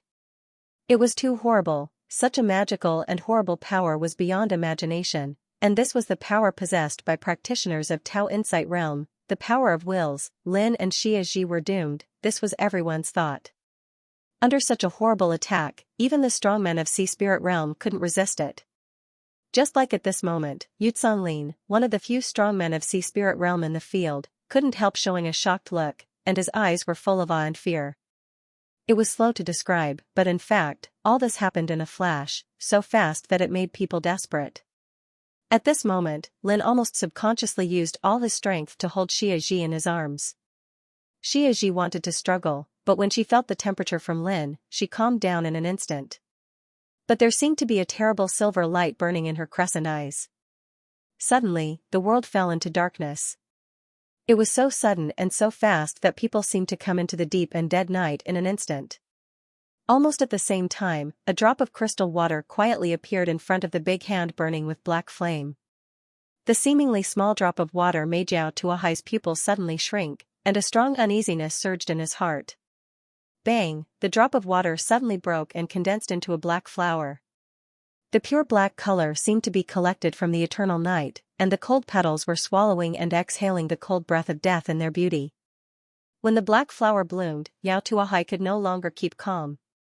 His elegant face suddenly changed, and a chill rose in his heart. Obsidian flower, how could it appear here? Could it be? Boom, the black flower bloomed, taking away all the splendor in the world. Yao Tuahai only felt pain all over his body, as if he had been hit hard. He flew out fiercely and fell more than 30 meters away with a bang. At the same time, the eternal night covering the world disappeared, and so did the black flower. The world became clear again, and the day was dazzling. Everyone present revealed bewildered expressions. In that instant just now, they had experienced the darkness of eternal night, and it was as if they had experienced a fleeting nightmare. Their hearts were palpitating with fear and indescribable panic. What on earth happened just now? Everyone looked around and saw Lin Sun, who was still protecting Xiaxia with his body, which surprised them. How could these two people not be captured? When they moved their eyes and saw Yao Tuahai sitting more than 30 meters away, everyone was dumbfounded and almost couldn't believe their eyes, as if struck by lightning. At this time, Yao Tuahai's hair was disheveled, and his elegant face was slightly pale, full of fear and panic. His momentum was gone, which made people feel embarrassed and panicked. What on earth was going on? All the people present were shocked, and the atmosphere became more and more silent. Even Lin, Wu Chaochuan and other big shots of Donglin town on the high platform were in a trance and didn't know what was going on. At this moment, Lin Sun also raised his head slowly. Seeing all this, a trace of doubt appeared in his eyes. Didn't die? Xiaxia raised her little face and swept the surroundings with her gaze. It was unknown what she'd noticed, but a rare wisp of nervousness appeared on her fair and beautiful little face, and the strand of familiar irritation in the depths of her heart surged once more, and it was extremely intense. At this time, a sound of footsteps came from afar, which was particularly clear in this silent atmosphere. Everyone looked up subconsciously and saw 16 men in black court costumes of the Empire, lined up in 2 lines, walking towards them solemnly and solemnly. Even as they walked, they maintained an extremely strict and orderly posture. Every single tiny movement of theirs revealed a unique rhythm, and it was orderly and exactly the same. When they appeared on the square, everyone felt a terrible pressure coming on their faces, as if they were not facing 16 people, but an invincible army that swept across the world. Wherever the vanguard went, they would be invincible. The people that blocked their path seemed to have been restrained by an invisible force, and then they were teleported into the distance. However, those people didn't notice it at all, and only after a short moment did they suddenly notice that the position they were standing at had changed. They couldn't help but tremble from fear and sweat profusely. Swish, at the same time on the high platform, Yu Zonglin, Wu Chaochuan and other big shots of Donglin town all stood up with a shocked expression, stunned by this sudden scene. When Yao Tuahai saw this scene, his face suddenly became complicated. He climbed up, and a touch of indelible heaviness surged in his heart. Hey Yao emissary, was that big shot coming? At this moment, Lin Sun and Xie Ji also looked over. Behind the 16 men in black, there was a black carriage, drawn by 4 mysterious beasts with pure black bodies and a single horn on their heads. The black carriage seemed to be cast by a curtain of eternal night, and its surface was covered with spiritual tattoos as dense as the starry sky. As soon as such a peculiar team made their appearance, there was an invisible force that deterred everyone present to the point of absolute silence. No one knew how they entered Donglin School and why they came here. Similarly, no one dared to stop them. In the end, an old man in the carriage stood up, slowly opened the door, and then slightly bowed, with impeccable etiquette. A woman walked out of the carriage. Her hair was coiled up high with a black hollowed-out phoenix hairpin. She looked very young, and her fair and tender skin seemed to be so delicate that it could be broken by the slightest breeze. Her pair of blue eyes contained a kind of indifference that only belonged to those in high positions. She was dressed in a well-fitting black gown that perfectly outlined her slender figure. On her slender and fair right pinky finger, there was a ring inlaid with a black gem.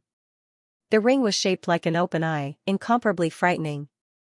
This was a woman who was classical, elegant, noble and beautiful, exuding a kind of loneliness, darkness, indifference and majesty that belonged to a superior. But almost no one on the scene could see her appearance clearly. In everyone's eyes, what they saw was only a graceful and slender figure, which seemed to come from the endless darkness.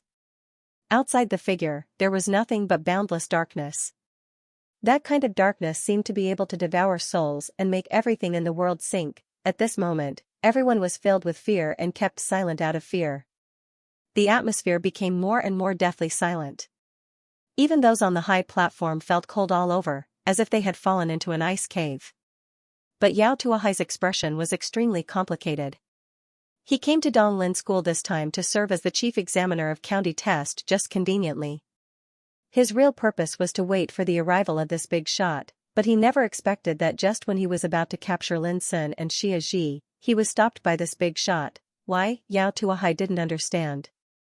But all this was enough to make him palpitate and uneasy. As if sensing Yao Tuahai's inner mood fluctuations, the woman glanced at him after getting off the carriage, and said in a unique husky and magnetic voice, "With your strength, you don't deserve to touch what you shouldn't have." Yao Tuahai's face suddenly turned pale. And the woman didn't look at him at all, but looked at Xie Ji in the distance. 16 men in black court suits stood solemnly and silently, like sculptures that had been eroded for thousands of years. Beside the black carriage, which was as mysterious as the eternal night, an old man bowed slightly with a peaceful expression and impeccable etiquette. The woman who seemed to come from the endless darkness came to Lin Sun and took Xie Ji's little hand.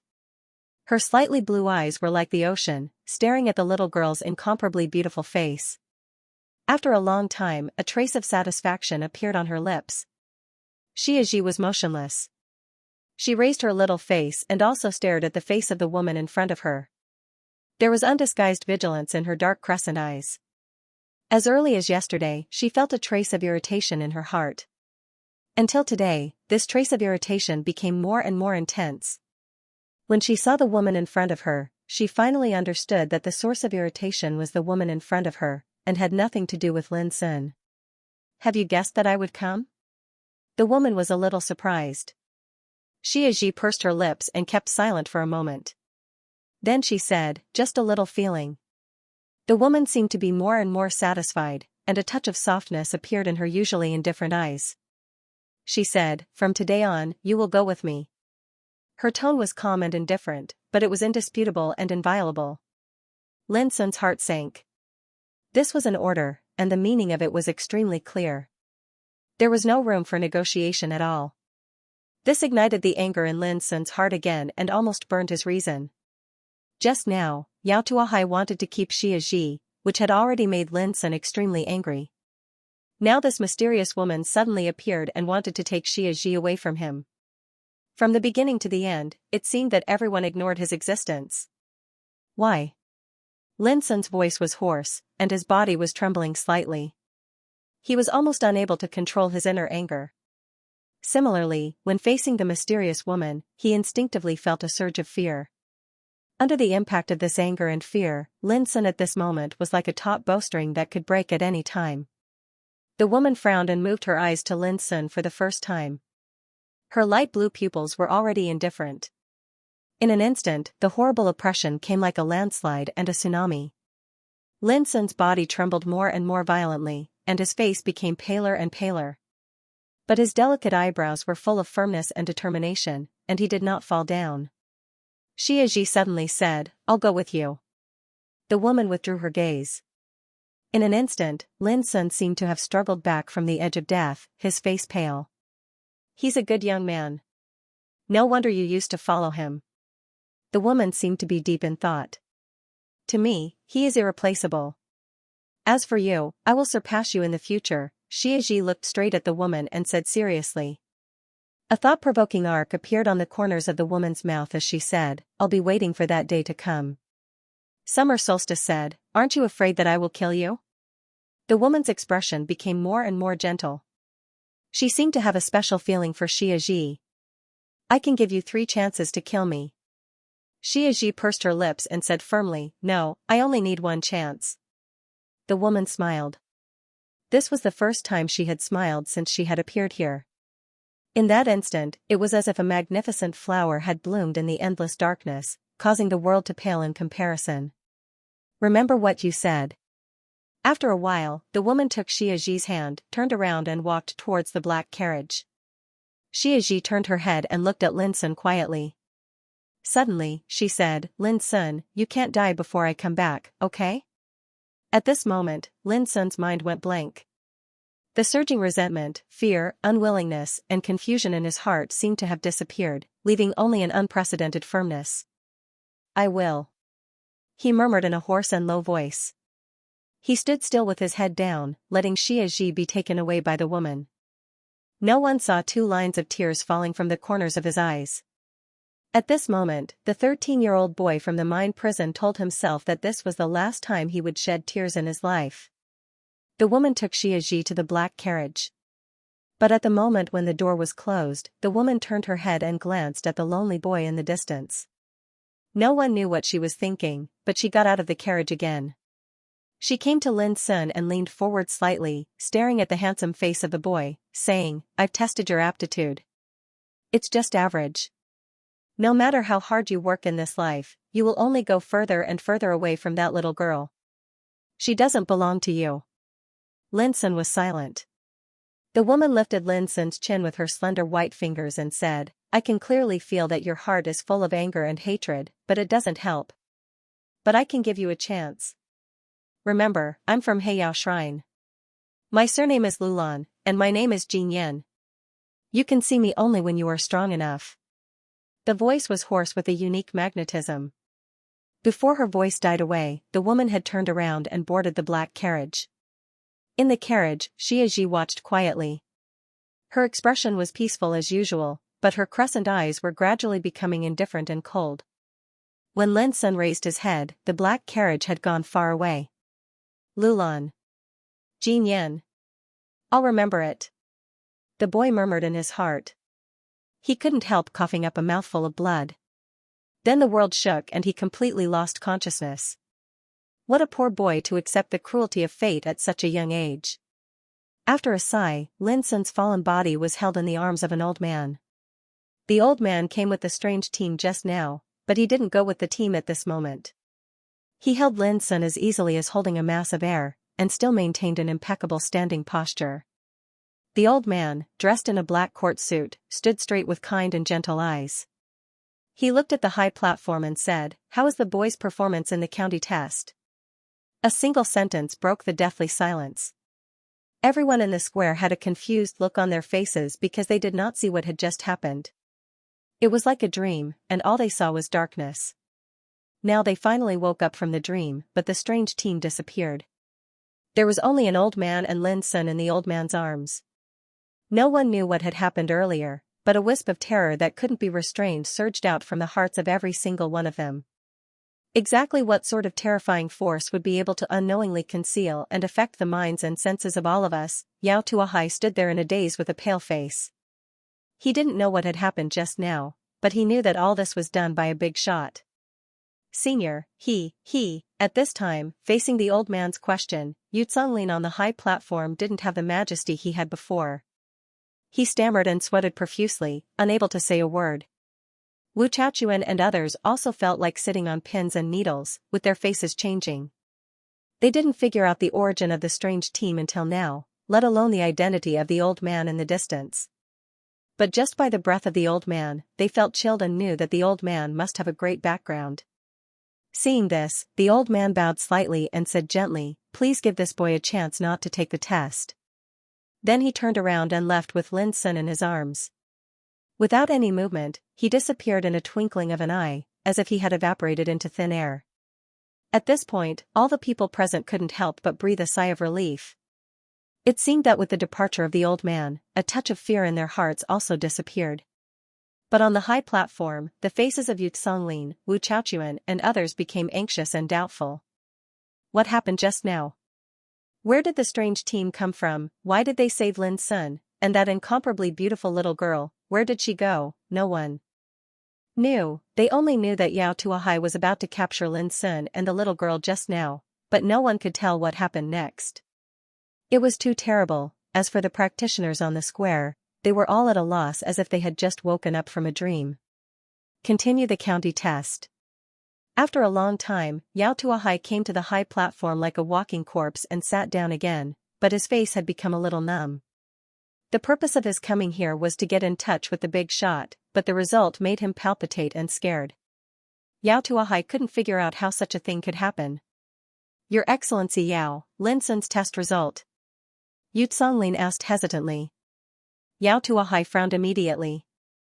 Thinking of the old man and the identity of the big shot behind the old man, his heart was in turmoil again. After a while, he sighed and waved his hand, "Allow him to pass." What? Yu Songlin and others were all stunned and their faces changed for a while. This was the county test. Just now they had shown a firm attitude to not allow Lin Sun to pass. If Lin Sun passed at this moment and this matter was spread out, it would cause numerous rumors. Seeing this, Yao Tuahai didn't bother to explain anymore. He had been thinking that the big shot came here for the little girl. "With your strength, you don't deserve to touch what you shouldn't have." In his mind, the hoarse and magnetic voice seemed to echo again, making Yao Tuahai tremble and frightened. Was this the means of the queen in Heiyao Shrine? It must have something to do with the little girl. After a long time, Yao Tuahai dared to confirm this. When facing the little girl, even he couldn't suppress his inner desire to possess her.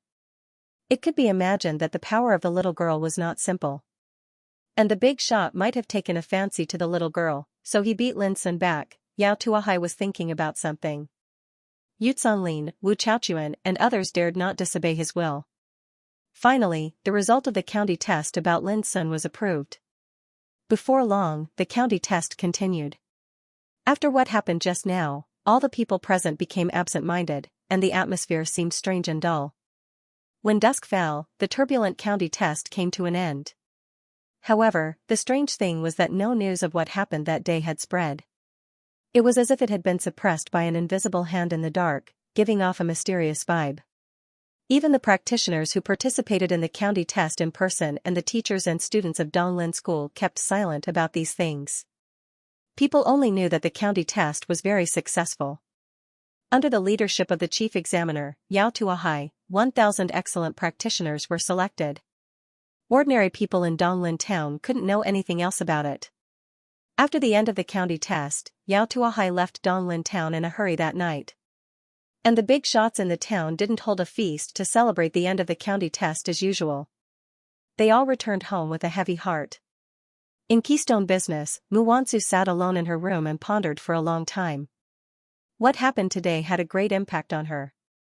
Now that her mind was clear, she suddenly remembered the news from the headquarters of Keystone Business in the Forbidden City a few days ago. A big shot will arrive in Donglin Town soon. Remember to be careful. At that time, Mu Wansu was quite shocked. She speculated that Yao Tuahai suddenly came to Donglin Town to preside over the county test, and the teenager sent to Donglin Town by the Iron Blood Guards all came for the big shot. But Mu Wansu had no way to know who the big shot was. After what happened today, Mu Wansu finally vaguely realized that the big shot might be the owner of the black carriage, but what puzzled Mu Wansu was why the big shot would appear in Donglin Town. And he even appeared in today's county test. She recalled the details of the county test in the back of her mind. Although she didn't see clearly what happened at that time, she soon remembered that Yao Tuahai was trying to capture Lin Sun and the little girl at that time, but was finally beaten back inexplicably. That was the moment when the accident happened, and when the accident came to an end, there was only an old man in a black court suit and Lin Sun in his arms. Wait, the little girl seemed to have disappeared. An idea flashed in Mu Wansu's mind. She thought in surprise that the big shot came for Lin Sun and the little girl. No, they should have come for the little girl. In the end, when that strange team left, they didn't take Lin Sun with them, which meant that they only saved him once in passing, and the little girl beside Lin Sun must have been taken away. Thinking of this, Mu Wansu couldn't help but gasp. What was the background of that little girl? How could a big shot come to Donglin Town in person? Without hesitation, Mu Wansu took out a pen and paper and wrote down everything she had seen and heard today. Then, she sealed it in a bronze box and handed it to a guard outside the door. Send the information back to the headquarters as soon as possible. After doing all this, Mu Wansu thought for a while and decided to go to Lin Sun's place to have a look tomorrow morning. Maybe she could find more clues. In the darkness of the night, a treasure ship flew through the void and left Donglin Town, sweeping towards the vast night sky in the distance. On the treasured ship, Lian Fei's heart was filled with unwillingness and hatred. Damn it! That bastard Lin Sun was about to be killed by Uncle Yao, but suddenly such a thing happened. It's so hateful. Yao Susu's face was also quite gloomy. Hearing this, she frowned and said, "You resent my father for being incapable?" Lian Fei hurriedly shook his head and said gloomily, "I just have some doubts. Is Lin Sun really unkillable?" Yao Susu sneered and said, "He just got lucky. We still have many chances to deal with him in the future. Don't forget that he has passed the county test and must go to Green Maple County to participate in the state test, which is the territory of our Yao family. As long as he dares to come, I promise he won't leave alive." Lian Fei sighed and said, "That's the only way." Yao Susu comforted him softly and said, "Brother Fei, when we arrive in Green Maple County, I can use some of the family's power to provide you with various cultivation resources. I believe that you can become stronger quickly with your aptitude." Lian Fei cheered up and said, "Susu, don't worry. I promise I won't let you and Uncle Yao down." At this moment, Yao Tuahai came in and glanced at Lian Fei coldly. He said, "I only care about actions, not rhetoric. If you can't pass the state test and the province test in 1 year, don't even think about being with Susu." Lian Fei's face suddenly changed. Passing the state test and the province test in 1 year? This condition was too harsh and cruel. Yao Susu was also a little anxious. "Father, it seems to be too much." Yao Tuahai glanced at Yao Susu indifferently and said, "If you think the one you like is a loser, I'll throw him out now." Before Yao Susu opened her mouth, Lian Fei said loudly, "Uncle Yao, don't worry. I will try my best. If I can't pass the state test and the province test, I won't have the face to be with Susu anymore." His voice was firm and his expression was stern. He knew that if he didn't seize this opportunity, he would lose a chance to stand out. Yao Tuahai snorted coldly, "Well, I'll wait and see. If you can really do this, I will not only allow Susu to marry you, but also help you to deal with Lin Sun." Golden Hall. In the middle of the night, Gu Yanping pondered for a long time and couldn't help sighing. His life was hanging by a thread, and he escaped after a great disaster. That's great. Gu Liang felt a little heavy. "Father, who on earth saved Lin Sun in the end?" Gu Yanping was silent for a moment and said, "It's okay to tell you. If I guess right, it should be the big shot from Heiyao Shrine." Heiyao Shrine? Gu Liang was surprised. He had never heard of this name. Gu Yanping's expression was complicated. He seemed to recall many past events and said, when you are strong enough, you will know the existence of Heiyao Shrine. They come from the darkness of the empire and have never appeared in the world. There are only two kinds of people who can get in touch with them. One is the top group of dignitaries in the empire, and the other is the enemies of the empire. Gu Liang was shocked and said, if so, does Lin Sun also have an unusual background? Gu Yanping shook his head, I don't think so. Don't guess too much. I have a hunch that it will be very difficult for you to maintain your friendship with Lin Sun in the future. Gu Liang was stunned, why? Gu Yanping said meaningfully, the clan of Wu and the dean of Donglin School are nothing, but Yao Tuahai is a difficult person. He has a lot of connections with the current prime minister. What do you think is the chance for Lin Sun to win if he is his enemy? Gu Liang was frightened and his face changed slightly. After a long time, he gritted his teeth and said, no matter how powerful Yao Tuahai is, he can't kill Lin Sun in the end. As long as Lin Sun works hard to cultivate in the future, who can say that he can't fight against Yao Tuahai? Gu Yanping praised, although you don't have enough confidence, I still have to praise you. As the saying goes, the river flows east for 30 years, and then west for 30 years. It's better to bully an old man than to bully a poor young man. In this world, the winds and clouds are constantly changing. Who can see through them? Don't bully a poor young man. Gu Liang couldn't help but feel a surge of hot blood in his heart. Let's go to see Lin Sun together tomorrow. Gu Yanping said, since you don't intend to give up this friendship, how can you stand by and do nothing when your friend is in danger? Gu Liang nodded solemnly. At the same night, in courtyard 49 of the civilian area. When Lin Sun woke up from a coma, he saw himself lying in the familiar room. He was stunned for a while and then realized what had happened before he fell into a coma. Who had sent him back? Lin Sun got up and lit a candle in front of the windowsill. The dim light swayed and sprinkled on the desk, where the books that Xianxia had read these days were neatly placed. It was late at night. In the past, Xianxia must have come back early, washed quietly, and then lay quietly on the bed to sleep. But now, the bed was empty. Lin Sun was in a daze for a long time, and then he pushed the door and walked into the courtyard. The night in the courtyard was like water, with bright stars hanging in the night sky, sprinkling soft silver luster. Lin Sun remembered that the white bone spear in Xianxia's hand would also be filled with silver starlight, as beautiful and illusory as the stars in the sky. Drink. Suddenly, a gentle voice sounded, and a wine gourd was thrown to Lin Sun. Lin Sun took it and saw an old man in a black court suit sitting under the old locust tree in the center of his courtyard. He remembered that this man arrived at Donglin School with that strange team. Obviously, it was this old man who sent him home. Lin Sun opened the wine gourd and swallowed a few mouthfuls in silence. The hot wine cut his throat like a knife, but Lin Sun felt that the taste was still not too strong. Thank you. Lin Sun returned the wine gourd, and thank that. For a moment, he didn't know how to describe the mysterious and classical noblewoman.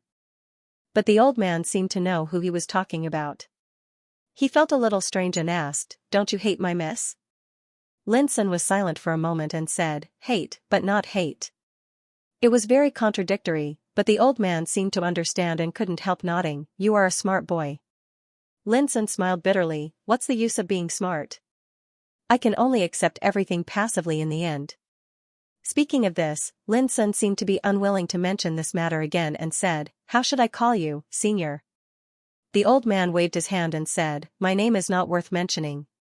Saying this, he had already stood up and looked directly at Lin Sun, saying, I am waiting for you here according to Miss Promise to give you a chance. Lin Sun raised his eyebrows and asked, what chance? The old man said meaningfully, a chance to become stronger. Lin Sun flatly refused, sorry, I won't accept it. The old man sighed and said, child, stubbornness and stubbornness are not the choices of a smart person. You will not understand what this opportunity means. If you can grasp this opportunity, perhaps you will really be able to see that little girl again in the future. Lin Sun narrowed his eyes and kept silent for a long time. Then he gently said a word from his lips, okay. The next morning, when Gu Yanping and his son came to courtyard 49, it was already empty. Even the books and objects in the room had been cleared out. Let's go. He has left. Gu Yanping sighed. Just like that? Gu Liang said angrily, he doesn't seem to regard me as a friend at all. Gu Yanping muttered, maybe he has some difficulties that he can't tell. Gu Liang gritted his teeth and said, no matter what, I will find him one day and beat him hard. Otherwise, I will never forgive him for leaving without saying goodbye. Before long, Mu Wansu also came and left with a trace of disappointment. The little bastard who made her gnash her teeth for so many days just left, which made her feel a little complicated. Perhaps one day, they could meet again. In the warm morning sun, an ordinary treasure ship rose from outside Donglin City. The dense spiritual tattoos inscribed on its surface were suddenly activated and lit up like ripples of spiritual light. In an instant, like an arrow leaving the bow, it crushed the clouds and rushed into the distance. The space inside the treasure ship was very large, but it was extremely simple and crude.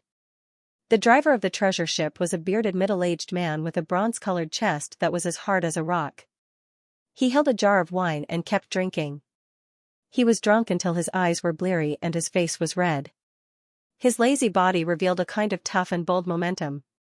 When Lin Sun walked into the cabin under the guidance of the old man, he immediately saw a somewhat familiar valiant teenager. At the same time, the valiant teenager also saw Lin Sun. He was slightly stunned and immediately shouted angrily, "It's you, little liar." He punched at Lin Sun fiercely. P.S. Last night, the Zonghing website system was updated, so it couldn't be updated. All the authors of Zonghing couldn't log in. This was the last update last night. Boom, the wind of the punch was like a wave, showing a momentum of sweeping away 1,000 troops. Lin Sun's eyes suddenly narrowed. But before he took any action, the old man in front of him had already stretched out his hand and waved it gently. The valiant young man was fiercely blasted, flying like a cannonball, and he smashed fiercely onto the wall of the cabin, causing the entire treasured vessel to shake. Seeing this, Lin Sun couldn't help but feel distressed. But to his surprise, the valiant lad stood up as if nothing had happened. He raised his head and glared at the old man, saying angrily, "You bully the weak. That's unacceptable." The old man smiled slightly. "Didn't your father tell you that only the weak will complain about being weaker than others?" The valiant lad was in a daze and snorted angrily.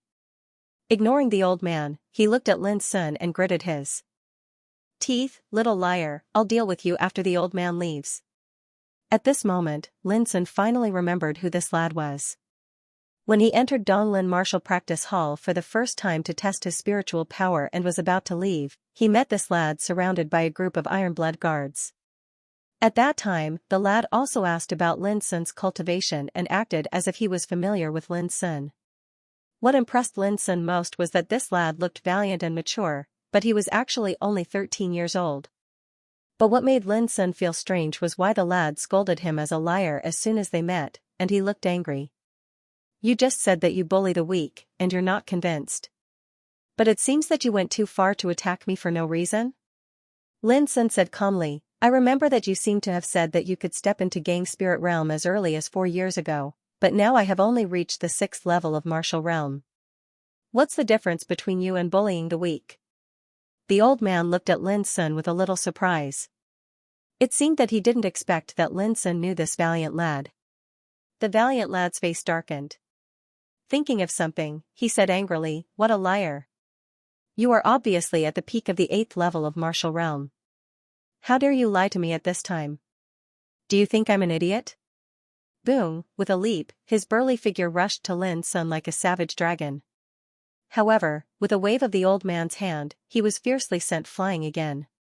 He fell so hard that he saw stars and became even more furious. He crawled up and shouted, "Old man, why do you want to protect this hateful swindler?" The old man sighed, "Are you sure he is at the 8th level of Martial Realm?" The valiant teenager said angrily, "When this liar tested his spiritual power in Donglin Martial Practice Hall a few days ago, I personally saw the number of 4,900 June marked on the spirit testing stone. Can it be false?" The old man was slightly stunned. He looked at Lin Sun with a strange look in his eyes. "Is this true?" Lin Sun finally understood why the valiant lad called him a liar. He nodded and said, "It's true." The valiant youth immediately said complacently, "What? Are you feeling guilty and don't dare to deny it?" He didn't lie to you, the old man thought for a moment and said with a sigh. The old man suddenly realized that Lin Sun's aptitude was not outstanding and his cultivation was just not bad among his peers. He didn't expect that this seemingly ordinary teenager in the 6th level of martial realm had the spiritual power that could be compared to the peak of the 8th level of martial realm. Just this alone was not something an ordinary person could do. If Miss knows this, will she change her mind? The old man thought for a while and finally denied this idea. He knew clearly that no matter how excellent Lin Sun was, he couldn't change the decision to take Xianxia away. You didn't lie to me? The valiant youth opened his eyes wide and suddenly realized something. He shouted, you mean, he has the spiritual power that only the 8th level of martial realm can have with the cultivation of the 6th level of martial realm? Lin Sun thought that this guy was not so stupid. Sorry, I misunderstood you before. As the saying goes, discord leads to friendship. I'll treat you to a drink in the future. Please don't mind it, the valiant youth strode over and said in a low voice. Even though he apologized, he gave people a sense of righteousness. This was not a big deal. What really surprised Lin Sun was that this valiant youth was flexible. When he knew he was wrong, he directly apologized without bashfulness, which was much better than those pestering people. What was more, Lin Sun had vaguely guessed that this youth's identity must not be simple since he could be surrounded by a group of blood guards at that time. However, he could apologize to Lin Sun calmly, which was really different from other aristocratic children. It seems that it's useless for me to care about it. It's better for you to owe me a drink, Lin Sun shrugged and said. Haha, you're interesting. The valiant youth laughed, my name is Ning Meng. Those who are familiar with me call me Amon. You can also call me that. Lin Sun said casually, I'm Lin Sun. Ning Meng said enthusiastically, Lin Sun, when we arrive at the bloodthirsty camp, we will be trainees of the same batch, and we will stay together for a whole year. I appreciate your good character, and your strength is not bad. Although you are weaker than me, since you can participate in the training of the bloodthirsty camp, you must not be comparable to those ordinary rubbish. If you have any trouble in the future, just come to me. Lin Sun couldn't find a chance to interrupt at all, and Ning Meng talked a lot. He was really a chatterbox. Lin Sun didn't mind being long-winded. From Ning Meng's words, he finally understood that the destination of this trip was a place called the Bloodthirsty Camp, which seemed to be for some extremely cruel training. Was this the opportunity that the old man mentioned? Lin Sun thought silently. This treasure ship was obviously an old goods. Its flying speed was not fast, and it was bumpy all the way, like an ox cart rushing on a muddy road. It was extremely uncomfortable to sit in it. The bearded middle-aged man driving the treasure ship had been drinking all the time. He was drunk, which made Lin Sun inevitably worried. What if there was an accident? This was a high altitude. Let alone practitioners in the martial realm, even those in the gang spirit realm would fall into a pool of flesh and blood. Speaking of which, the treasure ship was also a kind of valuable spiritual weapon. Its whole body was engraved with spiritual tattoo formations, and its spiritual source was a spiritual furnace. The spiritual furnace was the core of a treasure ship, in which there was burning pure spiritual crystal, which could continuously provide spiritual energy for the spiritual tattoo patterns engraved around the treasure ship for flying. Of course, once the spiritual crystal was exhausted, it had to be replaced with a new one. As for the so-called spirit crystal, it was a type of crystal that contained an astonishing amount of spiritual qi. Normally, it would be cut into standard sizes. Although it could not be said to be rare, it was extremely valuable. A palm-sized piece was worth 10 silver coins. The treasure ship needed hundreds of spiritual crystals. It couldn't fly long distances at all if it didn't store hundreds of them. It was worth mentioning that spiritual crystal had a wide range of uses. It could not only provide spiritual energy for spiritual tattoo formations, but also meet the needs of practitioners for cultivation. It played an immeasurable role in spiritual fields, puppets, medicine refining, transportation and so on. It could be regarded as an extremely important cultivation resource. After half an hour, Ning Meng, who was chattering like a chatterbox, was interrupted by the old man, and Lin Sun finally had some peace. Ning Meng seemed to know that the old man had something to say to Lin Sun, so he stood up and walked into the operation room of the treasure ship. He drank and chatted with the bearded middle-aged man. This guy was obviously an easygoing person. Besides, he was bold and boorish, and didn't care about trifles, so it was easy for him to get along with others. I'll be leaving in 2 hours. If you have any questions, I'll answer them as long as I can. The old man sat there with a kind and gentle expression on his face. Lin Sun said bitterly, "You won't tell me anything about Xia solstice, will you?" The old man nodded, "There's nothing I can do." Lin Sun took a deep breath and said seriously, "I just want to know how you found Xia solstice. People like you shouldn't show up in Donglin town." The old man smiled meaningfully and said, "You suspect that someone betrayed you?" Lin Sun said frankly, "Yes." The old man thought for a while and said seriously, "You guessed wrong. No one told us the secret. The reason why Miss could find the little girl was that she sensed something." Lin Sun frowned and listened patiently. "It's okay to tell you some of the reasons. It's not a taboo secret. About a month ago, Miss received the news that an old friend of hers suffered a mishap. So we immediately set out for the depths of the 3,000 mountains. However, when we arrived there, we found that the place had been destroyed, and there was no trace left." With a trace of reminiscence on his gentle face, the old man said in a low voice, "We searched in the 3,000 mountains for a long time, but found nothing. According to Miss Inference, it was already too late when we arrived." Lin Sun's heart shook fiercely. He thought of the destroyed mine prison and Master Lu who had raised him since he was a child. Could it be that the place that Lulan Jinyan and the old man were looking for was? "You seem to be emotional." The old man's voice suddenly rang in Lin Sun's ears, making him stiff all over. He said bitterly, "To tell you the truth, my hometown, Feiyan Village, is in the 3,000 mountains. When I heard the name, I was a little reluctant and worried." The old man said "Oh" and stopped asking. Lin Sun breathed a sigh of relief. Before he became strong enough, he would never tell anyone about the mine prison. No matter whether the other party was kind or malicious, because there were too many things involved, not only Master Lu, but also Lin Sun's own life experience and enemies. The old man continued, "Of course, what I said has nothing to do with you.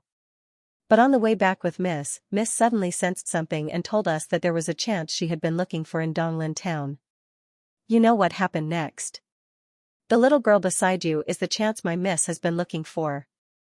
It sounded mysterious, but Lin Sun knew that when one's cultivation reached a certain terrifying level, he could perceive many wonderful and unpredictable things. But Lin Sun still felt uncomfortable about the old man's action of taking Xia Ji away. He could understand it, but he couldn't let it go emotionally. After entering Donglin town on the first day, Lin Sun had been reading books, trying to find the location of the mine prison, but he failed in the end. Similarly, Lin Sun also tried to find the record of the devouring abyss, the spiritual vein of the origin, but he couldn't find any clue because the aptitude was too rare. Lin Sun could only wait patiently. But now, through the words of the old man, Lin Sun saw a glimmer of hope.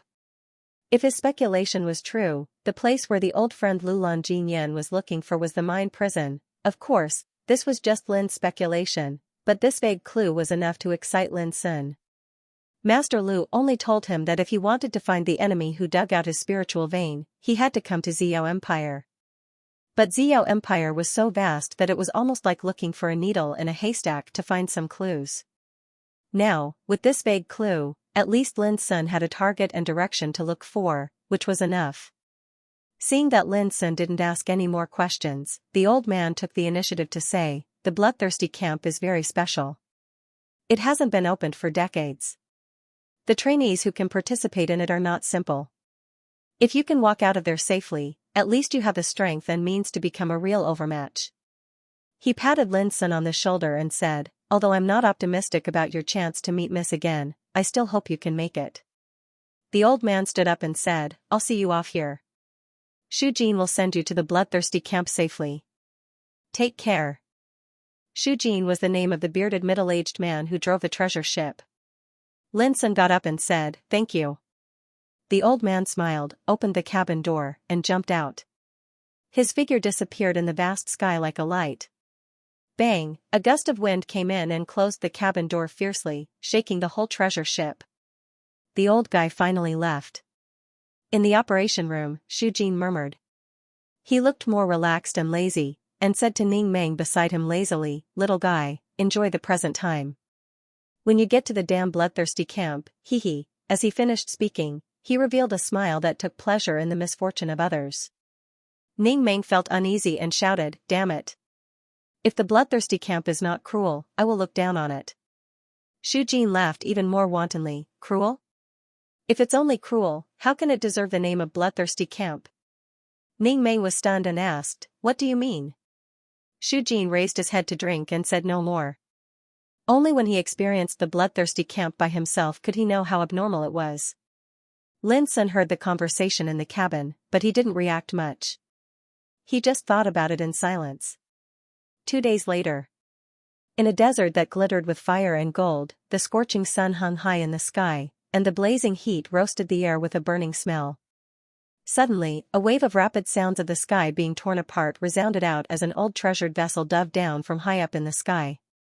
It was like a stumbling drunkard as it drew out an extremely thrilling trajectory, and it flipped in the air over 10 times before finally coming to a sudden stop in a dangerous manner and descending onto the desert as if drifting.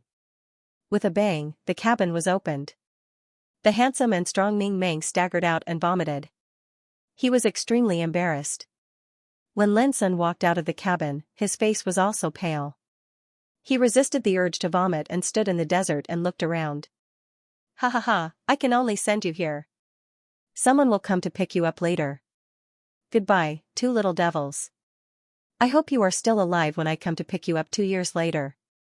On the treasured vessel, Shu Jin's big head with sideburns appeared. He laughed and waved to Lin Sun and Ning Meng. Then he drove the treasured vessel to rise from the ground and soar into the sky with a bang, extremely wild.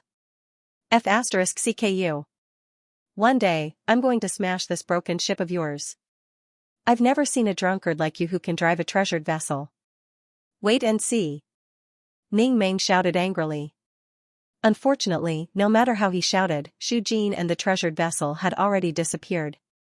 In the end, he shook his head resentfully, glanced around, and suddenly asked in confusion, "Lin Sun, do you know what desert this is?" Lin Sun shook his head. The treasured vessel had carried them at high altitude for 2 days. Along the way, they had zigzagged all the way, so they couldn't tell where they were at this moment. "Damn it, it's just a bloodthirsty camp. Why do you make it so mysterious? Is it shameful?" Ning Meng shouted again. The experience of seasickness just now obviously made him very unhappy. Rumble at this moment, a thunderous sound came from the sky. Lin Sun and Ning Meng looked up at the sky subconsciously. They saw a luxurious and huge treasured vessel whizzing from a very far distance at an incredible speed. Because of its high speed, it forcibly crushed a long air wave in the air, which was quite spectacular. The treasured vessel was covered with white steel armor, which was as smooth as a mirror. The bow was shaped like an eagle's beak, and every part of the hull was engraved with dense and exquisite spiritual tattoos. Under the sunlight, the spiritual tattoos overflowed with gorgeous and dazzling spiritual light.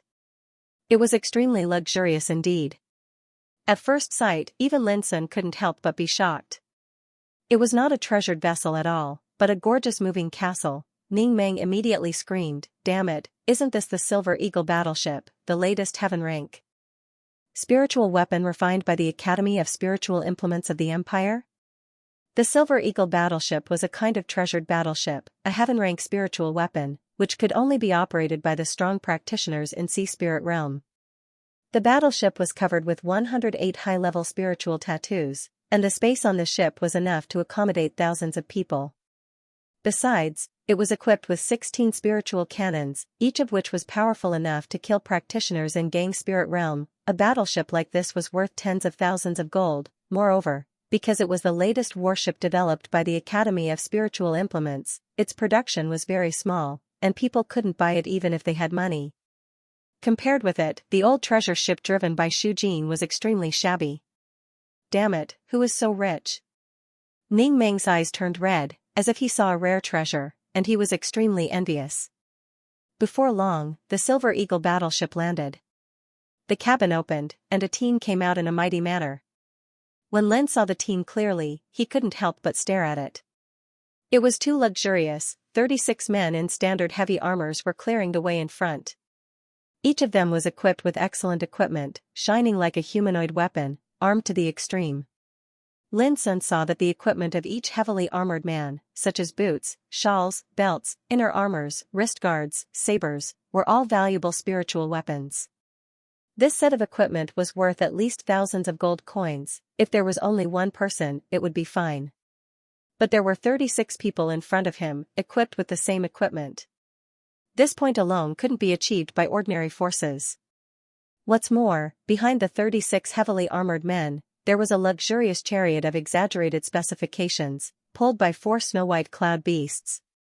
Every place of the chariot was engraved with dense spiritual tattoos, which were obviously the work of a spiritual tattoo master. They were brilliant and gorgeous. Although the value of the chariot couldn't be seen, the luxurious atmosphere coming from it was clearly visible. At this time, there was a young man in white, lying lazily in the chariot, with a look of comfort and enjoyment on his face.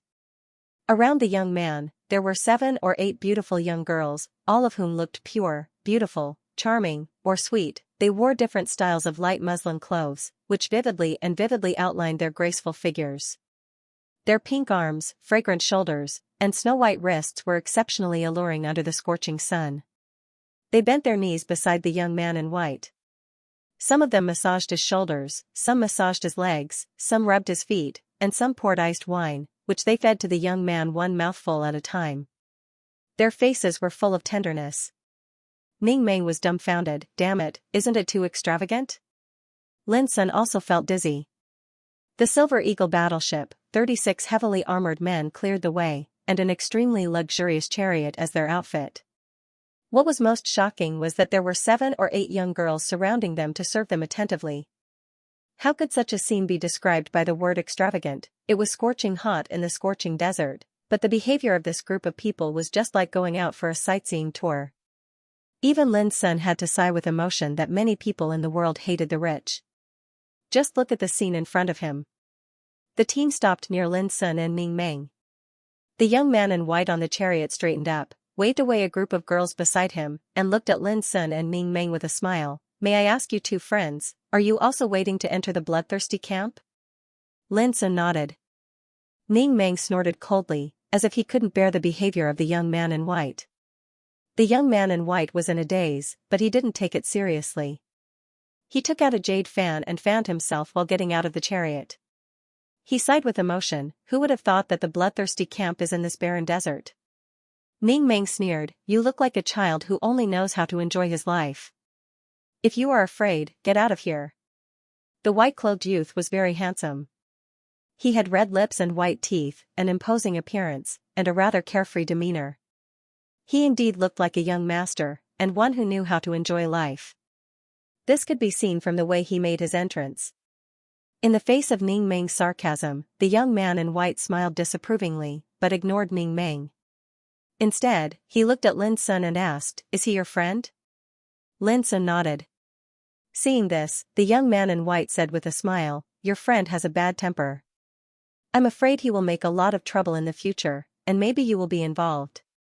Before Lin Sun could respond, Ning Meng said angrily, toy boy, what the fuck did you say?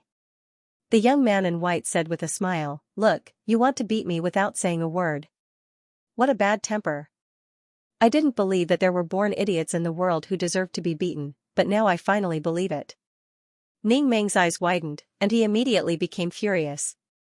He directly rushed over and was about to beat the young man. But at this time, a gust of wind suddenly arose, rolling up a whirlpool-like sandstorm. With a roar, the sandstorm came and blocked between Ning Meng and the young man in white.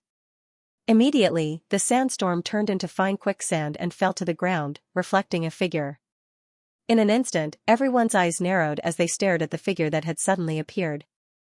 The man was thin and straight like a spear. He wore an old-style military uniform of the Empire, which was washed white.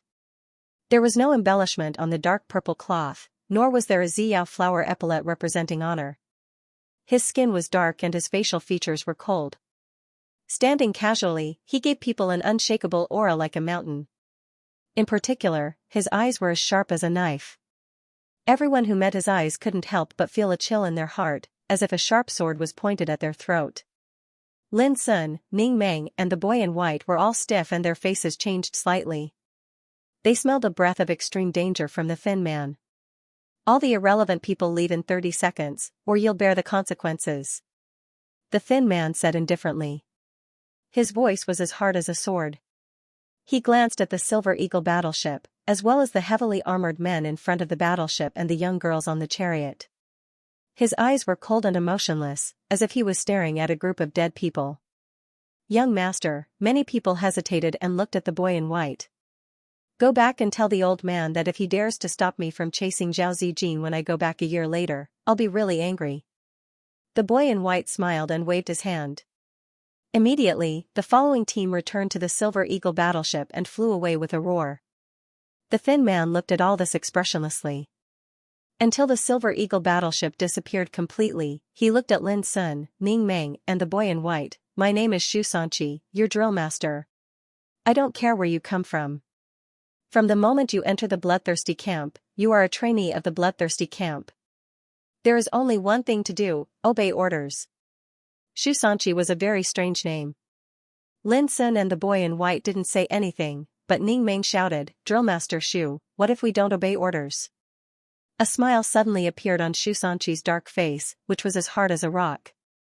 He revealed his snow-white teeth and spat out a word quietly, die. Die. Lin Sun narrowed his eyes, and the boy in white also stopped smiling. Both of them realized that the cold drill master, Xianxia, was not joking.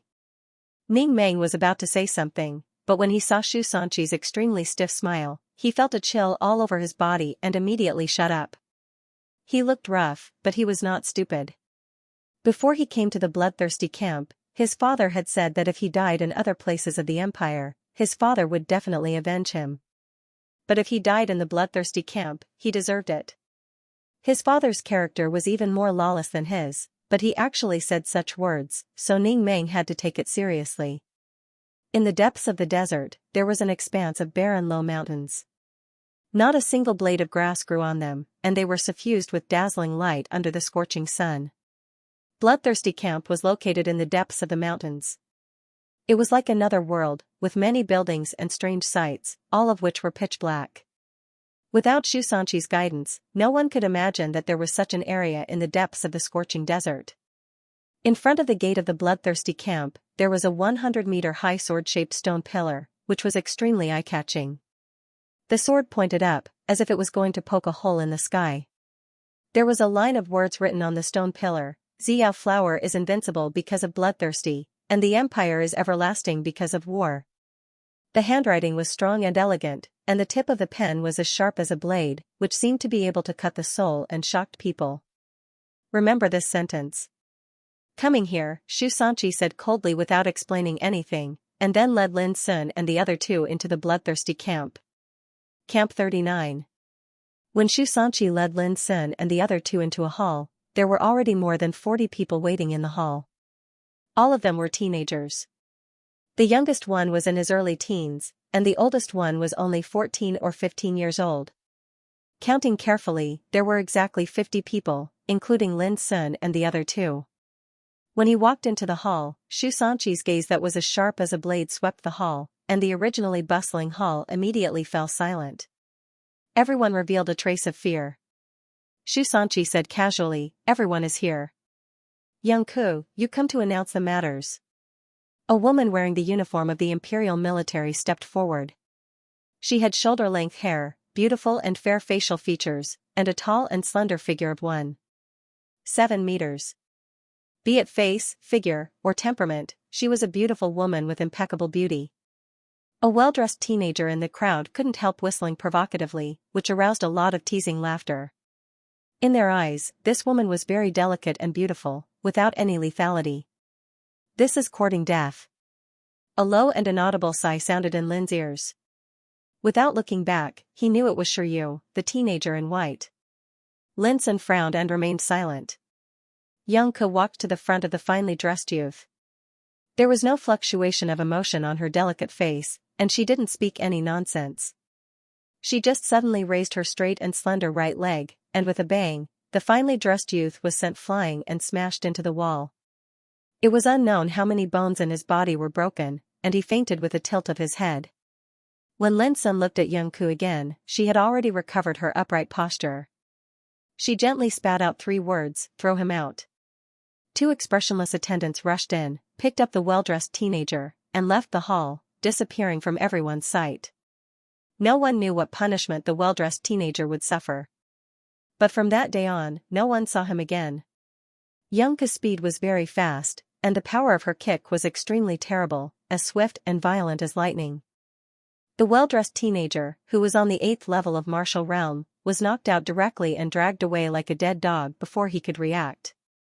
And all this happened just because he whistled. Seeing this scene, all the boys and girls in the hall changed their faces and stood still obediently. They had realized that Drillmaster Xianxia, who looked delicate and beautiful, was also a ruthless person in her heart. However, Xianxia seemed to have done a very common thing. She was calm and composed from beginning to end.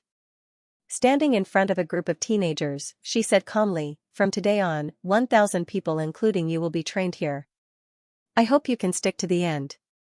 As she said, she took out a stack of books. "These are some basic information about the bloodthirsty camp.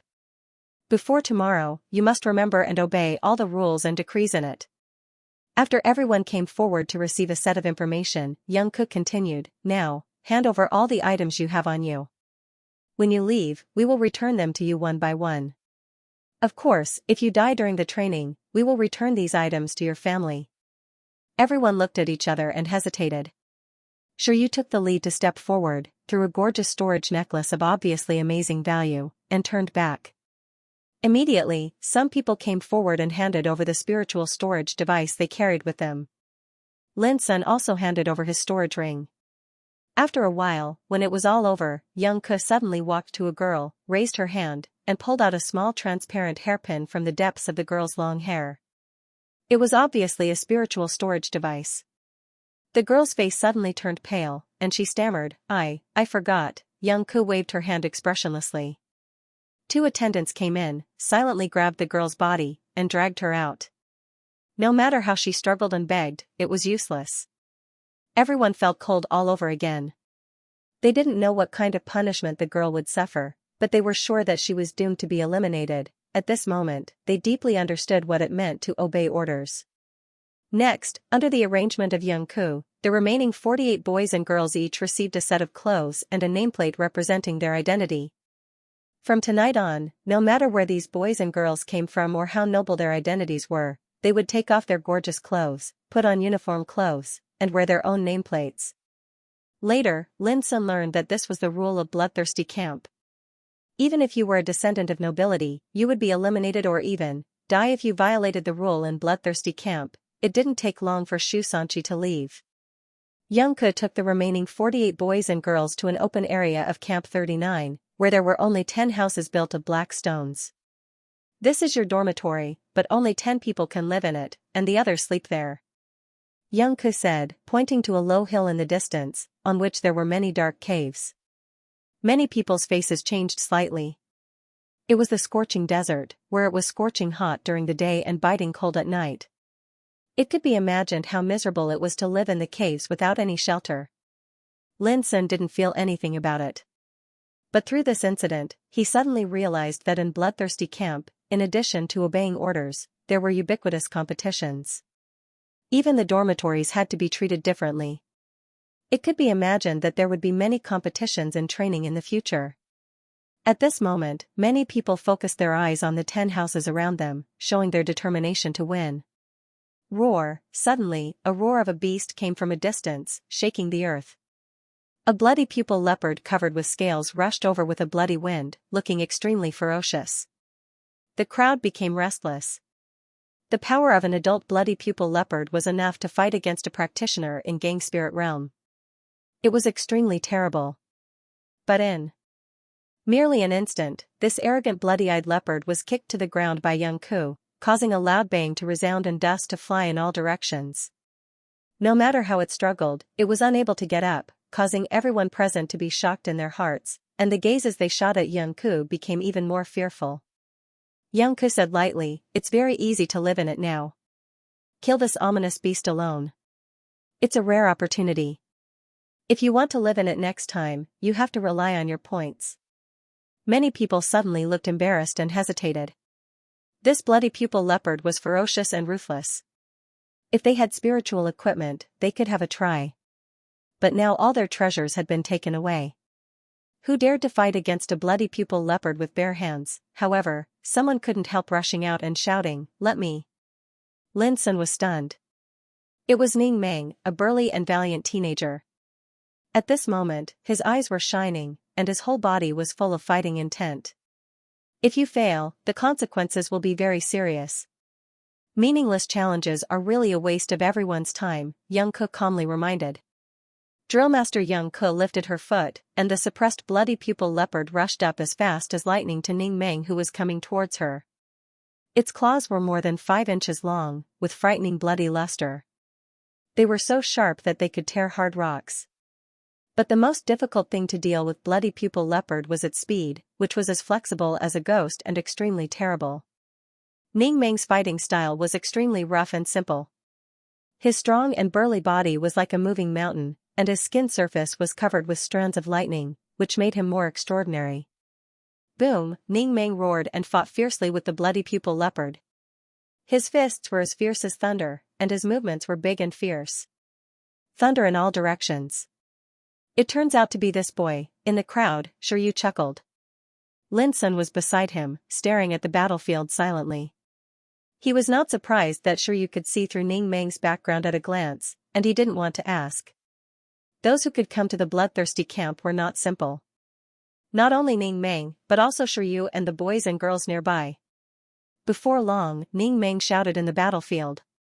He seized the opportunity, grabbed the bloody pupil leopard's legs with both hands, and pushed his arms outwards.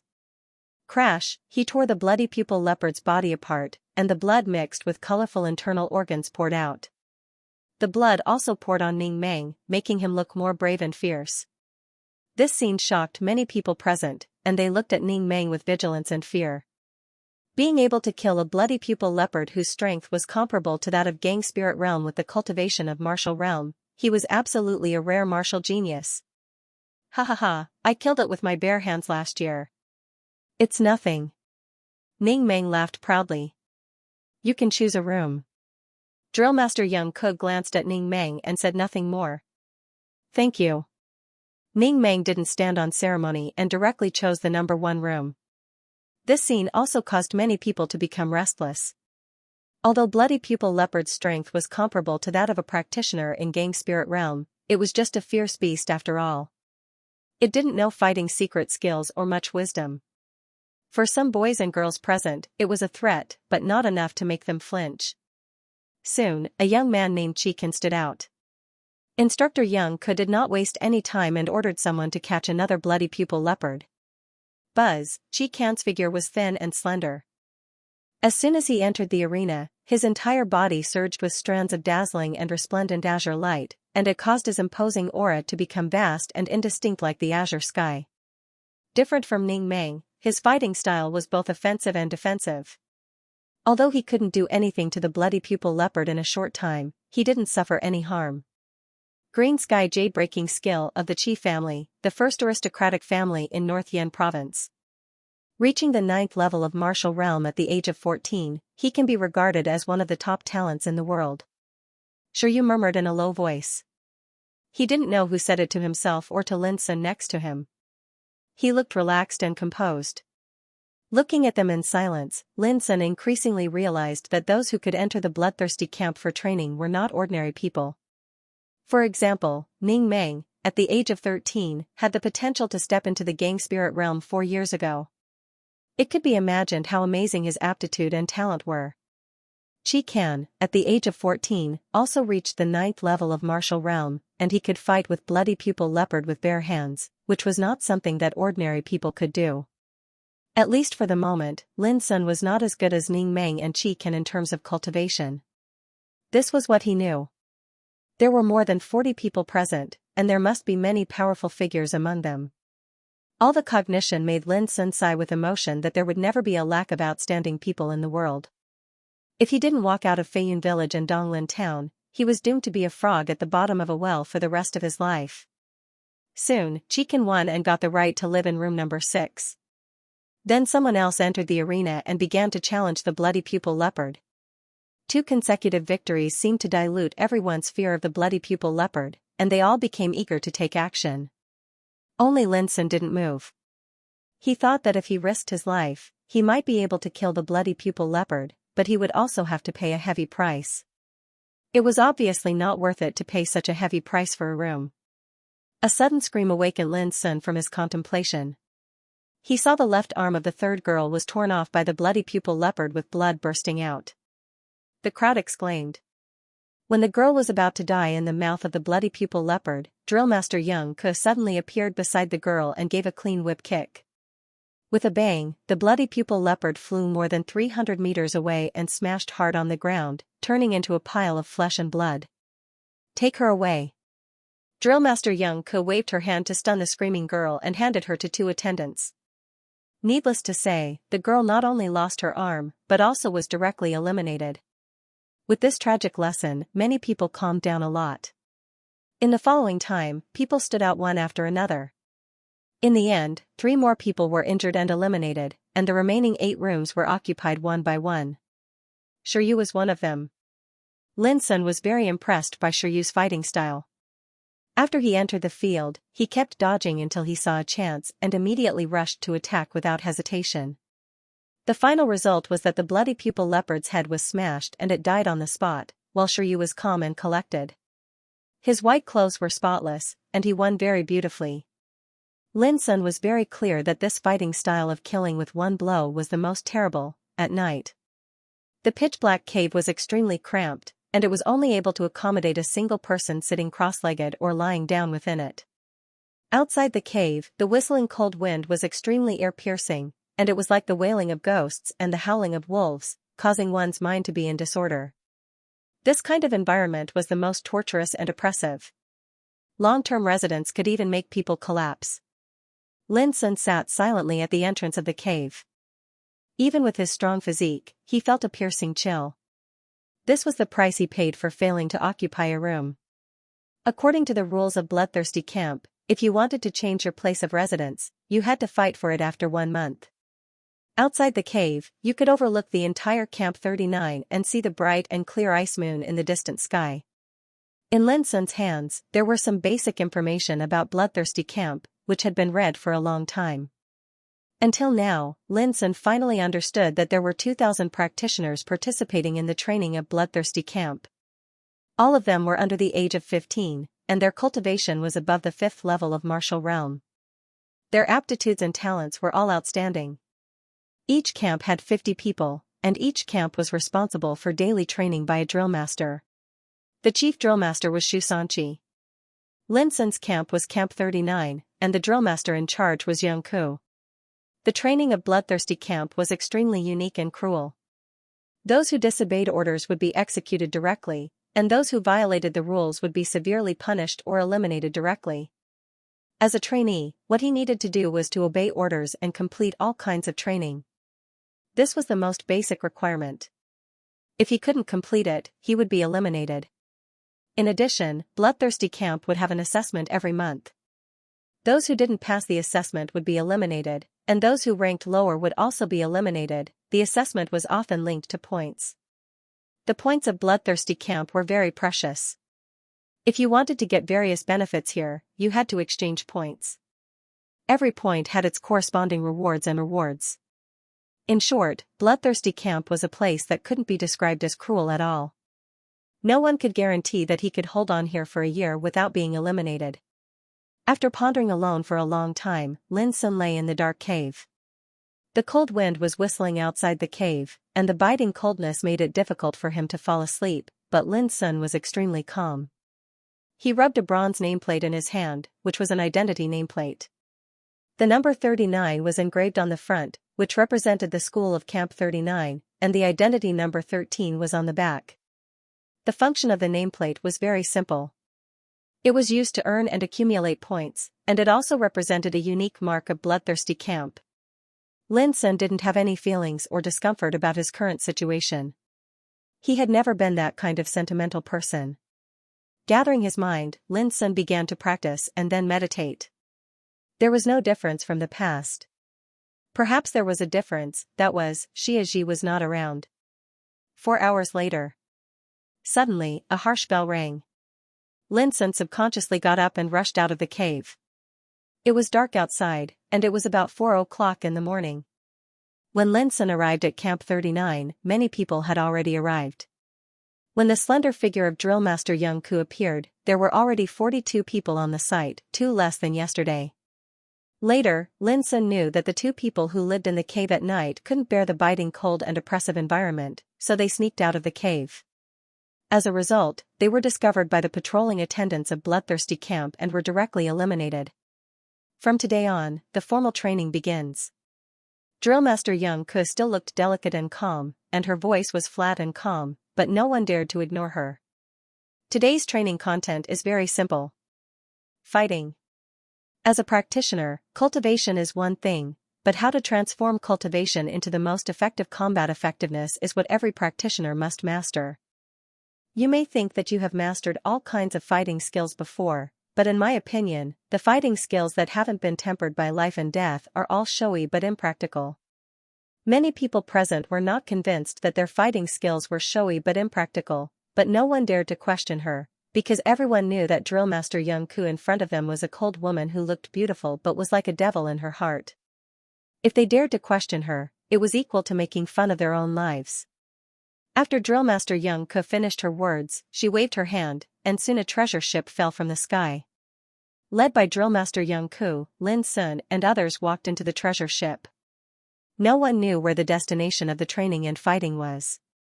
Some people were looking forward to it, and some were meditating. Lin Sun was looking at the spiritual tattoos engraved in the treasure ship to kill time. It was useless to think too much, and they would know when they arrived. After half an hour, a fat middle-aged man driving the treasure ship suddenly screamed, "Damn it, number 1 to 9 training fields are all occupied. Are those guys in other camps crazy to set out so early?" Young Ku frowned and kept silent for a moment, and then said, "Go to number 10 training field." The fat middle-aged man widened his eyes and shouted exaggeratedly, "Damn it, these little guys are here for the first day. Do you want them to die?" All trainees in the cabin were shocked, and their faces changed slightly. No matter how the fatty middle-aged complained or the surprised eyes of the trainees in the cabin, Young Ku never wavered after she made her decision. Before long, the treasure ship landed on a bare mountain peak. Young Ku walked out with a group of trainees. The mountain wind was whistling. Young Ku's slender figure stood upright. Her short black hair was fluttering in the wind, which gave her a kind of elegant beauty. "That's the number 10 training field, where there are many golden flame spiders. What you need to do is to fight in it for 3 hours. Young Ku pointed to the foot of the mountain, where there was a large area of rocky beach. Golden flame spiders, the pupils of all the students present froze, and their expressions turned solemn. This was an extremely vicious and ferocious beast, and its body could spit fire poison. Once it came into contact with it, the lightest consequence would be a coma, and the worst consequence would be death. Although this beast was only the size of a palm, it lived in groups. Once it moved, it would be thousands of them, which was extremely difficult to deal with. Even Lin Sun couldn't help but be awestruck. Golden flame spiders were not difficult to kill. At least a practitioner at the 5th level of martial realm could do it. But the key was that the rules of this battle were very tricky. They needed to fight for 3 hours.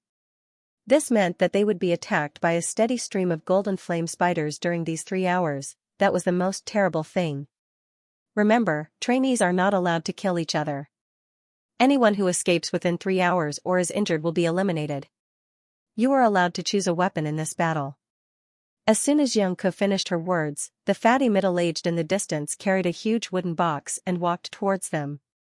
With a clang, the wooden box fell to the ground, scattering a lot of weapons, including sabers, spears, swords, halberds, axes, hooks, and forks. Unfortunately, they were all ordinary weapons. Go and choose your best weapon immediately.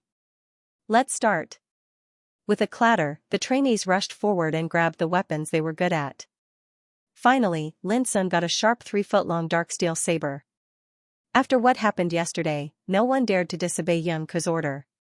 After choosing their weapons, they gritted their teeth and rushed to the rocky beach at the foot of the mountain.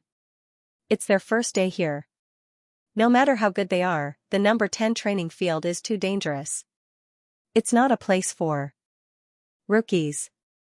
On the mountaintop, the obese middle-aged man sighed and said, "If you do this, you will only lose a lot of students." Xianxia's expression was calm. "If we don't eliminate them now, they will be eliminated in the future. It's better to eliminate some trash in advance." The obese middle-aged man sat down on a rock and squinted at the foot of the mountain. The trainees had already begun to move in training ground number 10. "Xianxia, if you don't get enough points this time, I don't know when you can leave this damn place next time. Are you willing to stay here forever?" Xianxia frowned and fell silent. At the bottom of the mountain, Lin Sun avoided the big team and carefully moved forward in the rocky beach. He needed to find a good place to attack and defend. Otherwise, it would be hard to guarantee that he could hold on for 3 hours under the attack of the golden flame spiders. Many people had the same idea as Lin Sun. The stony beach was so vast that they wouldn't fight over territory. Interestingly, both Lin Sun and the other trainees chose to act alone tacitly. Suddenly, a fiery shadow rushed out from under a rock ahead and went straight to Lin Sun's face. Whoosh, Lin Sun didn't dodge. With spiritual energy surging all over his body, he chopped the fiery shadow into 2 halves with the bright blade. It was a golden flame spider in the size of a palm. Its body was golden, and its 8 sharp legs were like saws, glowing with frightening fire. Lin Sun didn't hesitate and continued to move forward. What made him frown was that there was almost no place for him to defend himself on the rocky beach. There were only some broken rocks and fine dust. Is the layout of training ground number 10 for the trainees to hone their ability to fight and fight for a long time? If so, it's impossible to find an excellent safe place no matter how hard I search. Lin Sun thought quickly in his mind. Finally, he stood firm and stopped running. He had to save all his physical strength in order to fight for 3 hours. Whoosh! Whoosh! Soon, golden flame spiders rushed out from the ground one after another. They were like golden fire, with ferocious and horrible faces. Lin Sun's handsome face was serious and calm. Once in a fight, he seemed to become another person. The spiritual energy in his body was surging, his eyebrows were like swords, and his breath was highly concentrated. At the same time, his perception spread around. He was like a fully drawn bow. Swing the saber, kill, his figure moved and dodged within a few feet of the spiders. With a dark steel saber and the mystery of the 6-word saber play, Lin Sun started a long and fierce fight. The key to a long fight was to save physical strength. Therefore, when killing the enemy, every strike must be a one-hit kill, and every dodge must be for killing the enemy from a better angle. Superfluous movements and strength would only accelerate the consumption of physical strength. Lin Sun had understood this a long time ago, but it was extremely difficult to achieve it. Because the enemy wouldn't give you time to think. While killing the enemy, you had to save and conserve your strength as much as possible according to your fighting instinct. Like the golden flame spiders in front of Lin Sun, there were thousands of them. They kept crawling out of the ground. They attacked from different angles and directions. The most important thing was how to kill them in the most effective way with the least power. It was easy to know, but difficult to do. Everyone understood the principle, but there would be differences when it came to fighting. Puff, puff, puff. The golden flame spiders were killed one by one, but they died in different shapes. Some of them had their heads chopped in half, some had their heads chopped off, some had their long legs chopped off, some had their abdomens slashed open, and some were directly minced into bloody foam. As the fight went on, Lin Sun's fighting method was also adjusted and changed little by little. Soon, the golden flame spiders that died under his saber were all pierced through the place between their eyes. The golden flame spiders were only as big as a palm, and their heads were like pigeon eggs. The place between their eyes was even smaller. But after constant tests, Lin Sun found that this place was the weakness of the golden flame spiders. As long as he killed this place, he would not only consume the least strength, but also kill them with one blow. This discovery undoubtedly saved more physical strength for Lin Sun. But to pierce through the place between the eyes of the golden flame spiders every time, it was extremely demanding on the fighting method of the practitioner. The 6-word saber play that Lin Sun practiced had all kinds of mysteries, which were both difficult and ruthless. But because of this, it was extremely difficult to practice. Until now, Lin Sun had just reached the stage of nuance in the martial Tao realm of six-word saberplay, which was still one step away from precision. As early as in Donglin Town, Lin Sun knew clearly that if he wanted to make a breakthrough in his saberplay, he must go through blood and fire. Today's fight with these golden flame spiders was undoubtedly a good time to practice his saberplay. If he could take this opportunity to hone his saberplay to the stage of precision, it would undoubtedly be easier and more relaxed to deal with the golden flame spiders. Precision, first refinement, then accuracy. The realm of nuance was to thoroughly understand the essence and mystery of the saberplay. The realm of precision was to put the power of the essence and mystery into full play. As time went by, Lin Sun was immersed in the fight without any distractions. He was as calm as an ancient well, without any distractions. At the same time, in other areas of the number 10 training field, other trainees from Camp 39 were also fighting crazily. No one knew how many golden flame spiders were hiding under the ground here. When they noticed the intruders, they all rushed out like crazy. Their attack was very simple. They could only spit fire poison, but their lethality was extremely amazing. In less than a quarter of an hour, a trainee screamed as his face was hit by a fire poison. His skin was instantly burned, and the terrible poison began to spread along the wound. Caught off guard, the trainee was besieged by some golden flame spiders before he could save himself. The spiders crawled all over his body. He had to scream and admit defeat. Then he was taken out of the training field by a camp attendant who came in time. But because of this, the trainee was eliminated. Some of them performed poorly, while others performed amazingly, such as Shiyu, Ning Meng, and Qi Kan. Although their fighting styles were different, their lethality was extremely eye-catching. No matter how many golden flame spiders there were, they were all killed before they could get close to them. Compared with them, Lin Sun's current performance could only be regarded as ordinary. On the peak, Fatty middle-aged squinted at the battlefield, and his eyes swept over 8 or 9 young boys and girls, including Shiyu, Ning Meng, and Qi Kan. He seemed to be quite interested. Decades have passed. I didn't expect that when the bloodthirsty camp opened again, it could attract so many good seedlings. They are much stronger than before. Fatty middle-aged sighed with emotion, as if he recalled something from the past. I don't know what happened in the past, but at present, the overall performance of this batch of trainees is not bad. But their techniques are still too immature. They lack the tempering of life and death, and they lack their own momentum in the battle. Xianxia said faintly. She was also watching the movements on the battlefield. Fatty middle-aged thought for a while and said, "In your opinion, how many trainees can finish this training?" "About 25. Xianxia gave a number casually. Fatty middle-aged immediately sighed. In this way, 1/3 of trainees will be eliminated. This is the first day of training, which is not a good thing for you. At least in the camp confrontation 3 months later, it will be very disadvantageous for you." Xianxia's expression didn't change at all. She tucked her hair behind her ears and said calmly, "It doesn't matter how many trainees there are. What matters is how many real elite trainees there are." Fatty middle-aged was stunned and said, "You and your sister are completely different in character." There was a trace of coldness on Xianxia's face. Suddenly, she whipped her leg and kicked Fatty middle-aged away. Fatty middle-aged smashed a big pit on the rock wall, and the broken stone chip splashed. It could be seen how terrible the strength of this kick was. However, it was amazing that the seemingly soft body of Fatty middle-aged was extremely strong. He quickly got up and dusted himself helplessly. Xianxia's beautiful face was full of killing intent. She said word by word, "Don't mention her in front of me in the future, or I will destroy your penis." Fatty middle-aged shivered all over. He subconsciously covered his crotch and consciously closed his mouth. At the foot of the mountain, the battle was still going on. 3 hours was a short time, but it seemed extremely long for trainees who had to face the attacks of golden flame spiders all the time.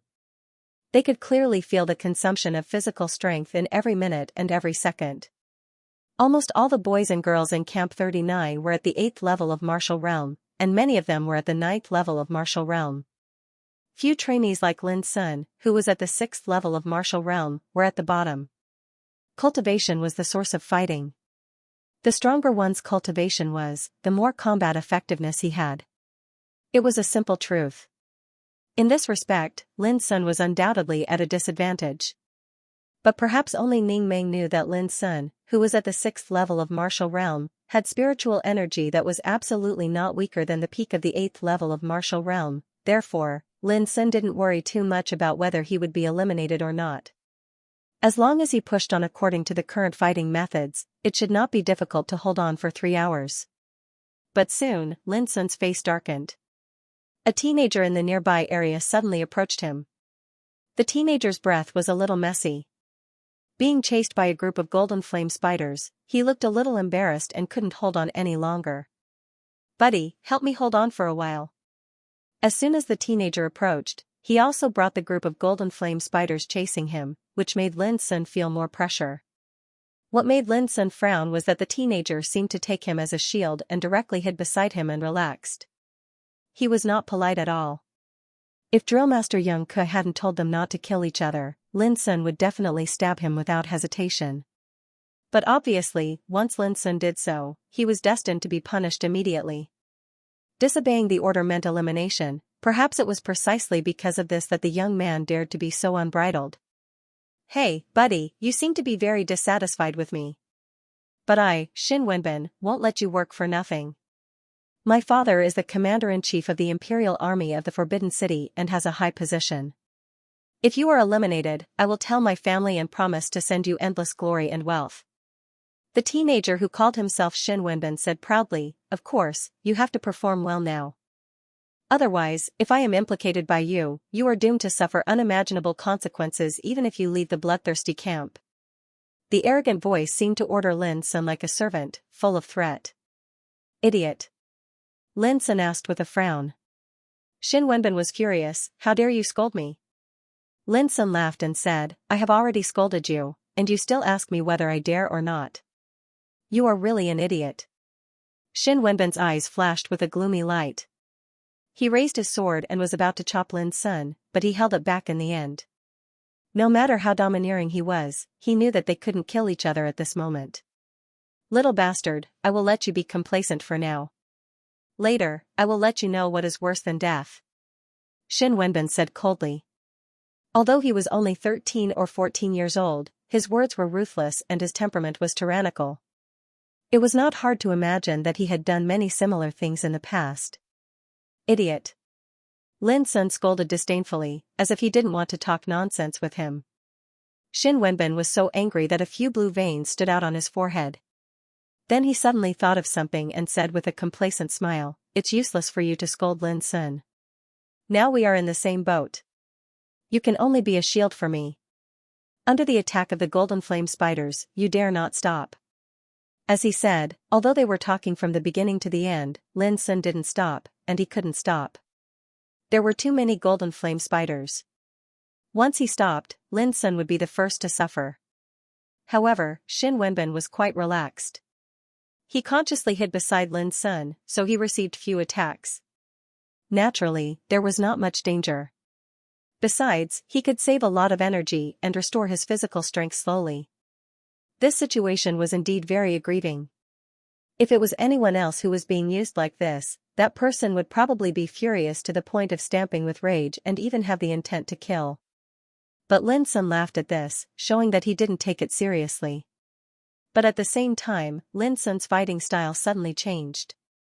He abandoned the stabbing tactic and used the rotating tactic instead of the stabbing tactic. Swish! Swish! Swish! All of a sudden, Lin Sun's blade rolled up the golden flame spiders rushing at him like a whirlpool and threw them aside. Intentionally or unintentionally, they appeared in front of Xin Wenbin and didn't get hurt at all. However, those golden flame spiders didn't have any intelligence. When they found that they didn't die, they directly rushed to Xin Wenbin who was closest to them. Xin Wenbin's face changed. He didn't dare to dodge anymore and started to fight with his sword. But when he just killed this group of golden flame spiders, another group was thrown by Lin Sun's blade, which made Xin Wenbin feel more pressure. "How dare you, little bastard!" Xin Wenbin was shocked and angry. How could he not understand that Lin Sun was retaliating against him? "Ah, what did you say? I'm killing enemies. Who let you get close to me?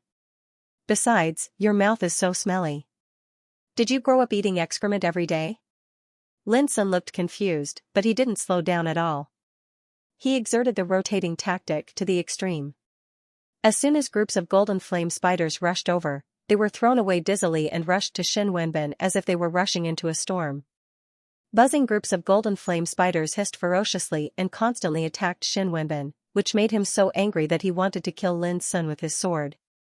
But no matter how angry he was exhausted in the face of the attacks of golden flame spiders. He could only keep fighting and couldn't be as relaxed as before. The most terrible thing was that he and Lin Sun were now surrounded by layers of golden flame spiders and couldn't get out of the encirclement in a short time. This also meant that Xin Wenbin had no way to retreat. He could only brace himself to kill the enemy. Little bastard, wait and see. You'll be doomed if you offend me. Xin Wenbin roared again and again. What? You really grew up eating excrement every day? Haha, are you from the same family as maggots? No wonder your mouth is so smelly. If your parents know that you are so abnormal, they will be very sad, won't they? Lin Sun looked confused, but his words were extremely vicious. He grew up in the mine prison. When it came to scolding people, he was much better than Xin Wenbin. You, Xin Wenbin was so angry that his lungs were about to explode and he couldn't say a word. At this time it was impossible for him to kill Lin Sun at all costs, because there were so many golden flame spiders surrounding him that he couldn't even protect himself. The commotion here had also attracted the attention of the students in the other areas. Some were taking pleasure in their misfortune, some were frowning in displeasure, some were deep in thought, and so on. Go for wool and come home shorn. Bah! What a loser! Ning Meng spat disdainfully in the distance and scolded Xin Wenbin unscrupulously. Xin Wenbin is a playboy in the Forbidden City who no one dares to offend. He runs amok and is arrogant by virtue of his father's power. Unfortunately, it's not the Forbidden City. Identity and status are useless here. Shiryu chuckled, but the way he looked at Lin Sun had changed slightly. Suddenly, a man in the field shouted, "Brother Xin, don't panic. I'm here to help you." A figure flickered in the distance, and it was like an azure waterfall that whistled over with a fierce imposing aura that was terrifying to the extreme. Qian, this teenager, who showed his brilliance in the competition for the house yesterday, rushed over like a god of war with an iron spear in his hand. His whole body was overflowing with cyan light, and he instantly destroyed the golden flame spiders that besieged Xin Wenbin. His momentum was blazing and eye-catching. Boom, his iron spear swept over like a rainstorm. In an instant, all the golden flame spiders within a radius of 30 meters were smashed into pieces. As trainees in the same camp, we should support each other. But you hurt your companions when they are down. You are really vicious. From today on, I, Qian, swear to draw a line between me and such despicable people like you, and never have anything to do with each other. Qian held the spear in one hand and stood majestically. He stared at Lin Sun with a disdainful look. His sonorous and forceful words made many people present applaud. Immediately, he didn't give Lin Sun a chance to speak and rushed away with Xin Wenbin. Lin Sun frowned and sneered in his heart. What bullshit about harming his companions? Qian pretended to be righteous, but he was obviously helping Xin Wenbin. Swear to draw a line between me and him? Ridiculous. Did he think that Lin Sun would curry favor with him? That was just wishful thinking. Lin Sun was very clear that Qian's words were undoubtedly calling on others to oppose him. Such intention was really vicious. At least at this time, Lin Sun had noticed that many people in the field looked at him with disgust and hostility. Especially Xin Wenbin, who had been staring at Lin Sun with hatred after being rescued by Qian. Lin Sun couldn't help but have a murderous intention in his heart. Compared with other trainees in the camp, he was indeed a nobody. But a man with nothing to lose was not afraid of a man with shoes. If Lin Sun was annoyed, he could do anything. Lin Sun was willing to be cut into pieces and dare to pull the emperor down from his horse. This was Lin Sun's mentality. He was an orphan. After leaving Master Lu and Xia Solstice, he wouldn't be afraid of anything. These thoughts were soon suppressed in Lin Sun's heart. He continued to concentrate on killing enemies. From the beginning to the end, his expression didn't change. In the bloodthirsty camp, Lin Sun firmly believed that as long as he knew the rules, followed the rules, and was good at making use of the rules, he could ensure his safety. Of course, if there was a chance, Lin Sun would definitely kill Xin Wenbin without hesitation. To forgive the enemy was to be cruel to oneself. The reason was very simple, but it was an irrefutable truth since ancient times. On the mountain peak, young Ke withdrew her gaze, and her delicate and beautiful facial features were as calm as usual. Everything that happened just now was seen by her, but it didn't arouse much reaction from her. This kind of dispute was very common, especially in the bloodthirsty camp. From today on, many similar things would happen, and there would only be more cruel and bloody things than the one just now. What young Ke needed to do was to maintain the rules of the bloodthirsty camp. As long as the rules weren't violated, she would never make any intervention. 2 hours later, 9 trainees had been eliminated in the number 10 training field, leaving only 33 trainees. The fatty middle-aged who had been watching the fight couldn't help sighing at the speed of elimination, while young Ke never frowned from beginning to end. As time went by, Lin Sun had consumed more than half of his physical strength. He was gasping uncontrollably, with fine sweat oozing out of his forehead. But his eyes were still focused and firm, and the speed and accuracy of his saber strikes were still at a high level. Under his feet, the golden flame spiders that had been killed had piled up into a shocking mountain of corpses. Not only Lin Sun, but also other trainees. At this point, no one was distracted anymore. They were all trying to hold on. It was about to end, and no one was willing to be eliminated at this time. Only a few people, such as Ning Meng and Shiryu, were relatively relaxed. Even Qi Kan, who fought with Xin Wenbin, seemed to be able to advance and retreat freely, which showed his extremely strong fighting ability. How many trainees on the 6th level of martial realm are there? Young Ke suddenly asked on the mountain peak. The fatty middle-aged squinted his eyes, as if he was perceiving something. After a while, he said, 2, no, only 1 left. Young Ke looked up and saw another teenager screaming in the field while the fatty middle-aged was talking. He couldn't hold on anymore. Obviously, this teenager was one of the 2 trainees on the 6th level of martial realm mentioned by the fatty middle-aged. Unfortunately, he had been eliminated at this moment. The fatty middle-aged sighed, this eliminated little guy has a good talent. He can hold on until now with the cultivation of the 6th level of martial realm. Ordinary people can't compare with him. Young Ke kept silent and said after a while, who's the other trainee on the 6th level of martial realm? The fatty middle-aged pointed at Lin Sun from afar and said thoughtfully, this little guy is not simple. Look at his sabersmanship. It's fierce, swift, and fatal. Only the strong who really know how to fight can understand that this kind of sabersmanship is the most effective and the most horrible. Young Ke agreed and said, this kind of sabersmanship is really unique. It should be a rare secret skill. But this boy's cultivation is too low to give full play to the real power of this sabersmanship. The fatty middle-aged laughed, it's not easy. He has mastered the essence of the sabersmanship, and is only 1 step away from the precision realm. Young Ke thought for a while and suddenly asked, which family did he come from? The obese middle-aged man shook his head. You'll have to ask Xianxia. Speaking of Xianxia, Young Ke fell into a rare moment of silence. She said, you should know Chief Shu's character. If he doesn't want to say it, he won't say a word even if you kill him. The obese middle-aged man shrugged in agreement. Ning Meng, Shiryu, Qi Kan, Wen Mingxiu, Li Qiu, Mao Lengshan.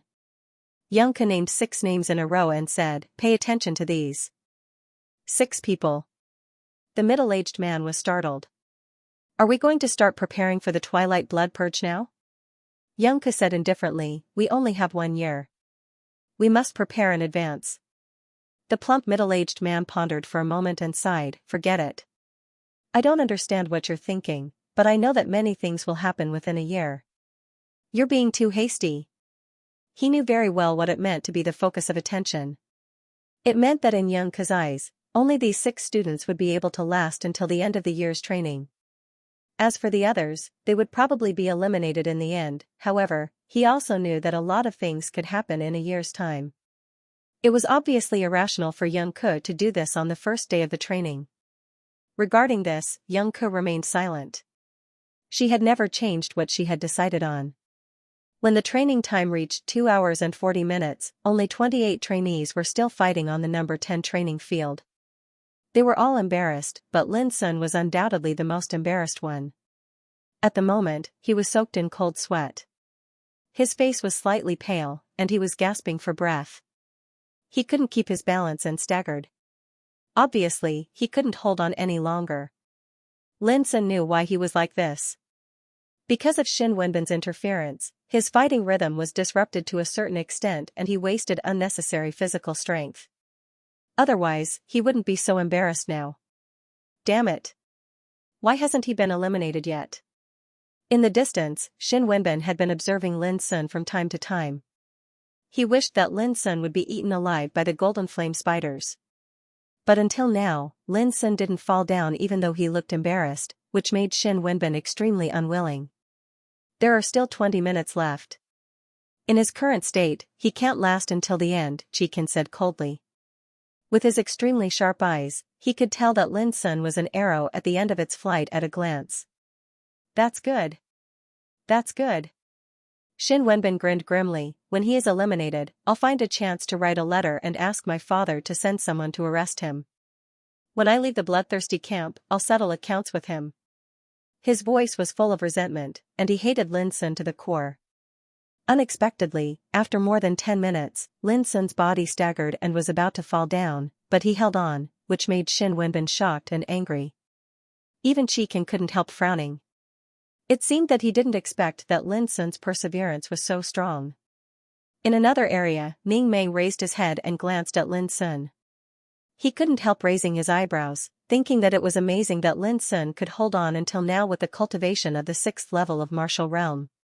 Seeing that there were only about 5 minutes left before the end of the training, Ning Meng gritted his teeth and planned to take the opportunity to help Lin Sun. They came to the bloodthirsty camp together, so they were friends. He couldn't leave Lin Sun in the lurch. Wait a minute. Suddenly, Shiryu appeared. Intentionally or unintentionally, he happened to block the way between Ning Meng and Lin Sun. Toy boy, what are you doing? Ning Meng's face darkened. He didn't like Shiryu at all. If you save him at this time, you will hurt him, Shiryu said lightly.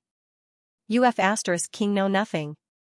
Ning Meng scolded, I think you are obviously going to let my brother be eliminated and trap me in injustice. Oh, you are brothers. Then why did you stand by when Xin Wenbin hurt him just now? Are you also afraid of Xin Wenbin's father? Shiryu sneered. Bullshit. Ning Meng was furious, if you pester endlessly, don't blame me for being rude. Shiryu said with a smile, killing each other will lead to elimination. Are you sure you want to do this? Ning Meng opened his eyes wide, and his eyes were about to spurt fire. At this moment, a scream suddenly sounded in the distance. Ning Meng and Shiryu were shocked and looked over at the same time. On the peak, Xianxia said casually, it's almost time. Let's go. Fatty middle-aged was a little absent-minded. He stared at the field and Lin Sun and said, it's unexpected that this boy hasn't fallen yet. Xianxia raised her eyebrows and looked at the field. As expected, she found that Lin Sun's face was pale and he staggered several times, but he was still holding on. No matter how many golden flame spiders approached him, they were all killed by him. Xianxia looked at the time and found that there were only 3 minutes left. She compared Lin Sun's current state and said, he has no hope. Fatty middle-aged's face changed slightly. He also knew that although there were only 3 minutes left, it was difficult for Lin Sun to hold on to the end according to his current situation. When he thought up to here, an indescribable feeling suddenly surged out from his heart. If he's eliminated in the last few minutes, then it would probably be an immeasurably heavy blow to that young man, and it might even affect his path towards the Tao, but Fatty middle-aged also knew that the rules couldn't be broken. Neither he nor Xianxia could help Lin Sun. What? Suddenly, a rare wisp of surprise appeared on Xianxia's calm and beautiful face. Fatty middle-aged looked up and his eyes lit up. In the training field, Lin Sun, who was on the verge of falling, didn't cheer up all of a sudden. But the power of his saber play seemed to soar too much in an instant. With only one strike, the golden flame spiders that besieged Lin from all directions were chopped into pieces like a piece of paper, and the pieces fell to the ground. All of a sudden, there was a blank area around Lin Sun. How could it be? Xin Wenbin exclaimed in the distance. He thought he was dazzled. But when he saw Lin Sun's second strike still produced such a powerful power, Xin Wenbin felt like he was struck by lightning, and his unwillingness rose to the extreme. There were only 2 minutes left. How could it be? Xin Wenbin didn't notice that Qi Can's face was also gloomy, with a trace of seriousness in his eyes. He knew at a glance that Lin Sun's control of the saber play had improved to a higher level. This? Ning Meng in the distance couldn't help but be stunned. Look, if you rushed over without thinking, you would have ruined his opportunity to practice his saber play, sure, you said casually. You saw it just now? Ning Meng was shocked. If so, this toy boy's eyesight was really sharp. Sure, you smiled and said nothing. I suddenly remembered a saying. Only under the real extreme pressure can a practitioner's potential be dug out completely. On the mountain peak, fatty middle-aged didn't hide his appreciation. Young Ku was silent for a moment, and then she waved her hand and said, "Get ready to leave." Don't you think this boy is good? Fatty middle-aged said unwillingly. He is also 13 years old, but his cultivation is only on the 6th level of martial realm. Compared with others, who do you think I will value more? Young Ku said indifferently, and then she turned around and walked to the treasure ship in the distance. Her short hair fluttered in the mountain wind, and her figure was graceful and aloof. On the first day of the training in the bloodthirsty camp, Lin Sun staged a counterattack in the last 3 minutes with his breakthrough in the saber play. Finally, he was not eliminated and became the only trainee on the 6th level of martial realm among the 28 trainees in Camp 39. Whoosh, the treasure ship roared and flew away with Young Ku and a group of trainees in the air. They set off at 4 o'clock in the morning. Now it was a little more than 7 o'clock in the morning, and it was time to eat at 7:30. For all trainees in the bloodthirsty camp, the most precious time was undoubtedly the meal time. In the canteen of the bloodthirsty camp. The canteen was very spacious, with thousands of tables and chairs. It was divided into 40 areas corresponding to the dining places of the 40 camps. When Lin Sun dragged his numb body to sit down, he couldn't help gritting his teeth and feeling sore and stinging all over. 3 hours of continuous fighting not only exhausted the spiritual energy in Lin Sun's body, but also made his strong physique feel exhausted. If he didn't hold on with his willpower, Lin Sun suspected that he would pass out at any time. Before long, Ning Meng sat opposite Lin Sun with 2 breakfasts and said with a smile, "Although the conditions here are a little bad, the breakfast is really good.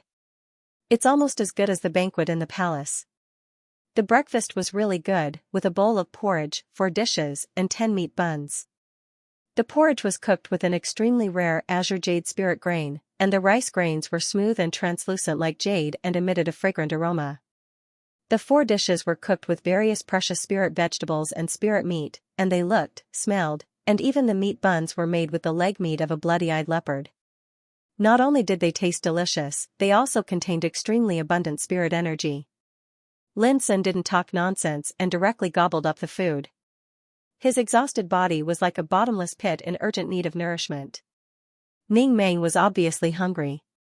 While swallowing, he said vaguely, "Lin Sun, I really underestimated you before. Your performance in the number 10 training field today deserves my special treatment." Lin Sun rolled his eyes. This guy's tone was always so arrogant. With this bad habit, he would definitely cause a lot of trouble in the future. By the way, I've seen how Qi Can targeted you today. I'll find a chance to help you vent your anger in the future, Ning said casually. Lin Sun was stunned. He put down his chopsticks and looked at Ning Meng curiously. "Why do you want to help me?"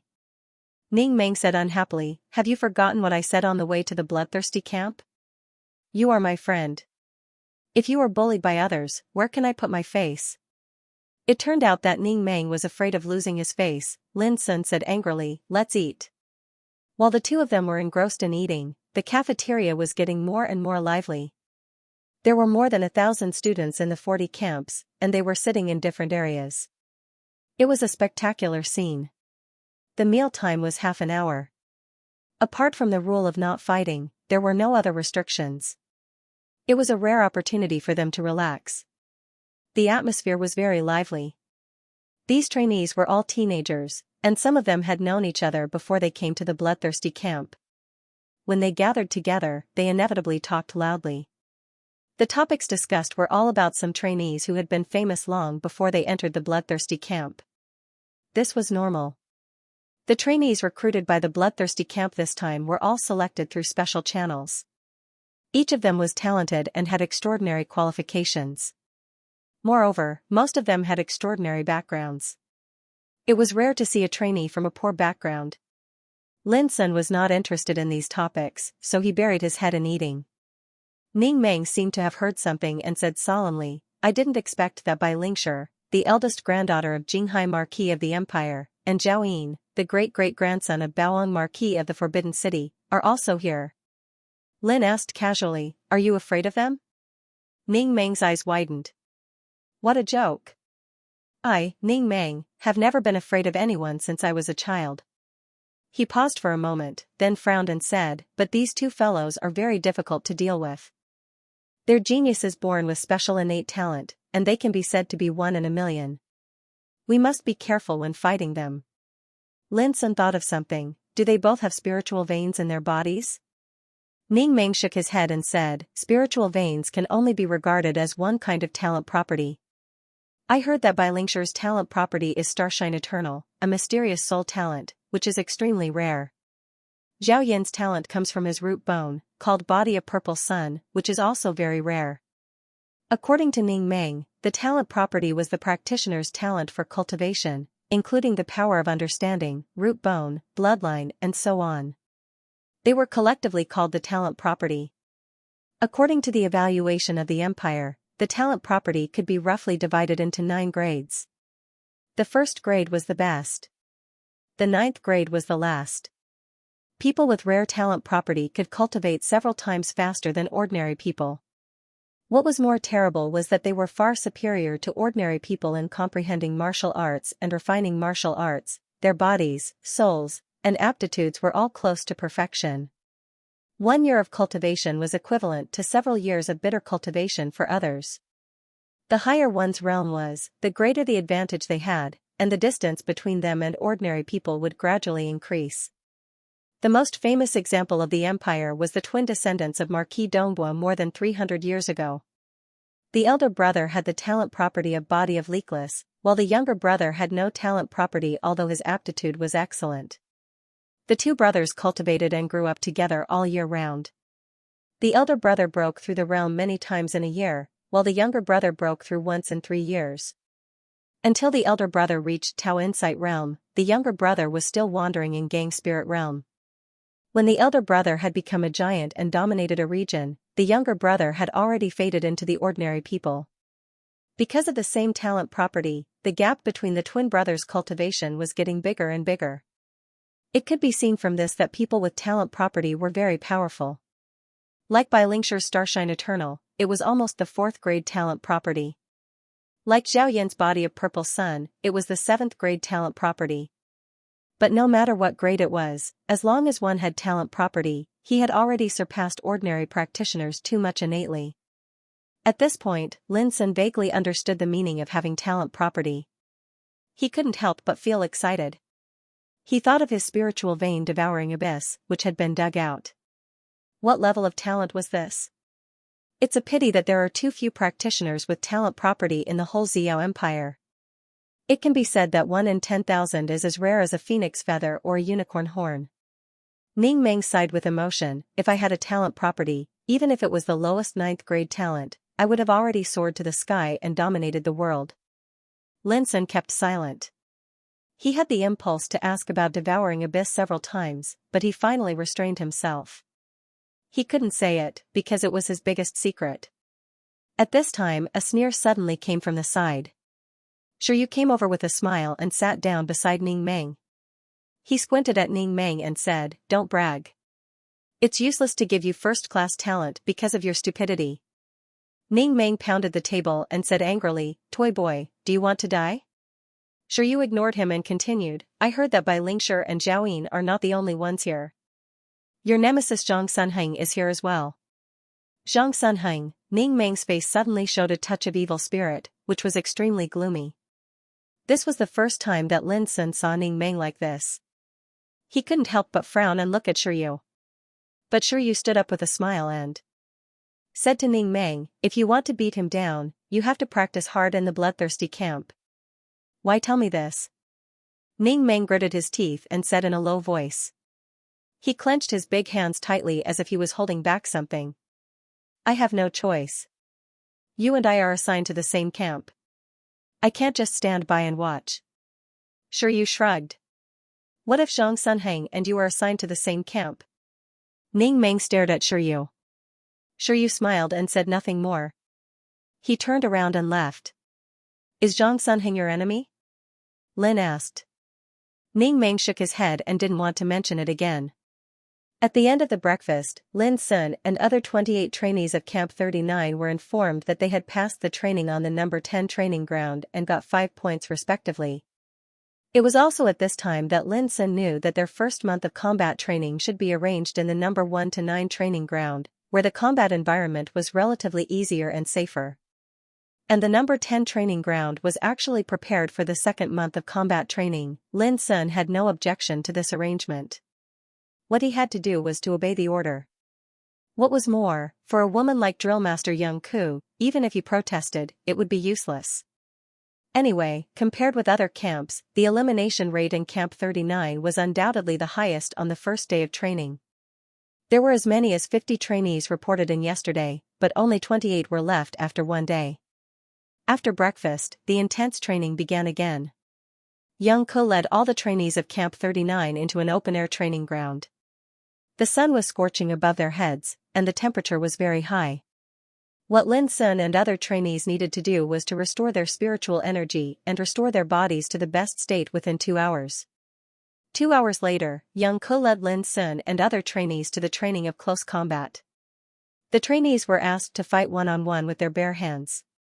1 point would be gained for every victory, and 1 point would be deducted for every failure. Lunch didn't begin until it was near noon. The 5 points Lin Sun had just earned in the morning had been cleared by Ning Meng. Lin Sun had no choice. In the training of close combat, Lin Sun happened to draw lots against Ning Meng. Unfortunately, Lin Sun's cultivation couldn't be compared with Ning Meng's. Even if his combat skills were far better than Ning Meng's, he was defeated by Ning Meng with brute force. Finally, he failed many times in a row, and the winning rate was 0.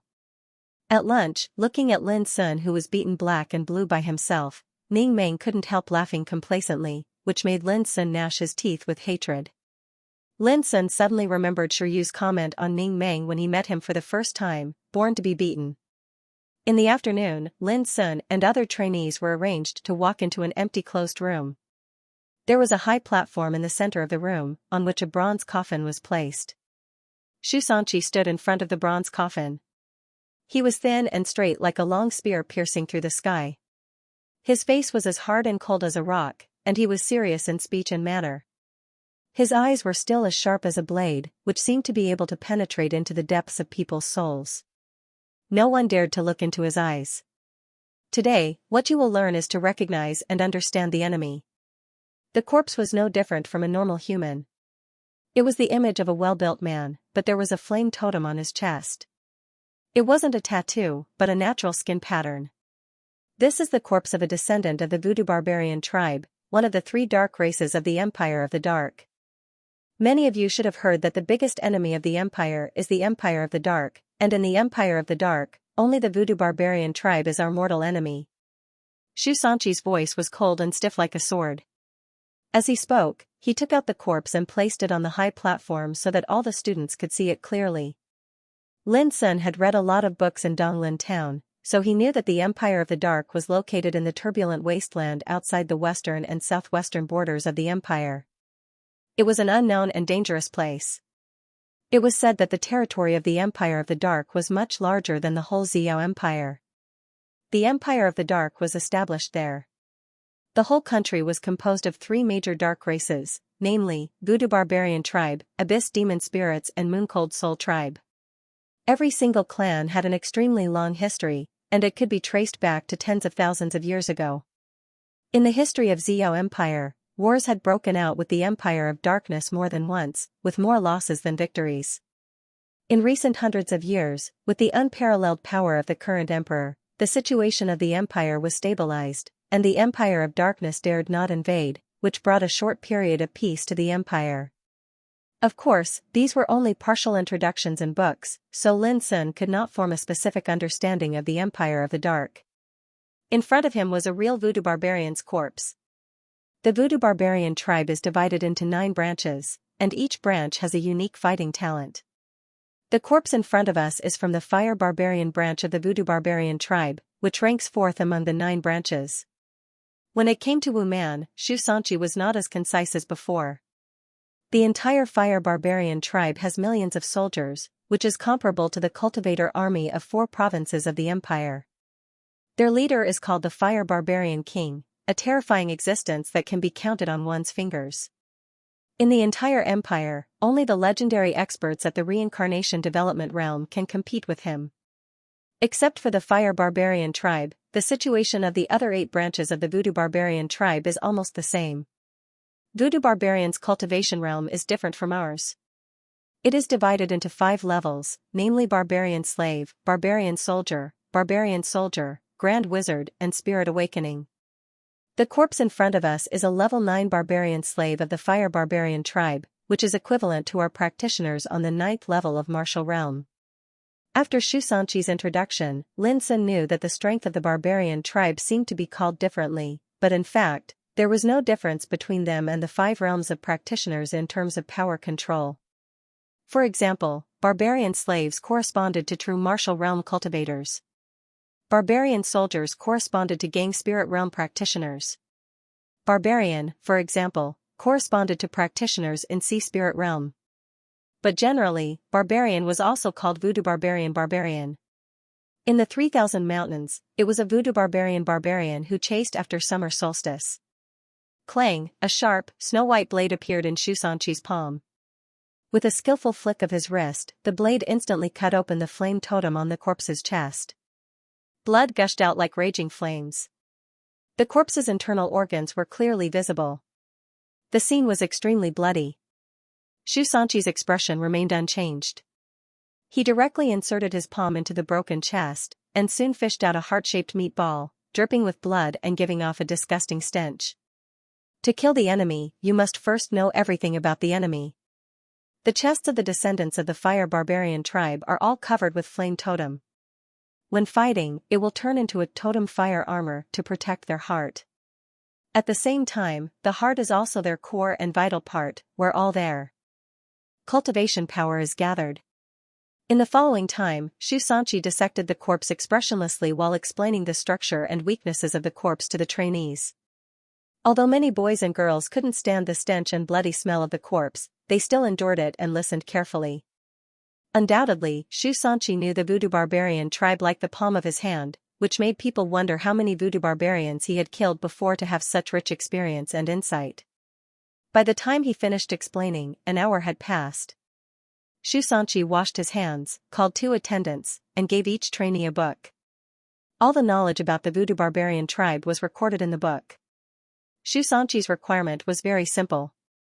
3 days later, there would be an assessment on the knowledge of the Voodoo Barbarian tribe. Those who passed the assessment could get a certain amount of points, while those who failed would be eliminated. After the course, Lin and other trainees of Camp 39 were taken into a hall with a large spiritual tattoo formation for willpower training. Until 10 o'clock in the evening, when Lin walked out of the hall, his legs were a little weak and his face was a little pale, but he was still able to keep his composure. But other trainees seemed to be different. Some of them were trembling all over with their faces constantly twitching, some were muttering as if possessed, and some were roaring loudly as if venting something. There were only 8 or 9 trainees who could keep calm like Lin. But like Lin, their faces were a little pale and their eyes were a little dazed. The willpower training just now was extremely cruel and abnormal. The large spiritual tattoo formation in the hall could release the high temperature like raging flames, the coldness like an ice cave, the rumbling like thunder and the whistling like a hurricane, which constantly impacted and oppressed the soul and mind. What these academies had to do was to meditate for an hour. They were not allowed to cultivate, nor were they allowed to make any movements. That feeling was more painful and torturous than fighting with real swords and guns. It was a kind of torture and oppression from the soul and mind, and also a kind of tempering for the practitioner's perseverance. Ordinary people might completely collapse and go crazy in a few minutes. In any case, it was really good that Lin and the other 28 trainees could persist all the time without being eliminated. That was the end of the day's training. When they learned all this, everyone couldn't help but let out a long sigh of relief. Ning Meng, who was coarse and heartless, even had an impulse to cry with joy. It was too damn cruel. From 4 o'clock in the morning, they began to carry out all kinds of cruel and abnormal training, such as fighting with golden flame spiders, close combat with trainees of the same camp, enduring the stench and blood, listening to Xianxia's lesson of dissecting voodoo barbarian corpses, and carrying out willpower training. It seemed that there were not many training items, but each item was enough to torture people to death. It was just like walking in hell. Most trainees present were born in extraordinary families, and they had lived a very good and comfortable life before. They could have anything they wanted. They had never suffered like this. If they hadn't had a good cultivation foundation since childhood, and their aptitudes and talents were all very good, they might not have been able to persist at all. And the day's experience also made everyone deeply understand what kind of place the bloodthirsty camp was. Everything here could not be described as cruel, but abnormal. The dinner was very rich, and there was even a real panacea. Panacea, the essence of panacea, had endless magical effects. Only a master of refining medicine could refine it, so it was extremely precious and rare. The panacea prepared in the dinner of the bloodthirsty camp was called condensate pill, which was a kind of superior panacea for refining cultivation and dredging meridians. In the outside world, such a panacea was worth 10 imperial silver coins. It could be seen that as long as one could complete the daily cruel training without being eliminated, he could also enjoy great benefits. After dinner, the day's training was over. All trainees returned to their living places and were not allowed to go out without orders. Lin Sun still stayed in the cramped and dark cave. A day's cruel training made him so exhausted that he wanted to lie down and sleep right away. Shaking his head hard, Lin Sun forced himself to stay awake, swallowed the condensate pill he brought back from the dinner, and then began to meditate. Among the 28 trainees of Camp 39, he was the only one on the 6th level of martial realm. Almost all the others were above the 8th level of martial realm, and it was rare to see someone on the 7th level of martial realm. Lin Sun also knew that at present, he couldn't compare with those guys. Trainees like Ning Meng, Shiyu, Qi Kan, Wen Mingxiu, Li Qiu, and Mao Langshan all had profound backgrounds. From the moment they were born, they were destined to be different from others. They enjoyed endless cultivation resources. Whether it was the cultivation methods they practiced, the panacea they swallowed, or the cultivation education they received, they were all the best in the world, which gave them a great advantage innately. Compared with them, Lin Sun seemed a little unbearable. Because his spiritual vein was dug out, he was weak and sickly since childhood, and almost couldn't cultivate. At the age of 13, his cultivation was still stuck in the 2nd level of martial realm, and he couldn't make any progress. He was no different from a loser. Fortunately, because of the heaven accessing place, Lin Sun's cultivation track was completely reversed.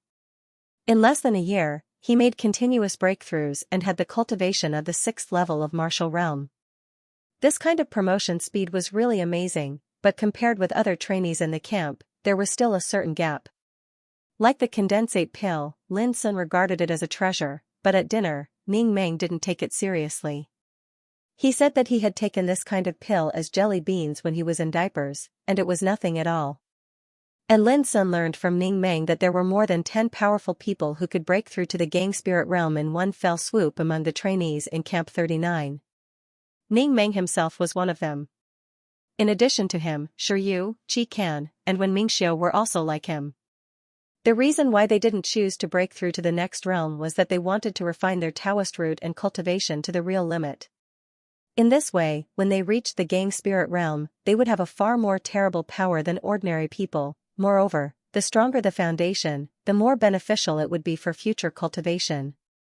Regardless of whether the foundation was strong or not, blindly pursuing the promotion speed was like building a castle in the air, beautiful but useless. It would also greatly hinder and affect the future cultivation, and the disadvantages outweighed the advantages. This was the cultivation education that the disciples of rich and powerful families received. Even if they were hedonistic and domineering, even if they were arrogant and rude, the environment they grew up in and the influence of their seniors caused them to be bound to take fewer detours on the path of cultivation, and they were far from what disciples from poor families could compare to. This was the reality. Now if Lin Sun wanted to catch up and surpass such people, he had to pay more efforts and time. Complaining and cynicism would never solve the problem. The spiritual energy contained in condensate pills was huge. At dinner, Ning Meng also reminded Lin Sun that with the cultivation of the 6th level of martial realm, it was inevitable that he would feel swollen when he refined the pills for the first time, so he must refine them little by little. This principle was very simple.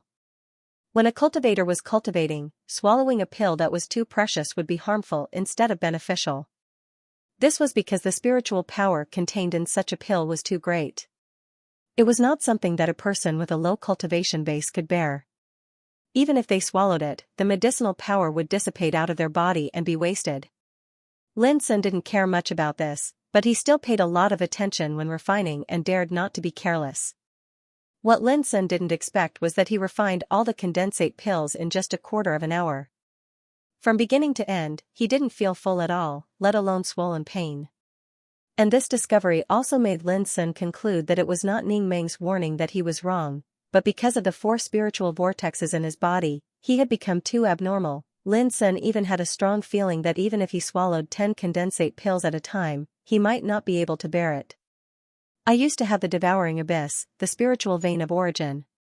Although it has been taken away long ago, there are 4 spiritual vortexes in the 4 acupoints of heart vessel. Maybe it is all this that makes me have a special talent that other practitioners can't have. Feeling the changes in his cultivation, Lin Sun couldn't help but be lost in thought. After learning some secrets about the talent attribute from Ning Meng, Lin Sun began to look at his body seriously for the first time. He had indeed changed. There were no sequelae left by his previous injuries. Moreover, he had become completely different from other practitioners when he was cultivating. Could this also be a unique innate attribute? Lin Sun didn't know, but he knew that the 4 spiritual vortexes in the 4 acupoints of heart vessel were not harmful to his cultivation, but gave him the power that ordinary practitioners couldn't reach. At least the quality of Lin Sun's spiritual energy was so high that others couldn't compare with it at all, including Ning Meng's. Lin Sun had a close fight with Ning Meng in the daytime, so he deeply realized this. Although his spiritual energy was far less abundant than Ning Meng's and his cultivation was not as good as Ning Meng's, he completely suppressed Ning Meng in terms of spiritual energy quality. Otherwise, Lin Sun wouldn't have been able to show extraordinary tenacity when fighting with Ning Meng. It was common knowledge in the cultivation world that the higher the quality of spiritual power, the more powerful it would be. At that time, Ning Meng was quite shocked. He said that he had been suppressing his realm and honing the quality of his spiritual power little by little since 4 years ago. He had thought that the quality of his spiritual power was strong enough. Who would have thought that he couldn't compete with Lin Sun? Ning Meng was also puzzled. He shamelessly asked Lin how he did it, but Lin was beaten black and blue by Ning at that time, so he didn't bother to answer him. However, this also proved that the existence of the 4 spiritual vortexes in his body did make Lin completely different from other practitioners. Although his cultivation was still low and there was a certain gap between him and the other trainees, Lin believed that with his efforts, the gap would only get smaller and smaller until he eventually surpassed them. After cultivating his spiritual energy, Lin Sun repeated the practice of meditating magic. There were many benefits to a strong spirit. At present, it seemed that only the power of perception was strengthened, but it would bring immeasurable benefits to his future cultivation. Therefore, Lin Sun would never delay the practice of meditating magic for the sake of other aspects of cultivation. It was about 1 o'clock in the morning when he finished meditating. Lin Sun sighed in his heart that he still didn't have enough time. The training in the daytime was cruel and intense. Every minute and second was like spending in hell. There was no time for him to relax at all. And there was not much time left for Lin Sun in the evening. Cultivating his spiritual energy, tempering his spirit, each of them needed a certain amount of time. This meant that if Lin Sun wanted to practice spiritual tattoos or temper and comprehend the cultivation of martial arts, he had to give up sleeping time. Fortunately, according to Lin Sun's current cultivation, plus his strong spirit and physique, It wouldn't be a problem even if he didn't sleep for 3 to 5 days, but it would be harder than before. However, it was not a long-term solution. Cultivation couldn't be completed overnight. It also needed to be settled and comprehended. A balance of work and rest and relaxation was the best state of cultivation. Lin Sun also knew this truth. Unfortunately, he was too short of time at present, and the competition in the bloodthirsty camp was extremely cruel. He could be eliminated at any time. In order to stick to the end, Lin Sun had to choose to fight, but tonight, he didn't practice spiritual tattoos or martial arts. Instead, he entered the heaven accessing place. Every 3 days, there would be an opportunity to challenge the Milled Waterfall's battlefield of spiritual tattoos. Every challenge was a kind of tempering and improvement of his physique. Up to now, Lin Sun had challenged it 33 times. Although he failed every time, his breakthrough strength was improved again and again, which might be a kind of reward. Boom, on the familiar sea, Lin Sun's figure was fiercely thrown out from the lonely peak with thousands of waterfalls. He failed for the 34th time, the result was the same as before. But this time, Lin Sun's state of mind was quite restless, because he could rush to the hillside of that peak. In other words, Lin Sun had succeeded half of the way to the Milled Waterfall's battlefield. The Milled Waterfall's battlefield was the second test of Green Cloud Path in the heaven accessing place. There were 108 chances in total. Lin Sun couldn't help but be excited and see some hope since he had a 50% chance of success in the 34th time. After passing the first test of Green Cloud Path, Lin Sun figured out the mystery of flowing light spiritual tattoo and got a meditating magic as a reward. What reward could he get if he could overcome the waves, climb to the top of the mountain, and finally pass the second test of Green Cloud Path? Lin Sun was looking forward to it. Time passed day by day. Every day in the bloodthirsty camp was intense and fulfilling. Every minute seemed to be precious. Combat training, close combat training, willpower training, dissection, history, self-help, assassination, lurking, escape and other theoretical courses almost squeezed out all the time in the daytime. At night, few trainees chose to sleep. Instead, they seized the time at night to cultivate and improve themselves. Because all trainees knew that if they could make full use of the time at night, they might surpass other trainees in various trainings the next day. The reason why the competition was so cruel was that no one was willing to be eliminated. But there was another more important reason, which was to earn points. Whether in actual combat training or theoretical courses, the top 3 could get more points. The number of points represented a trainee's real performance, and the trainees could also exchange corresponding benefits in the bloodthirsty camp, such as elixirs, cultivation methods, and personal guidance from the drill master. 1 week later in the evening. At dinner, Ning Meng suddenly said, "These days, although you haven't been eliminated, the points you earned are almost always in the last place. Do you know what it means?" Lin Sun nodded, feeling a little heavy in his heart. In the entire Camp 39, he was the only one on the 6th level of martial realm. In daily training, it was difficult for him to compete with other trainees for points. Especially in the close combat, 1 point would be deducted for each failure. Lin Sun's performance every time could only be counted as more losses than wins. He not only couldn't earn points, but also lost a lot of points he earned. In the theoretical courses, Lin Sun's performance could only be regarded as average. It was not that he didn't work hard, but that in theory learning, other trainees were influenced by various theories since childhood and could be said to be knowledgeable.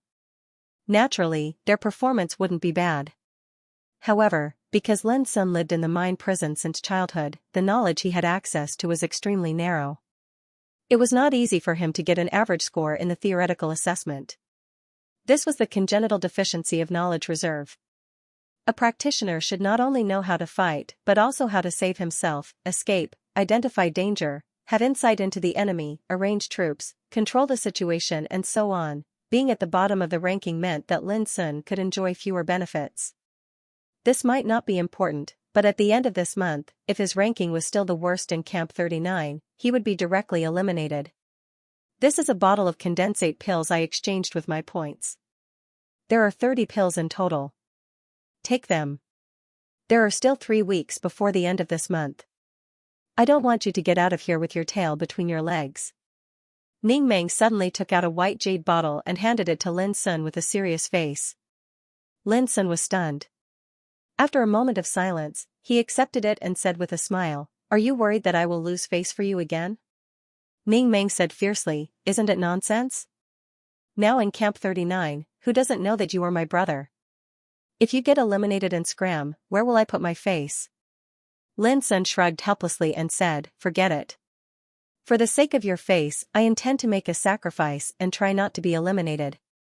In this week, even if Lin Sun didn't care about it, he knew that although there were only 28 people in Camp 39 now, they were divided into different circles. Among them, Qi Kan, Xin Wenbin, Wen Mingxiu, Mao Langshan and others were in a circle, and many people gathered around them. Shi Yu, Li Qiu, and 4 or 5 other people often stayed together, which was also a circle. In the end, only Ning Meng and Lin Sun were left. Ning Meng was originally a very popular trainee, but after he regarded Lin Sun as his brother, many people subconsciously kept a distance from him, although they didn't say anything on the surface. Because everyone knew that since the dispute between Lin Sun and Xin Wenbin on the first day, a circle including Qi Kan and Wen Mingxiu had completely drawn a line with Lin Sun and regarded him as a potential enemy. Under such circumstances, Ning Meng, who had a good relationship with Lin Sun, was not targeted by others, but no one was willing to take the initiative to get close to him. Lin Sun saw all these in his heart. Of course, he knew that Ning Meng did this to help him in a disguised way. If it weren't for Ning Meng, Xin Wenbin would have been unable to help dealing with him. There are only 3 weeks left.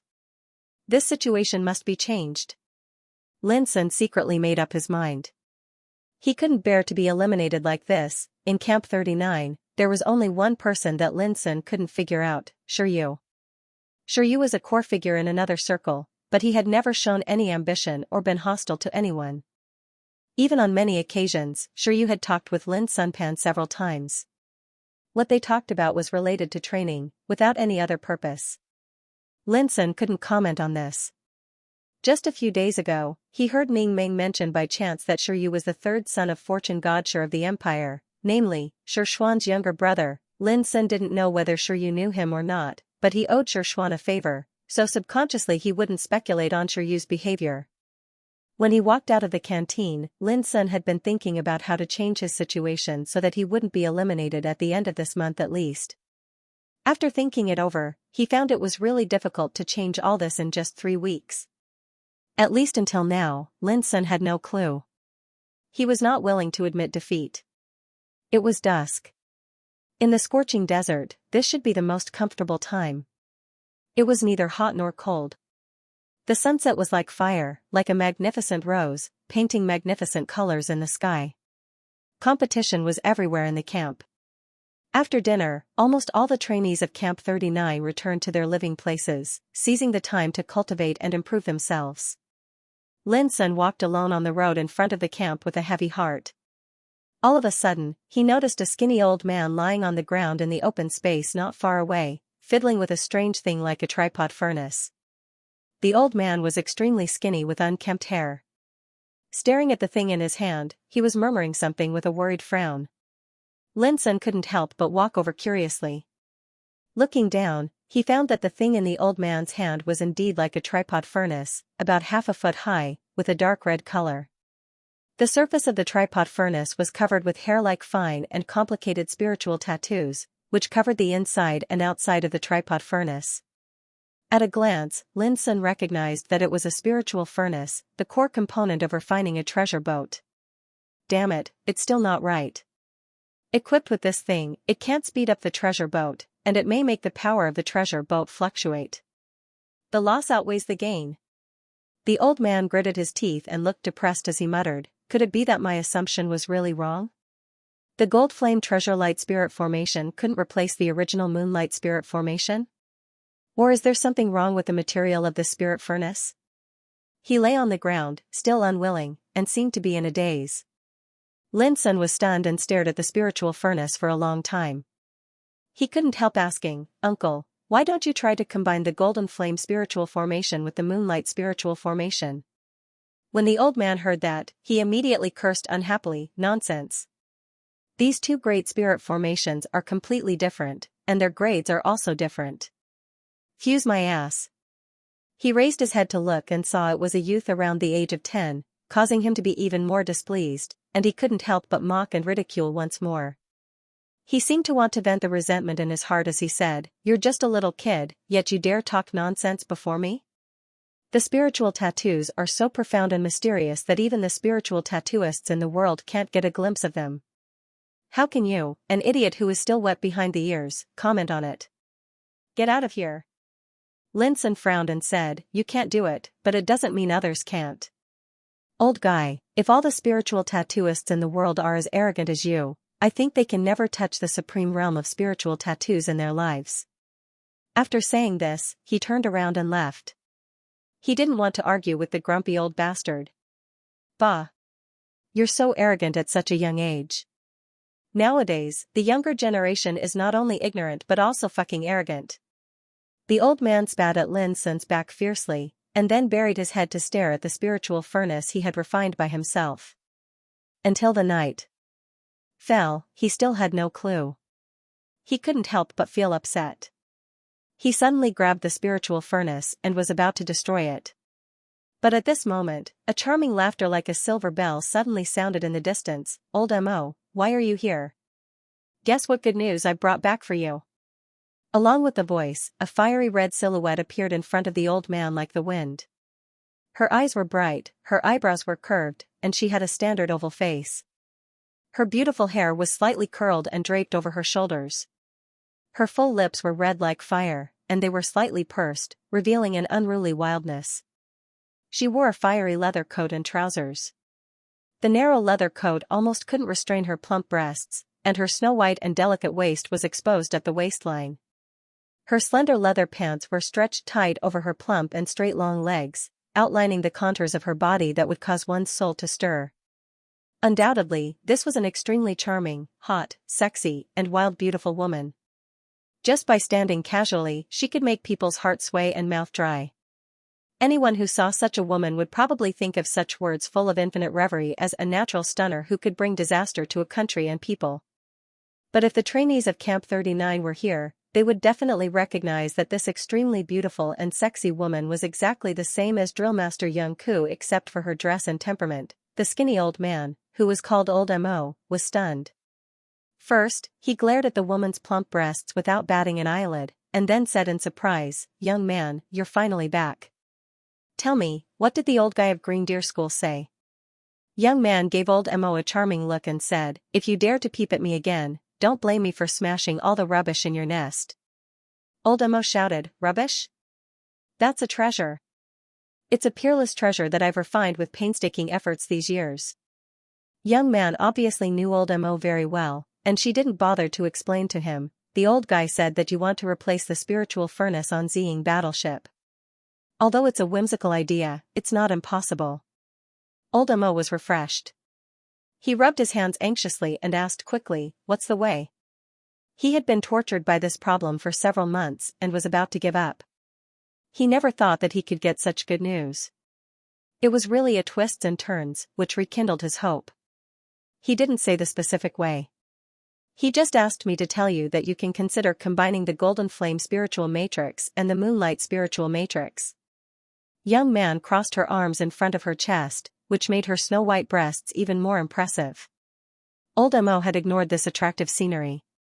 After hearing it, he suddenly screamed, "The old guy is obviously playing tricks on me. How can these two spiritual formations be combined?" Young man acted as if it had nothing to do with her. "I brought the news. If you don't think it's possible, I can't do anything about it." Old Mo's face suddenly changed. He thought that he had seen hope, but he never thought that it was a ridiculous assumption.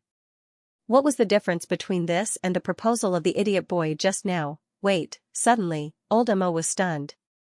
Just now, the lad had also made this suggestion. Could it be true that the two spiritual formations could be combined? More than 10 days ago, he sent young man to Green Deer School in order to ask an old friend of his about the problem of transforming the spiritual furnace. According to his understanding of his old friend, he would never joke about the spiritual tattoo formation even if he was joking. After all, his old friend was the most devout spiritual tattoo master. "Well, I'll think about it. If it doesn't work, I'll try whether this method is feasible or not." Old Mo sighed, holding the spiritual furnace, and hurriedly turned his head and left, looking preoccupied. Alas, I hope he can succeed this time. Young man sighed faintly. Although this old guy was a little wretched, he was an impeccable master in the spiritual tattoo study. But in these past few months, for the sake of a spirit furnace, he seemed as if he was possessed, and he spoke nonsense in an infatuated manner, causing others to sigh. Young man inadvertently glanced at the Camp 39 in the distance, and an imperceptible loneliness appeared on her beautiful and sexy face.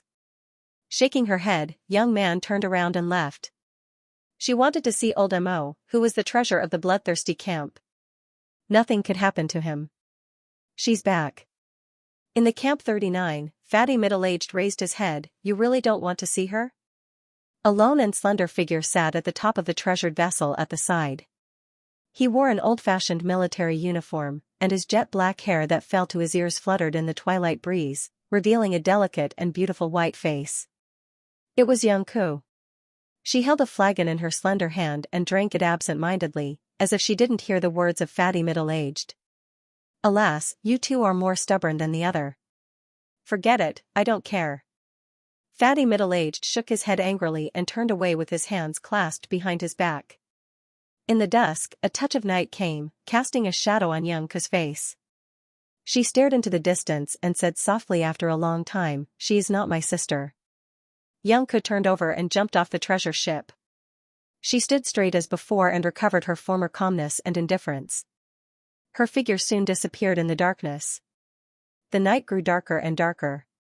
Lin Sun seized the time to practice with a solemn and calm look. He had swallowed 10 condensate pills before. Now in his body, there was a surging hot current of spiritual power surging and circulating in his body. 3 hours later, Lin Sun trembled all over and opened his eyes for meditation. There was a flash of dazzling light in his eyes, but he soon recovered his calmness. The efficacy of 10 condensate pills is really great. I've never had this feeling of fullness when I practiced in the past. Feeling the changes in his body, Lin Sun was surprised to find that his cultivation was not far from the 7th level of martial realm, but before Lin Sun could feel it carefully, he suddenly felt a touch of fear in his heart and suddenly looked out of the cave. A sexy and hot figure appeared there. Although it was not real in the night, it had its own seductive hazy beauty. "Don't be nervous, handsome boy. Follow me to see someone." With a low and charming laugh, Lin Sun felt dizzy. Before he could react, he was picked up by a hand and rushed out of the cave. In the darkness, the bloodthirsty camp was like an ancient fierce beast shrouded in darkness, falling into a deep sleep. It was unusually quiet. After the initial panic, Lin Sun had calmed down. He was carried through the darkness, and he could only see from the corner of his eyes that the person who was carrying him had a pair of slender and straight legs, as well as a small section of snow-white, exquisite, and slender waist. Due to the close distance, he could even smell a faint body fragrance from the woman's body. This was a woman with an unusually sexy and provocative figure. Just looking at the curves of her slender legs and the slender waist that constantly swayed with her steps gave people endless temptation and reverie. However, Lin Sun was not in the mood to appreciate all this. He needed to think about who the woman was and why she dared to take him away in the bloodthirsty camp in the middle of the night. "Handsome boy, are you afraid?" A low laugh sounded in his ears, soft and charming like a cat's paw. "I'm afraid, but I'm also not afraid. I really can't think of anything special about me that could attract such a great beauty like you, sister. You actually took advantage of this beautiful night to kidnap me. It really makes me nervous, but I'm secretly delighted."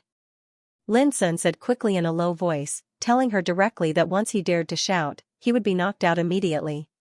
The woman chuckled and seemed to find Lin Sun's answer very interesting. She said, "You are very cunning and have a sweet mouth. I don't know how many girls you will harm in the future." Lin Sun rolled his eyes and looked at the environment along the way. He said casually with a smile, "Sister, you are wrong. I never harm girls. They are all hot-tempered, willful and hard to please. I only like a beauty like you, who is mature, wise, considerate, and most importantly, you know how to love others." Bang! Lin Sun's forehead was knocked, and then he heard the woman giggling, "Good boy, you dare to take advantage of me. You are really bold." Lin Sun said with a smile, when I meet a beauty like you, I can't help but be bold. This is charm. Other women can't compare with you. The woman laughed so hard that her snow-white waist trembled like ripples in the night, which made Lin a little dazed. For the first time, he found that there was a kind of woman whose waist was full of irresistible charm. If you dared to speak to me like this a few years ago, I would have cut off your tongue a long time ago, the woman lamented after a long while. How about now? Lin's son looked like a curious baby, but he sighed in his heart. Why hadn't he found out that he had been taken away for so long? Now. The woman's voice sank as if she had thought of something. Lin's son, on the other hand, was anxious inwardly. There were so many superiors in the bloodthirsty camp. Weren't they here? Where was Instructor Xianxia? What about Drillmaster Yangku? When he was thinking about it, an indifferent and calm voice suddenly came from the darkness in the distance. Did you get my consent to arrest people from Camp 39? In the past, the voice was as terrifying as the devil, but now it was more beautiful than any sound of nature in the world. Instructor Yangku was finally here. Lin's son was completely relieved. At the same time, the woman holding him suddenly stopped. Yangku's lone and slender figure walked out from the darkness, and her delicate and fair face was calm as before under the illumination of the starlight. However, when she saw the owner of Lin's son's hand, her brows suddenly knit together while a wisp of unprecedented icy coldness suffused her face. Young man, how dare she appear in front of him? Yangku, it was young man who took Lin's son away. But when she saw Yangku in the distance at this moment, her sexy and beautiful face was replaced by a complicated expression. Don't call my name. Yangku's expression became colder and colder, with a touch of fierceness in her clear eyes. Lin's son found that Drillmaster Yangku seemed to know the woman who took him away, and their relationship seemed to be unusual. He remained silent and raised his head slightly. When he saw young man's appearance, he opened his eyes wide at once. It was not because the woman was too beautiful, but because she looked exactly the same as Drillmaster Yangku. What was different was that this woman's dress and temperament were completely different from Yangku's, just like the difference between fire and water. Are they twin sisters? An idea came to Lin's son's mind. Put him down and disappear in front of me immediately. Yangku directly gave the condition without asking the reason. She was firm and stern, and it seemed that she could not bear to look at young man one more time. No, this boy has other uses. Young man shook her head, with a touch of stubbornness and firmness on her face. At this moment, her expression seemed to overlap with Yangku's, and they looked like the same person. Clang, Yangku pulled out an oddly shaped blade, which glowed with a touch of faint purple light in the dark night. She obviously did not intend to talk nonsense, and her delicate eyes were full of indifference and sternness. Seeing this scene, young man trembled all over and opened her starry eyes, with an imperceptible pain flashing through the depths of her pupils. Lin's son was still held in her hand, and he clearly felt that the woman seemed to be very contradictory and excited. The atmosphere became dull and stern, like the dead silence before the storm, which made Lin's son a little breathless. Let her go, came a stiff and cold voice in the darkness. Lin's son was shocked. Xianxia also came, but he could not find out where Xianxia was no matter how hard he tried. Yangku suddenly fell into silence, as if she was trying her best to endure something. Lin's son's heart sank. Was she not going to save him? Were they going to watch him being taken away by this woman? Thank you, Chief Shu. Young man turned her head and suddenly smiled at the darkness in the distance. She was so charming that she regained her sexy look. Swish, in an instant, Lin's son felt dizzy, and then he was carried away and disappeared in the vast night. He couldn't help sighing in his heart. Little handsome boy, be good and stay inside, okay? A moment later, young man's soft and charming voice came to his ears again. Immediately, Lin's son felt he was thrown out and almost fell to the ground with a stagger. When he stood up straight, he noticed that he'd arrived within an enormous building that was brightly lit, and there were all sorts of strange objects piled up everywhere like puppets, treasured ships, weapons, and even over 10 enormous ferocious beast skeletons. It was just like a grocery warehouse. In the center of the warehouse, Lin's son saw a familiar figure. A thin old man was bending over a high platform, frowning and staring at a spiritual furnace. It was the old guy he met in the evening. In an instant, Lin's son vaguely understood something. With a cold smile, he stepped forward and looked at the spiritual furnace on the high platform quietly, without saying anything. I've wronged you before. After a moment of silence, old Mo opened his mouth with embarrassment written all over his old face. You abducted me here in the middle of the night just to apologize to me? Lin Sun said coldly, my time is precious, and I have no time to talk nonsense with you. You. Old Mo was furious at once.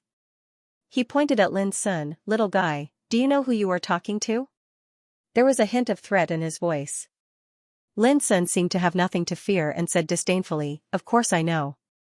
An arrogant, ignorant and narrow-minded old man. Old Mo was so angry that his whole body trembled, but he finally restrained himself. He took a few deep breaths and suddenly said with a smile, boy, you're so confident. Have you already guessed what I'm going to do? Lin Sun said expressionlessly, don't think others are as stupid as you. If I still can't guess it, I will have lived for more than 10 years in vain. Lin Sun's blunt words made old Mo's lips twitch. He forced a smile and said, so, you know how to integrate the golden flame spiritual formation with the moonlight spiritual formation? Lin Sun just sneered and looked at old Mo. Old Mo was completely annoyed and said, what? I am so humble, but you are still angry with me? At this time, a charming and soft voice came from outside the warehouse, old Mo, this handsome little guy is waiting for you to give him some benefits. Do you think you don't need to pay for your help? It was young man's voice, full of schadenfreude. It seemed that she had been watching old Mo make a fool of himself. Seeing old Mo was about to be defeated, she couldn't help reminding him. Benefits? Old Mo was in a daze. Then he patted his thigh and said with a smile, that's easy. What do you want? As long as I can satisfy it, I will satisfy you. Then he changed the subject, but, if you dare to deceive me, then I will be the first to punish him. This little guy has taken advantage of me a lot along the way. If he is useless, I will suffer a great loss. Young man's voice sounded again. Lin Sun was speechless. It was really a headache when the old man and the woman worked together to deal with him. Since he had vented his anger, he was afraid that he would annoy them if he pestered them endlessly.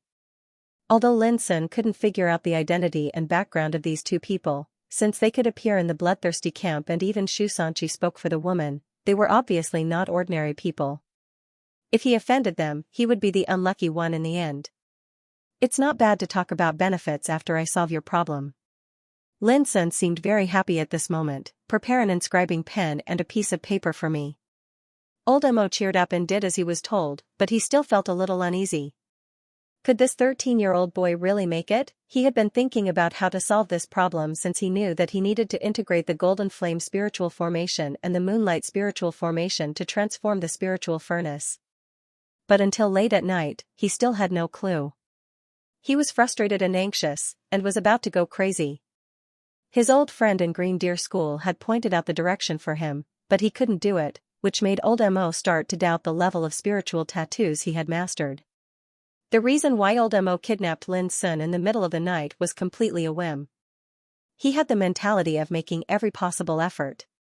Whether it would work or not, he would try it first. He didn't hold much hope. However, Lin Sun's tough attitude and behavior just now cheered old Mo up. Especially when Lin Sun promised to help him solve this problem, he couldn't help but have some expectations in his heart. Spiritual furnace was the core part of a treasure ship, like the base of a spiritual tattoo formation. In the Empire, there were many treasure ships for commercial and civilian use.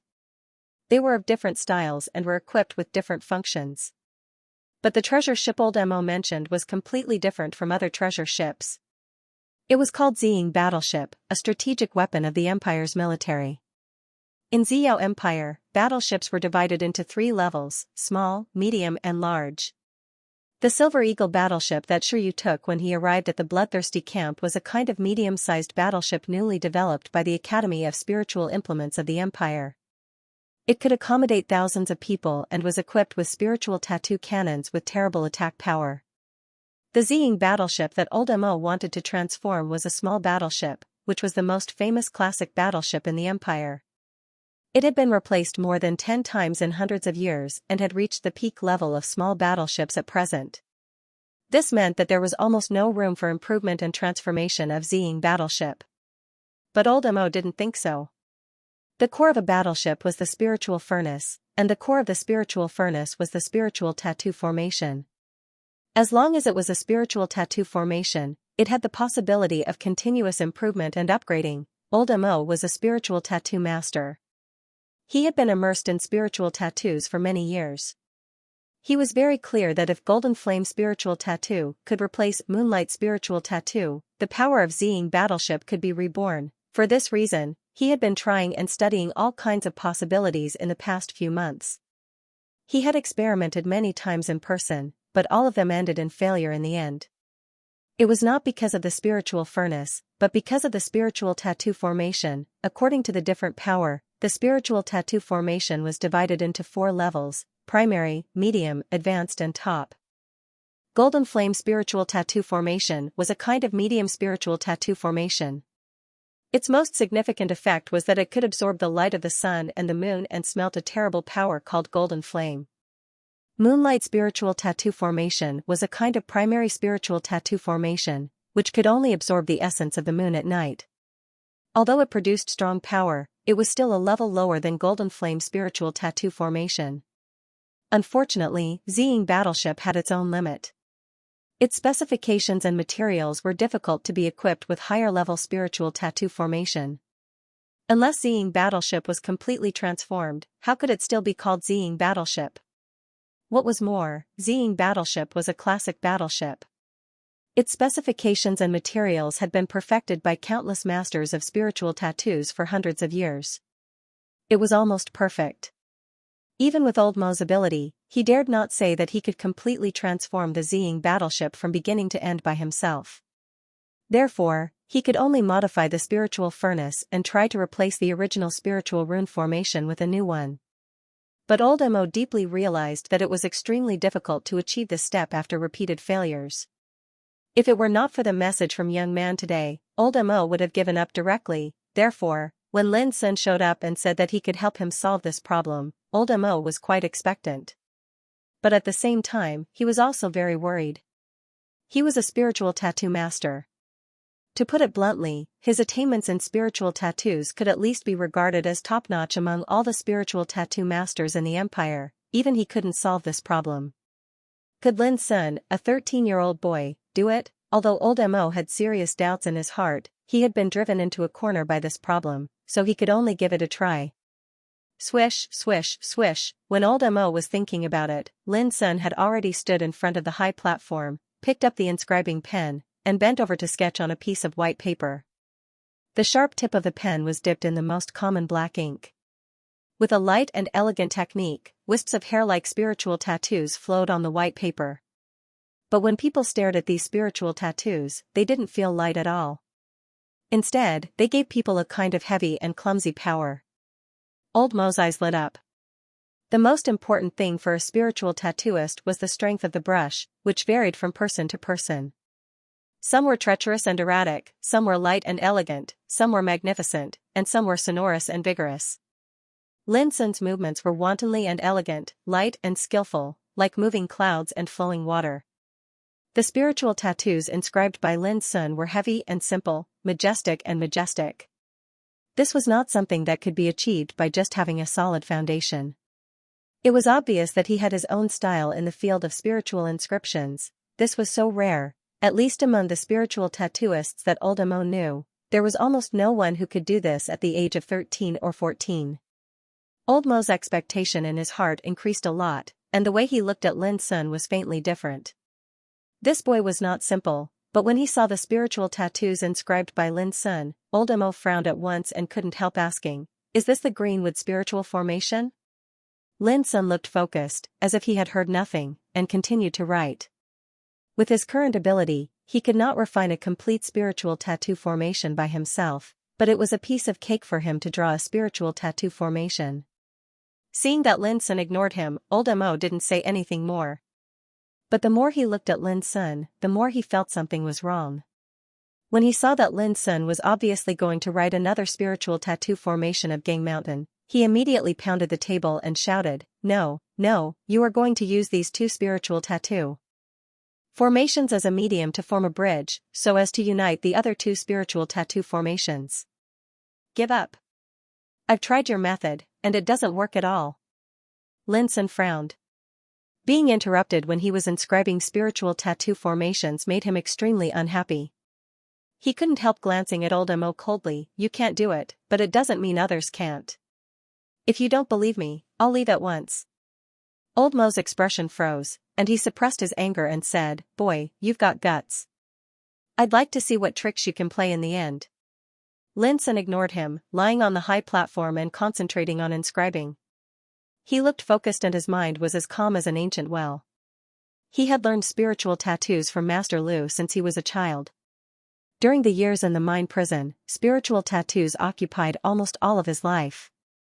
Like Master Lu, Lin Sun also hated to be disturbed when inscribing spiritual tattoos. This might be the strange temper of every spiritual tattooist more or less. The more Lin Sun behaved like this, the more annoyed old Mo was, but the more expectation he had in his heart. Was this boy really confident? Old Mo planned to keep watching. As time went by, Lin Sun quickly wrote dense and complicated spiritual tattoo patterns on the white paper. In just half an hour, there were 4 completely different spiritual tattoo formations on the paper. Old Mo was a little confused. What on earth did this boy want to do with so many spiritual tattoos? He couldn't figure out Lin Sun's intention at all. This surprised him, but also made him more expectant. No matter whether Lin Sun was deliberately mystifying or not, he was able to accurately and perfectly write spiritual tattoo formations at the age of 13 or 14, which was not something that anyone could do. Old Mo touched his chin and looked at Lin Sun's attentive profile. Suddenly, it occurred to him that this boy had such attainments at such a young age. Who was the teacher who taught him spiritual tattoos? Old Mo, what do you think? Young man came over and stood on one side with her arms crossed. She looked at Lin Sun with her watery eyes with a trace of curiosity. She was dressed in a sexy leather coat. Her skin was white and her face was beautiful and sexy. A pair of slender and straight legs stood at will, showing a kind of languid and seductive charm. She was a stunner. Every frown, every smile, and every movement of hers had a kind of natural charm. Old Mo swallowed his saliva secretly and glanced at young man's amazing breasts quickly. Then he snorted and said, What do you mean? This boy has a bad temper. Who knows whether he is pretending to be mystifying or not? Young man was surprised and said, Can't you see what he is doing? Old Mo, you are a spiritual tattooist. You always brag about how great you are. Before she finished, Old Mo's face darkened and he almost roared and interrupted her, You are a woman. What the hell do you know about spiritual tattoos? How can a woman like you intervene in the affairs between us spiritual tattooists? Young man curled her lips and said disdainfully, Don't pretend in front of me. I really don't know these things, but I know how to dig out an old rascal's eyes in the shortest time. Old Mo stiffened all over and withdrew his eyes which were almost glued to young man's plump breasts. He sighed and said, Alas, why do you wear so revealing clothes all day long? You have such a sexy figure. I don't know where to put my eyes. Old Mo looked aggrieved. Young man spat and said, Don't jest. I ask you, what do you think? Old Mo looked at Lin Sun who was bending over the high platform with a complicated expression and said, I can only understand the spiritual tattoo formation he writes, but it's hard for me to figure out what he wants to do. What's more, I can't figure out the connection between it and the transformation of the spiritual furnace. There was a rare trace of sadness in his voice. Young man was stunned and looked at Lin Sun. Looking at his focused and delicate side face, she murmured, A serious man is really the most handsome. Old Mo couldn't help but roll his eyes and said, You have never said that when I was concentrating on my work every day. Young man chuckled, You are too ugly. How can the handsome boy be so fresh and delicious? Old Mo was surprised and said, Do you want to eat young grass? He is only 13 or 14 years old. Don't hurt him.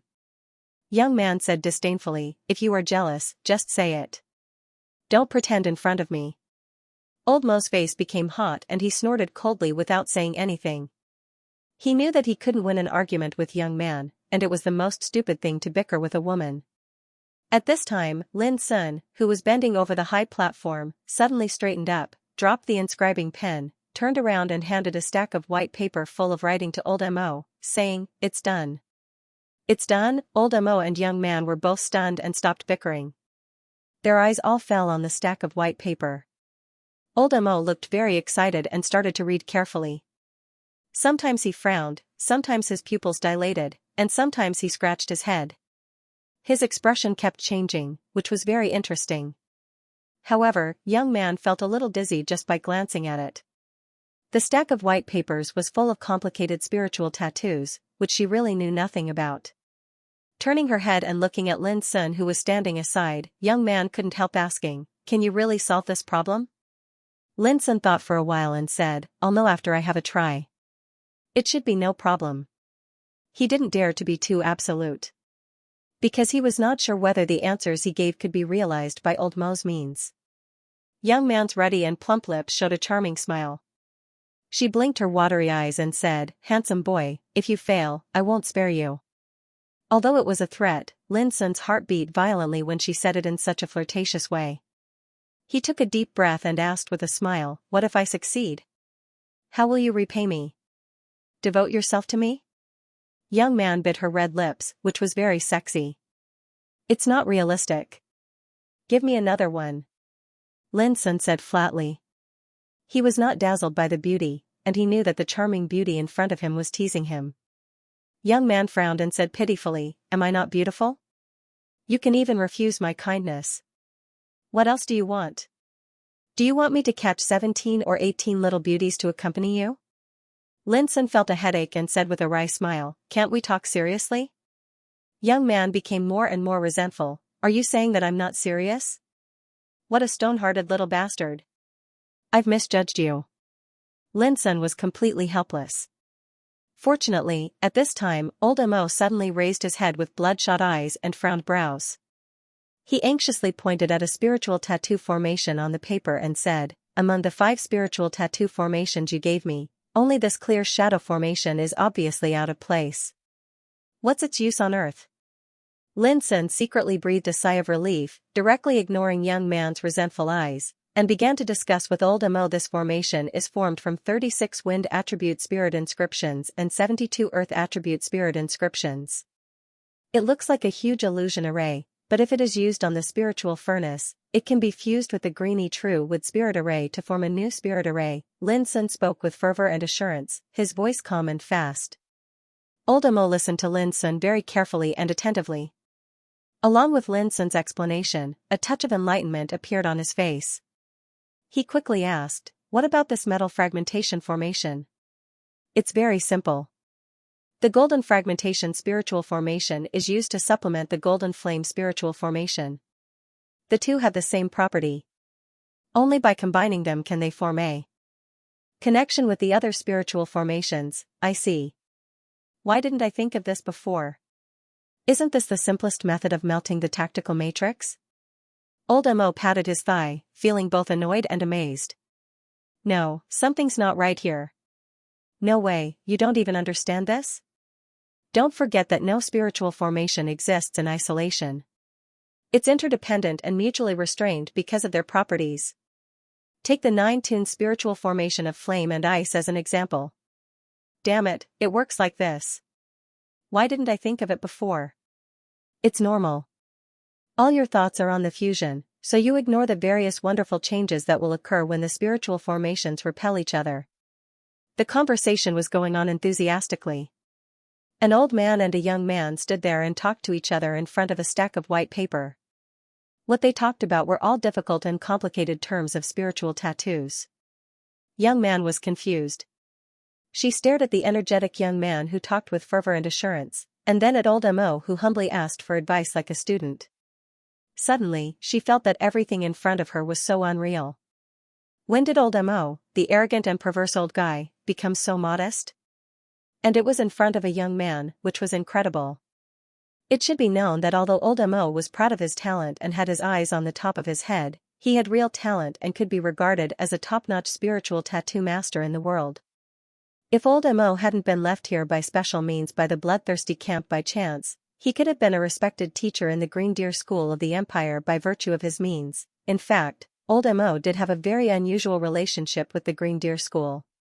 But such an old guy, who was so qualified in the field of spiritual tattoos, lowered his noble head in front of a 13-year-old young man at the moment, and showed a humble look of acceptance of teaching, which really made young man feel incredible. She even felt that Lin was like an unworldly master at this moment, while old Mo seemed a little ignorant. It was a very weird and absurd feeling, but it caused an indescribable shock to young man's heart. She didn't know where this young man came from, and why did he have such incredible skills. At this moment, the way young man looked at Lin changed, with a touch of amazement, appreciation, and curiosity. Once a woman had a strong curiosity about a man, the consequences would be hard to predict. An hour later, Lin was a little thirsty. At this moment, a cup of tea was handed to him by a slender white hand. Lin Sun turned his head and saw it was young man. He immediately smiled and said, "Sister, do you remember what I said on the way here when you caught me? Only a mature and smart woman knows how to care for others better, just like this cup of tea full of sincerity and timely sent to me." As he said, he drank up the tea in the cup with a comfortable look. Young man spat and glared at Lin Sun fiercely, saying, "Glib tongue, you are really bold. How dare you flirt with me? Be careful that I cut your pretty face next time. Let's see which girl will like you in the future." Lin sighed, "I'm not afraid of disfigurement, but I'm afraid that you don't want to." Young man burst into laughter and gave him a thumbs up. "Great. I've seen so many playboys with different ways to flirt with girls, but you are the most shameless." Lin explained seriously, "This is called flirting with a sister." Seeing them flirting with each other, old Mo couldn't help feeling annoyed and said, "Young man, can you not make trouble here?" Young man gave Lin a provocative look and said, "Handsome boy, I'll discuss with you about flirting with a sister in the future. Don't be afraid." Then she turned around and left.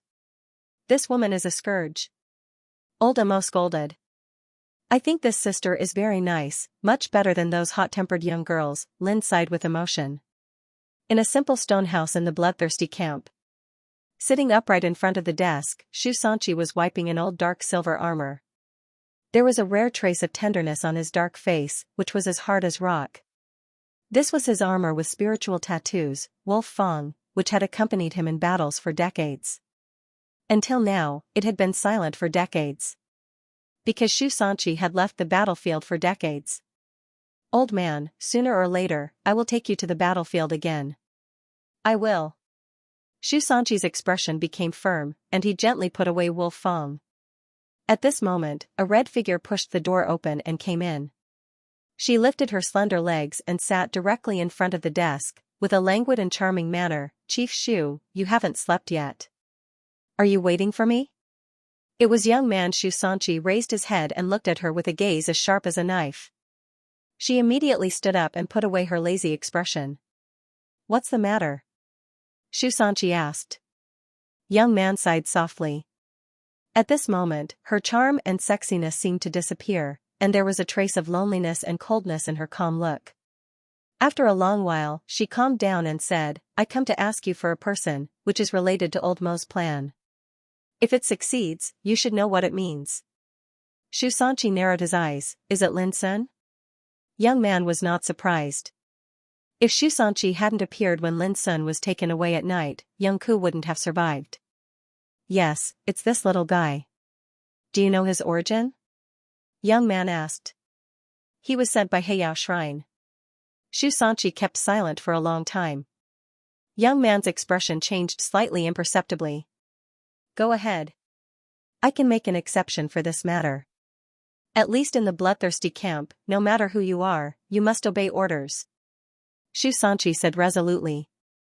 At 3 o'clock in the morning, sitting in a pile of white papers, old Mo studied the spiritual tattoo formation on them madly, as if he had forgotten himself. Sitting in the chair, Lin Sun's mind drifted. What he did to help old Mo tonight was not his idea, but Master Lu. Lin Sun clearly remembered that every time Master Lu explained spiritual tattoo formation to him, he would use some examples as metaphors. One of them was about the Ziying battleship. At that time, Master Lu was explaining a complicated high-level spiritual tattoo formation. Suddenly, he mentioned the Ziying battleship. Regardless of whether Lin Sun could understand, he said disdainfully, "The spiritual tattooists of the Empire are a bunch of stupid pigs. It took them hundreds of years to perfect the Ziying battleship to such an extent. They are a disgrace to the spiritual tattooists.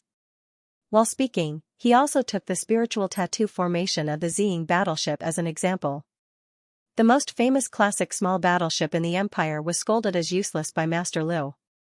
Master Lu even said that if he were the one who made the Ziying battleship, it would never be so weak. At that time, Lin Sun was too young to understand all this. But after what happened tonight, Lin Sun suddenly realized that the knowledge of spiritual tattoos he had learned from Master Lu these years was so remarkable. But why didn't Master Lu mention all this? Lin Sun couldn't figure it out. Just as Lin Sun was thinking, young man came in hurriedly and directly announced, "Lin Sun, from today on, you don't have to go back to the training camp 39. P.S. Many friends have left comments saying that the protagonist's personality in these 2 chapters is a bit abrupt. Goldfish would like to explain that Lin Sun is a teenager with a complex personality. He grew up in the mine prison, so he is definitely not a pure white lotus who knows nothing. This kind of person will seize every opportunity to protect himself or become stronger. He is definitely not a gentleman. This kind of character would gradually become fixed in the future." End of chapter 119. Don't forget to subscribe, like, and share the video to support the channel.